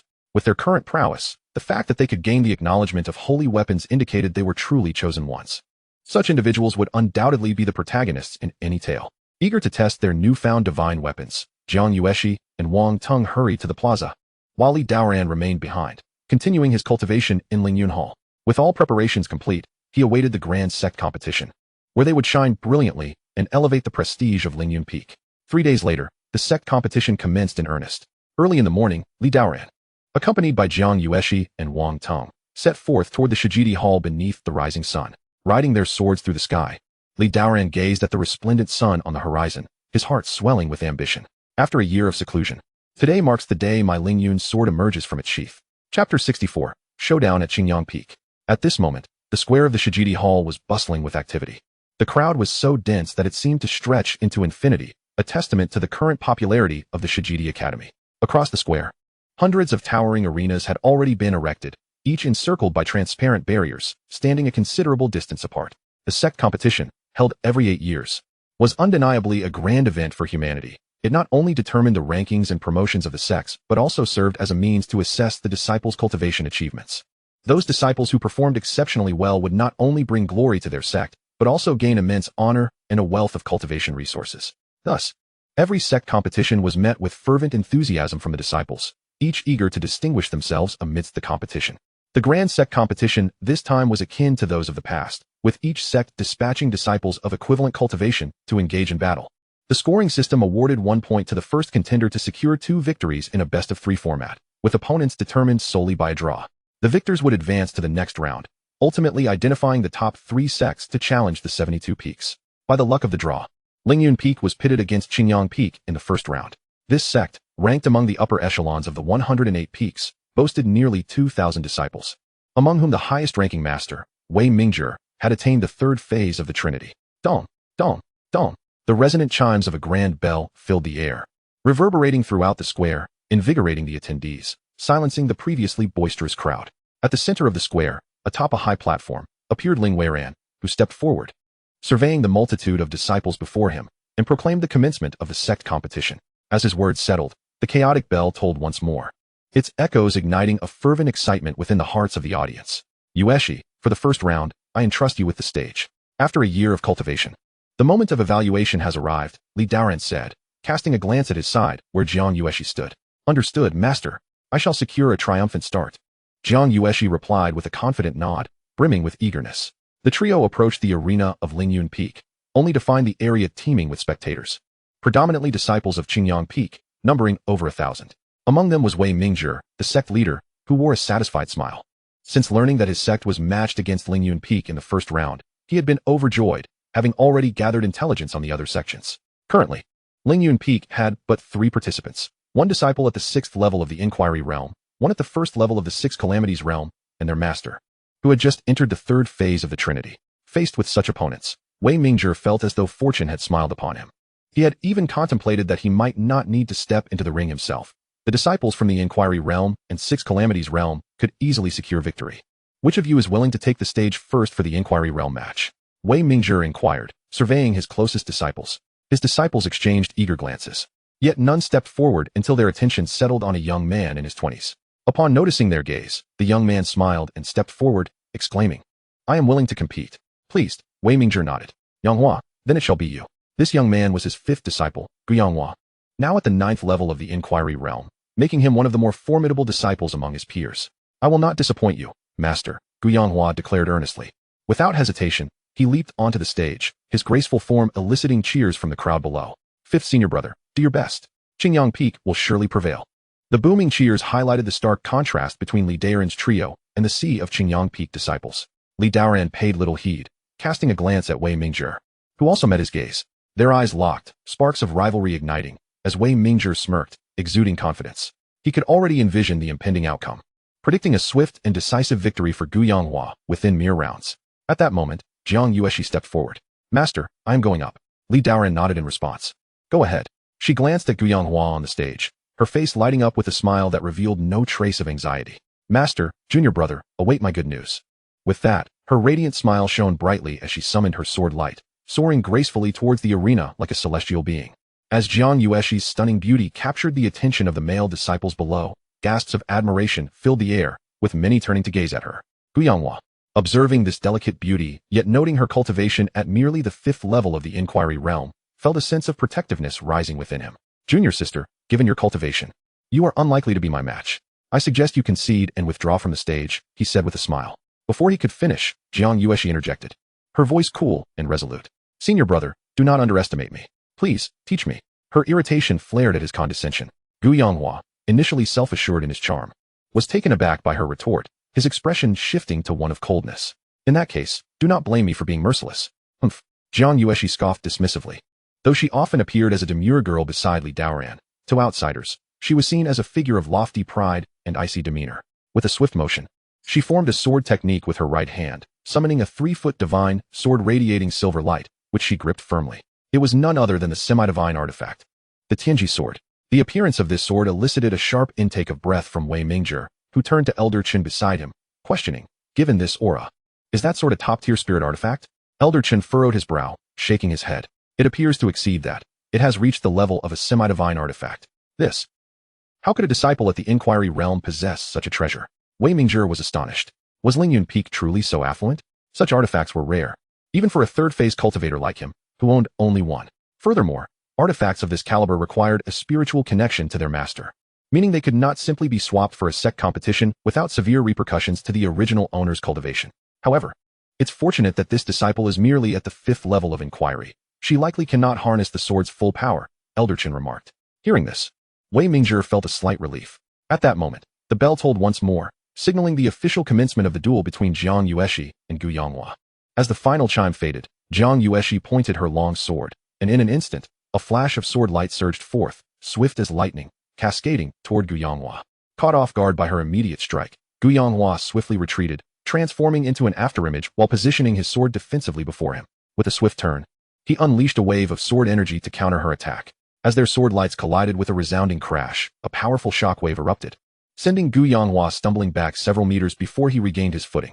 In stark contrast, Jiang Yueshi remained steadfast in her place, her white garments billowing elegantly. Chapter 65, One Sword to Cut Through. What?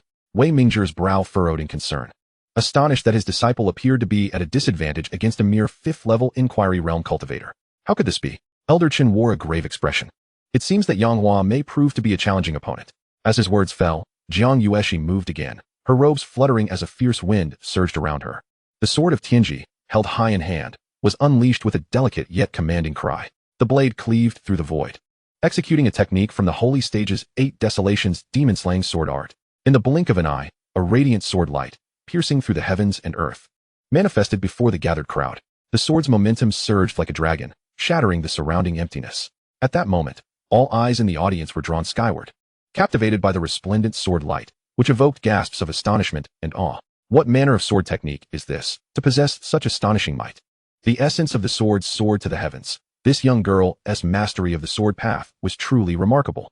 Alarmed, Gu Yanghua's countenance shifted dramatically. He had not anticipated that the disciple from Lingyun Peak would possess such profound spiritual power, able to unleash such a formidable sword light without any preparatory time. It was utterly inconceivable. He quickly steadied his mind, leveling his sword horizontally, gathering his spiritual energy, as his clothes fluttered of their own accord. Gu Yanghua's expression grew unusually grave as he swiftly raised his sword above his head, bracing himself against the oncoming sword light. Qingyang's sword technique, he bellowed, thrusting his sword forward with ferocity, releasing a dazzling sword chi that tore through the air. This strike channeled nearly 80% of Gu Yanghua's spiritual energy. Even against an opponent of equal cultivation, he was confident he could prevail. Yet, confronted with this serpentine sword light, he felt confidence slip away for the first time. Bang! The sword light collided with his sword chi, producing a sound 100-fold louder than before, creating a sonic boom that shattered the air. The sword light effortlessly dismantled Gu Yanghua's sword chi and continued its relentless advance towards him. In an instant, Gu Yanghua's sword splintered into countless fragments, and he was sent flying as if struck by a cannonball, crashing against the barrier at the edge of the arena before collapsing to the ground, spitting blood. Gazing up at Jiang Yueshi, who had shattered his sword with a single strike, Gu Yanghua lowered his head, fear evident in his eyes. He struggled to rise, but could not muster the strength. The arena fell silent. All disciples of Lingyun Peak stood frozen, unable to utter a word. Defeated? Observing Jiang Yueshi, who stood proudly on the platform, her demeanor serene and her presence ethereal, Elder Chun of Lingyun Peak managed to utter 2 words with great difficulty, truly defeated. The expression on Wei Mingzhi, the sect leader of Lingyun Peak, was grim. In merely 2 moves, one for probing and the other to determine the outcome, his prized disciple, Gu Yanghua, whom the sect had high hopes for, had been bested by a previously unheard-of disciple from Lingyun Peak, who was merely at the 5th level of the Asking Mysteries realm.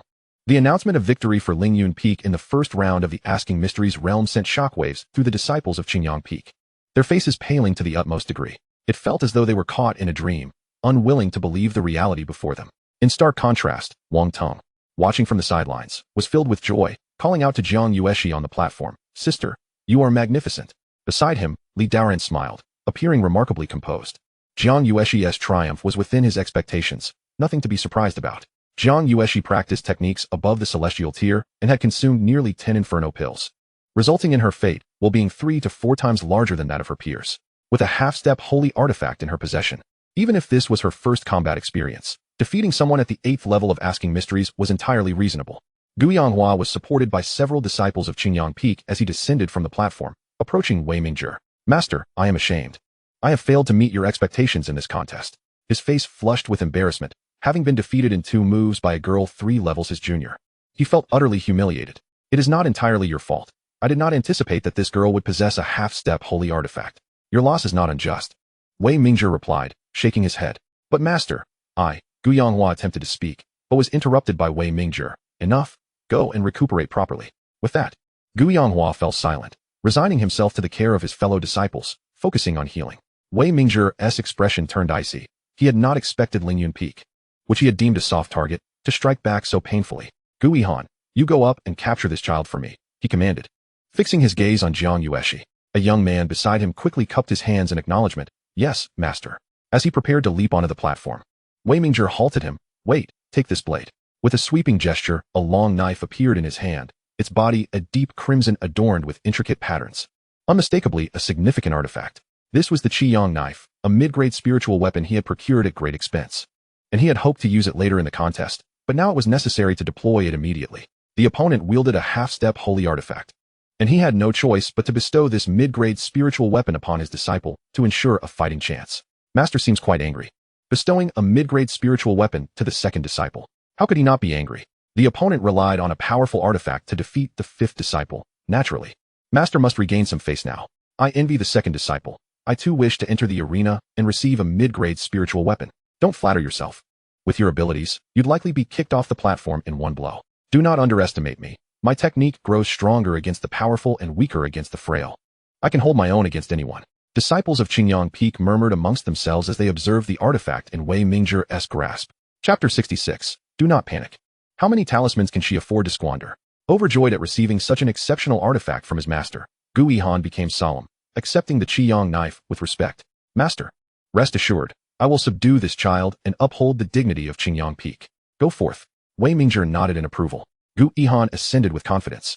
He had been preparing for this Sect competition for several years. This second disciple had already reached the pinnacle of the Asking Mysteries realm, deliberately suppressing his cultivation to prepare for this tournament. With his current strength, even the core disciples of the most prestigious sects in the academy could not defeat him at the same realm. Now, bolstered by the mid-grade spiritual weapon, he should not falter. Gu Yihan leaped into the air, his form soaring like a great rock, landing on the platform. His gaze fixed intently on Jiang Yueshi. Devoid of any underestimation, he had witnessed the battle of the 5th disciple. This disciple from Lingyun Peak appeared strikingly beautiful, yet she was far from an ordinary cultivator of the Asking Mysteries realm. Qinglian Peak, Gu Yihan, here to seek your esteemed guidance. Lingyun Peak, Jiang Yueshi, please bestow your teachings. Jiang Yueshi smiled brightly, exuding a radiant demeanor, remaining unperturbed by her opponent's mastery at the pinnacle of the Asking Mysteries realm. In her mind, Lingyun Sword Sect was unparalleled. Regardless of who stood before her, she was determined to emerge victorious. With the tolling of the bell, the second round of the contest officially commenced. Gu Yihan took the initiative, his figure transforming into a fleeting shadow as he swung his long knife with a fierce whistle. A brilliant blade light emanated from the crimson sunblade, sharp and searing. In an instant, it descended like a flash of lightning, aimed squarely at Jiang Yueshi's head.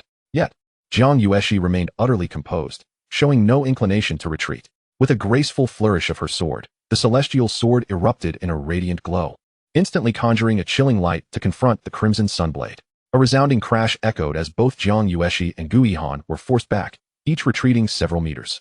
Below the stage, Li Daoran furrowed his brow, realizing that Gu Yihan possessed substantial skill. If Jiang Yueshi were to overcome him, considerable effort would be required. Cheers erupted from the disciples of Qinglian Peak, their voices resounding through the air in fervent support for Gu Yihan. Seeing his initial strike thwarted, Gu Yihan wielded his blade with renewed vigor, unleashing a flurry of slashing motions that filled the air with a torrent of blade light. A fierce wind howled as an endless crimson blade surged forth from his hands, slicing through the void with unparalleled ferocity, aimed directly at Jiang Yueshi. Even before the blade reached her, Jiang Yueshi could feel its searing heat and the overwhelming pressure of the blade's energy. The air around her seemed to cry out in distress. What Gu Yihan unleashed was the ultimate technique of Lingyun Peak, the unifying frenzied blade. A single strike capable of annihilating all in its path. 8 Desolations Demon-Slaying Sword, break, Jiang Yueshi declared, pointing her sword skyward. A vast reservoir of spiritual energy coalesced within the Tianji sword, and a blinding silver light surged forth, charging toward the frenzied blade. Boom. The silver beam clashed with the crimson blade, and the collision sent shockwaves reverberating through the arena, releasing a cacophony akin to thunder. Waves of spiritual power radiated outward, crashing against the barrier and creating a series of deep, resonant sounds. Jiang Yueshi's expression shifted slightly as she involuntarily staggered back a few steps, while Gu Yihan only swayed slightly. Through the suppression of his higher cultivation level, Gu Yihan maintained the upper hand. Well done, senior brother Gu. Truly impressive. Lingyun Peak shall prevail. The chants of encouragement from the Lingyun Peak disciples rang out, their excitement palpable. However, Gu Yihan, standing proudly upon the stage, was not without trepidation. He was quietly astonished. That last strike, under normal circumstances, would have been insurmountable for a cultivator of the same realm. He had not anticipated that Jiang Yueshi of Lingyun Peak could withstand it so easily. Nonetheless, he dismissed the thought. If she could endure one blow, he could unleash 10 more, testing her limits. After all, he was at the pinnacle of the Wuxian realm, possessing not only overwhelming strength, but also a boundless reservoir of spiritual energy, capable of exhausting his opponent. With that resolve, he unleashed another torrent of blade light upon Jiang Yueshi. Her expression hardened, her eyes gleaming with a chilling intensity as she met his onslaught with her own waves of demon-slaying sword energy. In that moment, the arena was alive with the clash of blade and sword, the sounds of explosions echoing in rapid succession. Gu Yihan pressed his advantage, relentless in his assault, his blade light obscuring the sun. Initially, Jiang Yueshi managed to counter his attacks with relative ease, her sword energy meeting his strikes. However, as time wore on, her relative inexperience in combat began to show, and she found herself forced to retreat more frequently, struggling against the relentless waves of his offense. As a series of fierce blade lights bore down upon her, Jiang Yueshi executed the ice dance phantom technique, transforming into a shimmering crystal, deftly evading the onslaught. In this manner, she could do little more than evade Gu Yihan's ferocious attacks, ultimately retreating to a corner of the arena as an ice crystal. At this moment, her complexion flushed slightly, her right hand gripping the Tianji sword trembling ever so slightly, a clear indication of her intense expenditure of spiritual energy. Senior brother Gu is truly formidable. It seems he will secure victory in no time, the disciples of Lingyun Peak exclaimed, witnessing Jiang Yueshi's evident disadvantage. Wang Tong, standing nearby, felt a twinge of anxiety as he watched Jiang Yueshi on the stage, turning to Li Daoran and inquiring, Master, will senior sister be in danger? It should be fine. Li Daoran replied nonchalantly, shaking his head. Jiang Yueshi still has many techniques at her disposal. She is merely caught in the heat of battle and has momentarily lost her composure. In the center of the arena, Gu Yihan stood tall, a hint of a smile on his face. At this moment, he felt assured of victory. Sister Jiang, your spiritual energy is nearly depleted. It would be prudent to concede now. Otherwise, you may find yourself at the mercy of my blade. Humph. Jiang Yueshi bowed her head, huffing indignantly. Do not rejoice too soon. The outcome is far from decided. She felt a surge of anger at her own inexperience, realizing that her inability to control her spiritual energy had led to this predicament. In that case, do not blame me for holding back. Gu Yihan's gaze sharpened as the light from his blade surged once more, unleashing a barrage of slashing strikes toward Jiang Yueshi. In response, she vanished like a wisp of ice, her right hand sweeping forth as streams of light flashed into existence, meeting his blade light head-on. These lights were the talismans bestowed upon her by Li Daoran, and in this moment of urgency, she finally recalled their existence. As the talismans surged forward, a bolt of lightning erupted, accompanied by a deafening roar, ripping the blade light into fragments. This was a fourth-order thunderbolt talisman. Below the stage, the elder of Lingyun Peak gasped in surprise. He had thought victory was assured, but this unexpected turn of events sparked a flicker of concern within him. Elder Chun, do not panic. While these talismans are powerful, they are one-time use. She cannot have many left, Wei Mingzhi remarked calmly, unconcerned. These fourth-order talismans are worth nearly 1,000 low-grade spirit stones each. How many can a small Lingyun Peak afford to waste? Indeed, the sect's resources must be limited. That half-step holy artifact may very well be their last asset. Elder Chen chuckled, realizing his worries may have been unfounded. Just as his words concluded, Jiang Yueshi hurled several more talismans into the air, transforming them into streaks of light that soared toward Guihan. Thunderous explosions filled the arena as bolts of lightning crackled with divine might, forcing Guihan to retreat repeatedly. In that instant, blinding light filled the arena, and thick smoke billowed, obscuring the scene. Sect leader, this. Elder Qin stammered, astonished that Jiang Yueshi had unleashed multiple thunderbolt talismans. Each were thousands of low-grade spirit stones, a display of extravagance. Elder Qin, I told you not to worry. This is likely her final struggle, Wei Mingzhi replied, still unperturbed. He remained confident in his disciple's abilities. Guihan was not easily overwhelmed by a mere 3 or 4 talismans.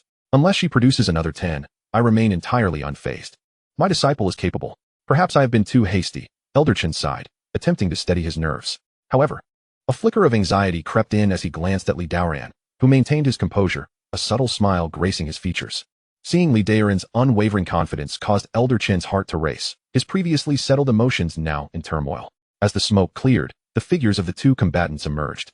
Jiang Yueshi hovered gracefully in the air, her white garments billowing, her beautiful visage adorned with a smile, betraying no hint of panic. At this moment, Guihan appeared rather disheveled. His face was smeared with dark, sooty dust, and his clothing was in tatters from the electric strikes, emitting wisps of smoke. His hair had transformed into a wild, frizzy mess.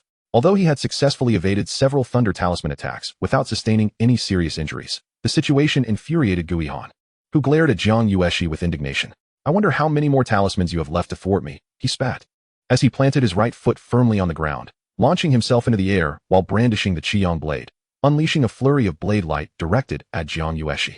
Hee, I see you're getting anxious, but do hold your horses, Jiang Yueshi giggled, having recovered from Guihan's earlier pressure. She hurled 4 talismans to obstruct his advance.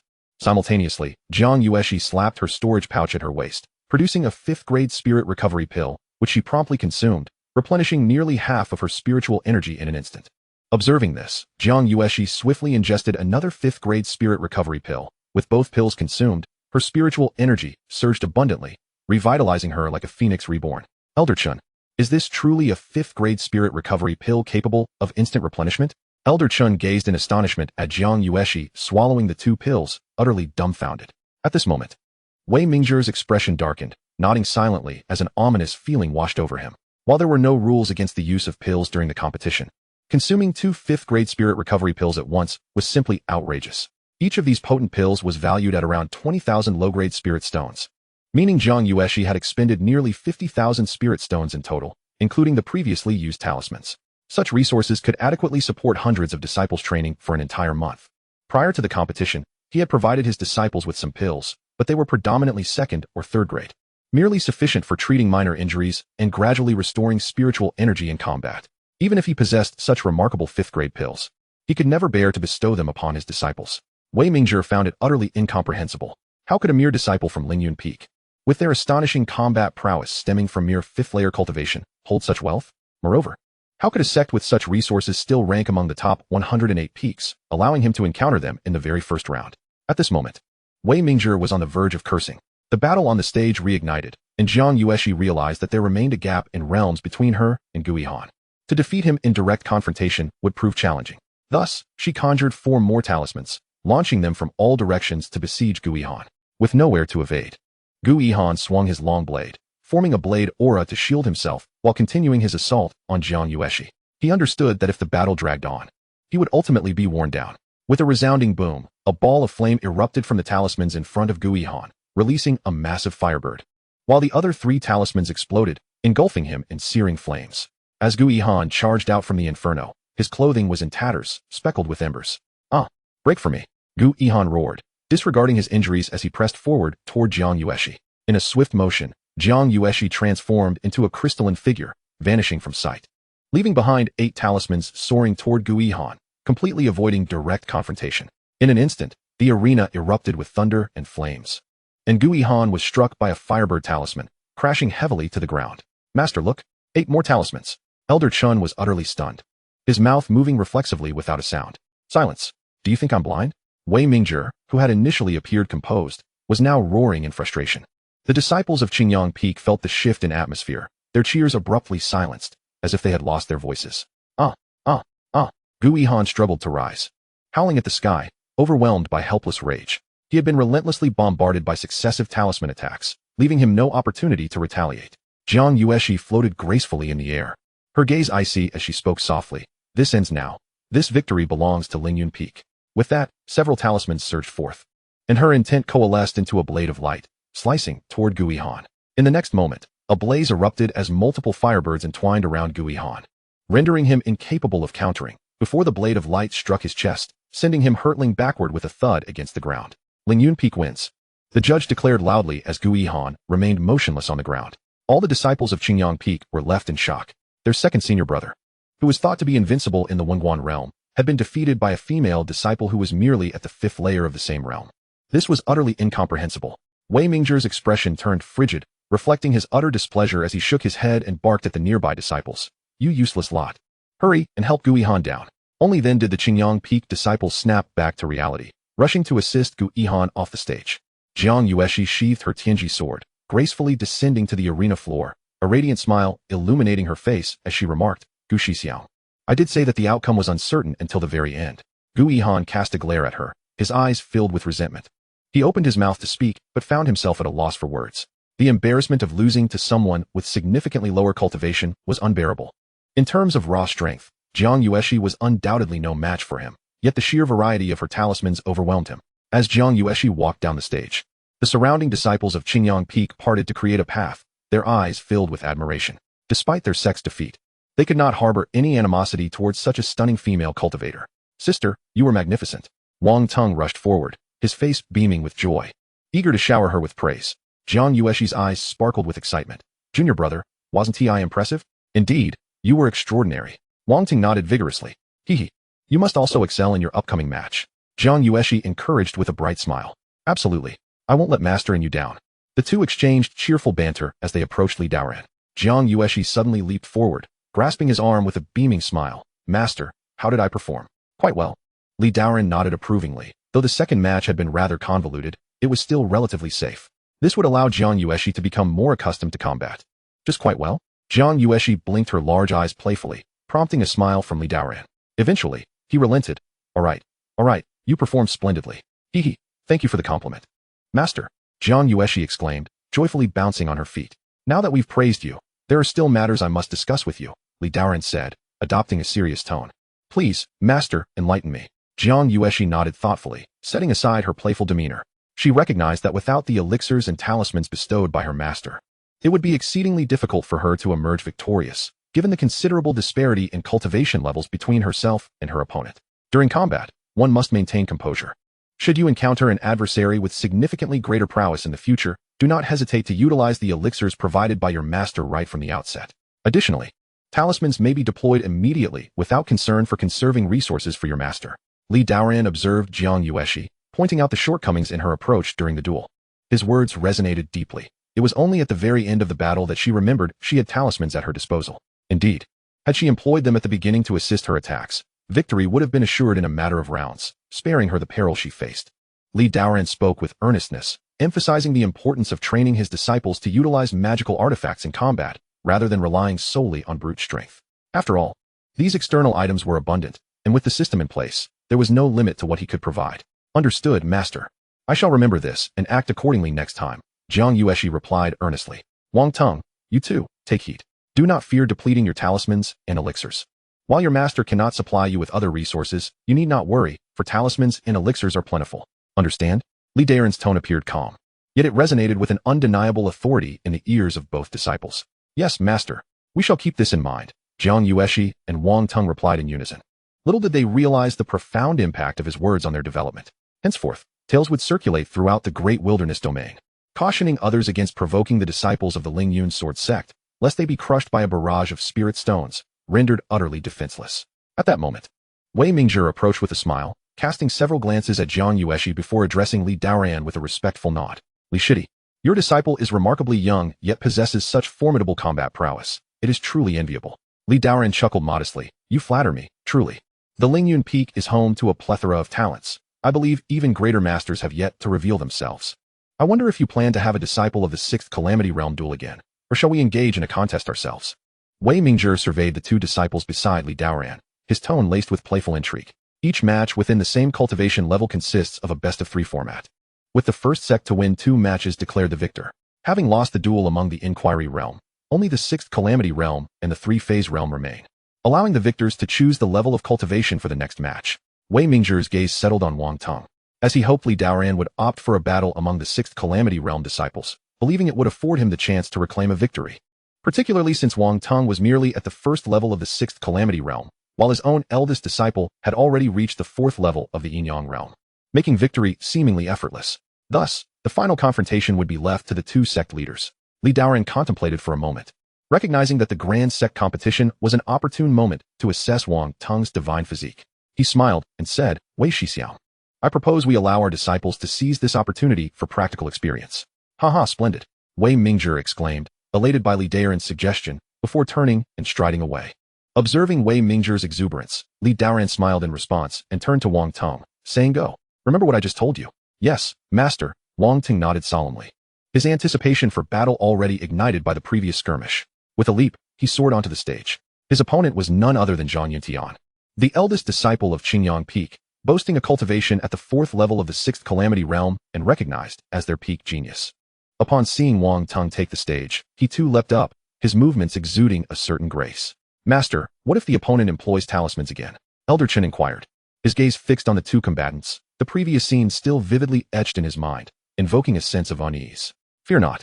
Regardless of how many talismans and elixirs he possesses, a disciple of the first level of the sixth calamity realm stands no chance against Zhang Yuntian, Wei Mingzhi reassured. Regaining his earlier composure, a faint smile gracing his lips, clearly holding Zhang Yuntian in high regard. Indeed, as the sect leader has stated, if we only require one disciple of the sixth calamity realm to win 2 consecutive matches, I am eager to see how many elixirs he can expend. Elder Chen nodded in agreement. Unlike the inquiry realm, the disparity among the levels of the sixth calamity realm is substantial. As a practitioner of the sixth calamity realm himself, he understood the significant differences that exist between each minor stage. Just as the two were conversing, the duel officially commenced. As expected, Wang Teng wasted no time, launching 4 talismans that transformed into 4 streaks of light, hurtling towards Zhang Yuntian. Mere tricks.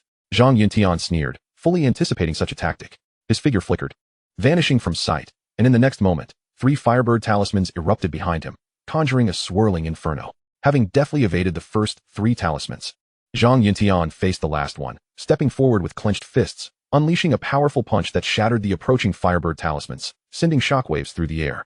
Meanwhile, soaring in the air, Wang Teng emanated an overwhelming aura, as vast spiritual energy converged into the blood sword of the burning sea in his grasp. As the energy continued to flow into the sword, it emitted a resounding hum that echoed through the heavens. Having effortlessly dealt with the 4 talismans, Zhang Yuntian looked up at Wang Teng, who stood majestically in midair, preparing to witness whatever other techniques his opponent might possess. However, he was taken aback by the astonishing aura radiating from Wang Teng. Before he could fully comprehend the situation, he heard Wang Teng's thunderous roar, infused with a chilling intent, echoing in his ears. 8th Desolation Extermination, Sword Domain. Suppress. The voice seemed to carry a mystical power, shaking Zhang Yuntian to his core. In an instant, an immense sword intent surged forth from Wang Teng, coalescing into a radiant beam of light that surged skyward, swiftly intertwining to form an octagonal star radiance. As the star radiance ignited, it shone with a dazzling brilliance, resonating with a series of sword cries that pierced the atmosphere, enveloping the entire arena in its might. Suddenly, a sword domain materialized, with countless sword beams piercing the heavens, illuminating the sword domain within. The spectators below gazed at the astonishing aura emanating from the sword domain on the stage, their eyes wide with shock and awe. Even with the disparity in cultivation levels, they could still feel the formidable intensity of this aura. What kind of technique is this, manifesting such terrifying sword intent? Elder Chen exclaimed in astonishment. How could a disciple at the first level of the sixth calamity realm unleash such a formidable display of power? Wei Mingzhi's eyes were equally wide. Disbelief etched across his face. The might displayed by Wang Teng at that moment was certainly beyond what a mere first-level disciple could achieve. A sense of foreboding began to rise within him. This cannot be happening again. Will it be another case of a wolf in sheep's clothing? How is it that every disciple from Lingyun Peak is such a prodigy? Not only possessing high-grade spiritual artifacts and an inexhaustible supply of talismans, but also wielding such extraordinary techniques. Within the sword domain, the sword energy surged and raced toward Zhang Yuntian. Zhang Yuntian, sensing the imminent threat, dared not be complacent as he witnessed the relentless sword energy bearing down upon him. With a sudden tremor, a series of protective auras materialized before him, enveloping him in a cocoon of defense. The sword energy, resembling a dragon, surged forth with astonishing speed, hurtling directly towards Wan Juanhao in an instant. Bang! Bang! Bang! To the astonishment of all present, Zhang Yuntian's protective aura shattered instantly like fragile tofu. Obliterated by the sword energy that surged forward with relentless force, causing his form to stagger backward. How was this possible? Zhang Yuntian's heart raced with disbelief. Despite his formidable prowess, he was unable to withstand the sword energy of a mere first-layer practitioner from the sixth calamity realm. His expression turned grave as beads of sweat trickled down his forehead. Struggling to maintain his composure, he concentrated his spiritual energy into his fists.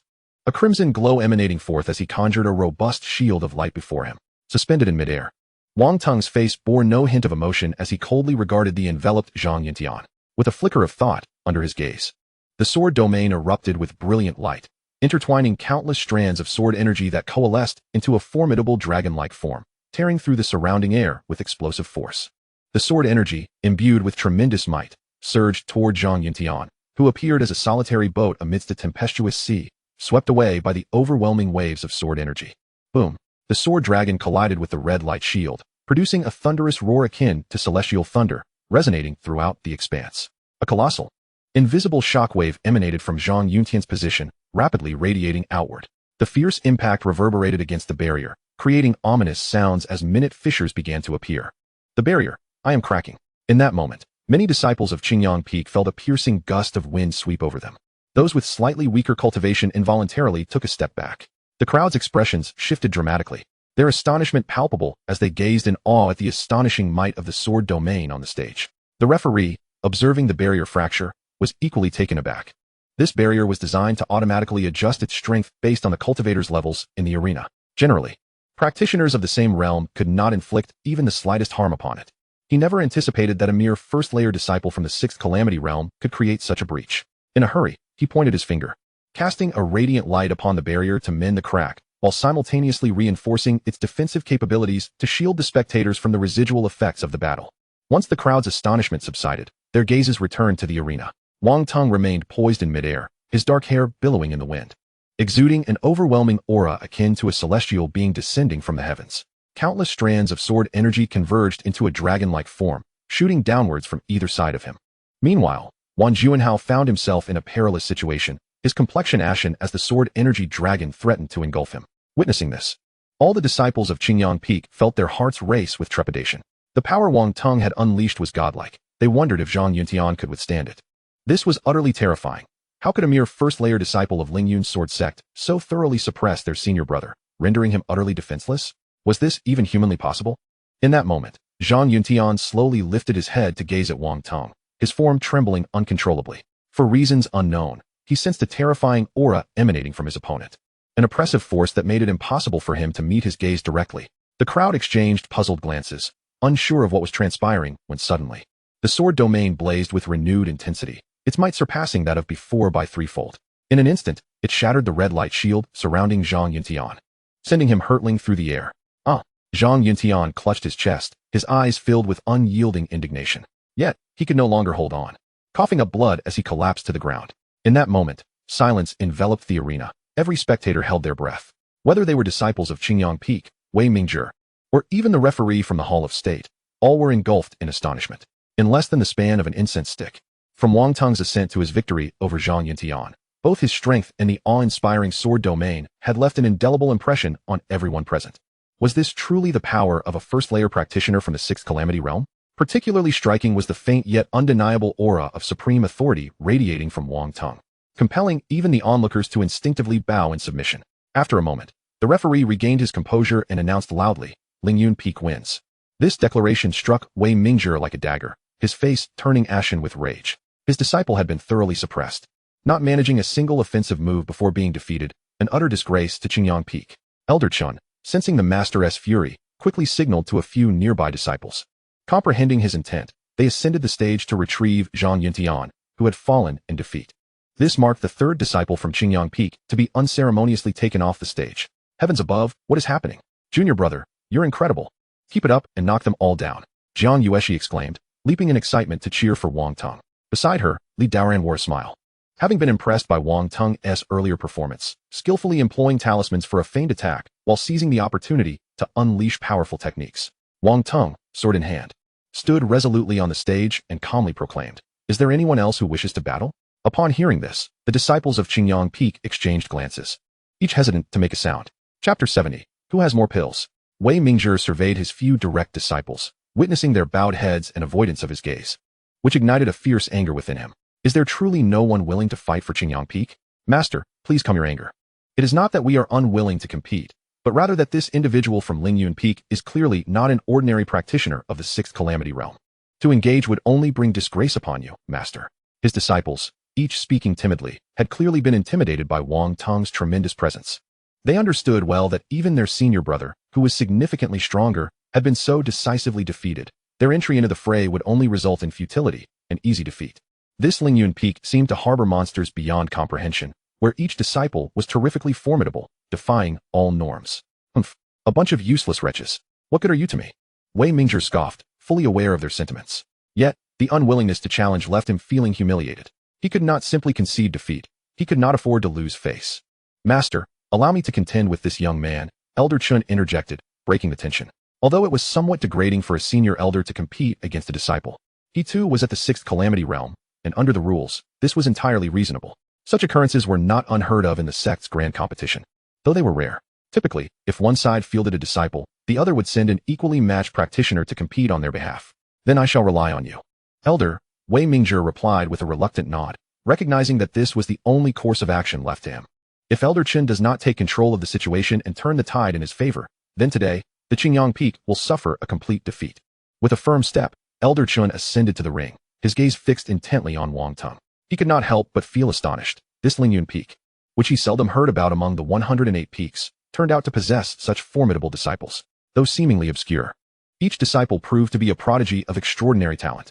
Their combat prowess was nothing short of divine, exuding an aura of invincibility within the same realm, a sight he had only witnessed among the core disciples of the top 36 peaks.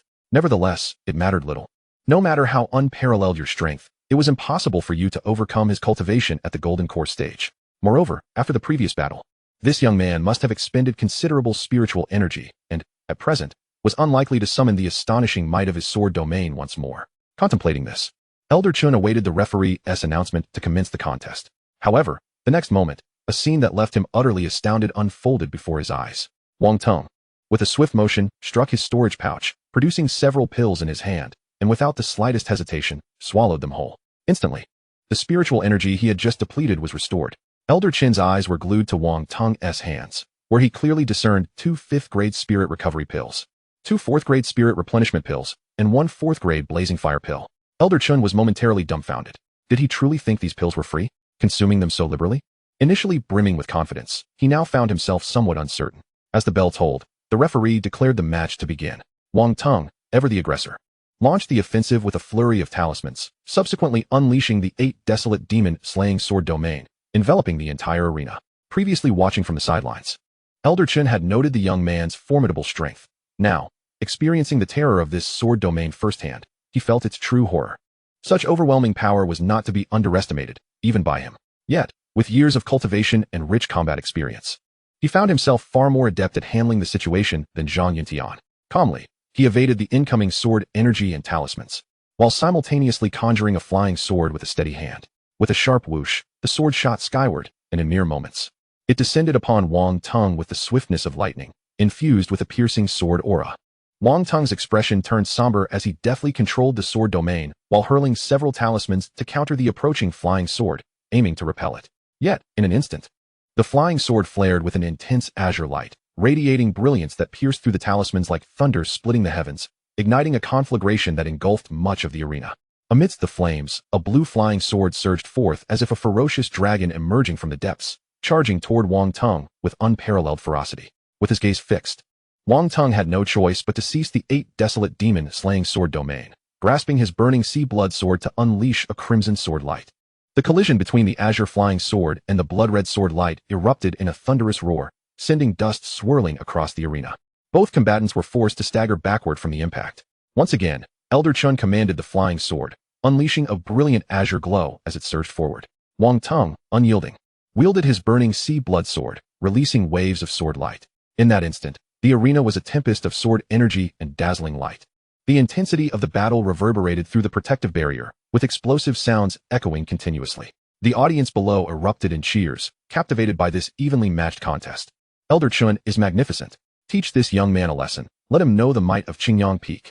Hundreds of Lingyun Peak disciples joined in the uproar, their voices resounding through the heavens. But what significance did their shouting hold? It was not a competition of who could shout louder. Jiang Yueshi, unwilling to be outdone, stood on tiptoes and shouted toward the arena. Junior brother, go for it. Lingyun Peak is the best in the world. However, her voice was drowned out by the louder shouts of the Qingyang disciples, swiftly eclipsed by their fervor. Meanwhile, Li Daoran maintained a tranquil demeanor, neither surprised nor pleased.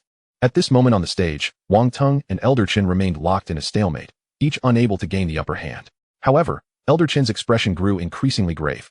Secretly astonished, he sensed that this young man possessed an inexhaustible reservoir of spiritual energy, remarkably matching his own prowess at the sixth calamity of the Golden Core stage. Moreover, the young man's physique seemed extraordinarily resilient. He had taken several hits from Elder Qin's flying swords, yet remained completely unharmed.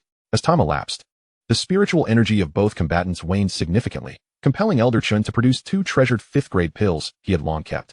These were worth 2,000 low-grade spirit stones, and he would have to seek reimbursement from the sect leader after the match. Today, he must secure victory over this young man, suppressing the pain of expenditure. Elder Qin swallowed the pills in one gulp. Observing Elder Qin resorting to pills, Wang Ting could not help but smirk inwardly. So, it was a contest of who had more pills, was it? Let me see if I can exhaust you, or else I would not be worthy of being a disciple of Lingyun Peak. With a swift motion, Wang Teng summoned 5 different pills into his hand, consuming them without hesitation. In an instant, his aura was fully restored. Such actions elicited a chorus of astonishment from the audience below. What was happening? 5 more pills. Was Lingyun Peak a pharmacy? However, many began to murmur in discontent. How despicable of Lingyun Peak to rely on these pills and talismans. Even if they win, it would be an unworthy victory. Several Qingyang disciples voiced their grievances. Yet, their words drew the ire of onlookers who were not disciples of Lingyun Peak, but merely spectators. You are mistaken. This is a sect competition, and it is about opportunities and the foundation of the sect, not merely combat prowess, one onlooker remarked. Indeed, there is no rule prohibiting the use of such items. If you have them and are willing to use them, you may do so as well. Moreover, this Lingyun disciple is only at the first layer of the 6th calamity. Utilizing various artifacts for assistance is perfectly reasonable. Their statements garnered agreement from many nearby. Furthermore, Wang Teng's astonishing combat ability had already won over numerous spectators. The admiration for the strong is an immutable law in the great wilderness domain. As the debate continued, the situation on stage intensified. The battle between Wang Teng and Elder Qin grew increasingly fierce, with countless powerful sword energies surging through the arena. Elder Qin commanded the azure flying sword, appearing and disappearing like a shadow, each emergence akin to thunder from the heavens, striking fiercely at Wang Teng. Unfazed by the flying swords, Wang Teng transformed into a gust of wind, dashing across the arena, his burning sea blood sword flashing with deadly brilliance, striking against Elder Qin's protective barrier. As time continued to pass, the disciples of Lingyun Peak discerned Elder Qin's substantial depletion of spiritual energy, his fatigue becoming evident. In contrast, Wang Teng seemed to grow ever more vigorous in battle, the divine sword in his hand radiating a blood-red glow that captivated the soul. He resembled an eternal motion machine. The formidable strength of his divine physique allowed him to battle for an extended duration without the slightest hint of fatigue. Coupled with an inexhaustible supply of elixirs, he possessed a seemingly endless reservoir of spiritual energy. The situation shifted dramatically, now entirely in Wang Teng's favor as he overwhelmed Elder Qin in combat. Elder Qin's expression grew grave as he struggled to fend off Wang Teng's relentless onslaught. Although he still possessed a 5th-grade elixir, he was loath to use it, fearing that even if he did, the young man from Lingyun Peak would undoubtedly have an abundance of additional elixirs at his disposal. Such an opponent was terrifying, leaving him devoid of any sense of hope for victory, which filled Elder Qin with profound frustration and helplessness, given the opponent's profound foundation. At that moment, Wang Teng sensed that his adversary was on the brink of exhaustion and smiled slightly. He stepped forward, exuding an overwhelming divine presence, and pointed his divine sword into the air, channeling his annihilating demonic power into the blade. In an instant, the air was filled with a myriad of sword energies, creating an astonishing spectacle of might that brought a chilling atmosphere to the heavens and the earth. Sword of the 8 Desolations. Wang Teng roared as he unleashed the 8 Desolations Annihilation Sword technique, a radiant sword arc, piercing through the heavens and the earth. Soared into existence, its crimson brilliance extending for dozens of yards, akin to a white rainbow piercing the sun or a raging dragon emerging from the abyss, utterly unstoppable. Even though it was obstructed by the barrier, those below felt the sword energy bearing down upon them. The immense spectacle drew the attention of spectators from other arenas, who gazed in awe. The sword energy was formidable, suggesting that it was at least a superior technique of the heavenly tier. Among the onlookers, Some powerful figures with profound cultivation and keen insight gasped in astonishment at this breathtaking sword strike. Who is this person? From which sect does he hail? To possess such extraordinary prowess, able to suppress a formidable opponent of the sixth calamity Golden Core realm with merely the first layer of the sixth calamity? A middle-aged man inquired, observing Wang Tong on the stage. This sword technique appeared somewhat familiar. Could it be from the Lingyun Sword sect? Beside him, a spirited elder, sensing the unmistakably familiar sword intent, replied, "Indeed, it is the Lingyun Sword sect. Is this not the Lingyun Peak that suffered tremendous losses in the battle against the demonic clan several years ago?" The middle-aged man questioned, recalling that Lingyun Peak, like them, belonged to the previous 108 peaks and had previously been of moderate strength, far inferior to their Tianyin Peak before the incident. Yes, it is indeed that Lingyun Peak, the elder nodded affirmatively. Hearing this, a stunningly beautiful woman standing behind him curiously asked, "Master, how do you recognize their sword technique?" The elder's eyes flickered with reminiscence as he replied, "Several years ago, I battled their former sect leader. This is their ultimate technique, the Annihilation Sword technique, albeit with some variations. The power displayed by this disciple far surpasses what I witnessed back then, likely exceeding it by more than tenfold." The elder continued, astonished. "I never imagined this disciple could execute the Annihilation Sword technique with such extraordinary mastery. It is simply unbelievable. I had thought that after that battle, they would decline. It appears, however, that Lingyun Peak not only survived, but has also produced remarkable successors." Upon hearing this, the middle-aged man and the beautiful woman nodded in agreement.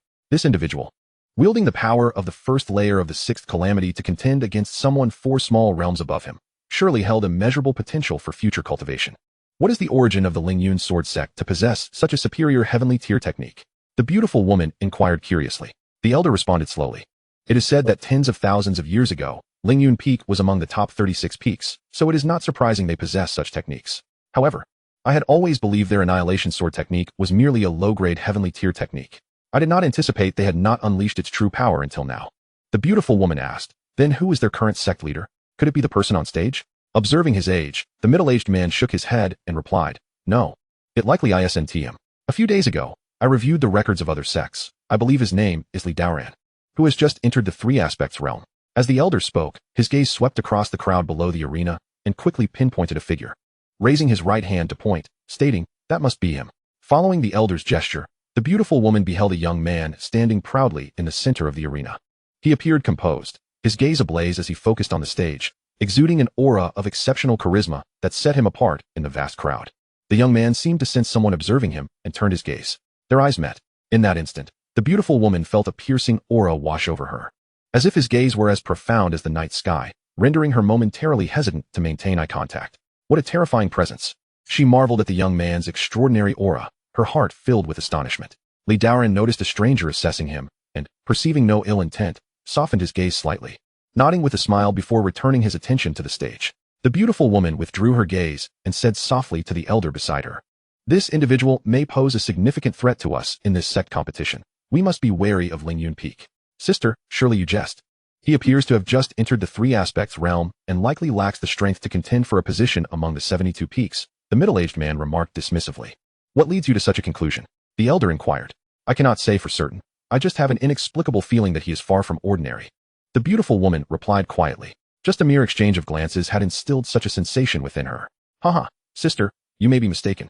While his disciples possess extraordinary combat prowess, it does not imply he can bridge 2 small realms to defeat you, who have already transcended the tribulations of wind and fire. I believe he poses no threat to us." The middle-aged man laughed heartily, a hint of scorn lacing his words. "Your brother speaks wisely. Our primary competitors remain Hu Tianxin from Yuhua Peak and Shangyan Peak. Let us hope this is indeed the case." The beautiful woman nodded in agreement, choosing to say no more. Meanwhile, on the stage, the outcome had already been determined. Elder Chun, under the overwhelming sword energy unleashed by Wang Tong, although not collapsing to the ground like the other 3 disciples of Qinglian Peak, found himself utterly incapable of countering. After the referee announced Lingyun Peak's victory, he walked off the stage with a dejected expression. All the disciples of Qinglian Peak wore faces of despair, their expressions ashen, unable to utter a single word. They had lost, 4 matches, all lost, and so thoroughly that they could hardly believe it. Qinglian Peak was ranked among the upper echelons of the 108 peaks, yet they had suffered defeat in the very first match of this competition, bringing them disgrace and disbelief. Wei Mingzhi clenched his fists and approached, coldly remarking, "Impressive, impressive. Li Shidi's disciples are not only extraordinarily powerful, but also equipped with such an abundance of treasures and elixirs. Truly a grand display." As he spoke, His teeth were nearly gritted in frustration. Initially, he had anticipated that his climactic appearance would turn the tables and secure victory for Lingyun Peak. But now it seemed he need not even enter the fray. How could he not be incensed? Li Daoran, with an air of indifference, smiled and replied, Wei Shixiao. You flatter me. My disciples are merely of humble cultivation and require the support of more treasures and elixirs. With so many treasures at their disposal, what could he do? This was not his fault. One could only blame the system. It was indeed too much to bear. Wei Mingzhi was seething with anger, yet found no outlet for his frustration.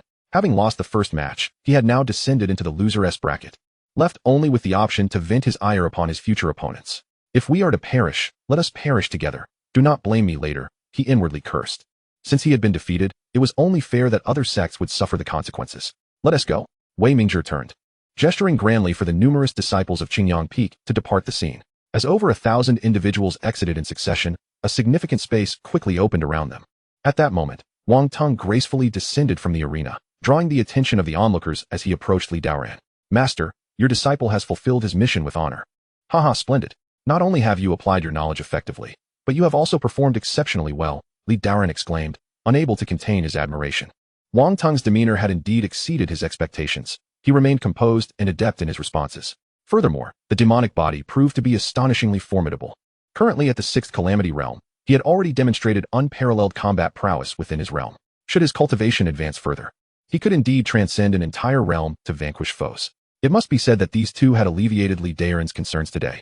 He merely played the role of a spectator while Lingyun Peak advanced. It was certain that their combat experience would be significantly enhanced after this contest. Wang Teng earnestly stated, All that I have achieved today is a gift from my master. Not only did you rescue me from the clutches of the demonic army, but you also provided me with inexhaustible cultivation resources and monthly teachings, allowing me to attain such heights in a short span of time. He recalled the 10-year pact with the Lord of the Immortal Martial Hall and felt that with another year or two, he could break through to the 3rd phase. In a decade, he believed he might even become a great practitioner at the Nirvana realm. Yet, all of this was a blessing bestowed by his master. He felt immensely fortunate for having resolutely chosen to join Lingyun Peak. Jiang Yueshi, unable to contain her admiration, exclaimed, Junior brother, you were incredible. That last sword strike left me utterly awestruck. Wang Teng scratched his head sheepishly, a bashful smile adorning his face as he was flattered by her praise. Now they see the might of Lingyun Peak, do they not? Jiang Yueshi danced with excitement. Upon arriving at the plaza, she had sensed the condescending gazes of those around them. Now, they had been thoroughly silenced. The exhilaration of vindication filled her with immense satisfaction. Li Daoran, equally elated, proclaimed, To celebrate your triumphs for Lingyun Peak, I shall bestow upon you both generous rewards. With a flourish of his hand, several medicinal pills appeared. As soon as these pills emerged, a rich fragrance wafted through the air, captivating everyone nearby. What type of elixir is this, exuding such potent spiritual energy? Gasped the onlookers, their eyes widening in astonishment. This appears to be the 7th grade forgetfulness pill. I have seen it in ancient texts. It can elevate one into a state of oblivion, significantly enhancing cultivation speed. A few sharp-eyed individuals immediately recognized the pills in Li Daoran's possession and gasped in astonishment. As the crowd absorbed the implications, shock permeated the atmosphere. This is a top-tier elixir that can greatly accelerate cultivation. My heavens, a 7th grade elixir? I have never even seen one in my lifetime. So, this is what they look like. Envy and admiration coursed through the spectators as they marveled at how casually the master of Lingyun Peak bestowed such exquisite pills upon his disciples. What a remarkable sect Lingyun Peak is. Their resources are genuinely profound. After witnessing these matches, it appears their supply of elixirs and talismans is virtually limitless. I had thought that was their peak, yet I see now how shallow my understanding was. To think they can casually produce 7th grade elixirs, how enviable. I wonder if Lingyun Peak is still accepting disciples. I would gladly join, even as a mere closed-door disciple. The onlookers who had previously watched the match were filled with envy, their desires ignited. Such 7th grade elixirs transcended the measure of spirit stones. They were essentially priceless and nearly unattainable in the marketplace. Thank you, master. You are truly wonderful. Jiang Yueshi and Wang Teng joyfully accepted the elixirs. Though astonished, they did not display the same stunned expression as others. They had mentally prepared themselves for their master's announcement of rewards. Continue to excel. Once the competition concludes, I have even more rewards in store for you, Li Daoran remarked with a smile, his expression turning serious. The timing would align perfectly for a significant return. Yes, master. We shall strive to perform our utmost, they replied in unison, their spirits soaring as they anticipated their master's promised rewards. Chapter 73, An Effortless Overwhelm. Following the conclusion of the first round of matches among all sects, the victorious sects proceeded to draw for the next round. Lingyun Peak drew Shenyu Peak, a sect of moderate strength. In the first round, They had enjoyed a stroke of luck by facing a weaker opponent, leading to an effortless victory. As they approached the second match, the leader of Xianyu Peak, Chen Lu, jubilantly proclaimed his incredible fortune in drawing Lingyun Peak, believing ancestral blessings had favored him. Haha, how could a sect with only 3 members possibly advance in this grand competition? What luck we have encountered. Before the arena, the disciples of Xianyu Peak beamed at their opponents, who numbered merely 3. Victory seemed to beckon them. Should they win this match, their sect would ascend significantly in ranking, thereby gaining access to far more resources than before. However, unbeknownst to them, they were about to face a profoundly painful lesson. Just before the match commenced, Chen Lu, the leader of Xianyu Peak, took the time to exchange pleasantries with Li Daoran, strutting away in a haughty manner. Li Daoran merely smiled in response. Much like their duel with Qinglian Peak, the current opponent's strength was not particularly formidable. He decided to allow Jiang Yueshi to take the stage first. Despite her high cultivation level compared to her peers, her limited experience necessitated further practical training. After all, a flower nurtured in a greenhouse could never grow into a towering figure of a great practitioner. Under his protection, Jiang Yueshi could act with abandon. However, the day would come when she would have to confront the harsh realities of the world alone. This sect competition would serve as her crucible. Her opponent this time was Lingyun, a beautiful and graceful female disciple from Xianyu Peak, whose cultivation was slightly higher than Jiang Yueshi's. Upon taking the stage, she elicited enthusiastic cheers from the male disciples of Xianyu Peak, clearly a beloved figure among them. However, before their cheers could dissipate, a series of explosive sounds erupted, engulfing the arena in a cloud of smoke. In the next moment, amidst the swirling haze, a dazzling sword light pierced through the heavens. The following instant, silence enveloped the surroundings. What just happened? The crowd was completely bewildered, their eyes fixed on the arena, seeking to comprehend the unfolding spectacle. After a brief moment, as the thick smoke dissipated, a figure emerged on the stage. It was a breathtakingly beautiful woman, Jiang Yueshi, standing gracefully in midair, her flowing white attire billowing around her. In her hand, a divine sword shimmered with radiant light, exuding an overwhelming aura. Where was Lin Shimi? The disciples of Xianyu Peak gasped in astonishment, their hearts leaping into their throats, and the next moment, they witnessed a scene that left them utterly dumbfounded. In one corner of the arena, Lin Lingxue struggled to hold her long sword, desperately preventing herself from collapsing, while her other hand clutched her chest. Her face bore not only a look of pain, but also a hint of disbelief. Lin Lingxue could not fathom how she had been defeated. It was merely the flash of a sword beam that had rendered her devoid of fighting spirit. Overwhelmed by terror, she fixed her gaze upon Jiang Yueshi, realizing for the first time what it meant to encounter a realm beyond her own. Despite her higher cultivation level, she could not withstand even a single strike from her opponent. The sheer power was terrifying. As the referee announced Lingyun Peak's victory once more, all the disciples of Xianyu Peak were left in a daze. Had they truly lost? In the blink of an eye, the goddess they revered had been defeated? What had transpired? As Lin Lingxue walked down the stage with a downcast expression, the crowd hurriedly surrounded her, concern etched on their faces. Lin Shimi, are you alright? What happened? Lin Lingxue shook her head, her eyes filled with complexity, remaining silent. Alright, disperse quickly and do not cause a disturbance here. Chen Lu reprimanded the numerous disciples with a grim expression. Being the most powerful, he had seen clearly what had transpired on the field. That disciple from Lingyun Peak had defeated his prized student with just one sword strike, an astonishing feat at that moment. He sensed impending trouble, instantly setting aside any underestimation and dispatching the most formidable disciple from the Wang Xin realm to battle. Yet, an unbelievable spectacle unfolded. Although his prized disciple was not defeated in a single strike, throughout the entire match, she was suppressed and unable to mount any effective counterattack. Within just a few exchanges, she was thoroughly defeated. Jiang Yueshi had not utilized any talismans or pills during this battle. She had solely relied on her own strength to overpower her opponent. Li Daoran could not help but offer her praise, acknowledging that Jiang Yueshi learned quickly and possessed remarkable comprehension, a fact that brought him great satisfaction. Having secured an effortless victory in the first match, Li Daoran saw no need to participate himself and continued to send Wang Tong to face the disciples of Xianyu Peak from the Six Calamities realm. After 2 consecutive disciples were easily crushed, Xianyu Peak realized something was amiss and sent their highest-ranked elder from the Six Calamities realm into battle. However, Wang Tong's divine physique unleashed its full might, effortlessly defeating 2 elders from Xianyu Peak. These 2 matches were remarkably brief. As the battle commenced, Wang Tong unleashed a barrage of talismans, wielding the burning sea blood sword like a war god, exhibiting overwhelming demonic prowess. In a moment, a torrent of sword light cleaved through the heavens, causing the void to shatter, and the very fabric of reality shifted. Finally, with a casual wave of his hand, he left the arena without a trace of cloud behind, exuding an air of nonchalance.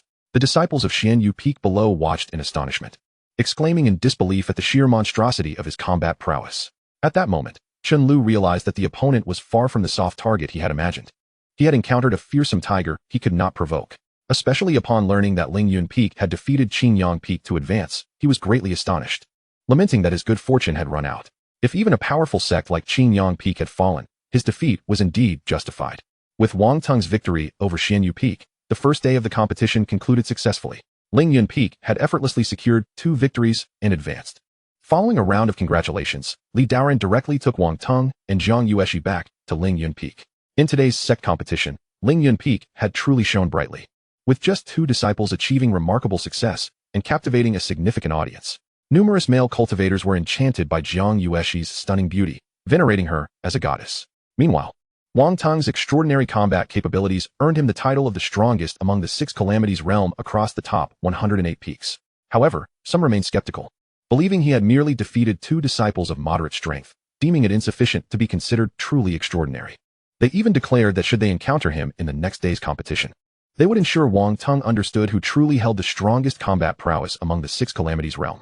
As for Li Daoran, having not participated today, he appeared particularly enigmatic to the crowd, prompting speculation about his true strength. Some asserted that since he could cultivate such extraordinarily powerful disciples, his own capabilities must be formidable. Others contended that he was merely a recent entrant into the 3 aspects realm, possessing average skills unworthy of the stage, relying solely on the talents of his 2 exceptional disciples to uphold the facade. Li Daoran, upon hearing the rumors from Bai Changshan during a visit, smiled but chose not to engage deeply with the chatter. It was not yet time for him to reveal his hand. He preferred to remain silent until the moment he would astonish the world with his prowess. Chapter 74, The Finals. Today, Bai Changshan's Daoyi Peak also performed commendably, achieving 1 victory and 1 defeat, managing to maintain their previous ranking, with the potential to advance 10 places with another win. For this outcome, Li Daoran extended his congratulations. After Bai Changshan's departure, Li Daoran took Wang Tung and Zhang Yueshi to the trial grounds of Lingyun Peak. Having been preoccupied with breaking through to the 3 aspects realm, he had not trained them in practical combat. Now was the perfect opportunity to hone their skills. He suppressed his cultivation to match theirs and began sparring with both of them. They practiced until midnight before parting ways. The next day, during the 3rd round of the competition, the opponents were noticeably stronger than those faced the previous day. This added pressure for Zhang Yueshi, as she was merely at the 5th layer of the Wuxian realm, her physique not as extraordinary as Wang Tang's. Her opponents were primarily at the peak of the Wuxian realm or at full completion, all armed with low-grade spiritual artifacts, and some even possessed pills and talismans, though in limited quantities. Nevertheless, Zhang Yueshi managed to secure 2 victories, albeit narrowly, amidst a barrage of dozens of pills and an endless supply of talismans. Wang Tung's matches proved considerably easier. His divine physique lived up to its reputation, exhibiting unmatched ferocity. Coupled with the refining power of 10 Inferno Fire pills, he displayed invincible combat prowess among equals, decisively teaching a lesson to those who had boasted of challenging him for supremacy among the 6 calamities realm. Such terrifying strength led many to speculate about the nature of his physique, questioning whether he was a sacred body or a divine body, certainly not an ordinary one. Regarding these speculations, Li Daoran remained tight-lipped. Wang Tung's identity was unique, and arrangements had already been made within the academy. Until he reached the 3 aspects realm, the secret of his demonic destruction body would remain concealed. As the 4th round of matches commenced, Lingyun Peak received a bye, smoothly advancing into the top 8. Over the past 2 days, the top 108 peaks had been abuzz with excitement, with everyone discussing Lingyun Peak, solidifying its reputation. To everyone's astonishment, a sect comprised of only 3 members astonishingly surged into the top 8, leaving all in utter disbelief. Particularly, the previous contenders from the Wanguanyu group were left dumbfounded upon hearing that Lingyun Peak had advanced to the top 8. They hastily dispatched Bai Changshan to pay their respects to Lingyun Peak, greeting Li Daoran with an array of cordial smiles, a stark contrast to their earlier indifference towards him. Cultivation, after all, encompasses the nuances of human relationships. Li Daoran, embodying grace, warmly welcomed them, adhering to the adage of not striking those who wear smiles. The following day, during the trials, Li Daoran chose not to participate, further deepening the aura of mystery that surrounded him. However, the discourse among the crowd did not revolve around his martial prowess, but rather pondered how Lingyun Peak had amassed such a wealth of elixirs, talismans, and various high-tier magical artifacts, speculating whether he had acquired some extraordinary inheritance, for such accomplishments seemed beyond the ordinary. Additionally, they were left in awe regarding the extraordinary abilities of his 2 disciples, Wang Tung and Zhang Yueshi, especially upon discovering that they had only joined Lingyun Peak a little over a year ago. The rapid ascent of a Qi refinement 10th layer disciple to a 6th calamity realm practitioner within a mere year was nothing short of terrifying. In the annals of humanity over the past several 100,000 years, no one had achieved such a feat.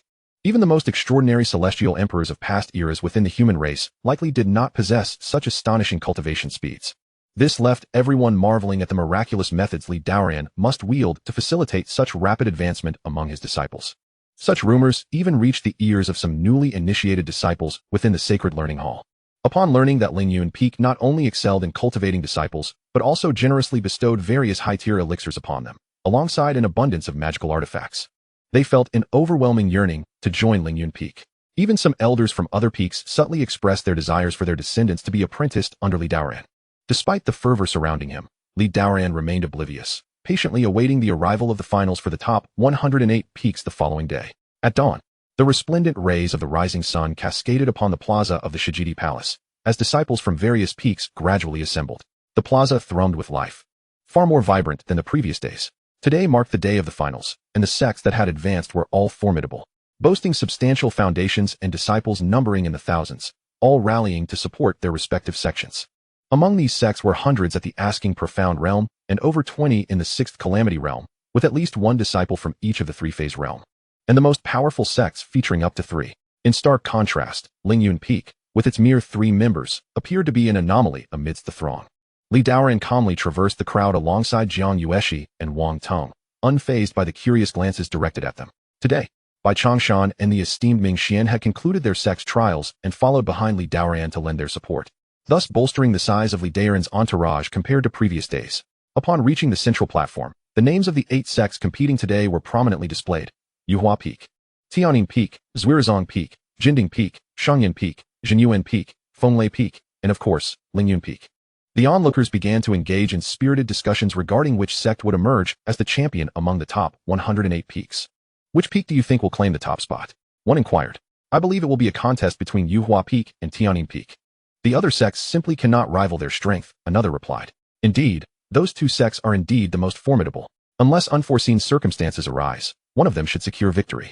Nevertheless, we must not underestimate Shangyan Peak, as they were the champions of the last competition, added a third voice, garnering agreement from many around. At that moment, a lean young man raised a question. Is there truly no one who believes in Lingyun Peak's potential? His assertion that the sect was peculiar and might just produce a miracle as a dark horse prompted laughter from the crowd. Haha, Lingyun Peak is a lost cause, bellowed a burly man nearby. They were merely lucky to make it to the top 8 by drawing a bye. Otherwise, they would surely have been eliminated, especially since their earlier opponents were nowhere near as formidable as the ones they face now. Indeed, reaching the top 8 was merely a stroke of luck. That is likely their ultimate limit, another chimed in. Yet they do have an invincible disciple at the 6th Calamity realm, who should be able to secure at least 1 point, the lean man countered. Even if Lingyun Peak manages to secure a point at the 6th Calamity realm, it will be of no consequence. The burly man shook his head. As for the Asking Profound realm, they stand no chance. I observed their previous matches, and the girl named Jiang Yueshi possesses remarkable combat prowess. Generally, practitioners at the Asking Profound realm cannot hope to contend with her.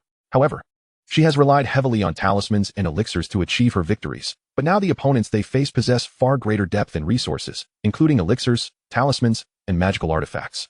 The burly man elaborated on how Lingyun Peak had advanced, outlining both their advantages and disadvantages in detail. Indeed, if the competition hinges on elixirs, Lingyun Peak's advantages will evaporate. Someone concurred. What if their sect leader has yet to make an appearance? I believe they still have a chance, another interjected. Haha, you must be referring to their leader, Li Daoran. Years ago, I had a brief encounter with him. Back then, he was merely at the Asking Profound realm, though he has hastily ascended to the 3-phase realm. It is evident he must have acquired some fortuitous opportunities or consumed extraordinary elixirs, which likely compromised his foundation. He cannot hope to prevail against a practitioner of the wind and fire calamity, the burly man retorted. Nevertheless, I remain optimistic about Lingyun Peak, the lean young man asserted, seemingly unwavering in his belief. Haha, since you hold Lingyun Peak in such high regard, shall we make a wager? The burly man proposed. How do we wager? The lean man inquired.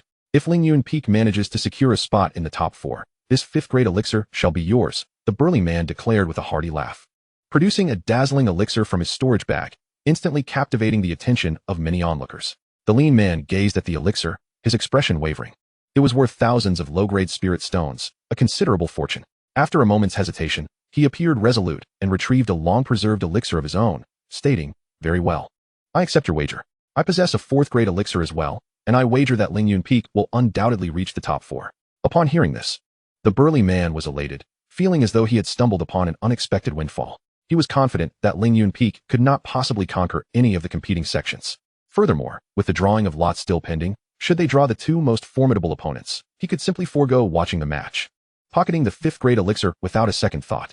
Amidst the conversation of a few individuals, Daoran gazed quietly at the stage, patiently awaiting the commencement of the drawing. Junior brotherly, it seems you are about to face a fierce battle ahead. Each of these sects possesses formidable strength, making them quite challenging opponents. I sincerely hope you do not encounter the Tianyin Peak or the Yuhua Peak in the first round, Bai Changshan remarked, his expression laden with concern. I believe it would be most advantageous to draw Jinding Peak. They are the weakest among these sects, interjected Master Mingxian. Daoran chuckled lightly, responding with a nonchalant demeanor. I find it inconsequential. It matters not whom we draw. Junior brother, your perspective is misguided. It cannot be the same. If we draw Jinding Peak, you would greatly increase your chances of advancing to the top 4, thus qualifying for the next round of the 72 contests.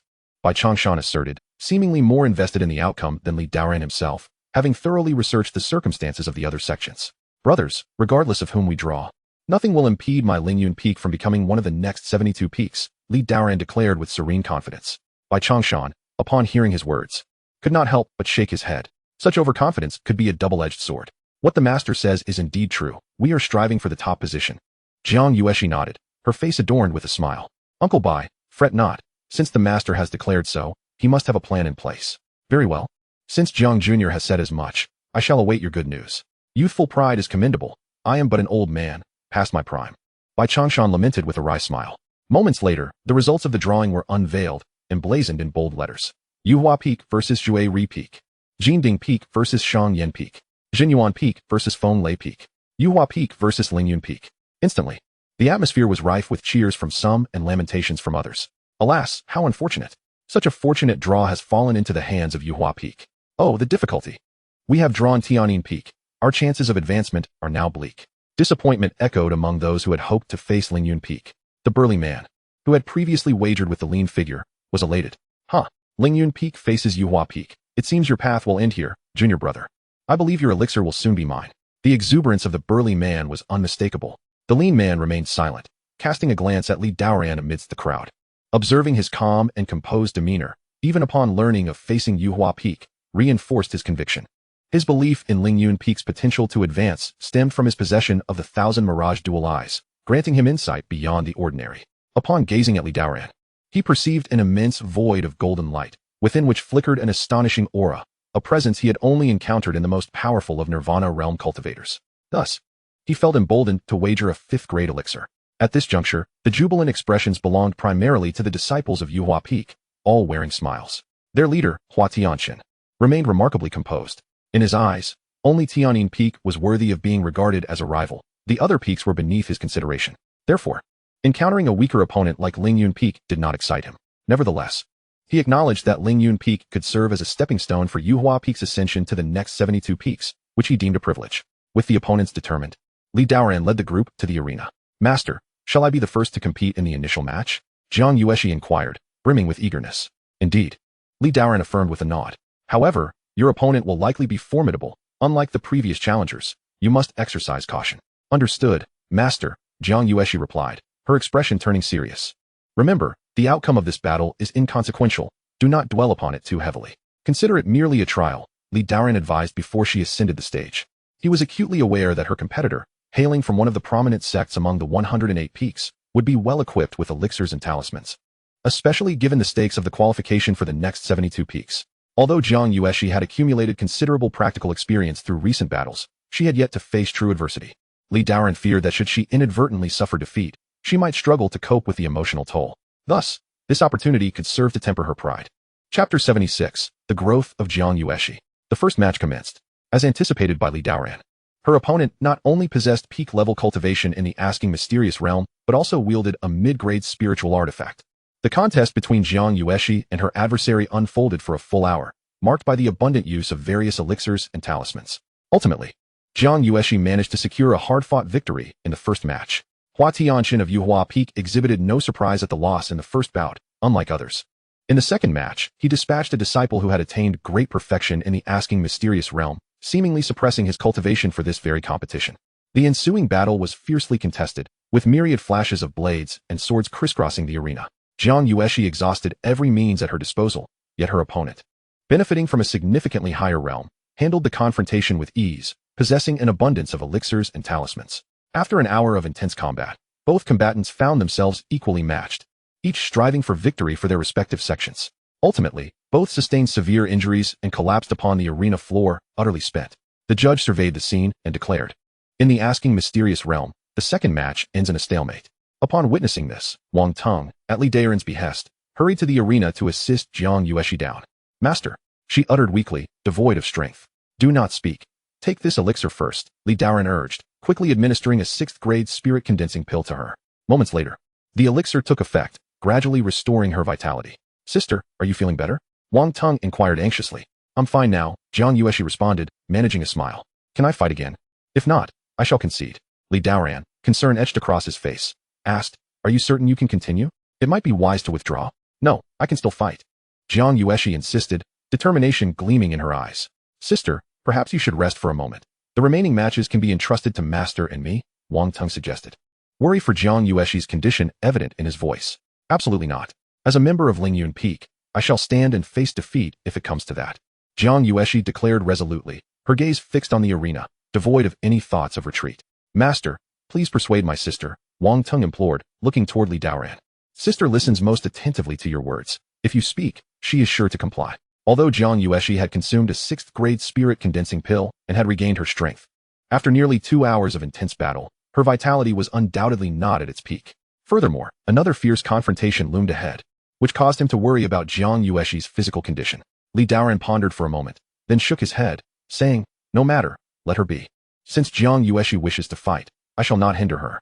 It is this indomitable spirit of hers that I value most. This next contest will serve as a trial for her. Through these days of grinding, she should experience significant growth. Go forth, my disciple. I understand your character. Yet, remember my words. In whatever you do, give it your all. I shall be here for you, and regardless of the outcome, this will be your final match. Otherwise, your body may not withstand it." Li Daoran spoke earnestly. "Thank you, Master. You truly understand me," Jiang Yueshi replied with a radiant smile, nodding before gracefully ascending to the arena. In the subsequent contest, Yuhua Peak sent forth another disciple who had achieved the pinnacle of the Wuxian realm, possessing even greater strength than the previous opponent. This was evidently a hidden gem of Huatianshan. The two combatants on the stage employed various techniques, but due to Jiang Yueshi's fatigue from battling 3 times that day, she narrowly lost the match to her opponent. Thus, the contest between Yuhua Peak and Lingyun Peak in the Wuxian realm ended in a draw, necessitating a tiebreaker. This time, Jiang Yueshi did not attempt to overexert herself and slowly descended from the stage. As Lingyun Peak had no further contestants, the referee announced Yuhua Peak as the victor. As Jiang Yueshi walked down, the crowd erupted in applause. Even though she had lost the final match, not a single person present dared to underestimate her. Their gazes were filled with admiration. With her cultivation at the 5th level of the 6th Calamity realm, she had faced 3 disciples at the pinnacle of the Wuxian realm, achieving 1 victory, 1 draw, and 1 defeat. Such a record was sufficient to command respect from all those present. Had she not fought so fiercely, many believed she might not have lost, and the outcome would have remained a tie. Upon reaching Li Daoran's side, Jiang Yueshi displayed no signs of disappointment. Rather, her eyes shone with determination. Li Daoran looked at her and nodded with satisfaction, acknowledging that his disciple had grown immensely during this sect competition. He had initially expected Jiang Yueshi to express guilt, lamenting her inadequacies and her failure to meet his expectations. The absence of such sentiments indicated her maturation. She was no longer the naive girl she once was. "My disciple, you performed exceptionally well this time. With you as the senior sister of Lingyun Peak, I am truly at ease," Li Daoran praised with firm conviction. "Thank you, Master. I will not disappoint your expectations and will strive to do even better," Jiang Yueshi earnestly affirmed, nodding without a hint of sorrow over her defeat. Instead, she gazed at Li Daoran, her heart swelling with emotion. For years prior, she had been an innocent girl, untroubled by the world, surrounded by a loving family. Yet, a sudden turn of fate had stripped her of everything she held dear. She would never forget the events of the past 3 years, the disdainful glances and the shadow of an insurmountable challenge looming over her. Nevertheless, even during those darkest times, she steadfastly believed that her fate would not be so easily dictated. Thus, she persevered and ultimately reaped the rewards, meeting a mentor as exceptional as Li Daoran. He not only helped her defy destiny and achieve rebirth, but also provided her with cultivation opportunities that ordinary individuals could only dream of. This enabled her to possess her current strength and gaze upon the vast expanse of the world. Looking at Li Daoran, Wang Teng, and the multitude gathered in the square, she silently vowed to become powerful. She would not only protect her master and fellow disciples, but also safeguard Lingyun Peak and strive to become a formidable cultivator, defending the entire human race. She resolved to ensure that no one else from her kin would suffer the anguish of separation from their families as she once had. Chapter 77, The First Battle. At that moment, Hua Tianxin strode confidently toward them, flanked by two elders of the Sanshi realm. He scrutinized Jiang Yueshi for an extended period before slowly stating, "This junior Li from Lingyun Peak, I did not anticipate your disciple's strength to be so formidable. My 3 disciples could not subdue her. I am truly impressed. Ultimately, it was through sheer numbers that we claimed victory, which is somewhat humiliating. Brother Hua, do not be so modest. The number of disciples reflects the strength of the sect, and the disciples of Yuhua Peak are no less impressive, all possessing remarkable abilities." Li Daoran replied with a smile. The two exchanged pleasantries, each complimenting the other. Haha, even so, none can compare to your disciple. Hua Tianxin laughed heartily. Turning to Wang Tong, continuing, I have heard it said that your disciple of the 6th Calamity Realm is considered invincible among his peers. Why not let me witness his prowess in the next match? If he does not step forward, he may miss this opportunity. Hua Tianxin's words were filled with confidence, clearly implying that he believed Li Daoran's participation would not pose a challenge for him. Thus, a 2-0 victory would be assured, and Wang Tong would not need to compete. Very well, Li Daoran nodded, betraying no emotion. His composure had been honed over the past year, rendering him impervious to such provocations. Seeing his agreement, Hua Tianxin laughed heartily. Excellent.